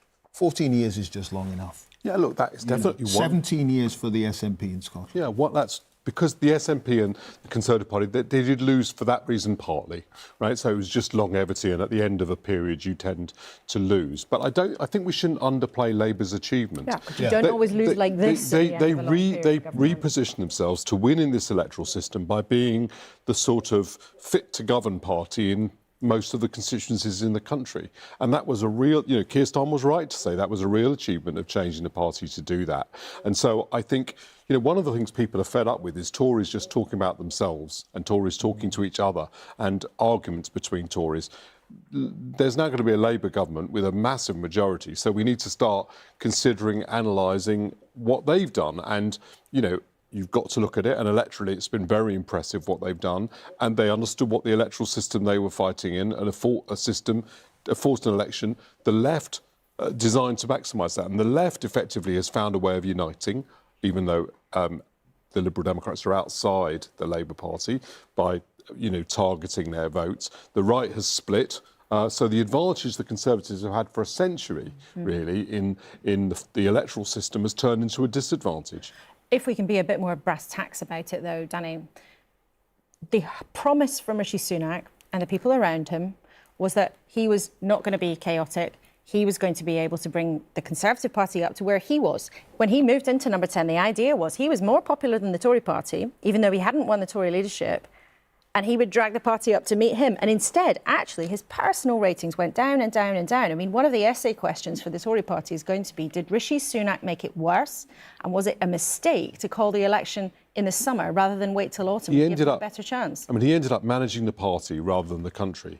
And I always thought that was a mistake. The counter to my point is maybe the party, maybe that had to happen. Maybe he simply couldn't otherwise be Prime Minister at the head of the Conservative Party as it was. But I felt the moment he decided to do that, it doomed the party to lose at the election. But the real reason why the Conservative Party lost the election is because in Boris Johnson and Liz Truss had appointed people who were simply not suitable for the office, even though they're both people who were perfectly capable in different ways. And Boris Johnson was removed because people felt he didn't have integrity, and Liz Truss was removed because the economy nearly went over a cliff. And once you've done that, how are you going to win the election? Except by unhaving parties and unlying to Parliament and Liz Trussifying the economy, and you can't do that. Is that what happens when you have a very good majority? Was there a danger of becoming complacent with 80-plus seats from Boris Johnson on down? And do you potentially see a similar thing happening with Labour at some point? Well, it could. At the moment, I think they're showing maturity in their approach. It could eventually happen without any question. But, when the Conservatives started talking about, I don't really remember this 5 families, right? It was preposterous. It was embarrassing to watch that. And people hadn't followed I think it was outlining 5 different tribes in the Tory party. So the party was so split that publicly, as journalists or pundits like you or journalists like me, you could sit and say, well, there's 5 groups.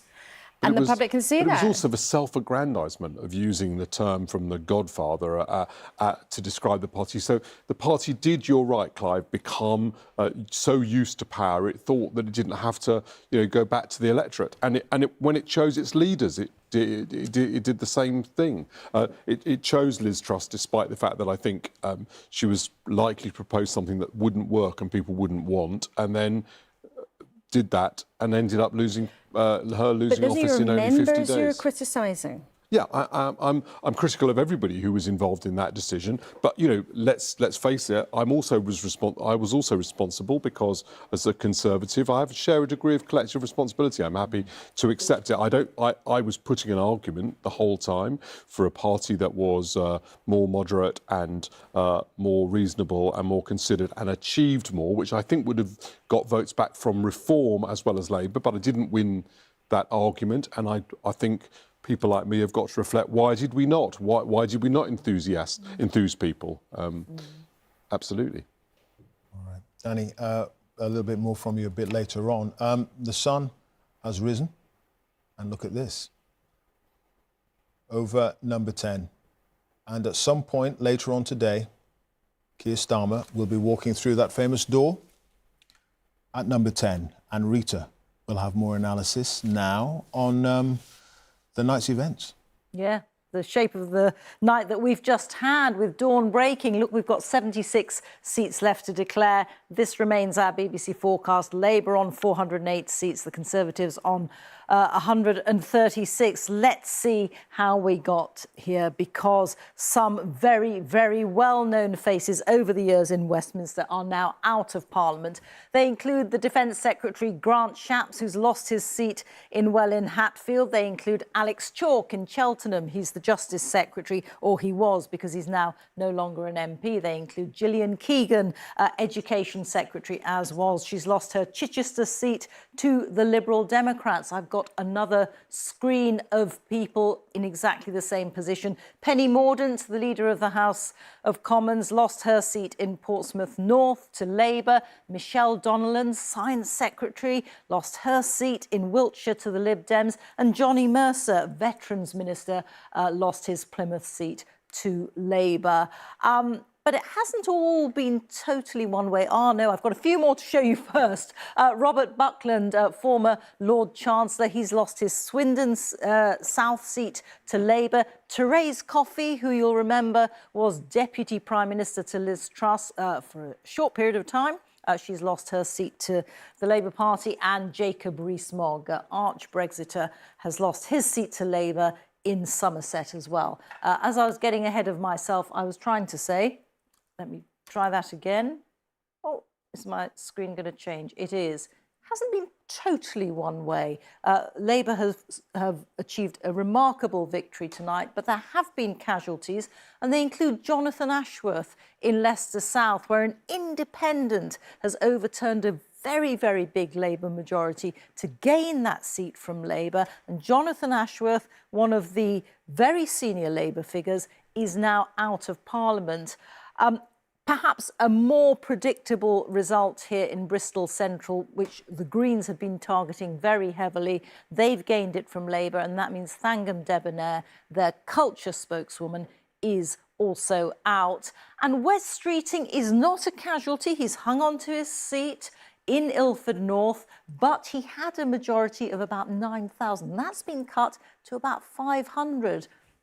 There are different things going on in these different seats, but there have been some results that will cause them a certain amount of worry, and that will be chewed over, no doubt, in the coming hours. But Clive, Laura. Rita, thank you so much. And amazing there. That was almost the first time that one of your graphics fell over at 6 a.m. But it didn't, it worked, so it still hasn't happened. There we go. That is a giant success. Yes, talking about success, we're going to go to North London, Barnet.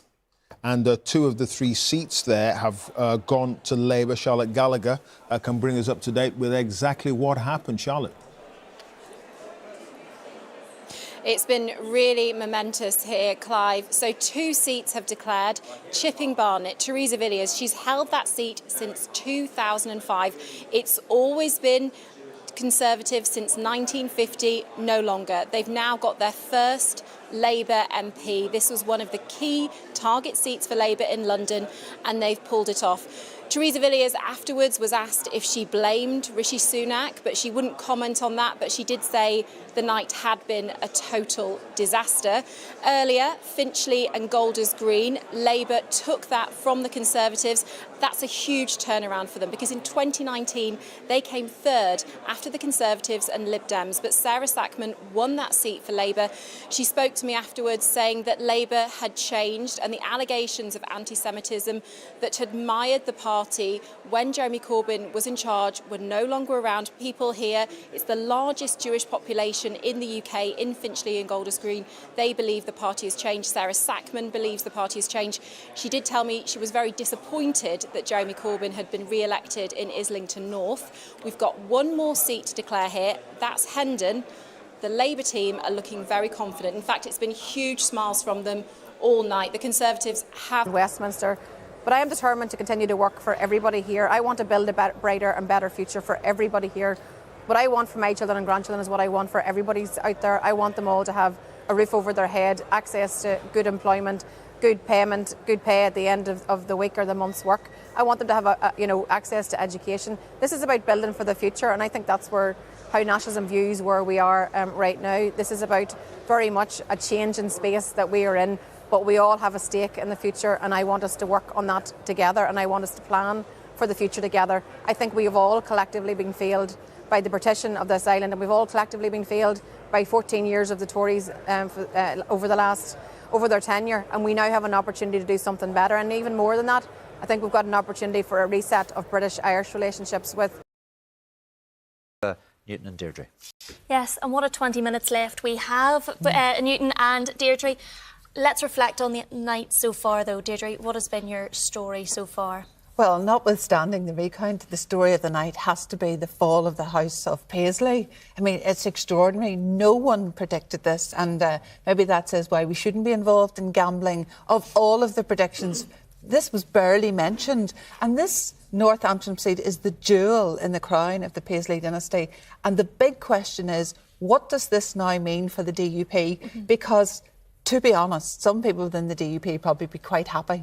And they will say, now we can move on. We can put that part of our our party as history, and we have to think about what the future looks like for the DUP. So they will be thinking about regrouping, what that means for them and how they can move forward, and what position do they now hold in terms of the left, the right or the centre. And actually they can move on from the Brexit debates, which has actually torn the party apart for the last 8 years, and I think there'll be some serious soul searching for them. But I have no doubt that the headlines tomorrow will be dominated by the fall of Ian Paisley, a man who could withstand a recall petition, and also, I suppose, ironically, the fact that the endorsement from Nigel Farage was a complete... we heard there from Jim Allister, didn't we, saying that the recount had been requested by Mr Paisley. We're still waiting to hear what the situation is with that. Newton, what about yourself? Well, Deirdre is correct. There will now be deep soul searching in the DUP, and there'll be people that will be glad that Paisley has gone. But the signal from this disaster for the DUP is all over the place, because they've lost to the TUV in one constituency, to the UUP in another, to Alliance in another.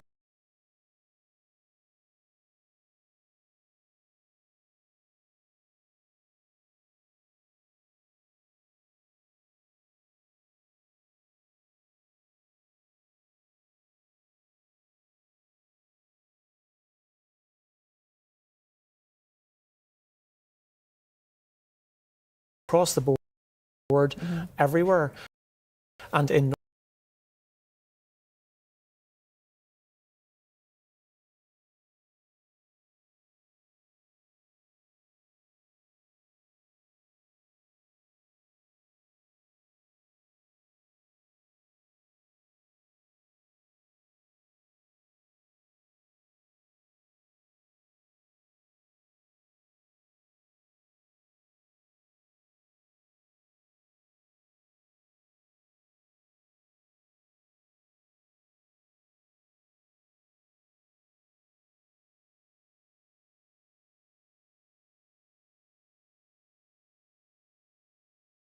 forward again. Walk into the morning, the sunlight of hope.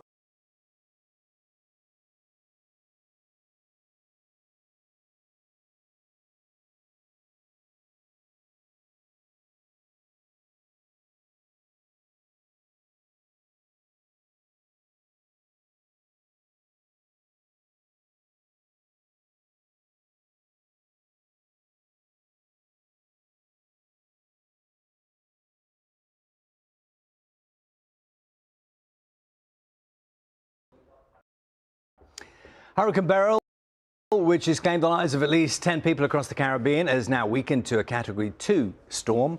Hundreds of thousands of homes are still without power after the weather left a trail of destruction across many island nations. The UN has released more than £3 million in emergency funds to help those affected.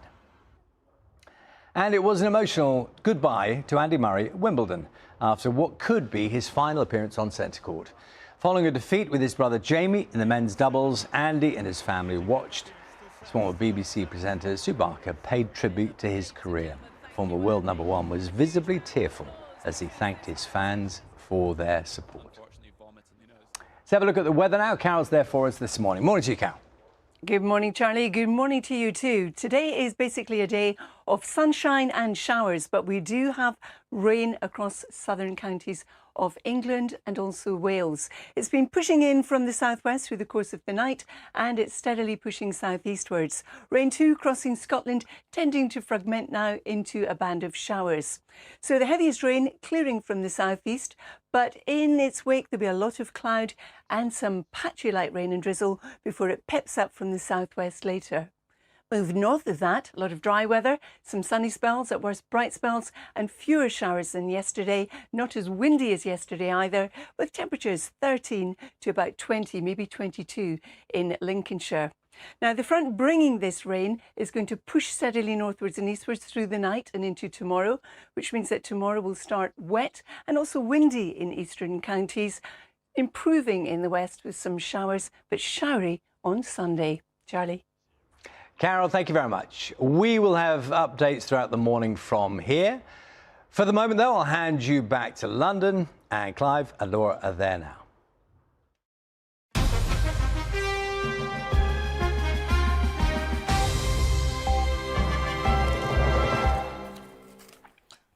Welcome back. A little bit of a break there for a roundup of the rest of the news, but what a night it's been in the election for 2024. Labour on 390 seats as I speak. The Conservatives, they still haven't cracked three figures yet. Liberal Democrats on 60 and the SNP on 7. It's been quite a night. It has. So if you're just beginning your day, if you managed some sleep or you were otherwise engaged, Labour has won the general election 2024, and they've won it very convincingly with a majority that is not quite, but nearly is as big as Tony Blair's was in 1997. We can show you the numbers in some detail on our catwalk graphic. You can see there Labour, as things stand, is on 408. Oh, forgive me, that's the graphic of the forecast. This is we're predicting based on all the numbers we've had so far. Our forecast result is Labour on 408. The Tories on 136, but as Clive said, they've yet to break three figures in the real results. But the Lib Dems are projected to reach 66 seats. Another huge story of the night, the SNP is predicted to drop 40, ending up with just 8 seats.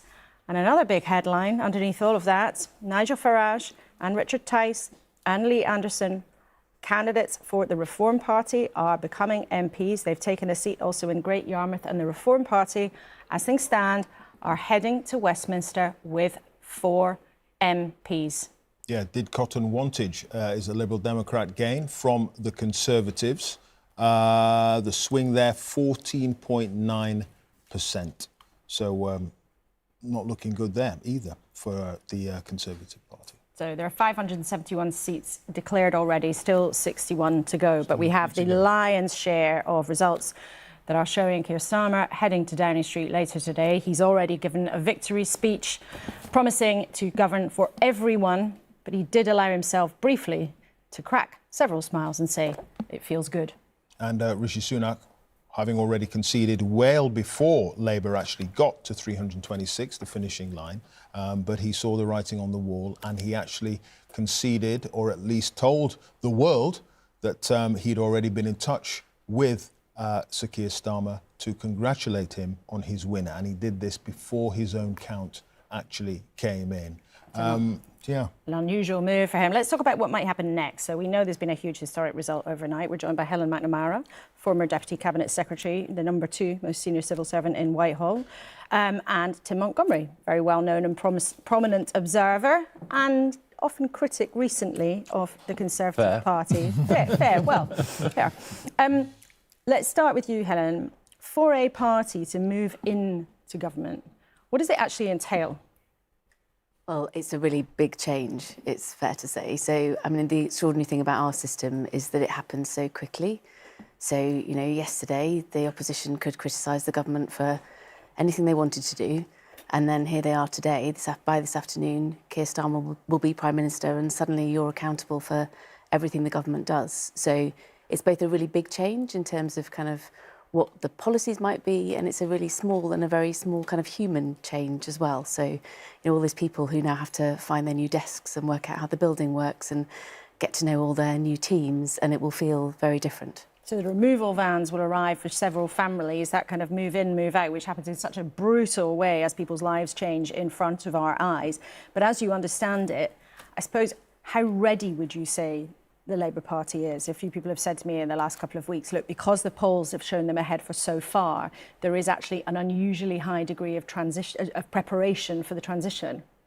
Well, I'm sure there will be, and I know there's people who've been working really hard and thinking about this, but it's also difficult because there's a whole lot of superstition around politics as well, and everyone's always worried about looking like they've presumed the outcome of the election and are measuring the curtains. So as much as they will have done all kinds of preparations, being absolutely perfectly pitch point ready is quite hard because there's lots of conversations you can't really have or you don't want to have, and people you don't want to disappoint. So there'll be a lot still to sort out and work through over the coming days. Tim Montgomery, the suggestion is that this is the worst ever result for the Conservatives in parliamentary history.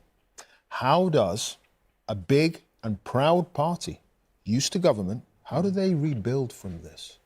Well, it is exactly as you said. The electorate have punished the Conservative Party, and deservedly so. My party's descent from 2019 to now has been an extraordinary descent, and we deserve the kicking. Fortunately, it wasn't the biggest kicking that it could have been. I was worried a few hours ago it could have even been worse. If the projection is right and we end up with something like 136 seats, it isn't the extinction level event that some people in the party feared. And I think the survival of people like Jeremy Hunt, Ian Duncan Smith, extraordinary turn of events. Your old boss. Yeah, indeed. And I was really thrilled with that. And a real sense, he had a 1,000 majority, yet he fought that seat. He didn't run away like so many other people. Having people like that who have experience will help the Conservative Party rebuild, because my worry was that it would be quite an inexperienced, sort of shallow, young Conservative Parliamentary Party. That's not going to be the case. One of the tensions, though, will be, compared to 1997, when the Conservative Party last lost, is the Parliamentary Party is perhaps more centrist, whereas the 1997 Party was more right-wing. And there's going to potentially be a tension between the Parliamentary Party with that bias and the party in the country, the grassroots, which are much more right-wing, much more like reform, in a way. And that will be interesting to see how that plays out. Yeah. All right, we're going to get more from you both in a few minutes, but we're going to go to Jeremy Vine. And to put that point in context, the idea that this is the worst ever parliamentary performance by the Conservatives in parliamentary history. Jeremy, you've got a bit more context on it. Well, yeah, I was interested listening to Tim Montgomery there saying it's not an extinction level event, and that's true in the sense that we've not seen them reduced to 50 or 60 seats. But I'm going to give you some context here. To find leaders losing the number of seats that Rishi Sunak is losing, you have to go back. And we'll go back, first of all, to Disraeli in 1880, because Disraeli lost 113 seats, still not as many as Sunak is forecast to lose tonight. Another one for you, another comparison. There's Asquith, Liberal, 1924, 100 years ago, bad election, lost 114 seats. Still not as bad as the forecast for Mr. Sunak. So then we hit the 97 landslide and John Major, let's see that. And Major going down 178 in what's, interestingly, quite a similar election to this one we're seeing overnight. But 178 is still fewer than Sunak is forecast to lose. What about this extraordinary result in 1945? Churchill here, have a look at Churchill. So came through the Second World War and then was booted out by the voters, got back into power in the 50s, but in 45 lost 187 seats. So Clement Attlee's Labour came in like a storm there. Not as many as Sunak. Again, we're searching around here. Who lost as many as Sunak? Conservative, let's go to Balfour here, 1906. His loss was 211 seats. Still not as many as our forecast for Sunak. I've got one more for you. Labour, 1931, Arthur Henderson, lost 215. He was in a tricky spot because Ramsay MacDonald had peeled away, so he lost half his party. So I don't know if you really even count that. So we are left here, and it may not be an extinction level event for the Conservatives. They've got enough MPs to form an opposition. But look at the forecast for Sunak when you compare them all. He is right down the end with a forecast loss of 236. And you can go back 145 years and not find a leader doing that badly in any general election.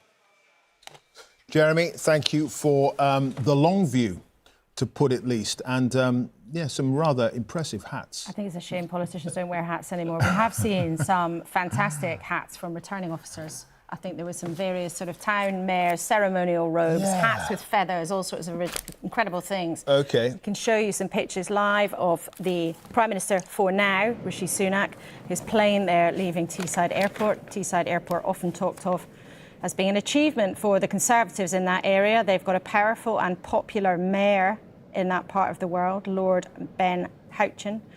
But Rishi Sunak beginning his last journey from the northeast of England down to London as Prime Minister, where in the early hours of this morning he will be returning to Downing Street, and then we would expect him to emerge sometime mid-morning. He's promised he will have more to say about how things have gone so terribly wrong for his party before, of course, he will head off to Buckingham Palace to tender his resignation to the King.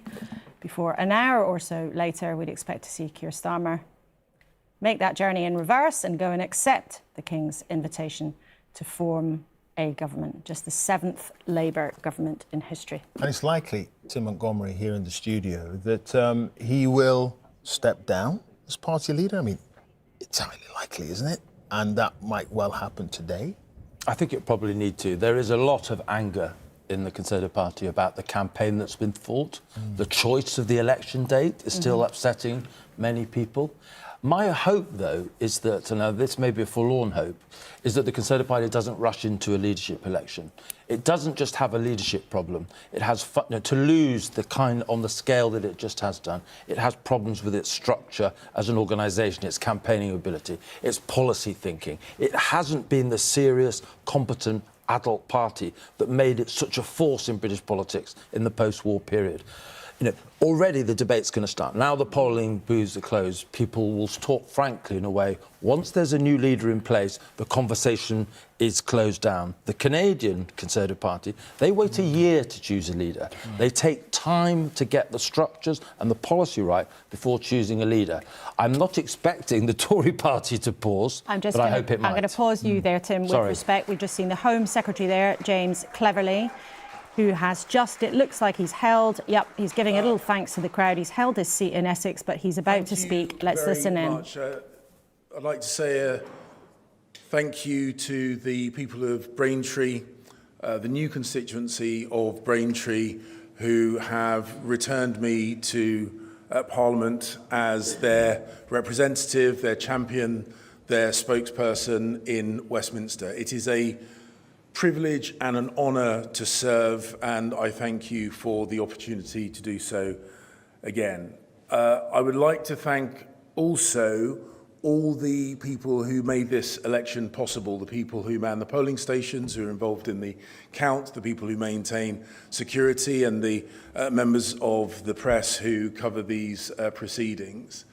I would also, of course, like to thank my association, my campaign team, too many to mention by name, but I would particularly like to single out my campaign manager and my agent who have worked so tirelessly through this campaign. I'd also like, of course, to thank the other candidates. This has been, I think, a well-mannered and good-natured campaign, as it should be, and I think that shows the Braintree constituency for what we know it to be, which is a wonderful place full of wonderful people, and the fact that the candidates who put themselves forward reflected that, I think, is very much to their credit. And, of course, I would like to thank my family, my long-suffering family, my two sons who have seen far less of me over the last 6 weeks. I was about to say than previously, but as a government minister, no one gets to see that much of me. And, of course, I want to pay a special level of gratitude to my beautiful and wonderful wife, who has not just had to put up with me being a member of Parliament and a minister, but as you know, has also fought and successfully won her own battle. And I could not have done it without you, so thank you very much.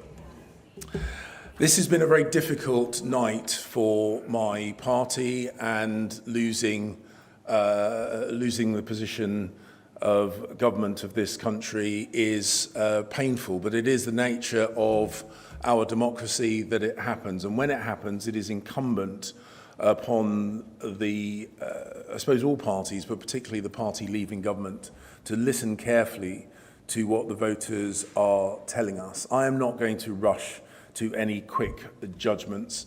I think the right thing to do is be thoughtful and take a short period of time to really assess what the voters are telling us. But it is clear that when you see the voter share of the traditional main parties of government, that many voters are disillusioned with all of us, and we should take that on board. I think it is also right that we have the humility to recognise that there is nothing honourable in presenting simple and thin solutions to challenging and complex problems. And the world is a difficult and dangerous place, and we have to respond to that. But this evening, I will finish as I started, by saying thank you to the wonderful, wonderful people of the Braintree constituency. It is an honour to serve. Thank you. James Cleverly, technically still now the Home Secretary, but he will be moving out of that job tomorrow. But he has held his seat in Braintree in a very sombre speech. Put my teeth back in from him there at this time in the morning. So James Cleverly there, not making grand pronouncements on the state of the Conservative Party, but clearly acknowledging that this has been a terrible night for his party, the Conservatives, even though he, unlike so many of his colleagues, has managed to hold his seat. Yeah, the Prime Minister, at least for the next few minutes. Rishi Sunak taking off there from Teesside Airport, heading back to London. And at some point in the next few hours, he will be heading to Buckingham Palace to offer his resignation. And Sir Keir Starmer will be called upon to take up the offer from the King to become the Prime Minister. So that a reflection of what happened overnight and into this morning. Let's speak to a senior Conservative, another one of those who has lost their bid to become an MP in the House of Commons, Douglas Ross, who's still technically, Douglas, I believe you'll be technically still the leader of the Scottish Conservatives. You're joining us from Aberdeen. Thank you for joining us at the early hours of this morning. Can you believe how bad the UK picture is for your party? No, it's extremely difficult. This has been a hugely challenging election. We have seen the exit poll, which has been borne out with the huge majority for the Labour Party, and we are unsure at the moment what that will deliver. There's a lot of talk about change, but we don't know what change will be. Here in Scotland, however, I think the story of the night is the demise of the SNP. The exit poll, as we heard from some of their senior politicians, was at the lower end of their expectations. Once again in this campaign, they put independence at the forefront of their campaign, and not the issues that really matter to people, such as our health service, education, and other key public services. But it's not just the demise of the SNP in Scotland. I mean, you may only have dropped one seat so far, but your share of the vote has dropped by 12%. I mean, that is a significant fallback, isn't it? Well, we knew that would be the case. The campaign we ran here in Scotland was focusing on our key seats, the key seats where we knew there was a straight choice between the Scottish Conservatives and the SNP. And in fact, our tally of seats could have been considerably more had it not been for the fact that many of our voters and many voters across the country selected reform despite the risk that it would allow SNP MPs to be elected. And that's certainly what happened in my own seat of Aberdeenshire North and Moray East. The reform candidate got over 5,000 votes, 15% of the vote almost, and that has allowed an SNP MP to be elected here. So that's another thing we will have to reflect on both here in Scotland and across the UK. What ought you to have done then as a party to hold off that threat from reform, which you blame for you losing your own berth? Well, I'm not blaming that solely. Look, I will carry the burden of my own issues here locally and nationally as party leader. I'm not trying to shy away from that in any way. I don't think that would be the right approach to take. But we have seen that voters have been disenfranchised recently from a lot of the parties. I think they have looked for an alternative, and in this election we know a lot of Conservative voters have gone to reform. That will not see a lot of reform MPs elected. It has seen, however, a significant number of Conservative MPs fail to be elected, and that was the risk that we were highlighting, particularly here in Scotland, because in many of the key seats it was a straight choice between Scottish Conservatives or the SNP, and seats where the SNP have been able to hold on is because that reform vote, such as here in Aberdeenshire North and Moray East, I think it's the highest anywhere in Scotland, an area that voted for Brexit, so it was always going to be a key risk here, has allowed the SNP to win through the back door. And Douglas Ross, briefly, if you could, what should happen next? So Tim Montgomery, prominent Conservative commentator with us in the studio, has said the party should have a long leadership contest. They shouldn't rush into anything. Is that what you would like to see, or actually do you want to just get on with it? No, I think Tim's right. I think we shouldn't rush into anything. The time in opposition has to be used wisely. There's going to be a significant job for those elected to the House of Commons as Conservative MPs to scrutinise and hold to account this Labour government with a massive majority, but with very little detail into the plans that they consider are right for the future of the country. But we also have to make sure that we take time as a party to select the right approach to move on from this very difficult night and the defeats that we've seen to rebuild and get back into power as quickly as possible. Douglas Ross, thank you so much for giving us time after a very long night and your own loss of a seat. Thanks very much indeed for joining us. We're going to go to Waveney Valley and Adrian Ramsey, co-leader of the Greens, smiling very broadly there. It's been a good night. It has indeed, and we have won all 4 of our target seats, including here in Waveney Valley, the first Green MP in East Anglia, as well as winning all of our other target seats across the country. And I think people have responded very positively to us putting forward a hopeful vision for a future where people have active local MPs representing them, but also where we have Greens in Parliament to push the new government to be bolder, whether that's on restoring our public services or on defending the environment. You overturned a Conservative majority of 22,000. Incredible. Well, it is incredible, and I'm truly humbled by the level of support for people. I'm from East Anglia. It's a constituency that spans the Norfolk-Suffolk border, an area that I love, and where people have been used to having Green councillors representing them over a long period of time. They've seen that Greens do a diligent job as local representatives and do a credible job in trying to make a difference for their local communities, whether it's on public services or whether it's on the environment. And people at this election have clearly wanted a change, and here in Waveney Valley they voted for a positive change, for Greens who will work hard to represent them. I'll be an active, visible local MP, and with the other 3 Greens who've been elected tonight, a record number of Greens in Parliament, we'll be pushing the new government to be bolder, because Keir Starmer's been somewhat timid in this election in doing his U-turns both on climate and on funding for public services. We'll be pushing for the real action that's needed on the issues that are affecting people. Yeah, you're going to be pushing from a base of 4 seats. Keir Starmer, he's on 397 at the moment, doesn't need you. Doesn't need you. Well, it's about having a diverse range of voices in the political debate. And if you look at the fact that Labour has got this huge majority, but actually on not a particularly high percentage of the vote compared to previous Labour votes in previous general elections, I think it shows that people haven't been massively inspired by Labour, and so many people have looked elsewhere. And with the Greens, they've looked for a positive alternative. We've seen during the course of this election how we've influenced the debate. We've forced climate up the agenda. We've shown that there is a way in which we could put more funding into the NHS and social care if we're willing to take the bold choices, ask the very richest in society to pay a little bit more in tax to do so. So we will be pushing for Labour to be bolder on these issues, and we'll be champions of our own local communities in those 4 constituencies where we've got Greens elected, including here in Waveney Valley, where I know the issues that people really want to be addressed. What you would really like is a change in the first past the post system here.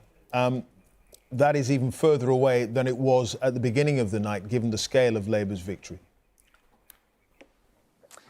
Well, we've just had our most successful set of election results ever in the Green Party. We've run the most ambitious election campaign we ever have, standing candidates right across the country with what I believe will be a record vote share and going from 1 MP to 4. And we've won in places, including here in Waveney Valley and in North Herefordshire. 2 seats we've won from the Conservatives in places where people really didn't expect us to do it. So we're very pleased with this result. We've done that under the voting system we have. And yes, I would like to see a change to a fairer system, but that's not because about which party that will support. That's because it will be better for the voter in ensuring every vote counts equally. And I think those questions will be asked on that, given that Labour will have such a huge majority, but with not much more than 40% of the vote, I believe.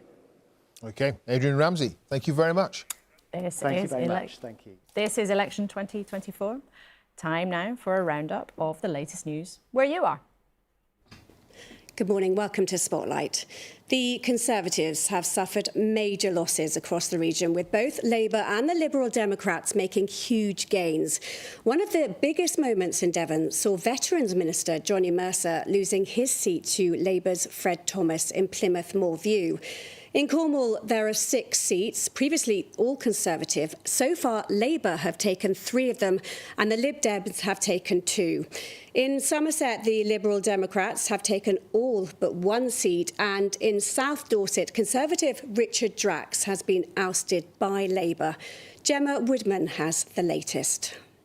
Win after win after win.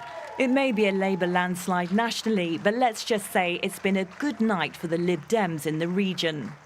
Elated, but equally somewhat daunted, and really grateful for the trust that's been placed in me by the people of Torbay. Regaining the Torbay seat they lost in 2015 with nearly 19,000 votes. A bitter defeat for the outgoing Conservative. It's really been a disastrous night for the Conservative Party, and we've seen many good colleagues lose their seats. And who helped split that vote? Reform's Gordon Scott. I thought we put in a really good showing here. Lots of hard work from all the volunteers, and it's a slightly different campaign to the other parties. It's been the story of the night. Another quick exit, another Conservative defeat in North Devon. Similar losses in West Dorset, in Tiverton and Minehead too. In South Devon, some parting words. It's been a hard-fought and nicely, cleanly fought campaign across South Devon over the last 6 weeks, with candidates who have played by the rules engaged, and frankly, I think actually this is one of those moments in which people have seen the very best of our democratic system in play. For North Cornwall, this winning smile can only mean one thing for the Conservatives. The tide is turning on the Tory sea of blue. Labour is on the march. In Plymouth, a bitter battle between 2 former military men. Johnny Mercer defeated. The city will now have 2 Labour MPs.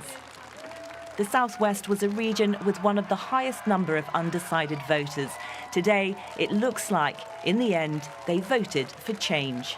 Gemma Woodman, BBC Spotlight. Well, in Newton Abbot, Martin Wrigley from the Liberal Democrats was returned as the new MP. Conservative Myrie Morris, who held the seat from 2010, finished in 2nd place. Reform UK took 3rd place. Here's Scott Bingham. Do hereby declare that Martin Wrigley is duly elected. A vote for change, but not for Labour here. The Liberal Democrats returned to power for the first time in Newton Abbot since 2010. Absolutely over the moon, and I'm so grateful to all the people of Newton Abbot who voted for me. Many of them lent me their votes, and that's absolutely fine. And I will do my best to make sure I do everything I can for them.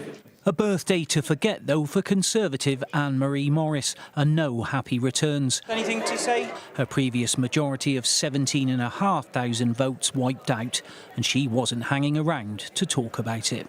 Former bus boss Chris Hilditch hopped off in 3rd place for Reform, while Labour's Jacob Cousins came home 4th, one of the youngest candidates in the election and one of Keir's so-called stormtroopers. But this was a battle too far for the 20-year-old, so the force no longer with the Tories, but for the Lib Dems, the Empire strikes back. Scott Bingham, BBC Spotlight, Newton Abbot. Well, to Cornwall now, and St Ives and North Cornwall now have Liberal Democrat MPs, and Labour has won Truro and Falmouth, St Austell and Newquay, and Camborne and Redruth. Here is Spotlight's Tamsin Melville. Well, everything's cleared away already, and at Truro College tonight there's been a real sea change in Cornish politics as the 2 seats counted here both went to Labour. Truro and Falmouth is now represented by Jane Kirkham, beating Conservative Sherilyn McCrory by more than 8,000 votes. And in St Austell and Newquay, a big swing to Labour as Steve Double lost his seat to Noah Law, who said afterwards something big has happened in Cornish politics tonight. Steve Double blamed Reform UK for splitting the vote, the candidate in St Austell and Newquay polling more than 9,000 votes. And while it was good for the Lib Dems in St Ives, with Andrew George reclaiming his seat, disappointing for the Lib Dems in both of these seats. And turnout was down in both constituencies. Right, so let's have a look at the weather now. Here's David. Thanks very much. Good morning. For those that need it, we have some rain in the forecast for today, off and on, but perhaps more widespread, more persistent towards the end of the day. Not as windy as it has been yesterday, but still a lot of cloud for most of the day. And you can see how the brighter colours illustrating some heavier bursts of rain from time to time. As a result, not as warm as it's felt recently, 17, 18 degrees, the maximum temperature for most of us.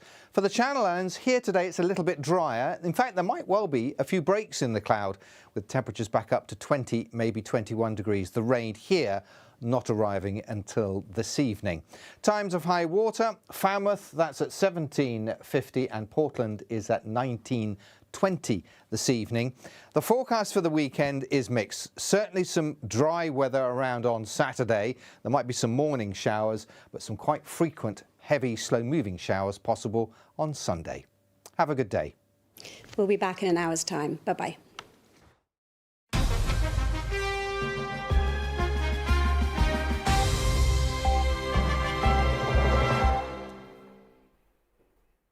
A warm welcome back to our coverage of the general election 2024. We're just after 6:30 in the morning on a day when Keir Starmer will become the next Prime Minister of the UK after winning a very substantial majority indeed.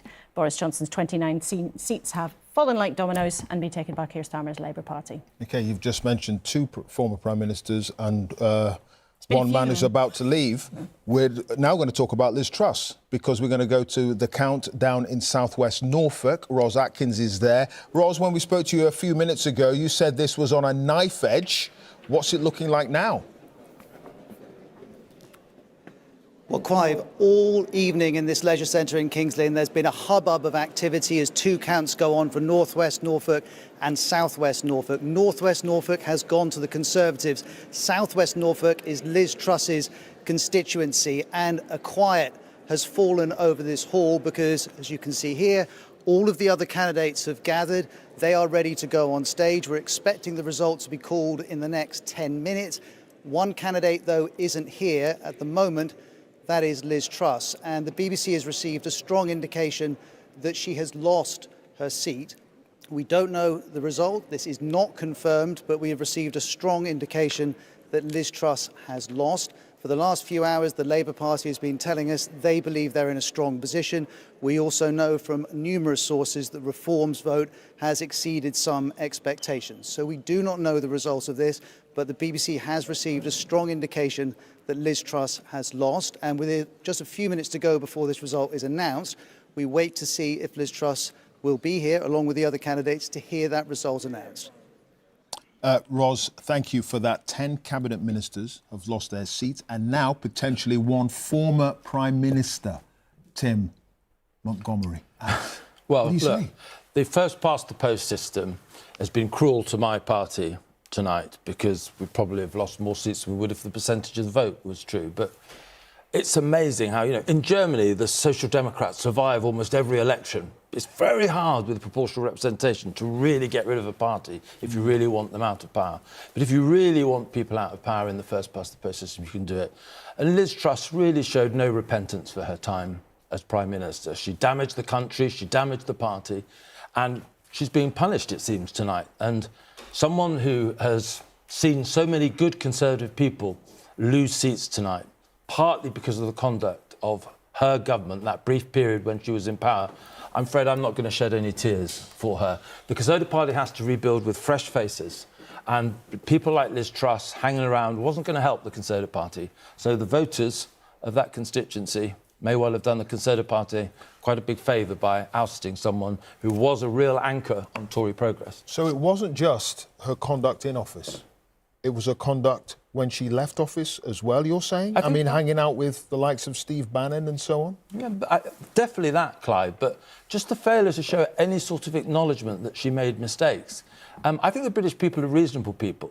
She definitely needs to be judged harshly for her time in office, but they'll forgive people, they'll welcome them back into public life, at least if they show some contrition. She never showed any. Chris, it would be extraordinary if this result comes to pass. So we don't know yet for sure. But the fact that Liz Truss is nowhere to be seen, Ros is being told on the ground that Labour believe they might have done it.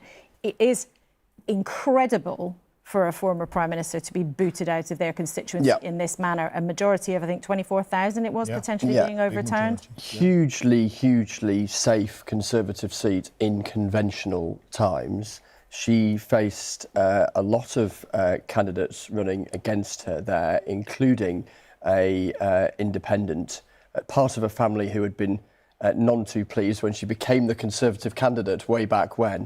They were known as the Turnip Taliban in Norfolk when she was, as they saw it, imposed upon them back in 2010, I think it was. But yes, if this were to come to pass, for a recent Prime Minister to be toppled in a traditionally incredibly safe seat for their party would really be quite something. And it looks like that moment's coming. Indeed, there's no sign of Liz Truss there. Now, all the other candidates are lined up there on the stage in King's Lynn, waiting for the declaration in her seat of South West Norfolk. It looks like there's rather an air of hesitation. Perhaps they're looking for her. Perhaps she's left. We just don't know at this stage, but it may be many hours after the direction of travel of this election result became clear that we are about to see one of the biggest headlines of the night. A former Prime Minister losing her seat, the former Prime Minister who had to leave office after an extraordinarily short time there, just over 40 days. And if you have been at the count throughout the day, while the votes are being counted, do you have to be on the stage? Can they now make this declaration without her being there? Yes, candidates technically could leave. Yes, sometimes they go off in a huff. It does happen from time to time. George Galloway was not on the stage in Rochdale earlier in the evening. I say evening at 6:45 in the morning, but you know what I mean. So even though she's not there, we could be getting this result in the next few seconds. It looks like they are waiting. It looks like the landscape is being surveyed, doesn't it? They're waiting for something. But as we just chat, I mean, Tim Montgomery, you were just saying to us that you won't shed a tear for Liz Truss. Might some people in your party rather see this as a metaphor, actually, for what has happened? Not in the first part of your time in charge, perhaps since 2010, that period of stability when you ruled with the Liberal Democrats, perhaps the period since the referendum, which publicly split your party in two. And since then, so much turmoil, so many events where you've played it out in public. And if Liz Truss loses her seat, is this the finale to that terrible period? Well, I hope so, in a way. Because you do? You hope she loses? I do hope she loses, because I think there is a need to cleanse the Conservative Party and to cleanse the Conservative Party of some of these very malign influences. Can I just say, though, you're right, Laura, completely, to emphasise how badly the Conservative Party has descended since 2019. But I think the global context, we could be very parochial sometimes, but the global context is important. Look what's happening in France at the moment. Look at what's happened in Germany with the AfD rising. I only have to mention Biden-Trump to make the point. For all over the Western world, we're seeing mainstream political parties that used to rule their countries, you know, in two-party systems being broken and torn apart.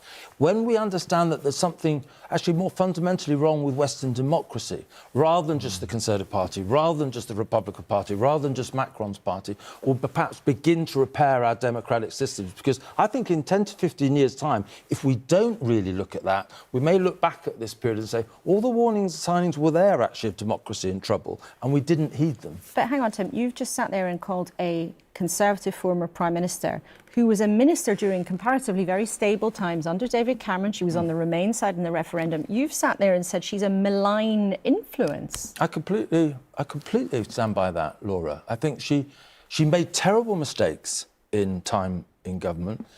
She blamed everyone else other than herself. She poisoned the Conservative Party's reputation, never then really backed or helped her successor. Tim, they're slow hand clapping, apparently. They're in King's Lynn. If we can bring it up, there we go. And that must be for the candidate who is not on the stage, and that would be the former Prime Minister, Liz Truss. If she has lost her seat, having been Prime Minister, Defence Secretary, remember, as well, senior positions in government. This is an ignominious end, isn't it? Well, look, I hope she's not ill in any way. Let's not rule that possible. Absolutely. I don't know why she's not on the stage. But if she's well and just is avoiding a kind of Portillo moment of the kind that we saw in '97, if she's not willing to face the electorate after losing, other than a health reason, it's a real form of cowardice and will only confirm the harsh words, and I admit they are harsh, but I think they're justified words that I've just said about. I mean, Rishi Sunak and so many Conservative candidates, they spent the last 6 weeks running away from the record of Liz Truss, because it was a record that was detrimental to any kind of message, positive message, it seemed, to put out there to voters. Yeah. And I've been very critical of Rishi Sunak, but one thing he never really did, he didn't lay into his predecessors. He could have done much more blaming of his predecessors for his inheritance. He didn't do that, actually, to his credit, I think. Just while we're waiting to find out exactly what is going on here, you can see some of the candidates getting a bit impatient, actually. Not just the people doing a slow hand clap on the floor, but some of them getting really quite cross. I just want to ask you, Tim, do you think if Rishi Sunak had behaved differently, that he could have prevented this result being so bad? And we should tell our audience, you have been a staunch critic of Rishi Sunak for some time. She's here. There we go. There she is on the stage. Let's listen in. I, David Flux, being the returning officer for the election of a Member of Parliament to South West Norfolk, do hereby give notice that the number of votes for each candidate is as follows. Bagg, James, Independent, 6,282. Conway, Gary Daniel Dominic, Heritage Party, Freedom Family Nation, 160. Duvalapalli, Pallavi, Green Party, 1,838. Douglas, Lorraine, Communist Party of Britain, 77. Jeremy, Terry, Labour Party, 11,847. Mackenzie, Tobias, Reform UK, 9,958. Of East Anglia, Earl Elvis, Official Monster Raving Loony Party, 338. Ratcliffe, Josie, Liberal Democrats, 2,618. Truss, Liz, the Conservative Party candidate, 11,217. The number of ballot papers rejected was 139, and I do hereby declare that Jeremy Terry is duly elected. It was a close-run thing in the end, but remember, she was defending a majority of 26,000, over 26,000, and it has been completely squashed. The former Prime Minister of the United Kingdom has lost her seat, and this caps an appalling night for the Conservatives. Let's just hear the victory speech here.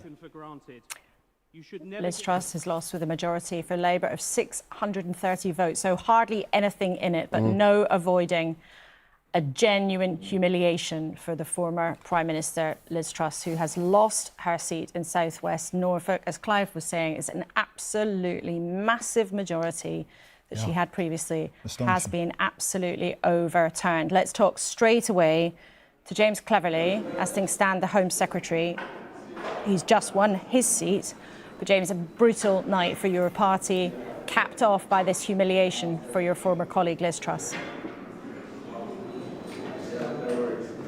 Well, look, we've got to recognise this is an incredibly difficult night for us. Sorry, I'm hearing myself. Sorry about that, Laura. I'm just hearing myself in my ear. Okay. It's an incredibly difficult night for the Conservative Party. We have lost a number of, I think, good parliamentarians, excellent parliamentarians. We're going to have to reflect on that. We're going to have to ask ourselves some proper searching questions, not jump to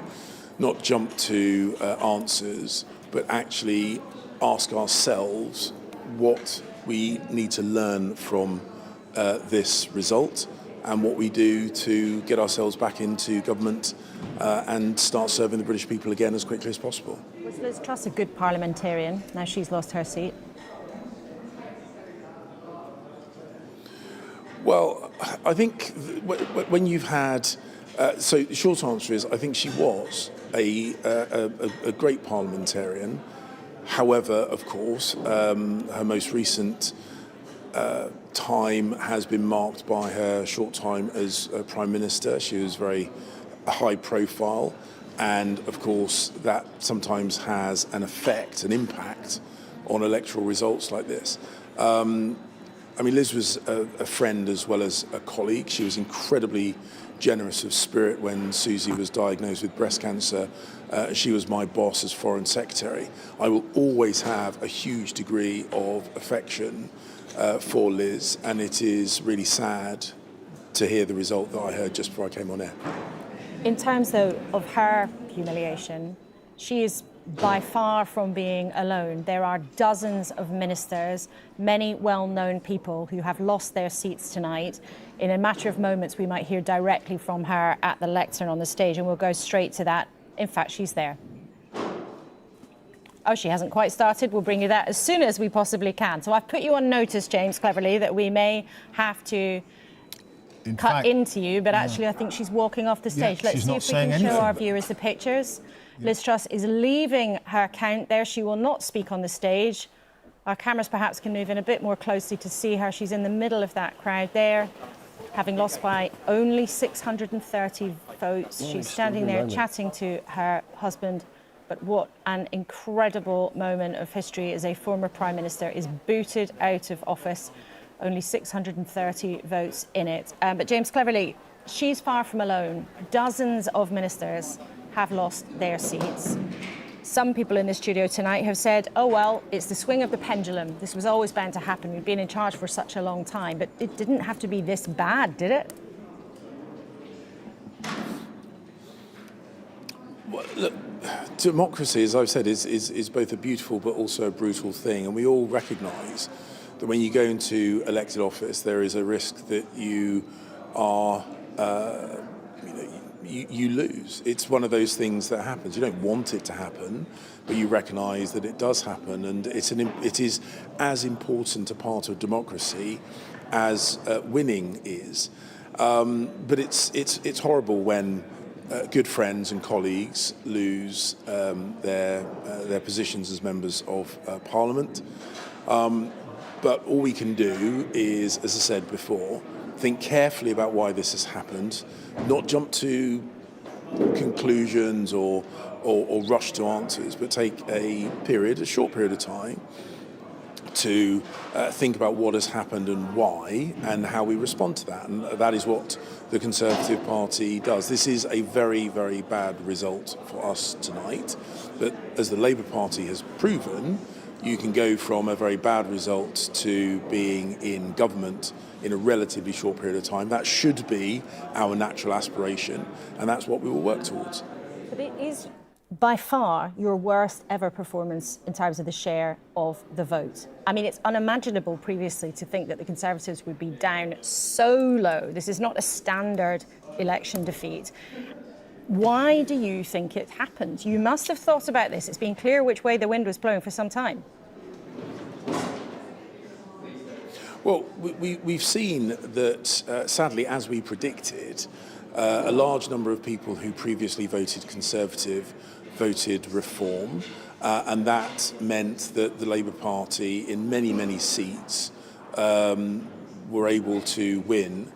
And that's not about blaming anybody. It's a statement of fact. We need to think, why did those people move away from the Conservative Party? What do we need to do to win back their trust and their support? How do we make sure that we put ourselves into a position where we can once again be a party of government, a broad-based party of government that reflects the needs and the desires and the wishes of the British people? I'm not going to pretend I have all the answers to those questions here this evening, but as a party, we're going to have to think hard about that. James, Clive Myrie here. I mean, you've talked about a period of reflection that you feel is needed, not too long, although there are some suggesting that it should be like the Canadians and it should be at least a year to have a proper analysis of what went wrong. But as you saw, your friend there, Liz Truss, lose her own seat. Was she partly to blame for that period, less than 50 days in office? Is she part of the issue here and that radical form of economics that she tried to put forward? So I just said I'm not going to jump at answers here, and I'm certainly not going to kind of make comments about someone who I regard, as I say, not just as a colleague, but as a genuine friend. So look, all I can say is what I've said already, which is rather boring television for you, but it just happens to be what I feel, which is that we need to think about this. We need to not rush to conclusions. We need to look at the full set of outcomes through the rest of today.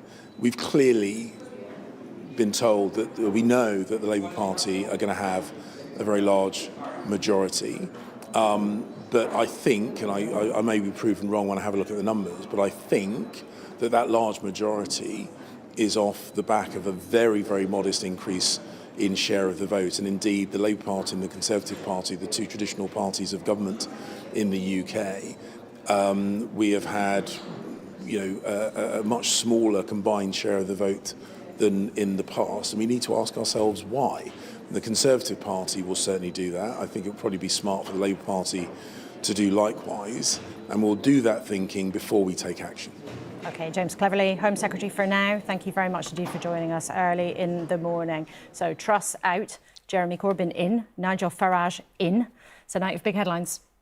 It is, and we're all wondering what you're thinking about all this. You hear James Cleverly there, Liz Truss losing. I'm watching those pictures from Norfolk. In many ways, Liz Truss's story personifying the Conservative story of recent years, really, of when the highs are high and then the lows are low. So you have someone who was Prime Minister a matter of not long ago, not able to hold a seat that was one of the Conservatives' safest. And one little stat a colleague has just shared with me. Liz Truss has lost her seat. Theresa May's seat has gone to the Liberal Democrats. David Cameron's old seat has gone to the Liberal Democrats. And one of Boris Johnson's old seat has gone to Labour. So Rishi Sunak is the only Prime Minister of the last 14 years whose seat is still Conservative. How extraordinary. It is extraordinary, but you get the sense tonight, as the numbers have come in, there is no safe territory for the Conservatives in this election. Quite. Exactly that. Exactly that. I mean, that was a majority of 26,000. Yes, exactly. And therefore, clearly nothing was safe. And if we take half a step back to the kind of electoral cycle going back 5, 6, 7 years, and that whole notion of safe seats for so many parties has taken something of a battering. Really has. I suppose 2019 was such a product of volatility. This is also a product of volatility. Voters can change their mind. There's a lot of volatility about. Very, very quickly. Although, I would have thought a lot of people thought that volatility from 2019 was not necessarily a thing of the past, but that things had calmed down a little bit since then. Well, there aren't any rules. I think all the rules got broken a long time ago. I think our rules are that we're probably heading to the news, aren't we? We are, yes, indeed. I think Charlie State's got an update on the situation in news away from the election. Clive, thank you very much. Good morning. It's Friday, the 5th of July. The Labour Party has won a landslide victory in the general election, with the Conservatives on course for the worst result in their history. Rishi Sunak conceded defeat, congratulating the next Prime Minister, Sir Keir Starmer. In the past few minutes, the former Prime Minister Liz Truss has become the latest Conservative to lose their seat as Labour overturned a huge majority. The Liberal Democrats and Reform Party have made gains, but there have been significant losses for the SNP. Here's our political correspondent, Demi Grammaticus. 5 a.m. and enter the winner, a new Prime Minister-elect. In just 4 years, he's taken Labour from historic low to landslide. And now we can look forward again, walk into the morning, the sunlight of hope, pale at first, but getting stronger through the day, shining once again on a country with the opportunity after 14 years to get its future back. Earlier re-elected, but knowing he'd led his party to its worst ever election result, Rishi Sunak conceded. The Labour Party has won this general election, and I have called Sir Keir Starmer to congratulate him on his victory. Today, power will change hands in a peaceful and orderly manner, with goodwill on all sides. Elected. The first senior Tory to go was just after midnight. Swindon South, a Labour gain. Robert Buckland, former Justice Secretary, a lonely walk to end a 14-year career as an MP. Angry, he blamed infighting and incompetence for leaving his party so diminished. I'm fed up of personal agendas and jockeying for position. You know, the truth is now, with the Conservatives facing this electoral Armageddon, it's going to be like a group of bald men arguing over a comb. The Liberal Democrats then ousted the current Justice Secretary, Alex Chalk, and the Education Secretary, Gillian Keegan. Labour defeated Penny Mordaunt, one of the favourites to be a future Tory leader. And another one too, the Defence Secretary, Grant Shapps. We've tried the patience of traditional Conservative voters with a propensity to create an endless political soap opera out of internal rivalries and divisions, which have become increasingly indulgent and entrenched. Jacob Rees-Mogg lost his seat to Labour. All the while, the Tory party chairman, Richard Holden, looked nervous. By just 20 votes, he scraped through. Doing the damage to the Conservatives in seat after seat was Reform. Lee Anderson won in Ashfield. 21,225. And Nigel Farage finally, after so many failed attempts, elected MP for Clacton. Believe me, folks, this is just the first step of something that is going to stun all of you. Thank you very much. And already celebrating, the Liberal Democrats. They're on course for a record-equalling haul of seats. In Scotland, Labour has scooped up seats from the SNP. They had 45, now reduced to single digits. So this is Keir Starmer's moment to savour.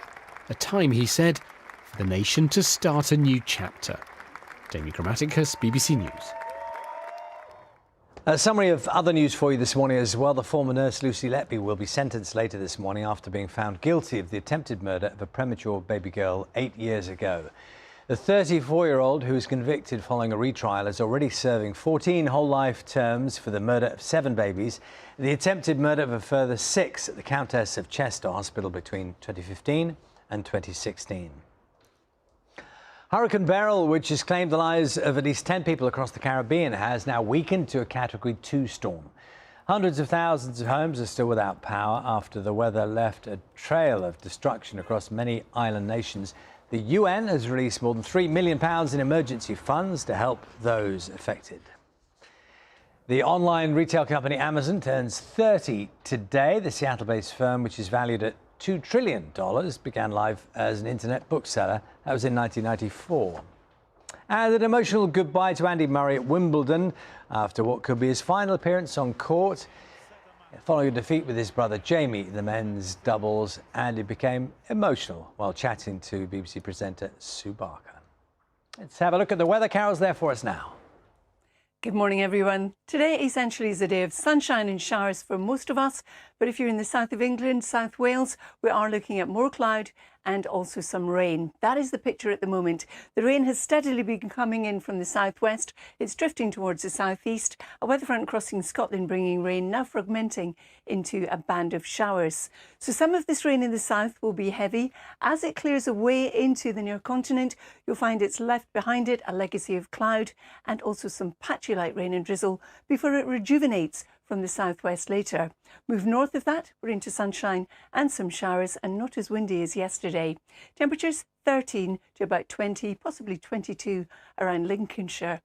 Now through this evening and overnight and into tomorrow, this weather front bearing the rain pushes northeastwards. It's going to be wet and windy in the east tonight and also first thing tomorrow.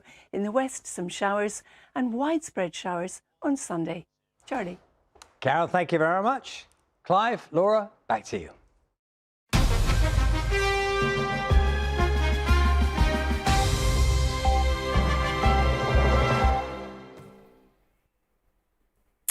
Welcome back to our coverage of the general election 2024. The UK will have a new Prime Minister. Sir Keir Starmer will take office later on today. Rishi Sunak has been sent packing by the electorate, the Conservatives crashing to their worst ever parliamentary defeat in modern times. And Rishi Sunak's plane has just landed, took off from Teesside in the last hour or so, and it's now landed at RAF Northolt. And at some point in the chucking rain there. That's actually how this whole thing began. Rain outside number 10 when he announced that he was going to hold the election at a point this year when he didn't have to. And I'm sure there are going to be lots of criticism of that decision, clearly, because it just has not worked out. He's landed there, and at some point today he will be heading to Buckingham Palace to tender his resignation. And he will no longer be Prime Minister. That will be Keir Starmer. He's already made it clear at his count in Richmond in Yorkshire that he intends to stay on as an MP. How much longer he'll stay on as leader of the Conservative Party is the big question. The suggestion being that at some point, probably today, he will actually step down. But we'll see what happens there. And these are live pictures now of his plane taxiing in, and he'll be at some point disembarking and heading back to number 10, probably to start packing. And in terms of Rishi Sunak's time in office, 20 months, remember he came into office, Chris, didn't he, believing that he, as a brand, because Rishi Sunak was very much a brand, was more popular than the Conservatives, and hoping to drag the party up to where he was in terms of popularity. However, actually, the opposite has happened, and he is now on his way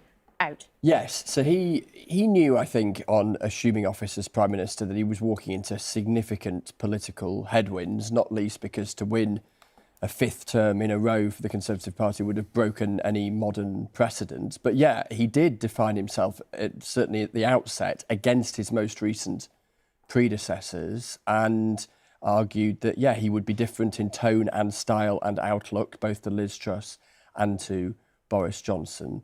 But when there wasn't any significant improvement in the Conservatives' polling position, he tried various other strategies to try and arrest that, which often were in contradiction with each other, frankly. So reboot, restart, refresh, none of it worked, and they went into reverse. A classic example being at the party conference last October, where you saw Rishi Sunak in his conference speech pretty much define himself against the record of the previous Conservative Prime Ministers and indeed previous Labour ones. A matter of weeks later, he appointed Lord Cameron, one of his predecessors, into his cabinet. I think, Laura, what's interesting about Rishi Sunak and his legacy, if you like, is that I suspect the history books, shorn as they are of the daily noise of news, will acknowledge that he stabilised politically and economically the UK after a period of extreme turbulence in both of those categories. But doing that was never likely to be enough to win a general election, given the political inheritance that he took on. OK, I don't think very many Conservatives will be feeling very kind to him this morning. No. I'm not sure. Also, the reception in Downing Street will be very kind to him, where, believe it or not, as Clive was saying, the weather in Downing Street right now for Leela Nathu, poor her, who's sensibly remembered umbrella, unlike the Prime Minister, is just as bad a horrible of a reception as the electorate has just given the Conservatives. Leela, what's the mood like in Downing Street, but I think we can see on the screen what the atmosphere must be like in Downing Street. But what do you expect to see there in the next little while?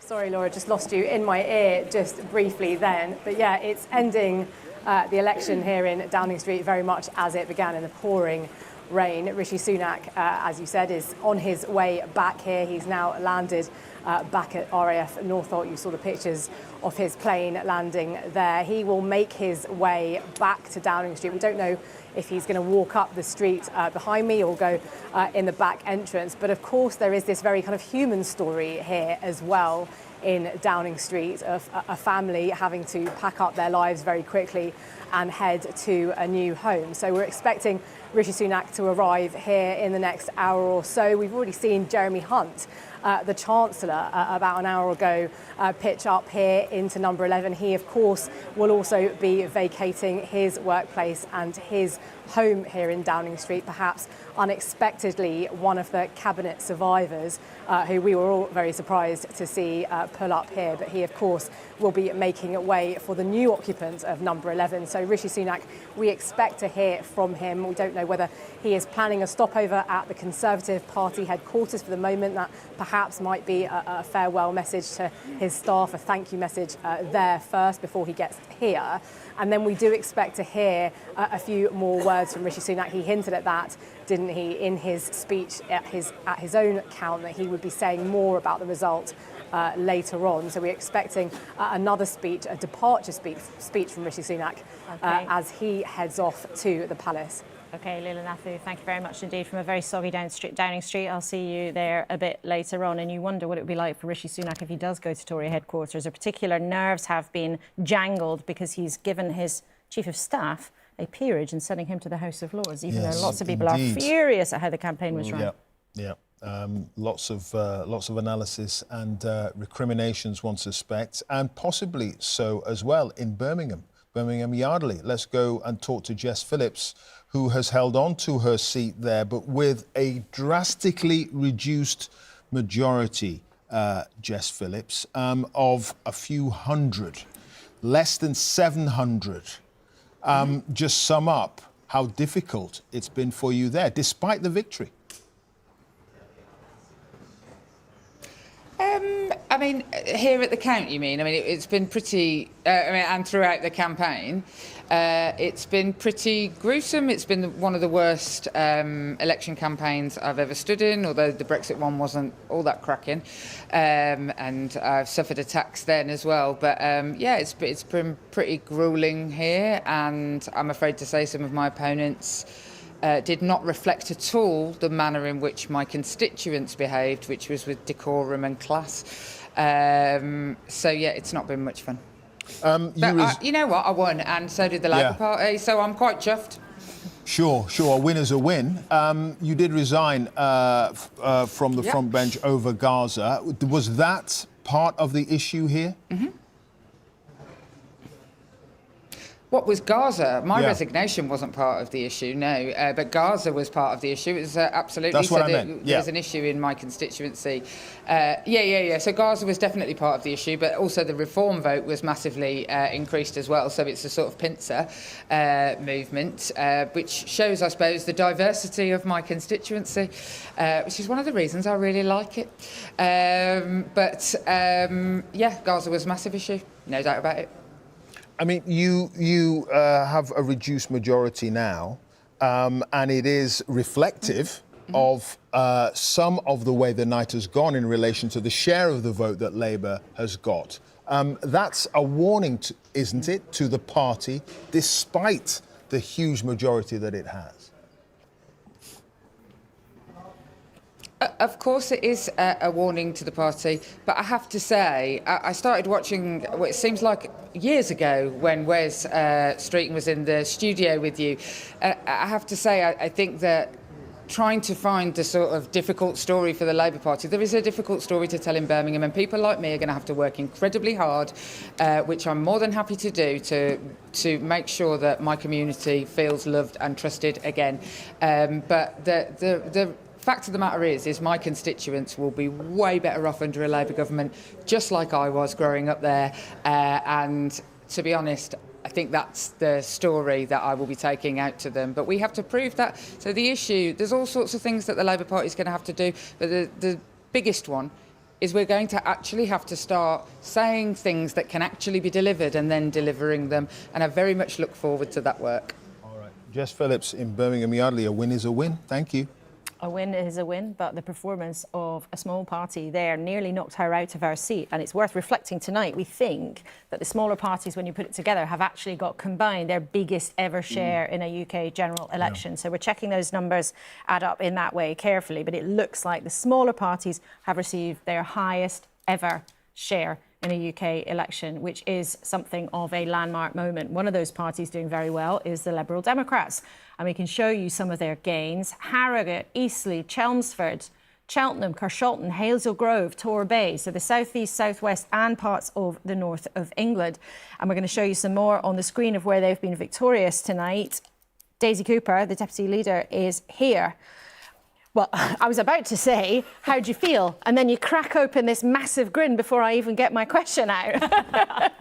Yeah, we're feeling really good. I mean, I was here a few hours ago, shortly after the exit poll, saying that it looked as though if the exit poll had been correct, it looked like it could be a once-in-a-century result. And now we can see what the results are, and it's a record-breaking result for the Liberal Democrats. We're really humbled that millions of people have put their trust and support in us, but we're also incredibly excited. What are you going to do with it? Because your ambition was to get back to being the third biggest party. You've done that. You promised in the campaign, basically, you'd be more left-wing than Labour. But what are you actually going to do with this newfound power and profile in the House of Commons? Well, the very first thing that we've already called for has been to call for an emergency health and social care budget. We put health and social care front and centre of our general election campaign. We talked numerous times about our pledges to boost GP numbers, to end dental deserts, to have mental health hubs in every community, and to finally fix social care. And we want to see that emergency health and social care budget as soon as possible. But you're not going to be able to push Labour to do those things on your own. They've got this whopping majority. So I wonder if in particular there is one thing, perhaps you've already had discussions with some people on the Labour benches about the kinds of areas where you might be able to put pressure on this government with a whopping majority actually to get things done. We stood in the general election as our own party, on our own platform, with our own manifesto, and we set out our own priorities. We believe that with the numbers that we've won this evening, we are going to be a really strong force in British politics, and every single Liberal Democrat MP is going to add to the strength of our voice in Parliament to call for those reforms that we want to see in our NHS and social care. And are the stunts over? Oh, let's see. Well, I just wanted, just before you came into the studio, we were seeing pictures of Ed Davey, doing some epic dad dancing. Has there been widespread Liberal Democrat dancing? Dare I say, can we invite you to give us a few moves in the studio? Probably not just yet, no. My local radio station did ask if there was a particular song I would play if I was going to have a dance in the kitchen, but I'll probably do that Saturday morning. What was the song? Oh, Basement Jaxx, Do Your Thing. There you go. All right. I wonder though, Daisy, was there disquiet or a little bit of sort of unease when the suggestion of how you were going to run this campaign was sort of put forward to the wider elements within the party, that it was going to be stunts that were going to be the trigger to get into the policy? Was there a sense that, oh my God, what are we doing? Well, the stunts were kept as a sort of highly coveted secret throughout the entire campaign, so even Ed didn't know what some of the stunts were until a few hours before they took place. Oh. But if you look back at the last Parliament, the stunts started with our different by-elections. Yes. And if you think about the very first one that we won in Chesham and Amersham, in True Blue Buckinghamshire, that was when we had the blue wall. We actually built a blue wall out of blue boxes, and Ed knocked it down. And that introduced the concept of the blue wall into our conversation, into the British lexicon, really. And then we continued with those stunts. We had the stunt saying, we burst Boris's bubble. It was time for Rishi Sunak to go. Time was up, etc., etc. And so it had already become sort of part of our campaigning strategy. It was working very well, so it was hardly surprising when we decided to do it again. The trouble, though, is for the Lib Dems, in a sense, is that when you're getting bigger, and we've seen it in this campaign, when you've had scrutiny on some of the policies that you've put forward, not all of your sums add up. Not all of the policies are deliverable. And if you're going to become, as you say, this bigger force in politics, a bigger voice in the House of Commons again, you're going to have to accept much more intense levels of scrutiny. Oh, and we're very happy to have those levels of scrutiny. We do believe our manifesto is fully costed. We worked very intensely as the health and social care spokesperson. I can say my team worked with more than 300 different health organisations to develop our top pledges, and we worked on the sort of granular detail that sat underneath it. So we are very confident that the pledges that we've put in our manifesto are pledges that could be delivered, and those will be what we're campaigning on. OK, Daisy Cooper, thank you very much indeed for joining us, doing your thing in the studio, you might say. Yes. It's been quite a story across the night and into the morning here. And one of the big stories has been the situation in Scotland. Let's get an update on all of that. Kirsty Walk is live in Glasgow. Hi, Kirsty. Hello there, good morning to you. And I am joined by Neil Gray, the MSP Neil Gray, who's the Scottish Health Secretary. Thank you very much for joining us. I'm just going to say two different figures. You went into this election with 48 MPs. You were coming out of this election with 8. It's catastrophic for you. It's a very poor night, a devastating night for the SNP, and I'm devastated for colleagues that have lost their seats and their staff who have lost their jobs. And but you've also presumably let down the voters, because voters felt they couldn't vote for you because you weren't delivering for them. And although independence itself was pretty firm and 48% to 50%, they clearly didn't trust you to deliver it. And we've got to reflect on the message that's been given by the people of Scotland yesterday and the results that we're facing today. And we will do that. We will reflect, we'll rebuild and we'll refocus to make sure that we continue to deliver for the people of Scotland, and we'll work to earn and re-earn their trust, because this is a devastating night for the SNP. It's a horrendous position for us to be in, and we want to. And you take the blame. Sure, of course, we have to. Because let me just put your former leader, but two, said, Nicola Sturgeon, one of the questions of the SNP result tonight is whether they let themselves between two stools on the independence question, because I think, in my view, it wasn't really put front and centre. It was never followed through on a day-to-day basis in the campaign. That's one criticism. Another criticism is actually the other way around, and that is Joanna Cherry's criticism that Nicola Sturgeon's to blame for this result. So everybody's blaming each other, and Stephen Flynn saying there has to be some kind of bearing of the soul in all this, but what will the bearing of the soul achieve? Well, of course there has to be soul searching. There has to be soul searching. I don't want there to be recriminations. What I'm interested in is learning the lessons of what has happened, not just over this election campaign, but in previous months where we have seen our support fall away. I want to make sure that we reflect on that, as we were doing as we were knocking doors, in my case in Adrian Shots for Annam Kaiser, to a very strong MP who served her constituents well, and there are examples of that across Scotland. We need to make sure that we come together, we reflect on what has been delivered to us as a message by the people of Scotland, and respond well. But of course, it's a Westminster election, but of course the SNP is not judged really on how they do, and won't do again actually, at PMQs, where you as the third party got 2 questions. That's not what you've been judged on. In Scotland, you've been judged what you've been able to deliver in the way you govern. And the way you govern in Scotland, you've been there since 2007, and people feel that lots of things just aren't going very well. Not least a financial scandal, not least a transport system that's not working properly, not least a bottle return scheme, a gender recognition problem, a debate that was never really resolved, and more importantly for a lot of people, the fact that you cannot deliver on education to the extent that you promised to deliver. You promised to deliver high standards right across the educational spectrum, and that hasn't happened either. And as I say, we need to reflect on that, and we need to reflect on what we're delivering in government, what we have sought to achieve through this campaign, which is to make sure that we do focus in on public service delivery. That has been the focal point of John Swinney's campaign, in terms of saying that we must not see a continuation of austerity. We must see an investment in public services to allow us to continue to make the change that we need to in our health service, in the reform that we need to see in our education system. And I'm confident that we can do that, but we will also be looking to hold the Labour Party to account in terms of the change that they say they will deliver, but the very little change that they've actually proposed in terms of their manifesto. They have committed to following the Tory spending plans, and that is incredibly significant for the ability for not just ourselves in Scotland, but for colleagues in Wales to be able to invest in the public services the way that we would want to, and that is a key issue for us. Maybe there are just some things that it wasn't right to do, actually. Maybe it was some things like, maybe you shouldn't actually have offered free prescriptions. Maybe that wasn't a priority.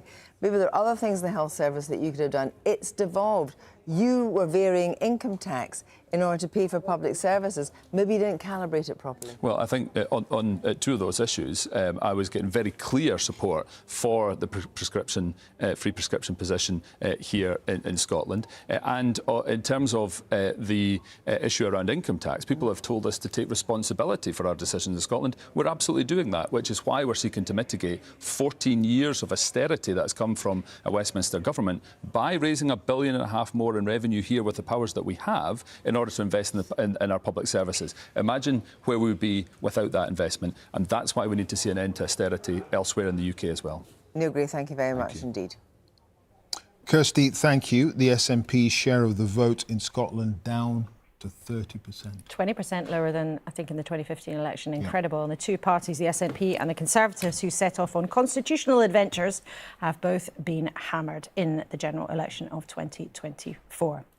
However, someone else who has been humbled in the last hour at the hands of the voters is the former Prime Minister Liz Truss. Now, she did not speak on stage at the declaration where she lost her seat, losing her enormous majority. However, our colleague Ros Atkins did manage to catch up with her before she left the count. Do you take responsibility for what's happened to the Conservatives this evening because of what happened when you were Prime Minister? I think the issue we faced as Conservatives is we haven't delivered sufficiently on the policies people want. And that means keeping taxes low, but also particularly on reducing immigration. And I think that's been a crucial issue here in South West Norfolk. That was the number one issue that people raised on the doorstep with me. But do you accept that?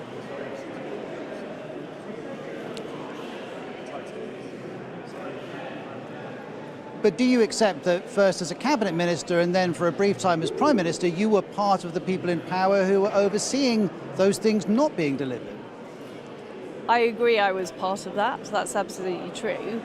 But during our 14 years in power, unfortunately, we did not do enough to take on the legacy we'd been left, in particular things like the Human Rights Act that made it very difficult for us to deport illegal immigrants. And that is one of the reasons I think we've ended up in the situation we are now. Thank you very much. Do you still want to stay in Conservative politics?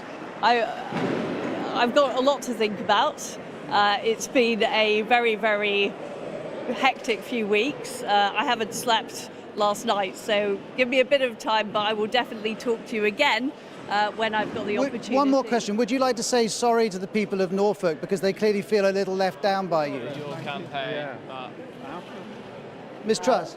Liz Truss, the former Prime Minister, there saying, I agree, I was part of the problem, but she was pointing the finger of blame at the inheritance that the Conservatives got way back in 2010 for having been part of the problem. But she said, we didn't keep our promises, we didn't do enough. But I think, Clive, there'll be lots of Conservatives watching that and seeing her on television and pointing the finger of blame very closely in her direction. Yeah. She says she's got a lot to think about as well.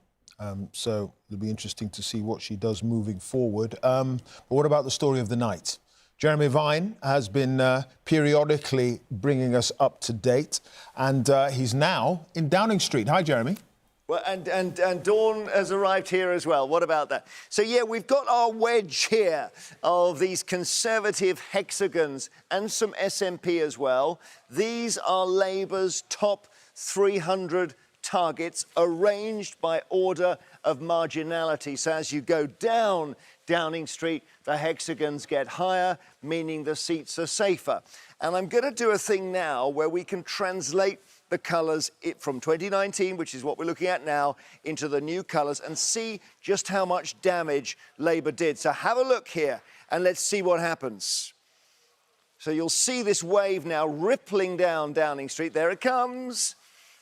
And now we have the 2024 result. If any are flashing, by the way, it's because we're still waiting. So the smallest majority is down this end. And you see Labour have pretty much cleaned up here, with two exceptions, actually. Keighley stays blue. And, of course, this is Chingford and Woodford Green, Ian Duncan Smith's seat, who, amazingly, Mr Duncan Smith managed to keep his seat despite it being a very, very vulnerable one. As we get further down, we can see there's a large red block around here. That is Whitehaven and Workington. You'll remember Workington Man. It was a big Boris Johnson thing, the so-called Red Wall the Conservatives were trying to smash down. That was back in 2019. That had a Conservative majority of 2,144. Look how high this hexagon is now. It's a Labour majority of 13,286. As I say, any flashing seat is still a forecast.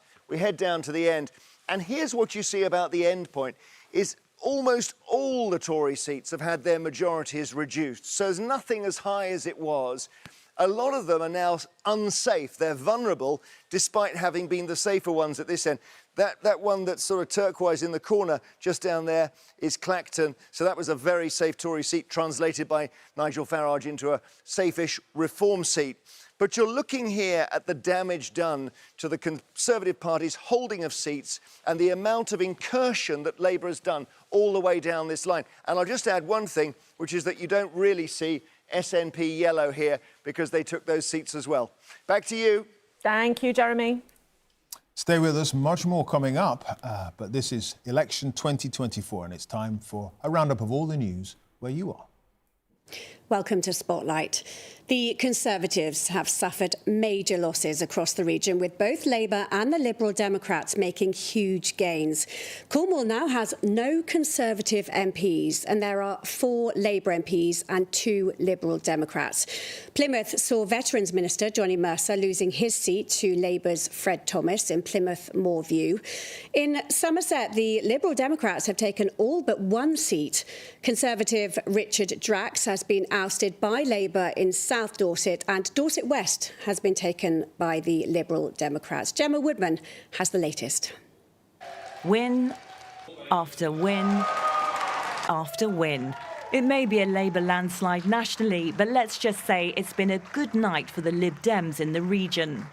Elated, but equally somewhat daunted, and really grateful for the trust that's been placed in me by the people of Torbay.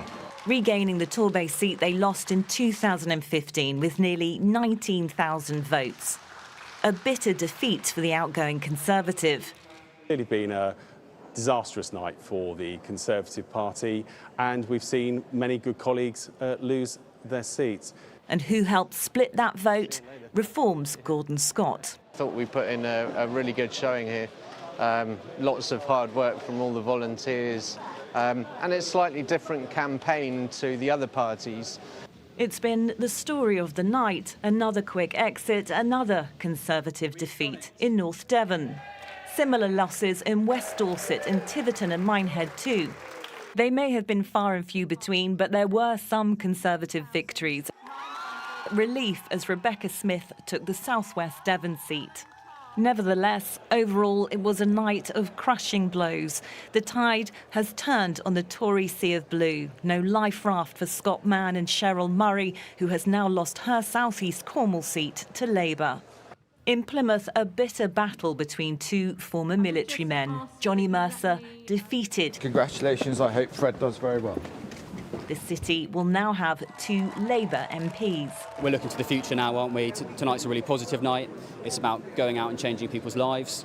The campaign's behind us now, and I cannot wait to get to work, to delivering for my neighbours, my community where I live. The South West was a region with one of the highest number of undecided voters. Today, it looks like, in the end, they voted for change. Gemma Woodman, BBC Spotlight. Well, our political editor, Martin Oates, has been at the Plymouth count overnight. He gave us his reaction to what these results mean for the region.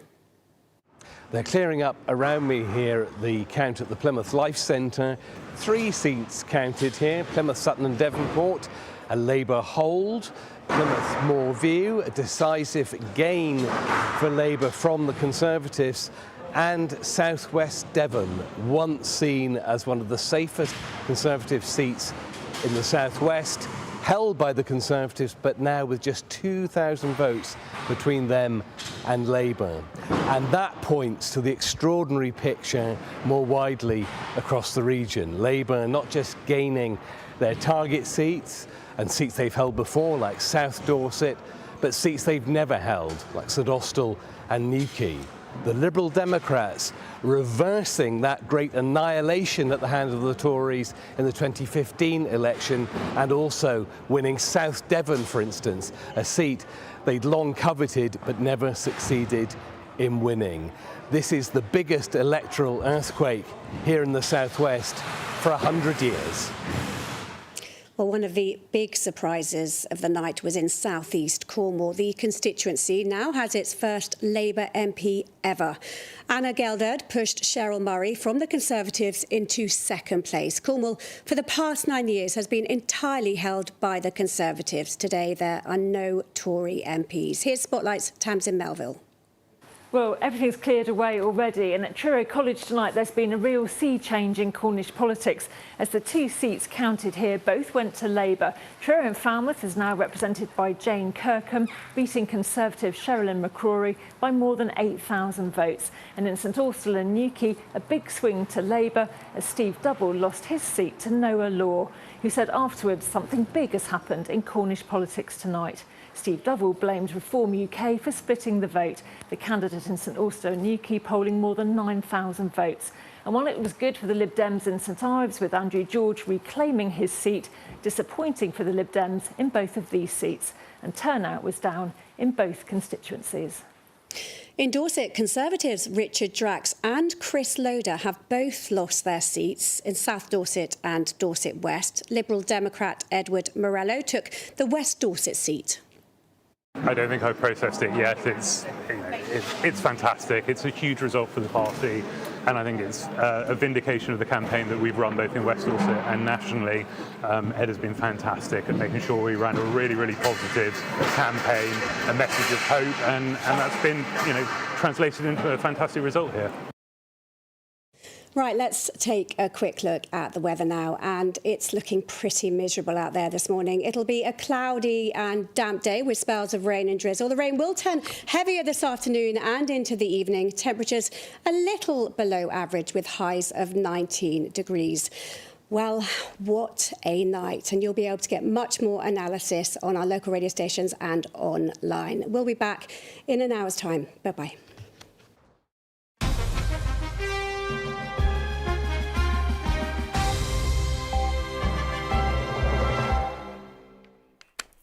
Hello there, welcome back to our coverage of the 2024 election. We're expecting Rishi Sunak to turn up at Conservative Party headquarters quite soon, so that could be interesting. Could be very interesting. And yeah, we'll bring you that as soon as we get it. And if you are just beginning your day, rather than staying up with us all night, then Labour has won an absolutely whopping victory in the general election. Rishi Sunak will, in the next few hours, be on his way out of Downing Street as Prime Minister for the last time. And probably around lunchtime, Sir Keir Starmer will be on his way in. An astonishing turnaround for Labour after that terrible result in 2019. So let's imagine what might now be going on behind closed doors in Downing Street, in government, as they get ready for this new administration to arrive. Helen McNamara is with us, who used to be the second most senior civil servant in the land. Now, Helen, you know what it's like behind the big black shiny door when the new boss is about to arrive. So just paint a picture for it. Is everybody panicking? Actually, if they got lots of folders and everything's all organised? I'm very sure there'll be no panicking. Civil Service is very, very good at keeping its cool in these situations. But it's an incredibly emotional and tense time, because the first thing you've got to do is see off the outgoing Prime Minister with respect and kindness, and that'll be somebody that you've worked with quite closely. So there's all of that to deal with first, and then you stand together, really, in number 10, and you wait while the outgoing Prime Minister and the incoming Prime Minister are at the palace. And then you see the new boss in. So he or she stands in the street outside, makes their speech, turns around, walks through the door, is clapped in by the team. And then if you're, the Cabinet Secretary or the Prime Minister's top team, you follow them into the Cabinet room, and straight away you're on to appointing the Cabinet and getting on with the business of governing. And so as they walk through that door, their life changes and the country's life changes too. But you were there under Boris Johnson and also in Rishi Sunak. You worked closely, seen him up close. How do you think he will be handling this moment? He's got a reputation as being very businesslike, very managerial, very sort of methodical. But up close, how do you reckon he'll be handling this moment? Well, this must be hard for him, right? And he's a very dignified and respectful person. But I mean, seeing what he's had to go through this evening and just this whole experience is a really big moment. I'm really sure, having worked closely with him, he'll be taking the time to say thank you to his team. I think he's doing that now with the Conservative Party. I'm sure he'll do that in Downing Street with the staff that have worked with him then. What about the business of governing before he's actually got his ministers and stuff in place? Because we know that there's a NATO summit coming up, for instance. I mean, how much preparation would he get in order to deal with all that? How much help would he get to deal with those things that are in his in-train now before he's really actually properly settled in? I mean, it's one of the extraordinary things about becoming Prime Minister is the in-tray you have on going into the job. The business of governing has been going on all the time, and you do have to get your head into and around all of these difficult and complicated issues foreign policy is one of the very first things a foreign Prime Minister has to do. So he's been spending the last few weeks talking about domestic policy and all the things that his government will deliver. Actually, many of his first few days will be talking to foreign leaders. They'll be getting ready for the summit, as you say.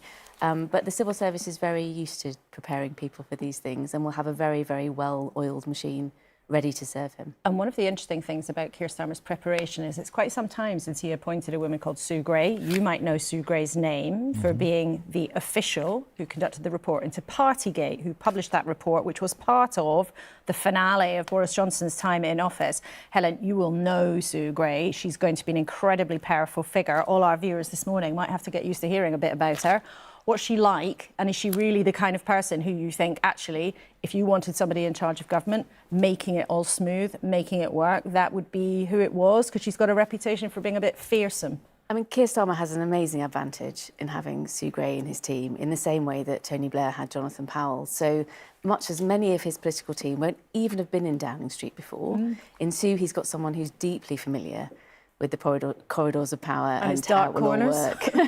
Some of the dark corners and some of the light ones too, Laura. I think that, you know, she will be able to help him and his new team navigate how to do things very well. OK, Helen McNamara, thanks so much for being with us. OK, it's been a night of shocks, it's been a night of surprises and high drama. Rita has some of the highlights of what's been a very, very eventful night. Highlights, depending on your stance, I suppose, Clive. Really, really low points for a lot of people. We've got 9 seats left to declare, so we're nearly there. And as Clive said, there have been some really, really outstanding moments in this night.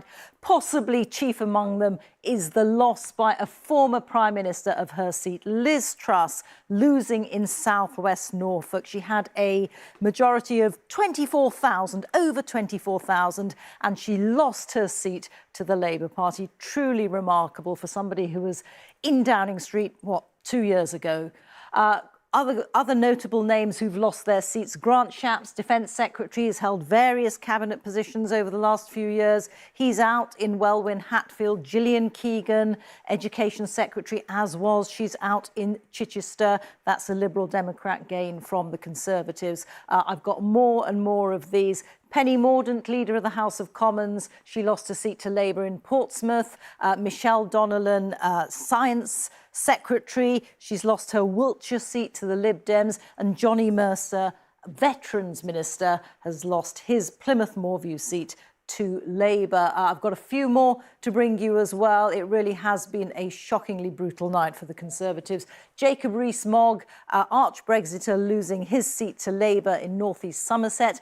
Therese Coffey, who for a brief period of time was Deputy Prime Minister to Liz Truss. She's lost her seat in Suffolk Coastal. And Liam Fox, a very senior figure on the Tory right for many years, has lost his seat in North Somerset. That is a Labour gain from the Conservatives. I want to show you one more thing which shows you the shape of the vote share over this election. It is an estimate, and I say an estimate because there are still a few seats to be counted. But this is where we are landing on as our 2024 estimate in terms of overall share of the vote, and that is Labour on 35%, the Conservatives on 24%, the Lib Dems on 13%, and others, that'll include Reform and the Greens, on 2%. I don't want to give you an enormous history lesson at this point in the night, morning, but if you look at the lines going back, you will see that Labour's share of the vote, despite having this enormous majority, this landslide victory, it's actually relatively low. And in fact, I can tell you it is 5 percentage points lower than what Jeremy Corbyn got in 2019, and it is the lowest share of the vote of any single governing party. So how has that happened? Not in a position to tell you, and I'm sure treatises are going to be written about this, but it is a very interesting fact about their victory. And the Conservatives are on their worst performance ever. All right, Rita, thank you for that. A generation of Conservative politicians. Liam Fox, Therese Coffey, Liz Truss and Steve Baker. We started the night with Steve Baker here in the studio, and it's good of you to come back, Steve, because we were giving you less than 1% chance of surviving in Wickham. You told us that you thought you'd squeaked it, but you didn't. Well, no, I think I ranged it and said I might have lost handsomely or possibly squeaked it. So what I expected to happen was for me to maintain my British Muslim voters, which is I think I probably did, and for Labour to lose theirs. But the reality is the independent Gaza candidates underperformed compared to my expectations, and so Labour have won with the help of Reform. But look, today really I just feel terribly sad for our country because Labour are going to be a disaster. I'm happy to talk about that. I'm very sad for the probably 1,000 parliamentary staffers who will now lose their jobs, who don't deserve to, including my own, who have diligently served the people of Wickham, given their all to look after people in all kinds of ways. They don't deserve to lose their jobs, and I'll commend them to any employer. But I'll be honest, for myself, I wanted to win this. I fought it to win. I'm incredibly proud of the campaign we had. I'm proud of my campaign manager. But for me personally, thank God I'm free. It's over, and I'm glad. You're glad? Explain that. Oh, yeah. I mean, I've been doing this for duty, and it has been I would invite you to become a Member of Parliament. Laura, of course, kindly followed me around with a camera for a long period and have a look at inside the Brexit storm. But look, being a Member of Parliament is long hours, a lot of abuse. My house is now for like Fort Knox. And, enough's enough. And I would have been glad to continue and serve the people of Wickham. It was often a joy to do my duty. But I'm going to be honest with people. Members of Parliament time and again say, what an honour. Well, it was an honour. It was an honour. But my goodness, it's good to have it behind me. And I will not be coming back. You can have that as an exclusive. Well, I mean, that is rather a depressing way to end the interview, Steve. Thank you for that. Yeah, there you go. Making it clear that he's now free. It's interesting, though, because lots of MPs actually through this campaign have sometimes talked privately, sometimes a little bit publicly about how tough it's been, some of the abuse they've encountered, some of the threats there have been, also to their families, which, of course, is not something that anybody involved in this process would want to see. Politicians have great privilege, but also it is not an easy life. Right, someone who's been working hard for all of us, though, tonight, of course, is Jeremy Vine. Jeremy, take us inside the House of Commons to show us what it might look like. Here we are. To break it to you, it's not a real House of Commons. It's all just, virtual. But let's have a look at the numbers. You were going to be in there. Oh, listen. I know it's a surprise. Let's do the numbers here. Labour 413. Bit of forecasting still because there are 9 seats or so to go. Then on the opposition benches with plenty of room to stretch out, the Conservatives on 122. Let's have a look at the other parties then. Liberal Democrats, what a night, 71. What an incredible night, best in the history of their party. SNP crushed, reduced to 10. Reform on 4. The Greens on 4, great result for them. Plaid Cymru in Wales on 4, also a good result for them. And then we have the others, including the Northern Ireland parties and Jeremy Corbyn, etc., on 22. Now, before I go, I must pay tribute, as I know Clive and Laura, you will want to our wonderful colleague, Sir John Curtis, because I'll just remind you what he told us right at the start of the evening. What did he say Labour would get? 410. 413 it is. What did he say the Conservatives would get? He said 131. They're on 122. He had the Lib Dems on 61. That was close. SNP, he said 10, bang on. Plaid Cymru 4. Greens on 2. And he did say, when he said Reform 13, he said, that's the one I'm most worried about. So, John, if you're listening, you're a genius, and it's a pleasure to work with you. And John, there's the actual results so far as we know at this point. He's listening. Thanks, Jeremy. Well, and John, he's grinning. Well, John is most certainly listening to that, allowing himself to crack a smile after all of that hard work. And the headlines really here, John: devastated SNP, delighted Reform, devastated Tories, and the jubilant Labour Party. What are your closing reflections after this really historic evening of politics as it's unfolded? Well, first of all, before I directly answer your question, I need to give tribute to all of my colleagues who've worked on this exit poll. It was actually a lot of hard work yesterday. It was probably the most difficult election to model. I guess, as with all of these things, yes, we worked hard and perhaps we demonstrated a bit of science, but it was probably a bit of luck there as well. To come back to your question, well, my reflection is that this is essentially an election that the Conservatives lost. That is the big movement in this campaign. Their support is down by around 21 points. But the electorate, in expressing their dislike of the Conservatives, their wish to get rid of them, have cast their favours across many seas. Yes, the Labour Party have been the principal beneficiaries in terms of seats, but they're not the principal beneficiaries in terms of votes. Actually, once you take Scotland out of the equation, where Labour undoubtedly did put on a spectacular increase in their support, more or less doubling their support, in England, hardly up at all. In Wales, actually down. This was the Conservatives going down that, for the most part, enabled Labour to get where they are, although what Labour were able to do was to advance, but where they did advance, they advanced in places where they were challenging the Conservatives, because voters were wanting to use Labour in those places to get rid of the Conservatives. But equally, the Liberal Democrats, who now have almost got their proportionate share of seats, which is utterly remarkable, they equally benefited when the Conservatives, they were challenging the Conservatives, and with the Conservative vote falling away more heavily in places where they were previously strongest, Labour and Liberal Democrats really profited. But a lot of the damage, the foundations of Conservative support and prospects in this election were undermined by Reform. They're going to run at about 15%. They've only got 4 seats, but for the fact that so many 2019 Tory voters moved to Reform, the position of the Conservatives this morning would have looked an awful lot better. Being in government is difficult, and that's not only a problem for the Conservatives, it was also a problem for the SNP, who in the end did end up with around 10 seats, just only around 30% of the vote in Scotland, and that now leaves them a much diminished force at Westminster. We do now have Reform with 4 MPs.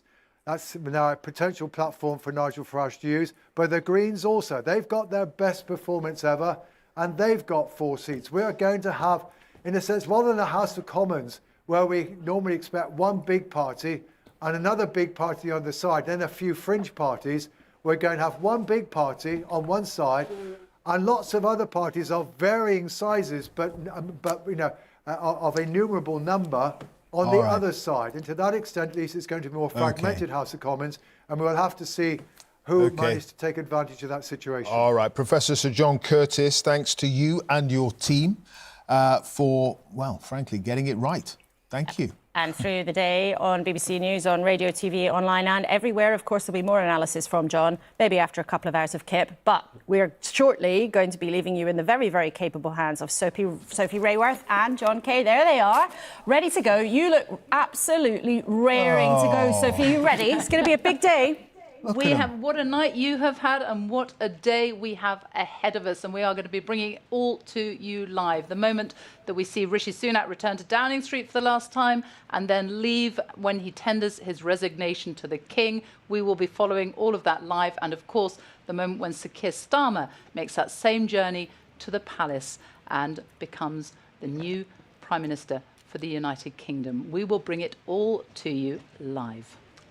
In this terrible weather, because it's all rather familiar, isn't it? Back to the day when Rishi Sunak called this election. It is pouring down here in Westminster today.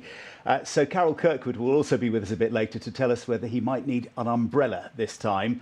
I think Laura's heading to Downing Street as well a bit later, so you might need an umbrella too. It really is chucking it down, but MPs will be turning up here today, some of them for the first time. Some losing candidates will be turning up as well, coming to talk to us. The party headquarters are nearby. Everyone is going to be focused on this one area of London today. In fact, we've got Sir Ed Davey, who will be joining us just after 8 o'clock, after quite an extraordinary night for the Liberal Democrats. Clive, how are you feeling? Have you finished the I'm still awake, man. And if you haven't, I'm still awake. You made it out. Still going. I've been nicking Laura's sweets and nuts, so that's kept me going. But what a night it's been of drama. You have Labour with an incredible majority, but on such a low vote share. Absolutely astonishing. And then, of course, a former Prime Minister losing her seat, Liz Truss. It's been an astonishing night and a privilege to be part of the coverage here with some wonderful colleagues. getting these results out and keeping the public informed. It's been amazing. You say all the right things. Chris, brief final word from you before we hand to John and Sophie. We've had a decade of convulsions in politics, haven't we, in British politics, going back to the independence referendum in Scotland, through the Brexit years, the coalition years, the Conservative small majorities, that whopping majority for Boris Johnson, and then a whopping majority on stilts now for Keir Starmer. Quite extraordinary, the capacity of British politics to continue to surprise.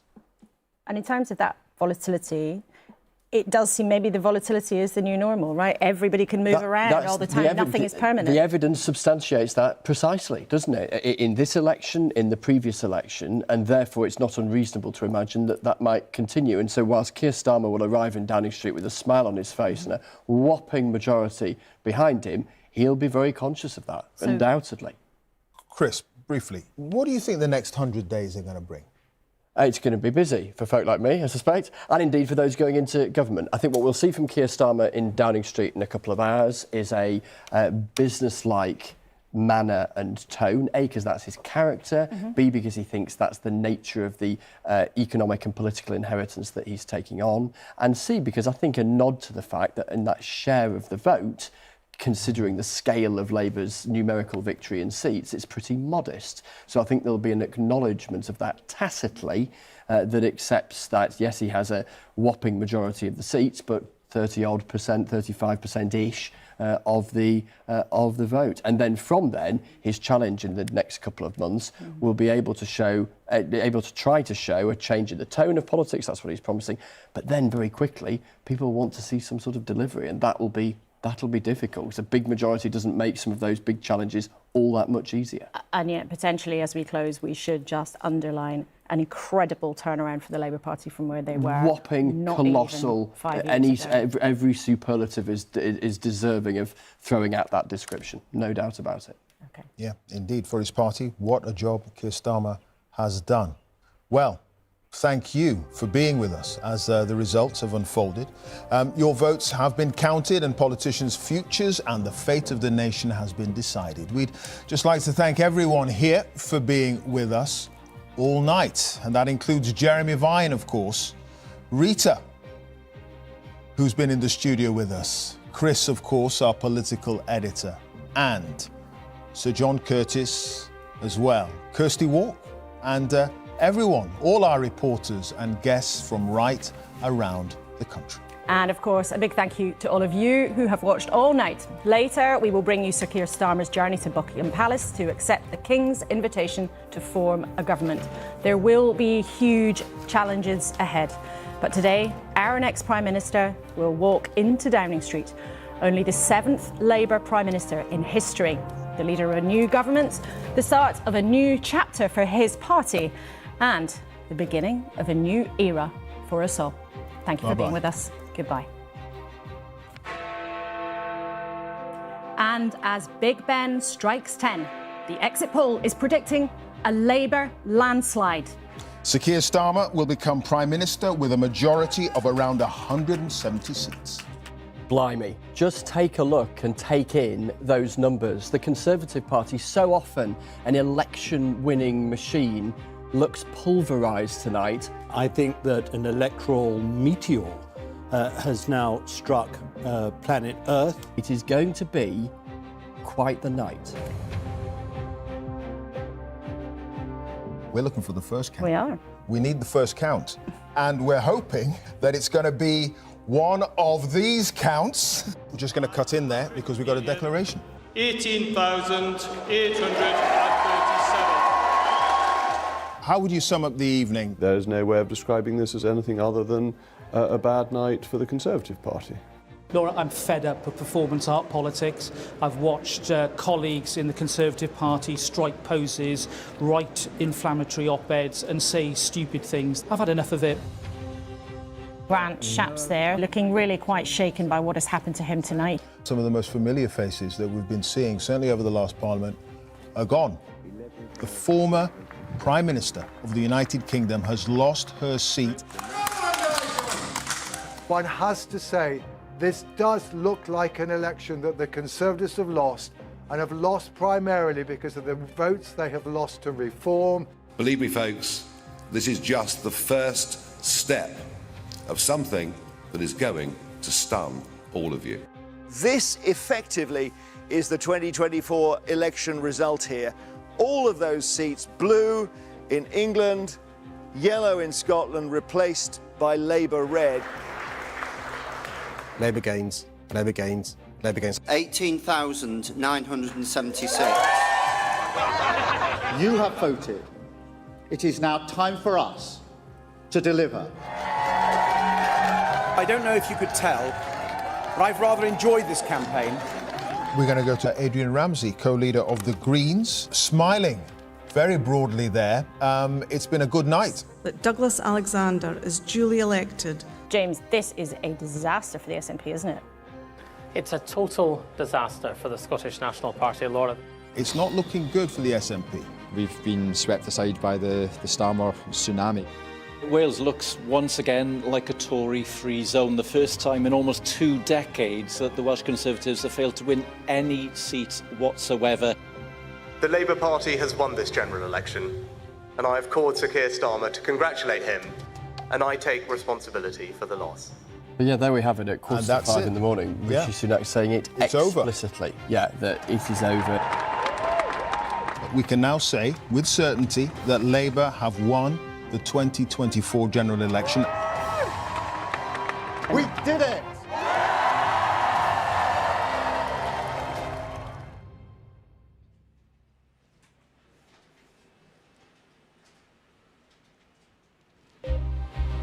Good morning from Westminster. Labour have won a landslide victory in the general election on a dramatic night in British politics. We did it! It is a spectacular turnaround for Sir Keir Starmer's party less than 5 years after their worst result in almost a century. The sunlight of hope, pale at first, but getting stronger through the day, shining once again on a country with the opportunity after 14 years to get its future back. The Tories are set for the worst result in their history, losing 8 cabinet ministers, including Grant Shapps and Penny Mordaunt. More than 40 Tory ministers and whips have gone so far. The British people have delivered a sobering verdict tonight. There is much to learn and reflect on, and I take responsibility for the loss. And humiliation for the former Prime Minister Liz Truss. She has lost her seat in southwest Norfolk, narrowly defeated by Labour by just over 600 votes. We will be bringing you the very latest live from Westminster on a day of huge change with just 9 seats left to declare.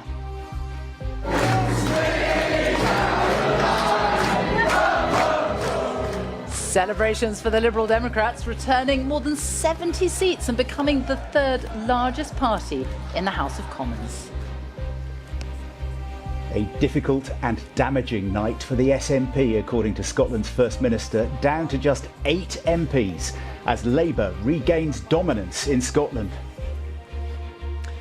Nigel Farage becomes an MP on his 8th attempt as Reform UK win 4 seats, taking large numbers of votes from the Conservatives.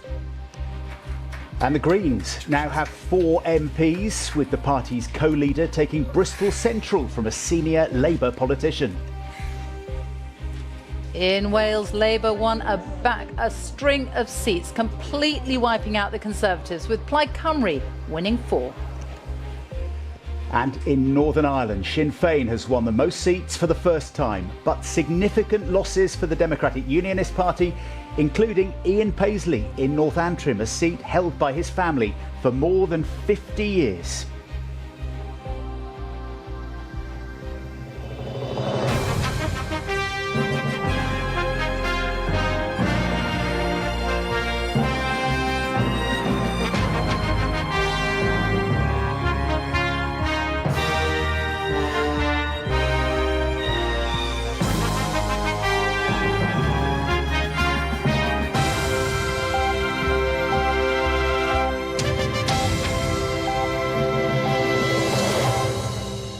Good morning from Westminster on a day of history. A Labour landslide after 14 years in opposition, a spectacular turnaround in fortunes. Yes, good morning. It's a day of huge change. It's a day of transition, and there could well be more surprises to come in the hours ahead. And we're going to be here all day with you, right in the heart of the action, the very wet action this morning, as the new Labour government is formed and as Sir Keir Starmer heads to the palace to become the new Prime Minister, with a forecast majority now of 176. Well, we are here right by the Houses of Parliament, and this morning we're going to be talking to politicians, old and new, experts and advisors who will be looking back at an extraordinary night and looking forward to what happens next. Overnight, some of the most familiar faces in British politics have lost their seats. The former Prime Minister Liz Truss, Jacob Rees-Mogg, Grant Shapps, Penny Mordaunt, all gone. There are so many stories to unpack for you this morning. We have a team of BBC presenters in all the right places. They are at Downing Street, at Buckingham Palace, they're in Glasgow, Belfast, Cardiff, and we're going to hear from voters right across the UK.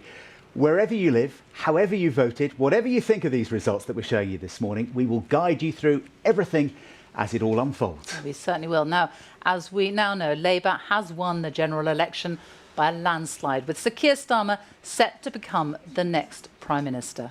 The party has gained its biggest majority since Sir Tony Blair's victory back in 1997, at the expense of huge losses for the Conservatives. Before we go forward, let's bring you all up to date and explain what has happened overnight.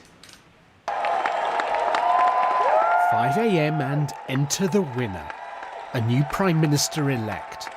In just 4 years, he's taken Labour from historic low to landslide. Now we can look forward again, walk into the morning, the sunlight of hope, pale at first, but getting stronger through the day, shining once again on a country with the opportunity after 14 years to get its future back. Earlier re-elected, but knowing he'd led his party to its worst ever election result, Rishi Sunak conceded. The Labour Party has won this general election, and I have called Sir Keir Starmer to congratulate him on his victory. Today, power will change hands in a peaceful and orderly manner, with goodwill on all sides.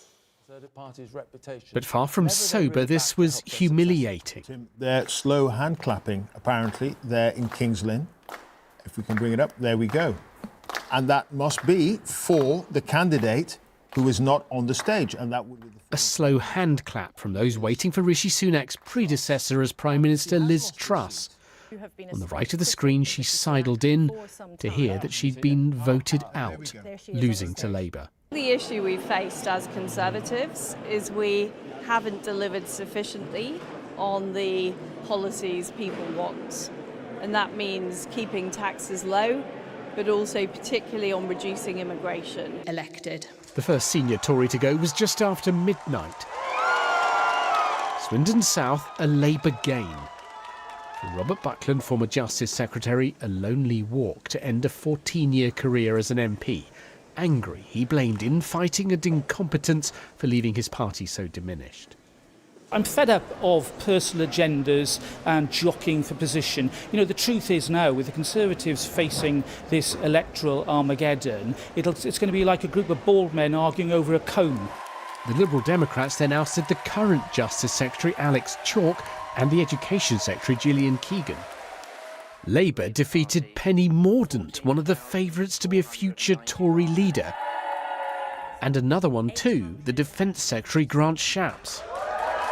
We've tried the patience of traditional Conservative voters with a propensity to create an endless political soap opera out of internal rivalries and divisions, which have become increasingly indulgent and entrenched. Jacob Rees-Mogg lost his seat to Labour.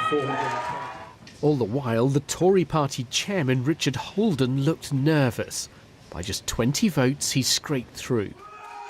Doing the damage to the Conservatives in seat after seat was Reform. Lee Anderson won in Ashfield. 21,225. And Nigel Farage finally, after so many failed attempts, elected MP for Clacton. Believe me, folks, this is just the first step of something that is going to stun all of you. Thank you very much. And already celebrating the Liberal Democrats. This was a record-breaking night for them too, seizing dozens of seats from the Conservatives to end with their highest tally ever. In Scotland, Labour has scooped up seats from the SNP. They had 45, now reduced to single digits. In Northern Ireland, a double shock. Jim Allister of the Traditional Unionists defeated Ian Paisley Jr. And Sinn Féin now have the most MPs here. Come out across the country. And in Monmouthshire, another Conservative lost to Labour. The Welsh Secretary David T.C. Davies. Not a single Tory MP is left in Wales. So this is Keir Starmer's moment to savour. A time, he said, for the nation to start a new chapter. Jamie Grammaticus, BBC News.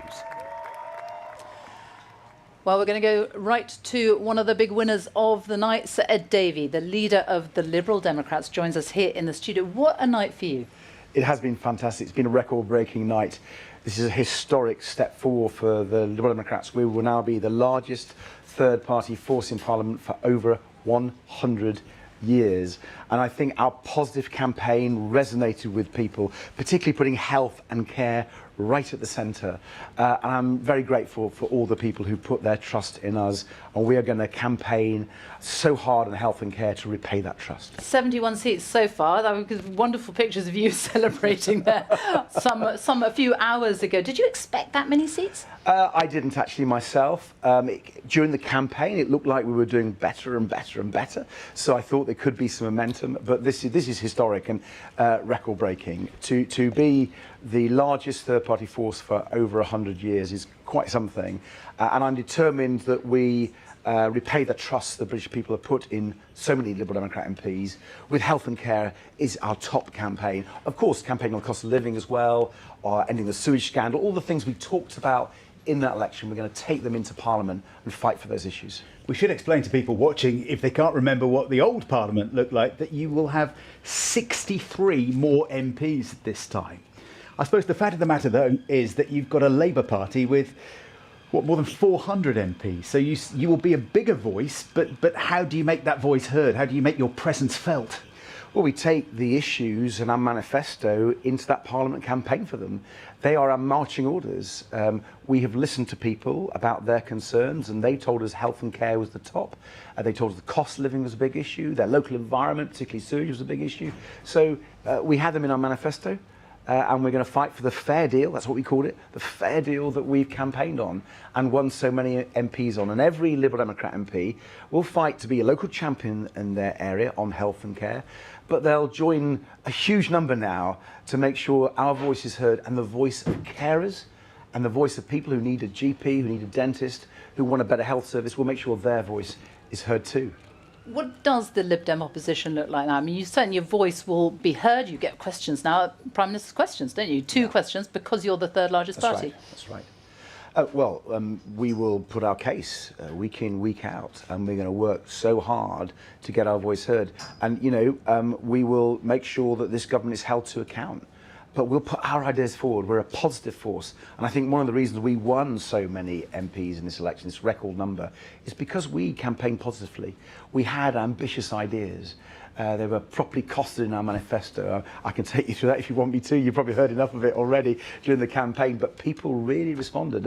And I'll be honest, I also told my personal story about being a carer for my mum when she was dying, and then for my nana, and now for my son, and that seemed to resonate as well. And I think millions of people who have that experience in their own lives responded to it. And so I think I have responsibility now to represent those people. Your campaign was very striking because you were so open, so about your own story. It was also very striking because of the stunts that you took part in. Did you know you were going to be doing that kind of thing? When was that put to you? Well, we started having good visual images, let's call them that, during those parliamentary by-election victories that we won, with knocking down the blue wall, which has proven to be the case. We were predicted it, and it's happened. All those sort of visual images, and we took them into our campaign. And what was key for me was to show that we can have some fun. You don't have to take yourself too seriously, as long as you take the voters' concerns seriously. And every time we did one of those stunts, we had a message, falling off the paddleboard, that was about sewage. core to some of our campaigning. When I came down that slide in Somerset with kids and their families enjoying a half term, we were talking about the mental health crisis for children and young people and how we've got solutions for it, getting a qualified mental health professional in every primary and secondary school. So I think that combination of, showing that you can have a bit of fun as well as having very serious, well thought through policies. And we'll take that into the next Parliament. That's our job now. We've been giving our marching orders by the public. You've changed the way of campaigning, haven't you? The next election, every party leader is going to be going to every theme park in the country, every opportunity. Well, steady on now. We'll see. I mean, the key thing is connecting with people and making sure that they realise that you get it. And I think actually just as much as the fun, what was my personal story in talking to millions of carers, because I think if people realise that actually politicians are sort of normal people, you can relate to them, they lead normal lives. I mean, I was showing my dad dancing just earlier in celebrating. We're quite normal people, and we want to fight for people. We're on their side. We listen to them, and we want to fight for them. You have always been after proportional representation, haven't you, as a different way of voting, not this two-party first-past-the-post system. It's worked for you this time, though, hasn't it? So is that what you still want? Or? Yeah, I mean, I think the British political system is still broken. And I think electoral reform is a key part of that. I think putting power back into communities. I think capping the donations that political parties receive. I think we need political reform. And we're the only party who want to change our political system. And we're not changing our views on electoral reform. Our deputy political editor, Vicky Young, is here in the studio with us all day. Hi, Vicky. It's interesting, isn't it, looking at the Lib Dems results and how they've been very strategic in how they fought this campaign. Yeah, and I think that has been a lesson. It's something that they've worked on for a long time, building up with councillors and then, really focusing. But I'm quite interested to know, this was a huge rejection of the Conservatives. I mean, you very much placed the Liberal Democrats as the party to get rid of the Tories. And I don't want to sound churlish on a night when you've done incredibly well, but this is a one-off moment, isn't it? And what can you really do with that power, do you think? Well, we're going to take our marching orders from our platform, which was health and care right at the centre. Why should Labour listen to you? That's the problem. They have a huge majority. Because we've got the best arguments. We've got the best policies. I mean, I think other parties were silent on social care. We're the ones talking about it. They didn't think about how you could fund it. We showed how you could fund it. They didn't think about new reform ideas, about supporting family carers. We did. So we're going to win those arguments for the people who voted for us. I want to transform our health and care system. I think you can do that from the opposition benches just as well. So many people watching this morning are desperate to know what's going to happen with social care. Is there now the possibility of an agreement between parties working together to come up with a solution for the future? Well, since you say that, we had in our manifesto a commitment to joining other parties across the whole political spectrum, because although we've got lots of ideas of beginning to fix the system, I think they would transform the system, we also know that there's some longer term decisions that have to be made, and they'll only work if you get everyone to agree to them. And do you think the new Labour government will work with you on that? Do you get those sort of signals? We'll have to see. We're going to push them hard. I think the people out there, they want politicians to actually listen and reflect and take the big decisions. You can't walk away from the big decisions. We haven't. We may be the third party, we're the strongest third party for 100 years, but I want us to set the agenda, and we're going in there confident, with really good ideas, and we're going to make people listen to us. You're going very shortly to your Liberal Democrat headquarters to celebrate a rally there. Just reflect, though, on what the Houses of Parliament is going to be like. You've been there quite some time. I mean, some of these really big names have gone. It's a huge shift, isn't it, that we've seen overnight? Oh, it is huge, and I think everyone can see that.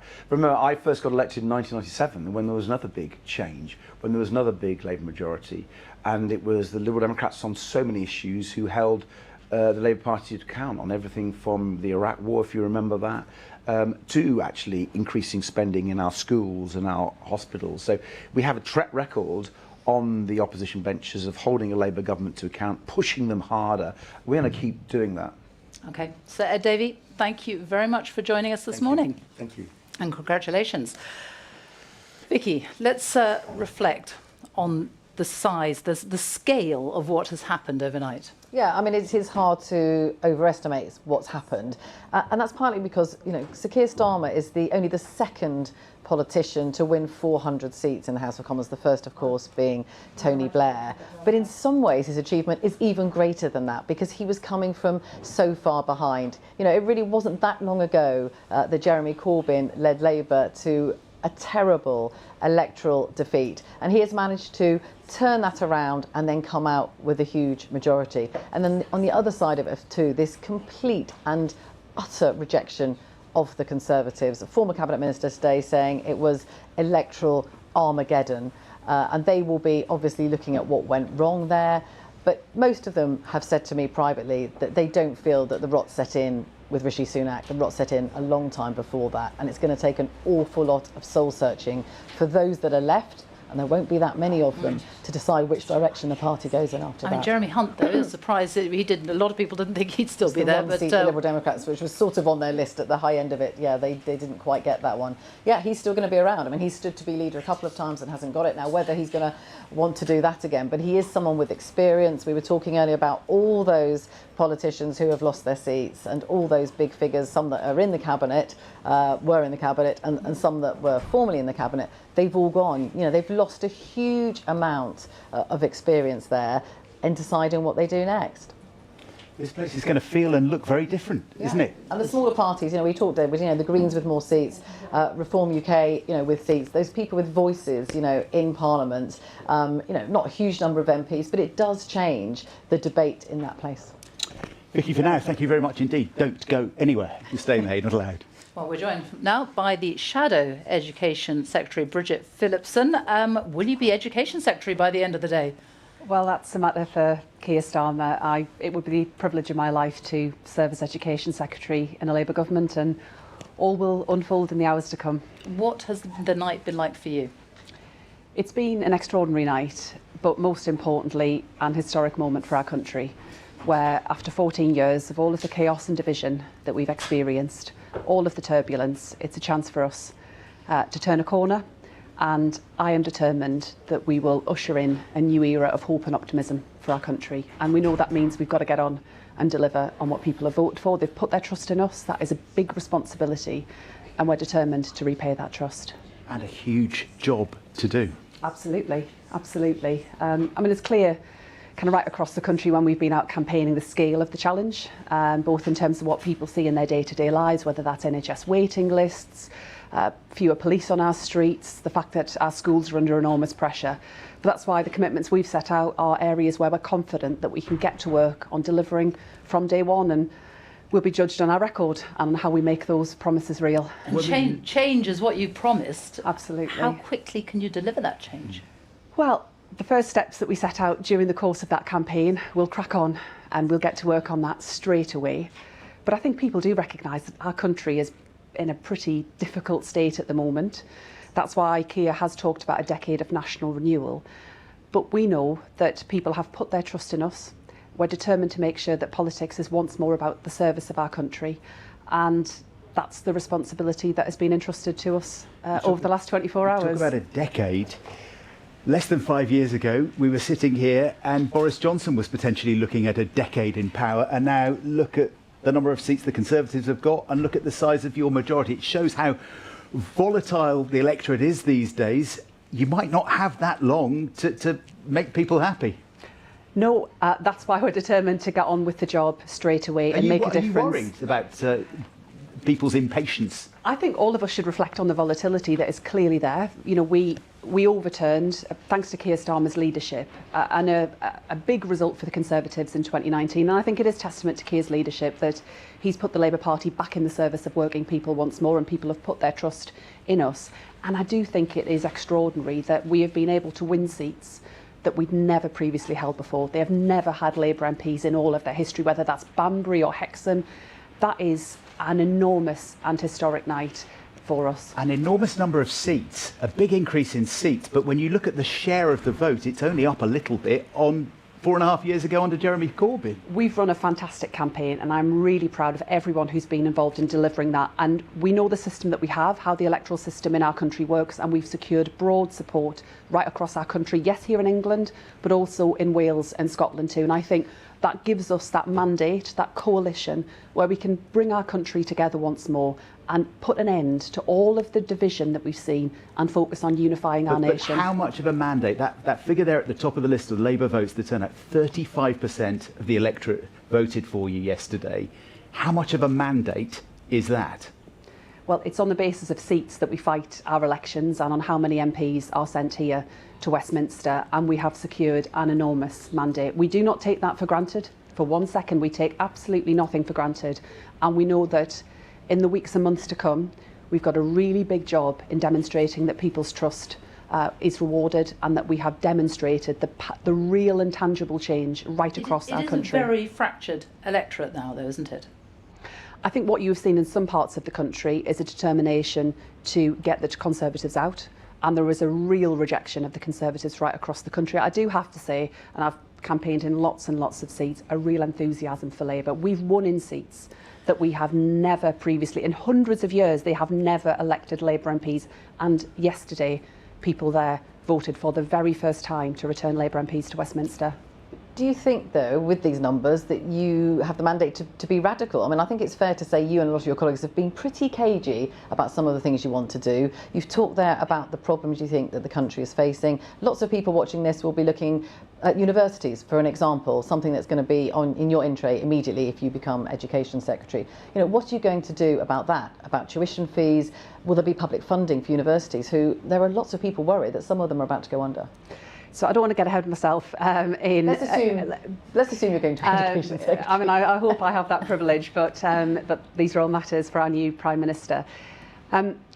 We need to understand exactly what's going on. The challenge from opposition is that you don't have access to the same level of Treasury modelling. It's harder to get a sense of it. Issues. What we do know, from what the Office for Students, for example, have said, is that there is a real issue around regulation, that a number of our universities are facing serious challenge. We will need to stabilise that sector. But as we've made clear throughout the campaign and in our manifesto, everything that we set out has been fully funded and fully costed. I think it is important for trust in politics that we deliver on those commitments that we have made, and we are determined to stick to those, whether that's more police on our streets, cutting NHS waiting times, more teachers in our classrooms.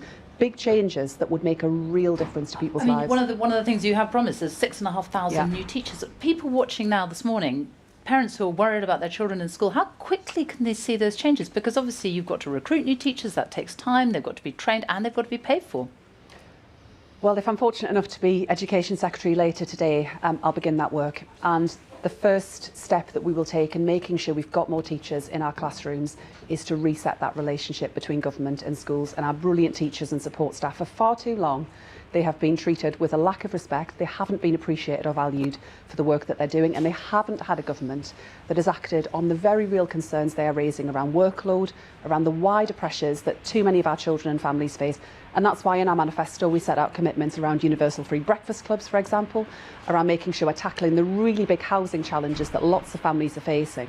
Because what teachers tell me in the many schools I've visited across the country is that if you could deal with some of those wider pressures, they could better focus on driving up standards in teaching, and that's what I would want to support teachers to do. But just how quickly are you going to be able to do that? We'll start that immediately, and that process of change and a reset of that relationship will begin this afternoon. It's interesting, isn't it, looking at constituencies all over the country. Some of the seats you've won them, but the majorities are very small. There are a lot of very marginal seats right across the UK. Is that a bit unnerving, despite the headline figure of the majority? I mean, part of that is because we've won seats beyond even our battleground seats. We've won seats that, even in our wildest imagination, we thought maybe were a stretch too far. What those seats will now have is a Labour MP every day fighting their corner, working hard, raising concerns here. And the responsibility that you have when you're elected as a Member of Parliament is a really big one, but it's also an opportunity to demonstrate to the people that have sent you here that that trust is to be rewarded. And, you know, should our successful candidates be able to do that, I'm sure they'll be fighting a really strong campaign for re-election in 4 or 5 years' time. It is quite an extraordinary turnaround for the fortunes of your party, isn't it? I mean, 4.5 years since Sir Keir Starmer became leader. Did you ever think he could achieve something like this? I always believed that the Labour Party could be turned around. Even in the darkest moments when I stood on that same stage I was on just yesterday in 2019, I knew we could do it. But it has taken Keir Starmer to achieve that. It is a remarkable achievement. It is testament to his leadership that we've gone from one of our worst defeats to one of our best ever victories. But we are aware of the enormity of that responsibility, and we will work every single day to demonstrate to the British people that we respect that, and we will make the change that happen that they have voted for. How does it work for you on a personal level today? I mean, have you got your phone in your pocket? Is it on vibrate? Are you waiting for a call? Phone in your pocket. Is that on vibrate? Well, you know, you just said there that this is you know, a big turnaround in our fortunes. We've spent 14 years in opposition, and I've had 14 years with the enormous privilege to represent my constituents, but I've not had the chance to be part of a government where we can really make change happen. And that's all I want to see. I want a Labour government that improves the lives and living standards of working people right across our country. Well, Bridget Phillipson, stay with us for now. We've got the former Conservative Party chairman, Brandon Lewis, who has joined us. What happened? Oh, I mean, it's a dreadful night for Conservatives. There's no getting away from this. It's the worst result we have seen in over a century. So, and I think possibly the worst result the modern Conservative Party has ever seen. And we can't shy away from that. You know, Labour fought a strong campaign. They've got a result, and we're going to have a government now that needs to deliver for the country. And I know that there's a lot of good people in Parliament of all parties who will want to see that happen. We've got to, as a party now, take some time, I think, and have a look at the results. There's some interesting and varied results across the country. Labour lost a few seats. There's been this challenge for us around reform that's been talked about very heavily, but also against the Lib Dems and their very different ideological battles. So there's a real, the Conservative Party's got to do some real thinking. Are you glad you didn't stand? Well, no, in the sense that, you know, I feel on a personal level for colleagues who have lost their seat, and there will be colleagues who have won tonight who will have a guilt complex about having won when so many colleagues and some very good people have lost their seats. But that's politics, and you know, we all know that when we get into the game. I say, for me, having done, you know, between council and parliament, 25 years elected, 10 of them in government, 5.5 in cabinet, I took a view some time ago that it was time for me to go and remind my family a bit of what I look like. Your seat in Great Yarmouth has gone to Reform. Yes, yeah, a big shift. And you know, one of the things we've seen is Reform in just a few weeks has gone from nowhere to a result where in Great Yarmouth they've come first, we've come third. My volunteers and activists on the ground started to see this during the course of this morning. They could see what was happening on the doorsteps, how people were reacting. Great Yarmouth's an area where we bucked the trend in the local elections and held the council last year. We campaign, we know our electorate, and they could see it happening on the doorsteps, even this morning actually. In fact, Conservatives didn't only lose your own seat, they were in third place. Yes. Reform won it, Labour in second. The Conservative candidate, share of the vote, down by 41%. I mean, how much of this was a bad campaign, do you think, as a former Conservative chairman? Well, look, I can't pretend it was a good campaign. It sort of started and ended in the rain, and in between, I'd run out of fingers listing things that you look at as an outsider almost to the campaign and think, why are we doing it? Why have you called it an election? Well, why would you call an election when you're 20 points behind? I mean, I can't think of anybody in the Western democratic world who, as a leader, has been that far behind in the polls and called an election when they don't need to. So the timing of the election, some of the decisions that were made, and a lot of negative campaigning. You know, I have a very basic view. I think you should be asking people to go and vote, which is a positive thing, and you've got to give them a positive reason to do that. I think too much of this campaign, we have spent too much time talking about why not to vote for somebody else, rather than a positive reason to vote for us. So I think there's a whole range of things, and some of which has been covered about mistakes that have been made, D-Day, things, it all adds up and it builds up on after 14 years in government. None of that helps. Do you have any advice for Bridget Phillipson now, who is stepping into power? The one thing I would say, look, Bridget doesn't need advice from somebody who's leaving Parliament. I always think you want to be wary of that. The one thing I would say, though, is with a vote share such as Labour have got, and that doesn't take anything away from the victory that they have got. They have won, and they've won fair and square with the system we have. With a vote share like that, and the discrepancies we're seeing with some of the independent votes and the Green vote, the Reform vote, I think there's a message for all politicians that the pub and the low turnout overall in some seats It's a message to politicians. You need to deliver because the public is running out of patience with politicians. Bridget, is there any advice you'd like to give back to Brandon about how to rebuild the party after a bad loss? I mean, a lot of what Brandon's saying there in terms of the result tonight, I remember reflecting on back in 2019. And the decision that we took in the Labour Party in 2019 was to look outwards to the country, not inwards on ourselves. And that's the change that Keir Starmer has delivered, and that's when parties win, when they're focused on the priorities of the people, not looking inwards. And throughout this campaign, we've put country ahead of party. Brandon, I suppose for the Conservative Party this morning, it's which Conservative Party, which branch of the Conservative Party is the party overall going to become now? It's divided massively, isn't it? Yeah, look, and I'm a Conservative through and through, and I was an association chairman and volunteer before I was an MP and party chairman. I had a huge honour of doing that in Secretary of State roles. What I would say to my colleagues who are in Parliament and my family in the Conservative Party is that there is a thought process now around. I think it's risky to go chasing the reform vote because you can't out-reform reform, but you've also got to be conscious that we've lost a lot of seats to Liberal Democrats as well, and they're very different ideologies. My core message to the Conservative Party is we're at our best when we are united as one party. The infighting we've seen for far too long is damaging, and as Labour saw themselves and over the last few years have rectified that, we have got to come together as a party, unite and focus on what we can do for the country rather than fighting each other. It is extraordinary what has happened overnight, isn't it? And you look at, for example, all the Prime Ministers, the Tory Prime Ministers from the last 14 years, apart from Rishi Sunak, all those seats have gone, haven't they, overnight? Yes. Who do you blame for this?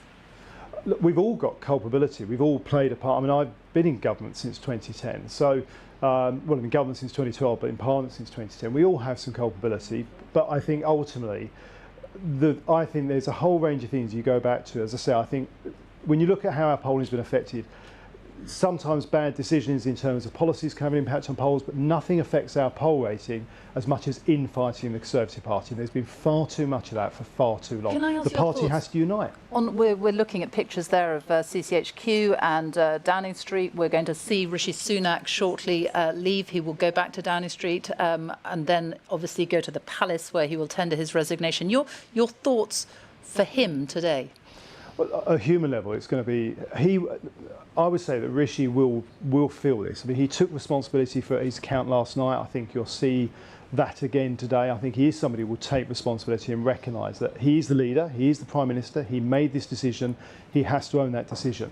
But this is the build-up of a lot of things. There have been a lot of issues that I think, not just 14 years in government, there is a cycle to life and politics, I think, but there's been a whole range of things through the campaign itself. But equally, if you look at the campaign, the gap between the parties at the end of the campaign and the beginning for all of the issues that have happened during it hasn't really shifted very much. Would it have changed, though? Would it have made any difference if he'd waited until the autumn? Well, the difference of waiting until the autumn is he would have had a bit more time to do a few things. He'd have also been in a position where he has given it everything for as long as he could to do what he can to get a better result. We'll never know. My point is just that he made the decision to go now. So that is his decision. And talking of which, what about his decision he did it at a time where, let's be frank, the party wasn't ready. We had 200 candidates roughly not selected. Should he go now as leader? Should he walk out of the job imminently, or should he stay in place for a few months? The next leader, the contest to take form? Well, one thing, as having been chairman and having been through leadership contests and run a leadership contest as chairman, there is a process to this. So he needs to remain as leader to give time for the party to go through that process to select a leader. So I think you will find that today, when he resigns as Prime Minister, he'll set out what he sees as being the timeline, and the party board, as it is, will meet probably next week and then set out a formal timeline. So he will remain, I would imagine, you'll see, as leader, because how long do you think? Well, there's no process. The party leader can only be appointed by the party, so it has to go through that process. And who should that party leader be, do you think? Well, we're going to have to see. The first stage of that is the parliamentarians have to choose the final two, and then our members have a vote. So parliamentarians generally can do that relatively quickly. I suspect you'll see that in the next few weeks, potentially, certainly before the summer recess. But we'll see what the 1922 committee decides, and then it will go to our members. And that goes around the country. That takes a little bit of time, but I think we'll see a new leader in the next few months. Brandon Lewis, thank you very much for coming in to talk to us this morning. You are watching election 2024. So much has happened overnight. It is time now for the news where you are. Good morning. Welcome to Spotlight.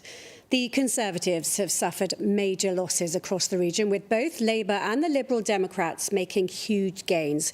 Cornwall now has no Conservative MPs. There are 4 Labour MPs and 2 Liberal Democrats.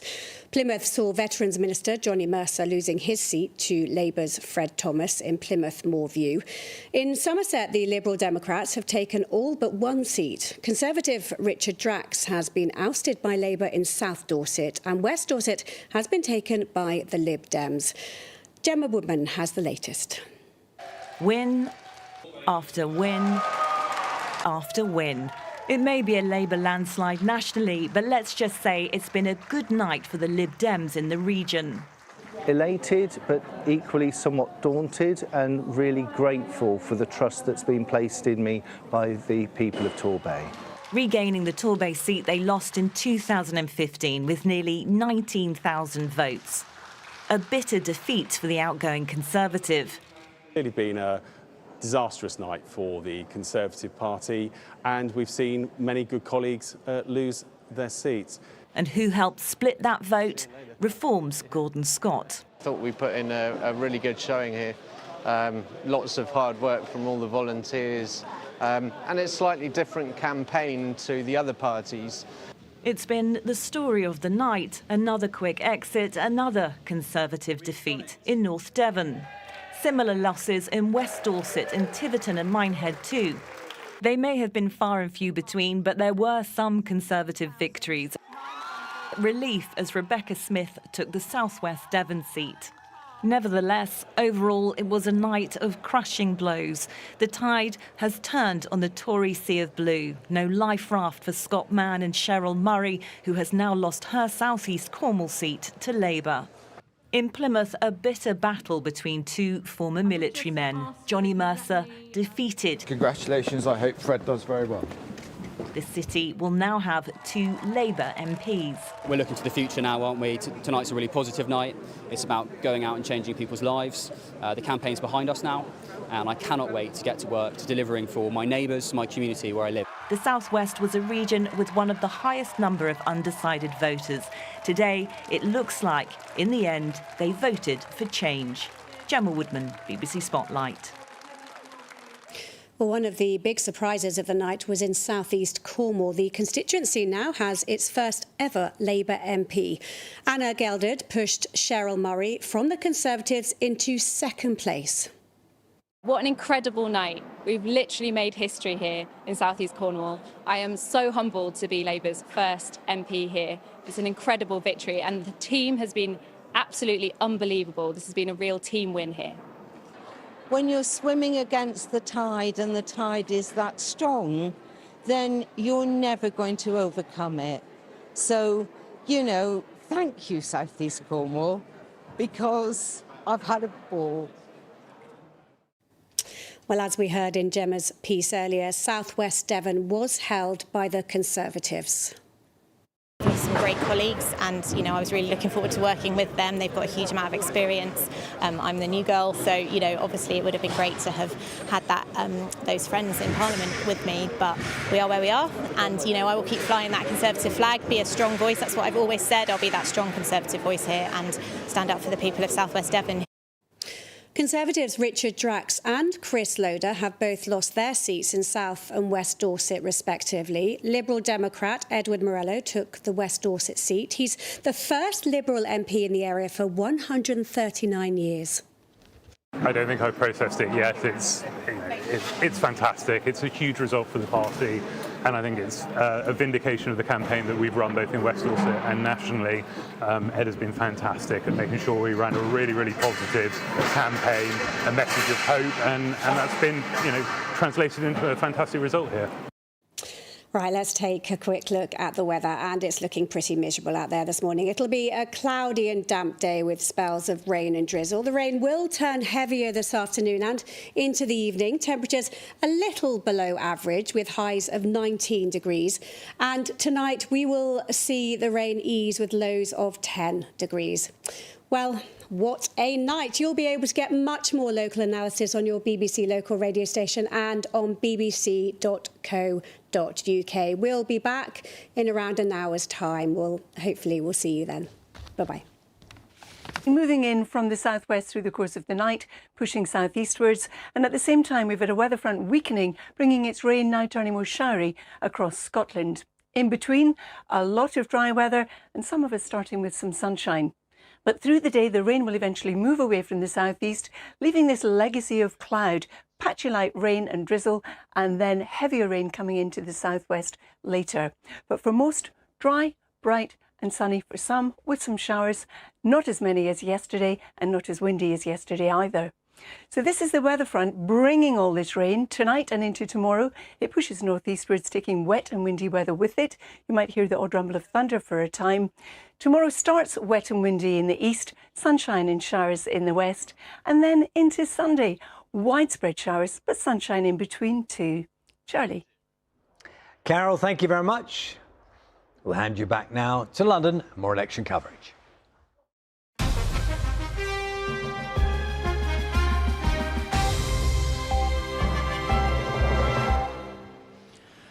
Welcome back to Westminster on a very busy morning. We can take you now live to Downing Street. The still Prime Minister, Rishi Sunak, has arrived there a short time ago. You can see there all the media lining up because the Prime Minister, as he still is, will be making some last comments, last remarks, speaking for his last time as Prime Minister, we think, in Downing Street in a short time. Vicky Young, what is actually going to happen this morning? Yeah, I mean, this really is an example, isn't it, of what is a pretty brutal handover of power in this country. He has just discovered that he has kept his own seat, but he is going to no longer be Prime Minister, so he will leave today. Now, some of these timings are subject to some change, they always are, but roughly we think he will make a statement at around 10:30 this morning before travelling to Buckingham Palace, where he has his audience with the King. And then, of course, the handover happens. The Labour leader will then make his journey to Buckingham Palace before coming back to Downing Street and making his statement later on. And then, of course, you know, government moves on. Those cabinet ministers we were talking to earlier will no longer be cabinet ministers. The new cabinet will be appointed. We expect that to happen this afternoon. And Rishi Sunak just said to say he has just been to Conservative Central office. That's the headquarters. That would have been a very, very difficult moment for him. He has led the party to a disastrous election result. And of course, when you talk to the people that yesterday were MPs, Conservatives I spoke to, you know, not only have they lost their jobs, but their staff. We're talking about hundreds of people who will have lost their job overnight, and he will, of course, have spoken to them about all of that. Another resident of Downing Street, Jeremy Hunt, though, actually is still got his job. He's still an MP. He was seen early this morning, wasn't he, going in through a back door, I think? Yeah, that's right. So he, of course, lives at number 11 next door. The Chancellor, and holding on really when so many others around him didn't. He clung on there.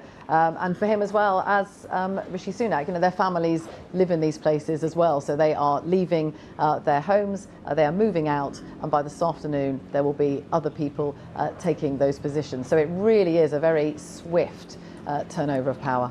Rishi Sunak really doesn't have much luck with the weather, does he? I'm trying to find out from his people what his plan is. We're assuming it will be with an umbrella this time. Who knows? It may not be a particularly long address. Again, these things are, you know, difficult. He probably hasn't got an awful lot still to say. You know, he's had a lot to say during the election campaign. He's got to make some personal decisions about whether he stays on, and you're talking there with Brandon Lewis about whether he stays on as the Conservative Party leader and for how long. Again, it's quite a difficult thing to do. You'll remember that Gordon Brown didn't stay on as leader. He handed it over to a caretaker, to Harriet Harman. John Major did stay on for a few weeks. It means, of course, they potentially have to do Prime Minister's questions in the House of Commons, where basically they've flipped over positions. So Rishi Sunak would have to go there as leader of the opposition and quiz Keir Starmer after this terrible election result from him. So we'll have to see whether he decides to do that. The plea from a lot of those Conservatives who've lost their seats and the ones who are left is that they want to have some kind of sort of smooth transition to whoever the new leader is going to be in the Conservative Party. That race, of course, still to come over the coming months. Somebody who does have an umbrella is Laura Kuenssberg, and she has hot-footed it from the studio. She is now in Downing Street for us and can tell us a bit more about what is going to be happening this morning. Laura. Shouldn't you be in bed? That's right, Sophie. Well, no, I'm going to go to bed later. I mean, when events like this are unfolding that might have the potential to change everybody's lives, we can sleep a bit later on. But you're right, it is absolutely tipping it down. And the umbrella or no umbrella debate is raging already here in Downing Street. I understand that both sides, the Conservatives and the Labour Party, have had discussions about whether they'll be in or out for the statements.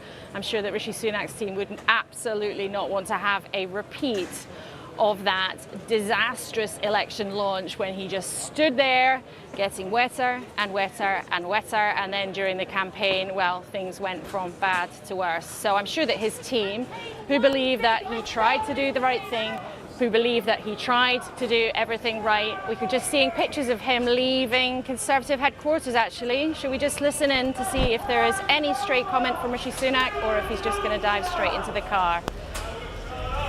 Oh, he's diving straight into the car outside Conservative campaign headquarters, a historic place in the last few elections where they enjoyed such success. But as Rishi Sunak leaves Conservative campaign headquarters, sweeping through in a couple of Range Rovers, no word and barely a sight from him. So we'll expect him back here at Downing Street sometime soon.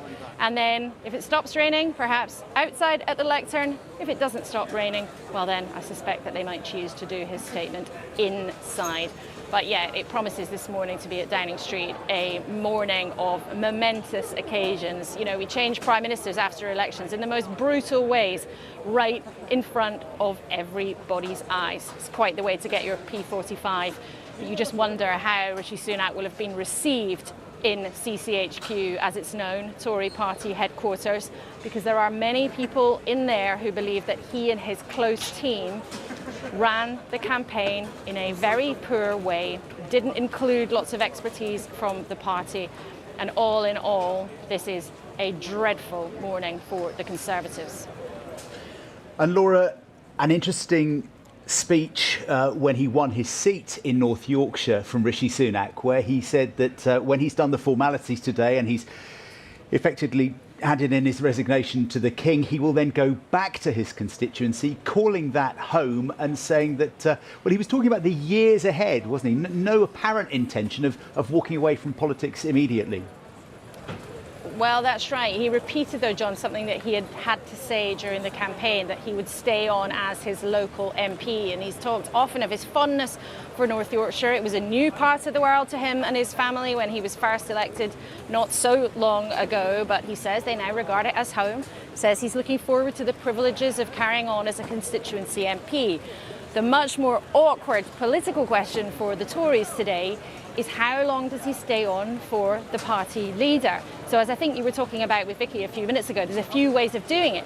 Does he walk straight away, kind of leave them in the lurch, which maybe he feels like he's had enough, and perhaps his deputy, Oliver Dowden, who held his seat, acting Deputy Prime Minister, maybe he could take over, be a caretaker, spare Rishi Sunak the humiliation of having to swap sides with Keir Starmer in the House of Commons and ask the opposition's questions at Prime Minister's questions?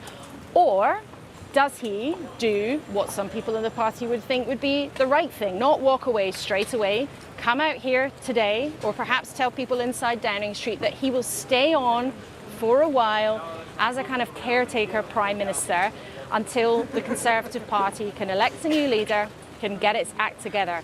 But I think there's a long way perhaps until that is resolved, because those decisions are made by a powerful group of Tory backbenchers, the 1922 committee, along with the men in grey suits. Yes, they really do exist. They will have to get together in the coming days and decide what the rules of a leadership campaign will be. The problem is, lots of them have gone. Some of them stood down, like Sir Graham Brady, who used to be the chair of the 1922 committee.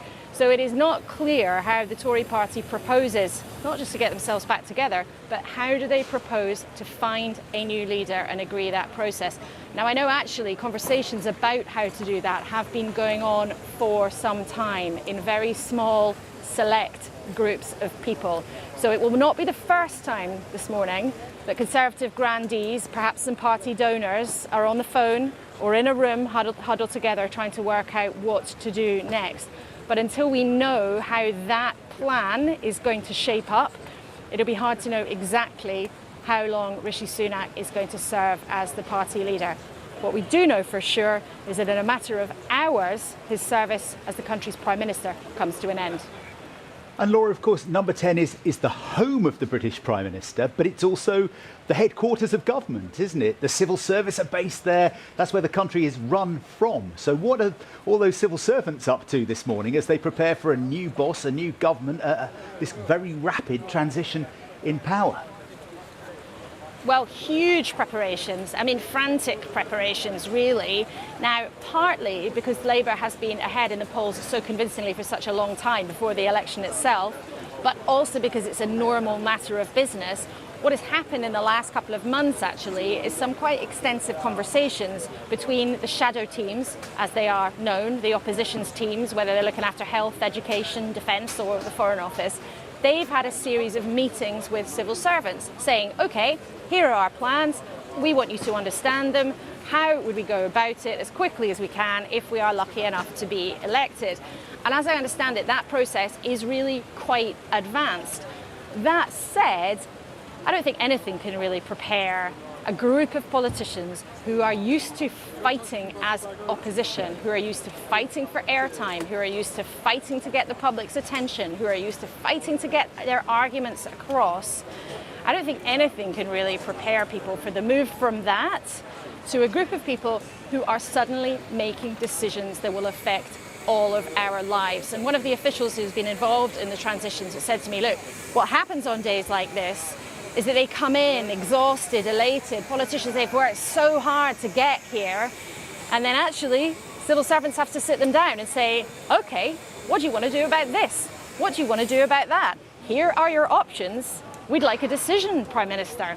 And I don't think however studious you are, however serious you are about the job, however, as Keir Starmer has done, running the Criminal Prosecution Service, the Crown Prosecution Service rather, he's run a big government operation during his experiences doing that as the leader of the CPS before he became an MP.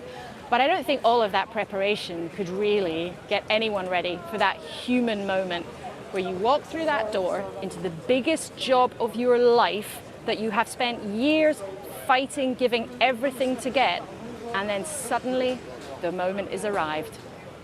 Laura, as for your options, now you're there, you're going to have to stay there in the rain, I'm afraid. We're going to keep you there to follow every twist and turn of the next hour or so, but we will come back as soon as there are any sign of activity. Thank you for now, Laura Kuenssberg. It is very, very heavy, the rain now, actually, isn't it? I mean, you can really hear it here in our studio. It'll be very interesting to see what happens when Rishi Sunak does come out shortly for the last time in Downing Street. Well, we're joined here in the studio by Greg Jackson, the business world, the CEO and founder of Octopus Energy Group. That's a global energy technology company. We want to get your reaction from the business world to this new Labour government. What do you make of it? Yeah, I mean, look, I've spoken to a couple of dozen business leaders over the last 24 hours, and unanimously, what they talked about was looking forward to stability. It's easy to forget just how kind of the UK has not had this kind of stable vision of where we can go.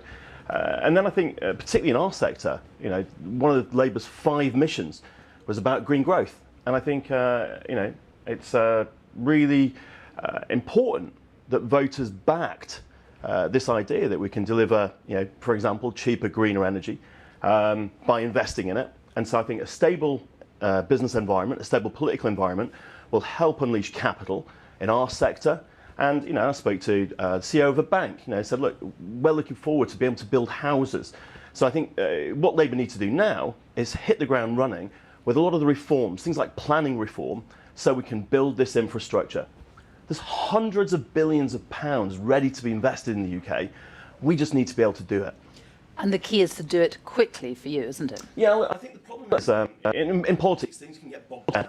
And there's never a better moment than right at the beginning to make big changes. But the quicker they make the changes, the quicker we can deploy this capital, the quicker we can start to be creating jobs, bringing down the cost of energy, and, you know, bringing down the cost of things like housing. They were criticised, Labour, weren't they, months ago during the campaign for not being bold enough on net zero, for scaling back their ambitions. Do you wish now? Do you think they should have been bolder, given the size of this majority we're looking at? Hey, look, I think they're bold enough. You know, look, you saw this attempt to make net zero a culture war, and it hasn't worked. I mean, the Greens also did very well last night. So what you see really is that, Labour, one of their top 5 pledges was about green growth. Because what we know is that investment in green energy creates 3 times more jobs than investment in fossil fuels. If we'd had more green energy during the energy crisis, our bills would have been billions of pounds lower. And I think voters know this. And I'm so glad to see that Britain is leading the way again in being able to deliver this kind of cheaper, more secure system. And I really hope that we get the reforms that let us build the infrastructure where people want it to bring bills down and bring down the cost of housing. You don't entirely sound like you're convinced that you will get what you want quickly. First of all, the stability of a large majority is really going to help. Labour spent a lot of time in the run-up to the election speaking to businesses, and I think that dialogue gives us a lot of confidence, actually, that we will see this change. I think that the thing is, though, it has to happen quickly, because what we know is that if we move quickly now, the next 5 years can see real growth, and that growth will help create the tax dividends that will pay for the NHS. They'll help create the jobs that we need to reduce inequality in society. So, no, we're confident, but our advice is be brave and be fast. Greg Jackson from Octopus, thank you very much indeed for coming in. Thank you. Good morning. Labour have won a landslide victory in the general election on a dramatic night in British politics. We did it! It is a spectacular turnaround for Sir Keir Starmer's party less than 5 years after their worst result in almost a century. Today we start the next chapter, begin the work of change, the mission of national renewal, and start to rebuild our country.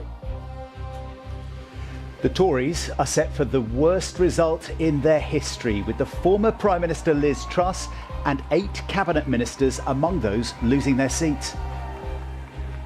The British people have delivered a sobering verdict tonight.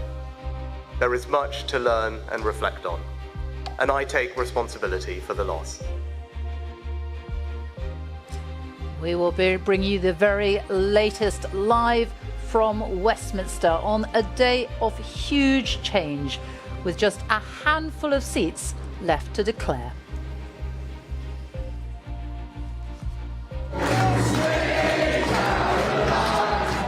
Celebrations for the Liberal Democrats, returning 71 seats and becoming the 3rd largest party in the Commons. You have helped us get our best results for over 100 years. A difficult and damaging night for the SNP, according to Scotland's First Minister, down to just 8 MPs as Labour regains dominance in Scotland. Nigel Farage becomes an MP on his 8th attempt as Reform UK win 4 seats, taking large numbers of votes from the Conservatives. And the Greens now have 4 MPs, with the party's co-leader taking Bristol Central from a senior Labour politician. In Wales, Labour won back a string of seats, completely wiping out the Conservatives, with Plaid Cymru winning 4. And in Northern Ireland, Sinn Féin has won the most seats for the first time, but significant losses for the Democratic Unionist Party, including Ian Paisley in North Antrim, a seat that's been held by his family for more than 50 years.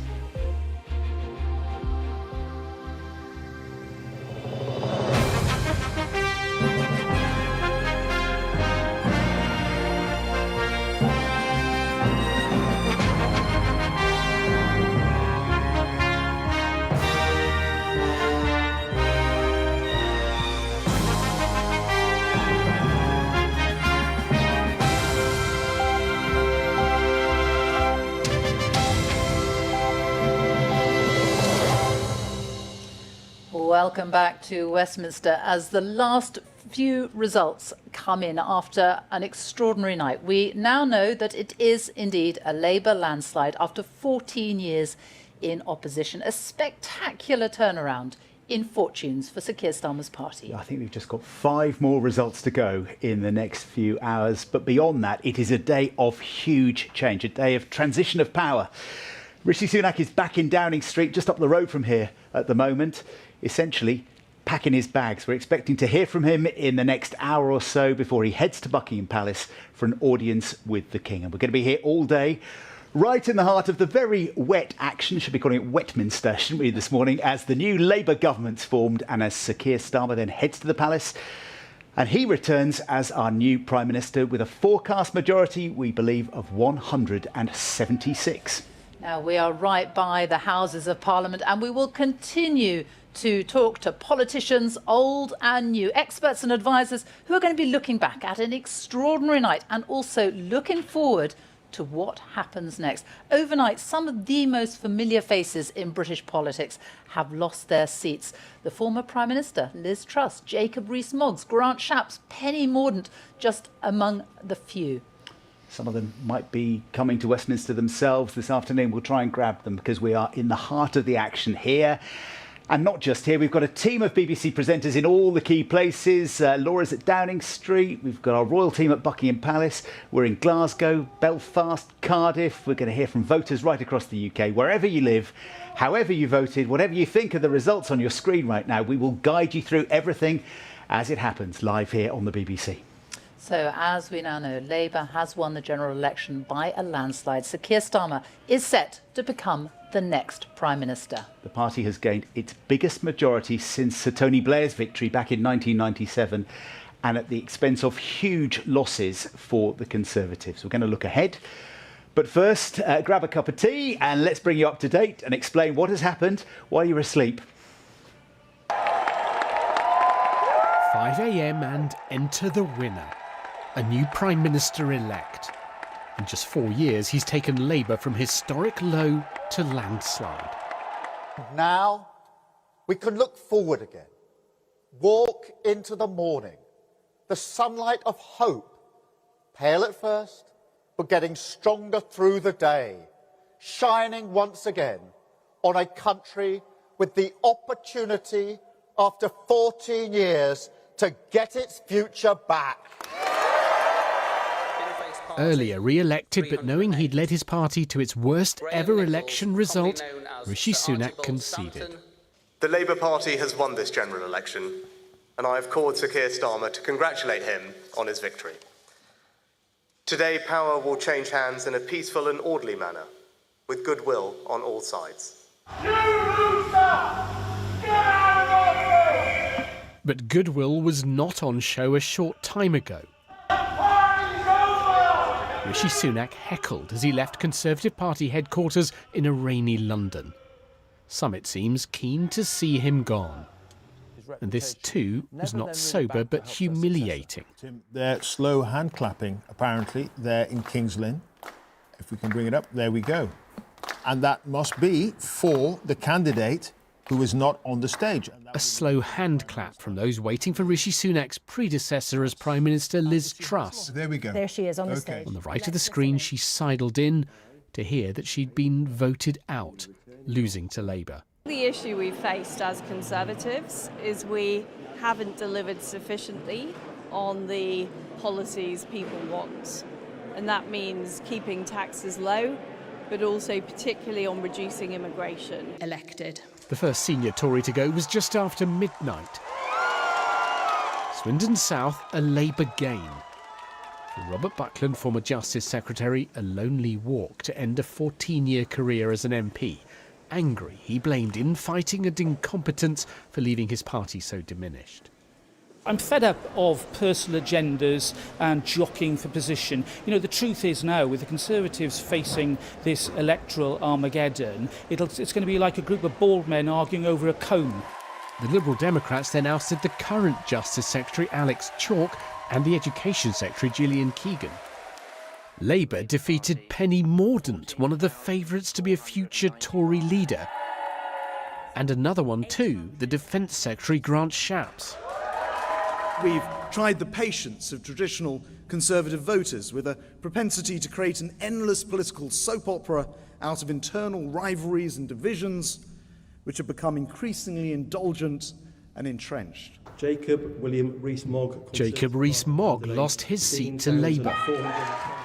All the while, the Tory party chairman Richard Holden looked nervous. By just 20 votes, he scraped through. Doing the damage to the Conservatives in seat after seat was Reform. Lee Anderson won in Ashfield. 21,225. And Nigel Farage finally, after so many failed attempts, elected MP for Clacton. Believe me, folks, this is just the first step of something that is going to stun all of you. Thank you very much. And already celebrating the Liberal Democrats. This was a record-breaking night for them too, seizing dozens of seats from the Conservatives to end with their highest tally ever. It's been a record-breaking night. This is a historic step forward for the Liberal Democrats. We will now be the largest third-party force in Parliament for over 100 years. And I think our positive campaign resonated with people. For the Greens, this was their best ever election. From just one MP, they now have 4, putting them on a par with Reform in Westminster. Voters were not feeling particularly inspired by what Starmer's Labour Party had to offer, and I certainly heard that loud and clear on the doorstep here in Bristol. In contrast, people were really excited to vote for the real change and real hope. In Scotland, Labour has scooped up seats from the SNP. They had 45, now reduced to single digits. In Northern Ireland, a double shock. Jim Allister of the Traditional Unionists defeated Ian Paisley Jr. And Sinn Féin now have the most MPs here. Come out across the country. And in Monmouthshire, another Conservative loss to Labour. The Welsh Secretary David T.C. Davies. Not a single Tory MP is left in Wales. So this is Keir Starmer's moment to savour. A time, he said, for the nation to start a new chapter. Jamie Grammaticus, BBC News. Well, it really has been quite a night, and some very big names, some very big Conservative names have gone. 12 cabinet ministers already. Christian Fraser can take us through exactly what has happened. Christian. Sophie, we're nearly there. Just 5 to declare. 3 of those are in Scotland. One of them is Poole, where they've just gone to the 3rd recount. And if you are the Conservatives, you need every seat you can get. They've lost 2/3 of their seats overnight. That is an implosion. You can go back to Churchill in 45. You can go to Balfour in 06 in terms of vote share. You can go all the way back to the Great Reform Act. You won't find anything like this. Here are the big beasts who've gone. A former Prime Minister, a Defence Secretary, an Education Secretary, and look at the swings, 26%, 14%, 31%. These are extraordinary results. What about this one? Penny Mordaunt at the end, Lord President of the Privy Council, such a steady hand at the coronation, faltering, stumbling in Portsmouth North to an ignominious defeat overnight. Michelle Donlan, the Science Secretary, the Veterans Minister, Johnny Mercer, and here are some other big names who have fallen through the night. Jacob Rees-Mogg down there around Bristol, Mark Harper, the Transport Secretary, the Culture Secretary in Cambridgeshire, also losing her seat. For Labour, an extraordinary result. This is comparable to Blair in 97. This was the situation in Wales, and this is what it looks like today. An absolute wipeout for the Conservatives. Down here in Monmouthshire, the Welsh Secretary gone, the Chief Whip, Simon Hart, gone. Quite extraordinary. They're in control in Scotland. The SNP slumping, we think, on our forecast to 10 seats. But here is a word of caution for Labour. Let's talk about vote share, because this is the lowest vote share of any party that has won a majority, period. And it is lower than 2017, when Jeremy Corbyn was defeated by the Conservatives. Same note of caution for the Liberal Democrats. Yes, they've picked up 63 seats, but their vote share is flatlining. That is less than Charles Kennedy, less than Nick Clegg, less than Paddy Ashdown. And when you look at it in terms of vote share in those seats where Conservatives were fighting Labour, or the Liberal Democrats, that is the big story of the night. Reform eating into the Conservative vote in all these competitive seats. I think John Curtis has already told us that if Reform hadn't been there, then Conservatives would have picked up 2/3 of the seats in which they were defeated. And he'll just leave you with this thought, Sophie. I think you've already mentioned it. We've had 4 Prime Ministers since 2010 in the seats in which they sat. So David Cameron in Witney, Boris Johnson in Henley and then in Uxbridge, Theresa May in Maidenhead and Liz Truss down there in Norfolk South West. all those seats have gone. Quite extraordinary, Christian. Thank you.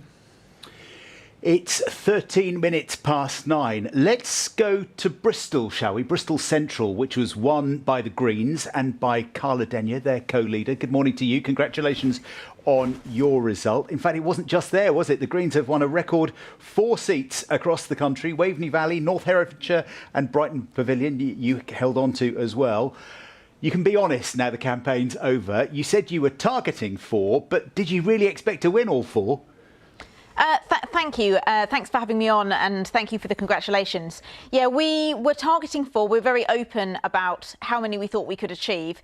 And throughout the campaign, I could see that 4 MPs was in reach, but we were never totally sure that it was fully in our grasp, because the results were looking like they might be close based on our door-knocking data, based on the conversations we were having on the doorsteps. So we are absolutely delighted and really grateful to have the support of voters across those 4 constituencies that now have Green MPs and across the country, because we've also got a record-breaking vote share nationally and a substantial number of strong second-place positions as well. And so everyone who voted Green, wherever you are, you've helped strengthen the case and make it easier for us, the Green MPs who've been elected, to push the incoming Labour government to be bolder on environmental matters and on making this country a fairer place. And on a personal level, I mean, you have beaten the Labour candidate, Thangam Debonair, who was in the shadow cabinet. Quite a huge achievement for you. What do you put that down to? Well, I think Bristol has really been a green city for some time. I've had people saying to me that it felt like it was overdue a Green MP. So I think this was a long time coming. We had fantastically successful local election results for the Greens, with now 34 Greens on Bristol City Council. We lead the council, and it's the largest group of Green councillors that's ever existed in the UK. And while recognising that local and general elections aren't the same, that clearly showed a direction of travel and an appetite amongst Bristolians for more Greens elected at all levels of government. You say that you and the other 3 Green MPs are going to push the new Labour government, but there are 4 of you, more than 400 of them. I mean, how are you going to manage that push? Well, you can look at the incredible outsized impact that Caroline Lucas had over her 14 years as Green MP for Brighton Pavilion and imagine what we might be able to achieve now with a quadruple-sized representation, with a group of Green MPs. We can ask the questions, put forward motions, amendments through work in committees, and generally through debate, through public debate, moving the Overton window. So in other words, moving the envelope of what is politically possible, putting things on the agenda and keeping up scrutiny on the Labour government. We'll support them on areas where we agree, but where we don't think they're going far enough, we won't be afraid to speak out. You had candidates, didn't you, in every seat? I mean, in a sense, do you think that your message isn't getting through enough, given what is actually going on in the climate? We've got, record global temperatures. Do you think people aren't taking you seriously enough? Well, I'm hugely grateful for the level of support we've had. Of course, I would like to get more Green MPs elected and eventually have Greens in government, as is already the case in a number of European countries. But we had to recognise where we were starting from as a small, albeit rapidly growing party. So yes, we stood a full slate across England and Wales, 574 candidates, more than the Conservatives even. But we focused our campaigning effort on the 4 seats where we knew we had the greatest chance of winning, getting from 1 to 4, quadrupling our representation. But given the number of strong second places we got this time around, who knows what we could achieve next time. And the thing is, because we're in this climate emergency, because it's such an urgent situation, politics, the climate couldn't afford to wait. It's so important that we've got these Green MPs elected now, because the decisions made by this government will determine the trajectory the UK takes on climate and environment issues. And the Greens will be there to hold Labour's feet to the fire and make sure that they also do it in a fair way, a way that puts the onus on those with the broadest shoulders and those that contributed most to climate change in terms of polluting corporations and adjusting the tax system. Those are the kind of things we'll be pushing the Labour government on to try and get them to bring forward policies that meet everyone's needs, help with the cost of living crisis as well as the climate crisis. We're just watching Downing Street and Whitehall, all eyes on number 10 as we're maybe expecting some movement there. Jeremy Hunt, we think, will be leaving number 11, leaving his job as Chancellor in the next few minutes. And of course, after that, Rishi Sunak will leave number 10 and will head to the palace to tell the Prime Minister that he is resigning. So we'll bring you that as soon as it happens. But Carla, can I just ask you, because Sophie mentioned your seat in Bristol, which is an inner city seat. It's got lots of students. It's a multicultural seat. You've taken that from Labour by a huge swing, but you've also taken seats elsewhere in the country from the Conservatives, rural seats. What have you learned as a party in this election about how you work politically across the UK going forward? Well, I think these results have been a long time coming, and I don't claim any credit for it myself solely as co-leader. I think the party has really come of age. You can see that in the last 5 local elections, where we've increased our number of local councillors nearly 5-fold, and that has been in cities like Bristol, but also in rural areas like Suffolk, where my co-leader Adrian's now been elected as an MP.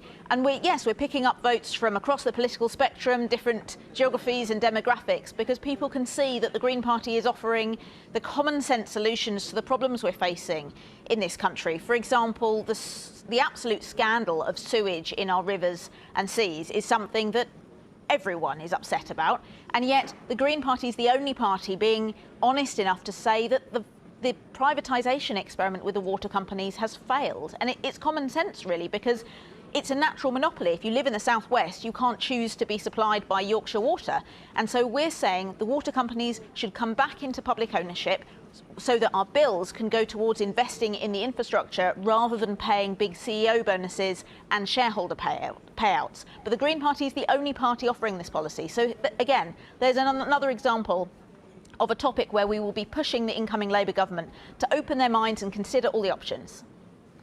Carla Denyer, co-leader of the Greens, MP now, newly elected for Bristol Central. Thank you for joining us. I'm sure our colleagues at BBC Points West will let you lie down on their sofa if you need a bit of a snooze after a long night. Thank you. The camera's there on Downing Street. We know that Rishi Sunak has returned to number 10, and inside number 11 is the Chancellor, the outgoing Chancellor, Jeremy Hunt, who held on to his seat. Many expected he wouldn't, but he did, and we are expecting to hear him speak as he leaves Downing Street very shortly. Let's go back to Laura Kuenssberg, who is there waiting in the rain. Laura. Sophie, there are a couple of good bits of news for the Tories this morning. One bit of personal good news for Jeremy Hunt. He managed to keep his seat, so he'll lose his job as the Chancellor, but he did manage to keep his Surrey seat. Only just. But there is another good piece of Rishi Sunak this morning. I'm just going to do this. You can probably see it out of the shot. I'm putting my umbrella down because it has stopped raining. So it does look like when Rishi Sunak and Jeremy Hunt come out of Downing Street this morning, they are at least not going to be met by a complete deluge. But we definitely get the sense here that there's a bit of activity going on. We've seen some bags being brought out of number 11, being packed into the boot of a people carrier. That is literally how the transfer of power happens in this country. So brutal. The family belongings of 2 families today in Downing Street will be moved out. I'm not sure, Sophie, we're actually going to hear from Jeremy Hunt when he comes out of number 11, but we do expect in a couple of minutes that we'll see him come out. And of course, reporters, the huge scrum, not just of British reporters, but international reporters here in Downing Street, banks and banks of cameras will try to shout questions to him because he is one of the most experienced Conservatives now left in Parliament. He says he doesn't want to take another tilt at the leadership. But I think that he is somebody who we can expect to try to have a significant voice as the Conservatives try to set about rebuilding after such a terrible, terrible result. I'm just keeping an eye on the door there, because every time the door moves, there's a sort of collective, massive, nervous twitch here in Downing Street. Nobody wants to miss the shot. Nobody wants to miss the moment, but it should be happening in just a couple of minutes.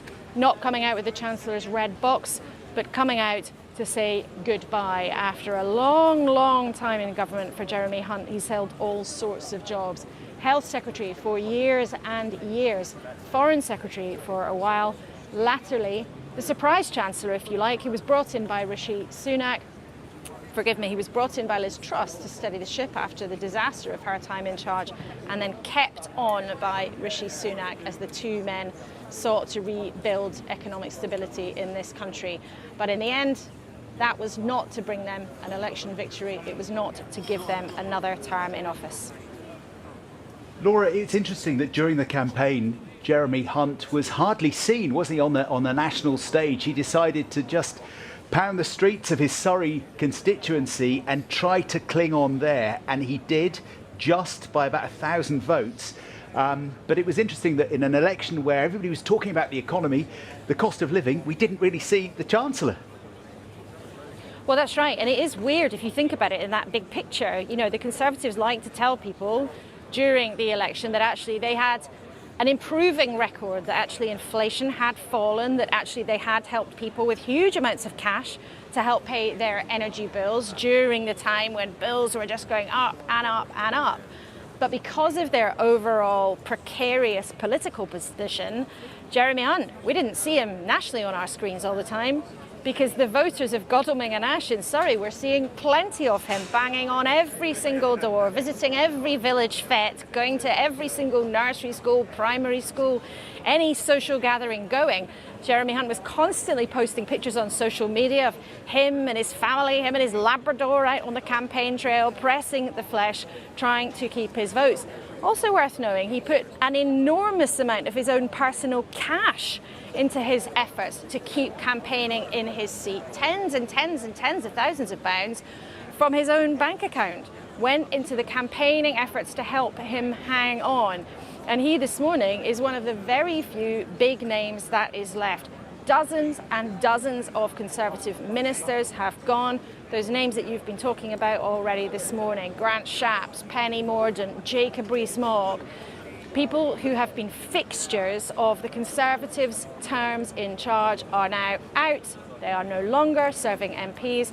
They will not be part of political life in the way they have been for a while. Feels really like it's a whole generational clear out, but Jeremy Hunt is one of the last men standing.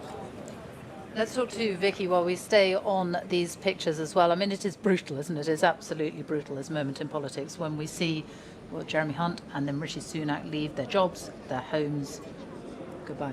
Yeah, it's just overnight, that's it. Now, look, looking at the polls, they had a pretty good idea that this was coming. Jeremy Hunt would obviously be relieved that he's clung on to his seat, but there are still important decisions for Rishi Sunak to make about whether he stays on as leader of the Conservative Party. He stops being Prime Minister, he stays as leader of the Conservative Party.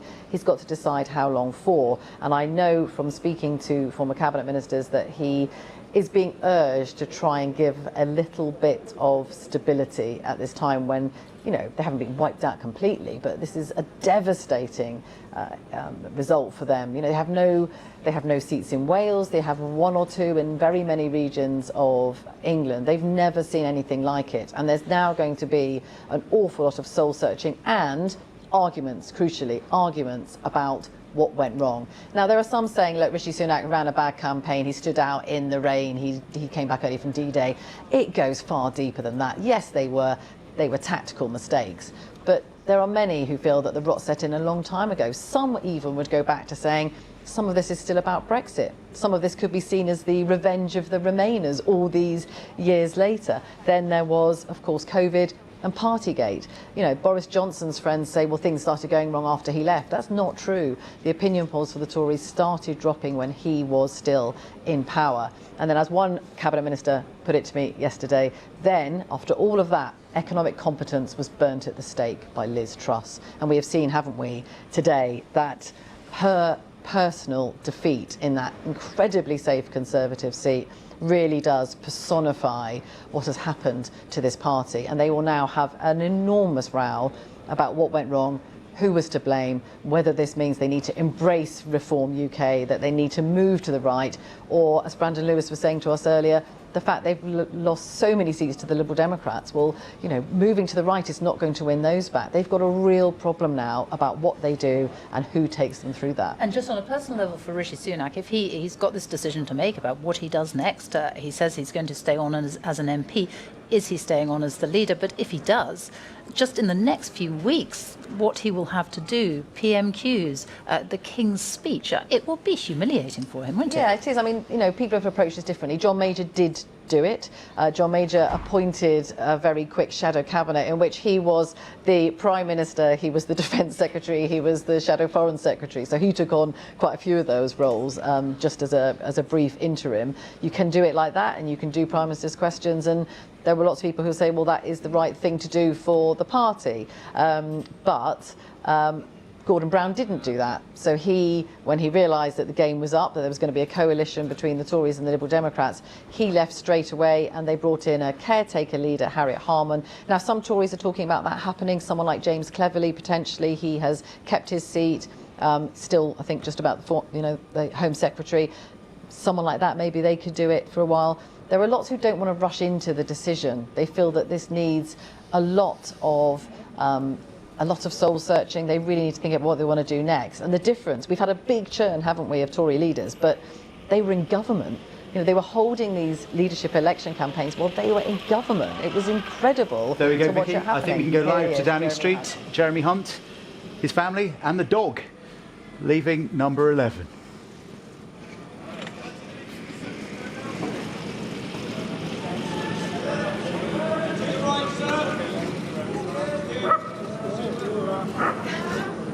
I think that was the dog barking, not the Chancellor.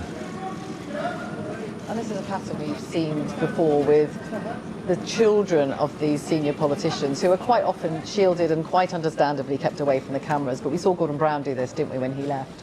That he came out with his wife and his children walking down the street, and they've obviously decided to do that as well.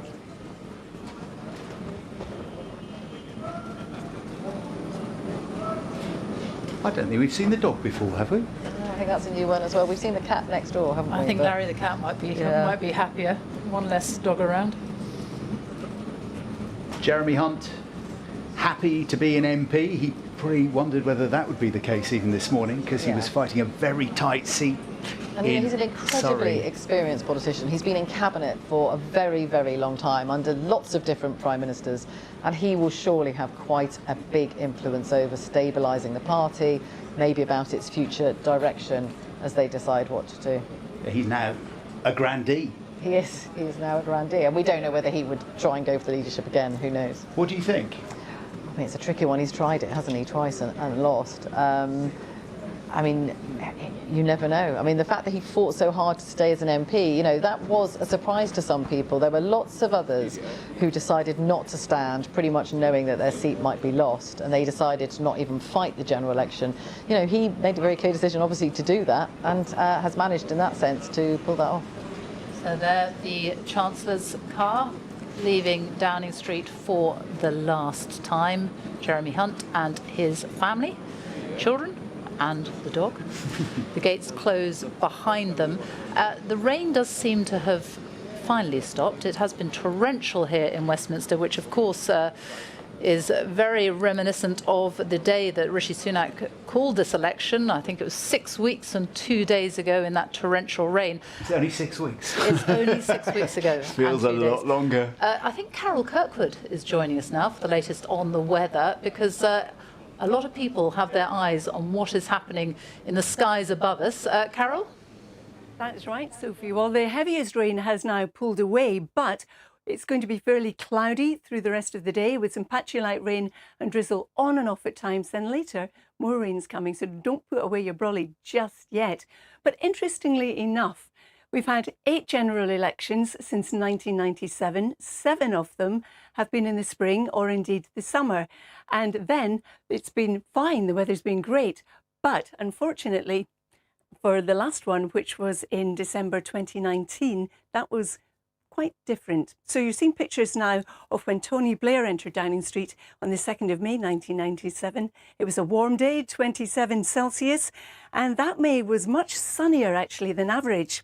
But when David Cameron got elected in May in 2010, well, that was a cooler day. It was only 16 degrees, but May that year was sunnier than average.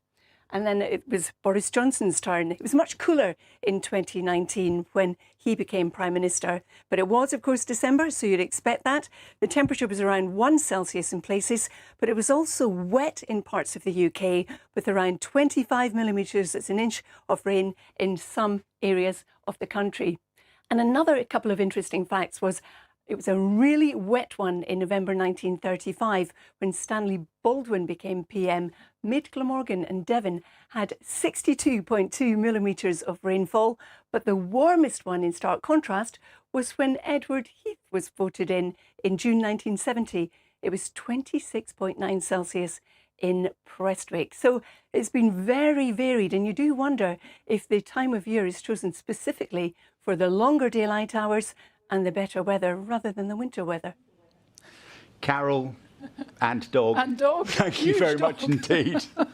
Dogs at polling stations, day 2. Dog disgraced me at the polling station. Really They barking and howling, and there were no photographs of my Get dog. some tips from Jeremy Hunt. Yes. His was under control. Right, so Vicky, give us an idea what is coming up in the next sort of hour or two, big moments. Yeah, and this is the sort of formal handover of power, if you like, and it involves, of course, the King. So we will have Rishi Sunak going to the palace. He will say a few words in Downing Street first, then he will go to the palace, and then very quickly after that, Sir Keir Starmer will make his journey there, and then the reverse, he comes back to Downing Street and makes his speech. And then we expect the cabinet to be appointed this afternoon. We assume with the normal parade up the street. As you know, on these occasions, you know, the people who are getting the jobs come up the street. Of course, on this occasion, because it's a new government, he won't have to be sacking anybody. And there are, you know, there were 2 losses actually, sort of unexpectedly, really. 2 members of the Shadow Cabinet did lose their seats, so there will be room for some promotions for some other people. Well, talking of people who might be walking up that street this afternoon, we have with us Labour's Peter Kyle, the Shadow Science Secretary. Are you expecting a call?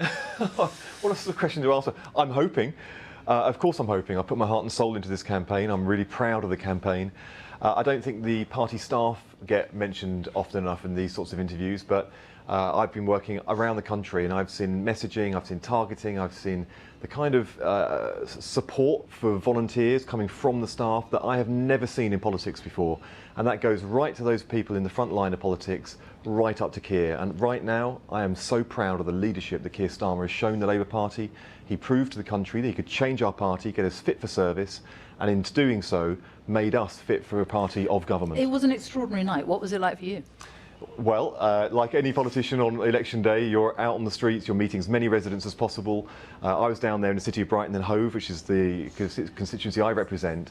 And next door to me is Worthing, where there were 2 seats that we were targeting, where I was spending a lot of time in recent weeks and months. We took both of those seats off the Tories, the first time ever that those seats have not been Tory before. And that is a sort of traditional coastal town of the sort that I grew up in, Bognor Regis, just down the coast.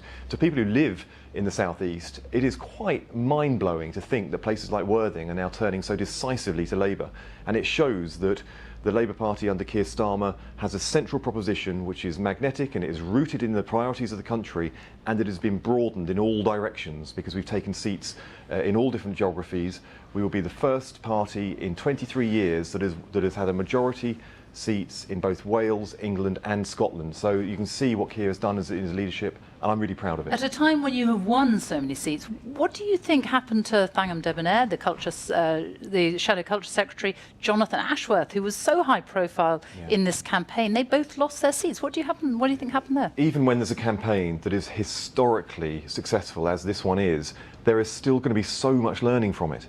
So in those areas where we did lose really good people, Thangam and Johnny, you know, these are good, hard-working people who have made a huge contribution, not just to this campaign, but to getting the Labour Party back to being as electable as it is now. But we have to learn from these areas where this sort of stuff happened, and believe me, we will. You know, it was only like 3 years ago that we lost the Hartlepool by-election. Keir Starmer stood up and said, we will listen, we will learn, and we will change. We will do the same again, because now the day after polling day, when the results are still coming in, even though it's so decisive, the politics of our country will change today, and it will change going into the future. And what you've seen with Keir is the ability to politically be agile, to think where the public need us to be as a party of government, and to always make sure we're in tune with it. That will carry on. Did you think he could change the party as quickly as he had? When Keir appointed me to his front bench, which was in the Justice team, which was soon after he first got appointed leader, we had a long conversation about the politics, and I said back then, being somebody that took a seat off the Tories in 2015, where we had a 35-year low as a party, I said that experience for me shows that there's nothing inevitable at winning, nothing inevitable in politics about losing, which is why we've been so determined through this campaign to stay focused. But there is a window of opportunity for us to win, and it's narrow. We can make very few mistakes, and we have to listen so carefully to what the public are telling us. Their priorities must be demonstrably our priorities. They need to see that we have changed as a party from the one they rejected so decisively. And look what Keir did. I'd like to say he did it based on that conversation. I don't think he did. But it shows the kind of character that he has and the kind of politician. He is far more nimble as a politician than people have given credit for. And I think the thing that he is, people have underestimated him, and those people in politics who have underestimated are the ones that are paying the price today. You're talking about how he listened after the last election. Is he listening? Are you all listening to some of the constituencies around the country today after this election? Because on Gaza, for example, in some places you have been punished for your policy. There will be a lot of learning and a lot of listening to do. In fact, on Gaza, we've been listening so incredibly carefully all the way through, not just the campaign, but ever since the horrific terrorist attacks of October 7th and the Israeli response afterwards. So yes, that will carry on. But the key thing is that we are now in government. It's been frustrating for us in Labour Party with so much attention on Labour Party position when we've been in opposition. But now we have the opportunity to act in government, and people can see that we want this war to end. We want a political process to replace it, but we want this conflict to end as quickly as we possibly can. And certainly both sides have to buy in that. Now, we as one country can't sort of do this on our own. But you will see with David Lammy as Foreign Secretary perhaps later today, and certainly Keir Starmer as Prime Minister, you will have a Britain which will work in lockstep with our international partners to try and bring the pressure we can to bring this conflict to an end. What about green policies? Because obviously you have lost that seat to the Greens.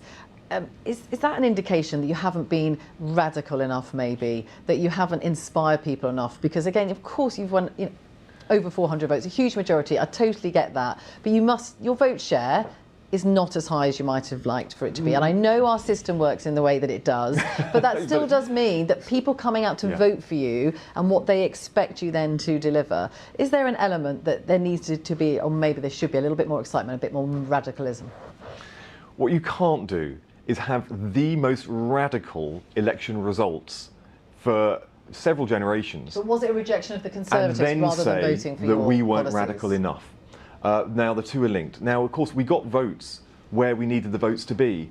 That is smart politics. And we've seen too much dumb politics from parties in recent years. This was smart politics from a smart leader and a smart team and a great Labour Party team underneath it. Now, of course, some people did vote on Gaza issues and environmental issues for other parties.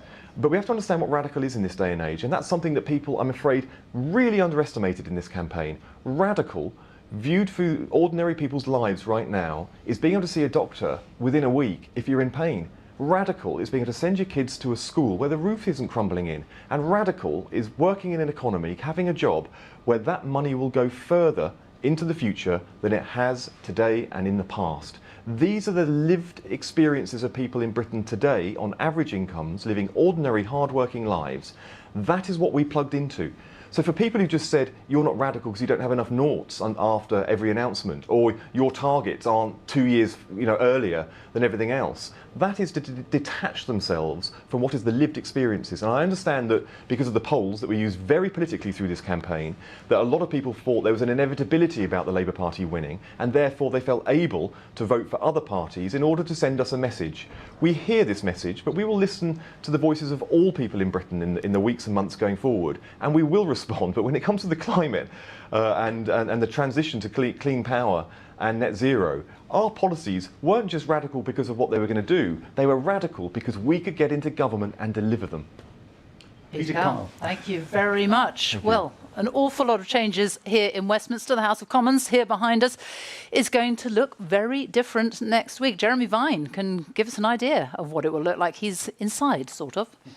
Yeah, well, actually inside BBC Cardiff, which has hosted us brilliantly here as we built our set and gone through the night with it, Sophie. Yes, so the House of Commons, the key thing that will be different, of course, will be that the government benches have Labour MPs on them. And with 4 results still to go, we can say with quite a bit of conviction. There'll be 412 Labour MPs, very close to the number that Tony Blair got in his landslide victory in '97. Bring on the others now. A bit more space to stretch out on the opposition benches with only 122 Conservatives, the worst result any of them can ever remember, the worst result in their history, basically. And they have a lot of rebuilding to do, and goodness only knows how long it will take. Different story for the Lib Dems. The meltdown in the Conservative vote gave them 71. SNP crushed on 10. Reform with 4. Greens, great result, 4. Plaid Cymru in Wales doubling their seats with 4.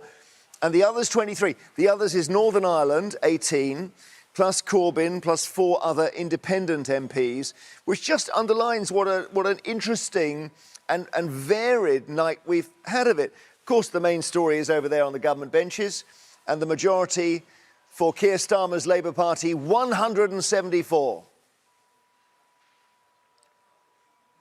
Jeremy, thank you very much indeed. We'll be back with Jeremy in Cardiff throughout the day, drilling down into the data. Let me just explain those numbers on your screen right now. There are 650 seats in